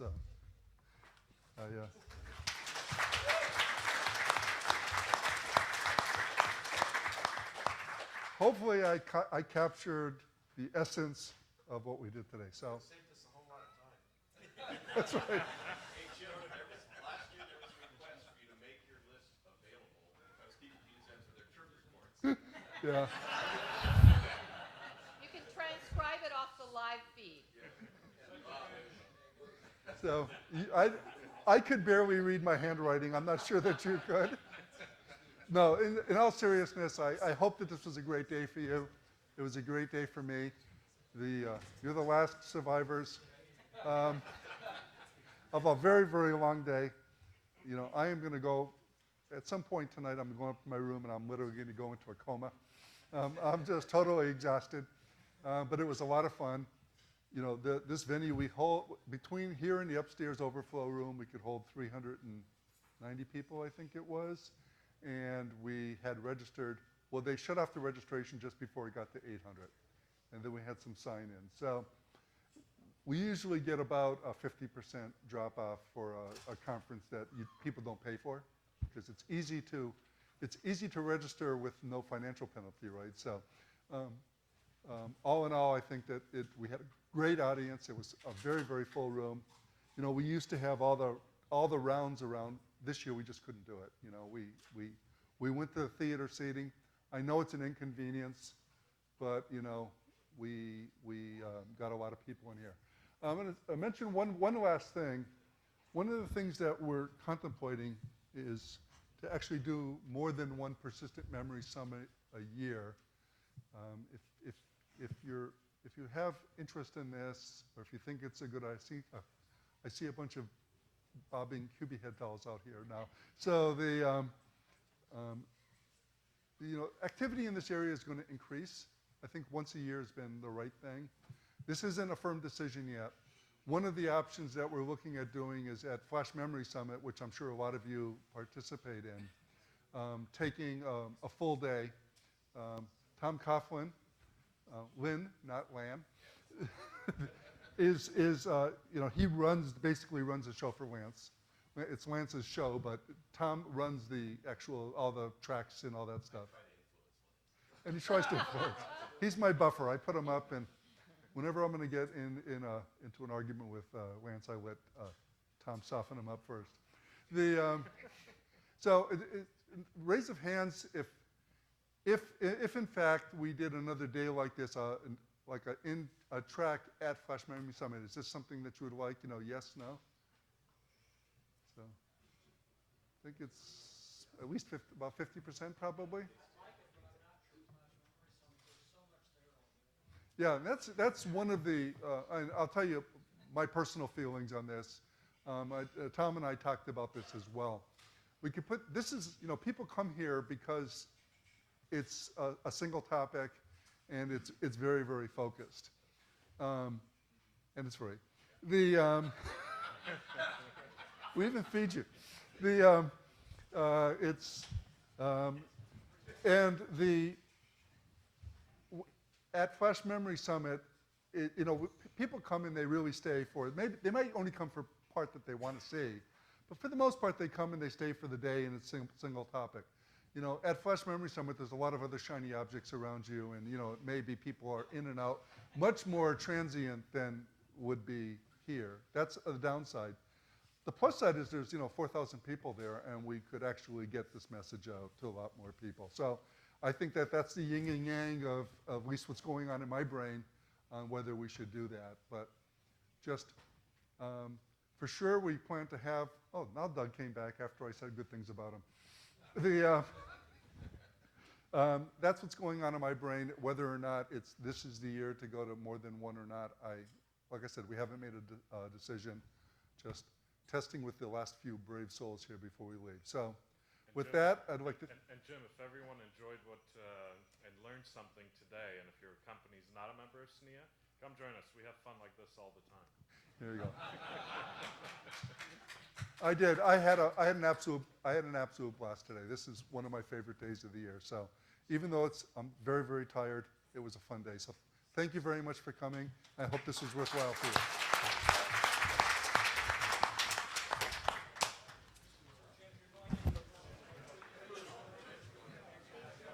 What? That's right. Thank you. Thank you. I feel much better now that we had a good day. What'd you think? Rate it. Power outages. Good. Oh, Stephen, thank you. It was great. Thank you. I'm happy with it. 407 lunches. So that was probably the peak at lunchtime. That was the sessions before lunch, you know, like one or two before lunch and one or two after. Thank you. I'm glad you enjoyed it. Yeah, and then we started dropping off again. But we have about 116 Sure. now. So that was good. So it was good.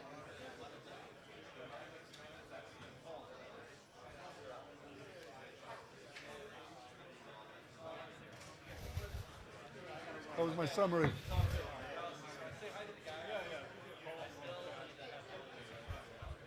It's a good day. How was my summary? I really am tired. So I have the 6 to 7 or so. Are you going to have dinner with us? Oh.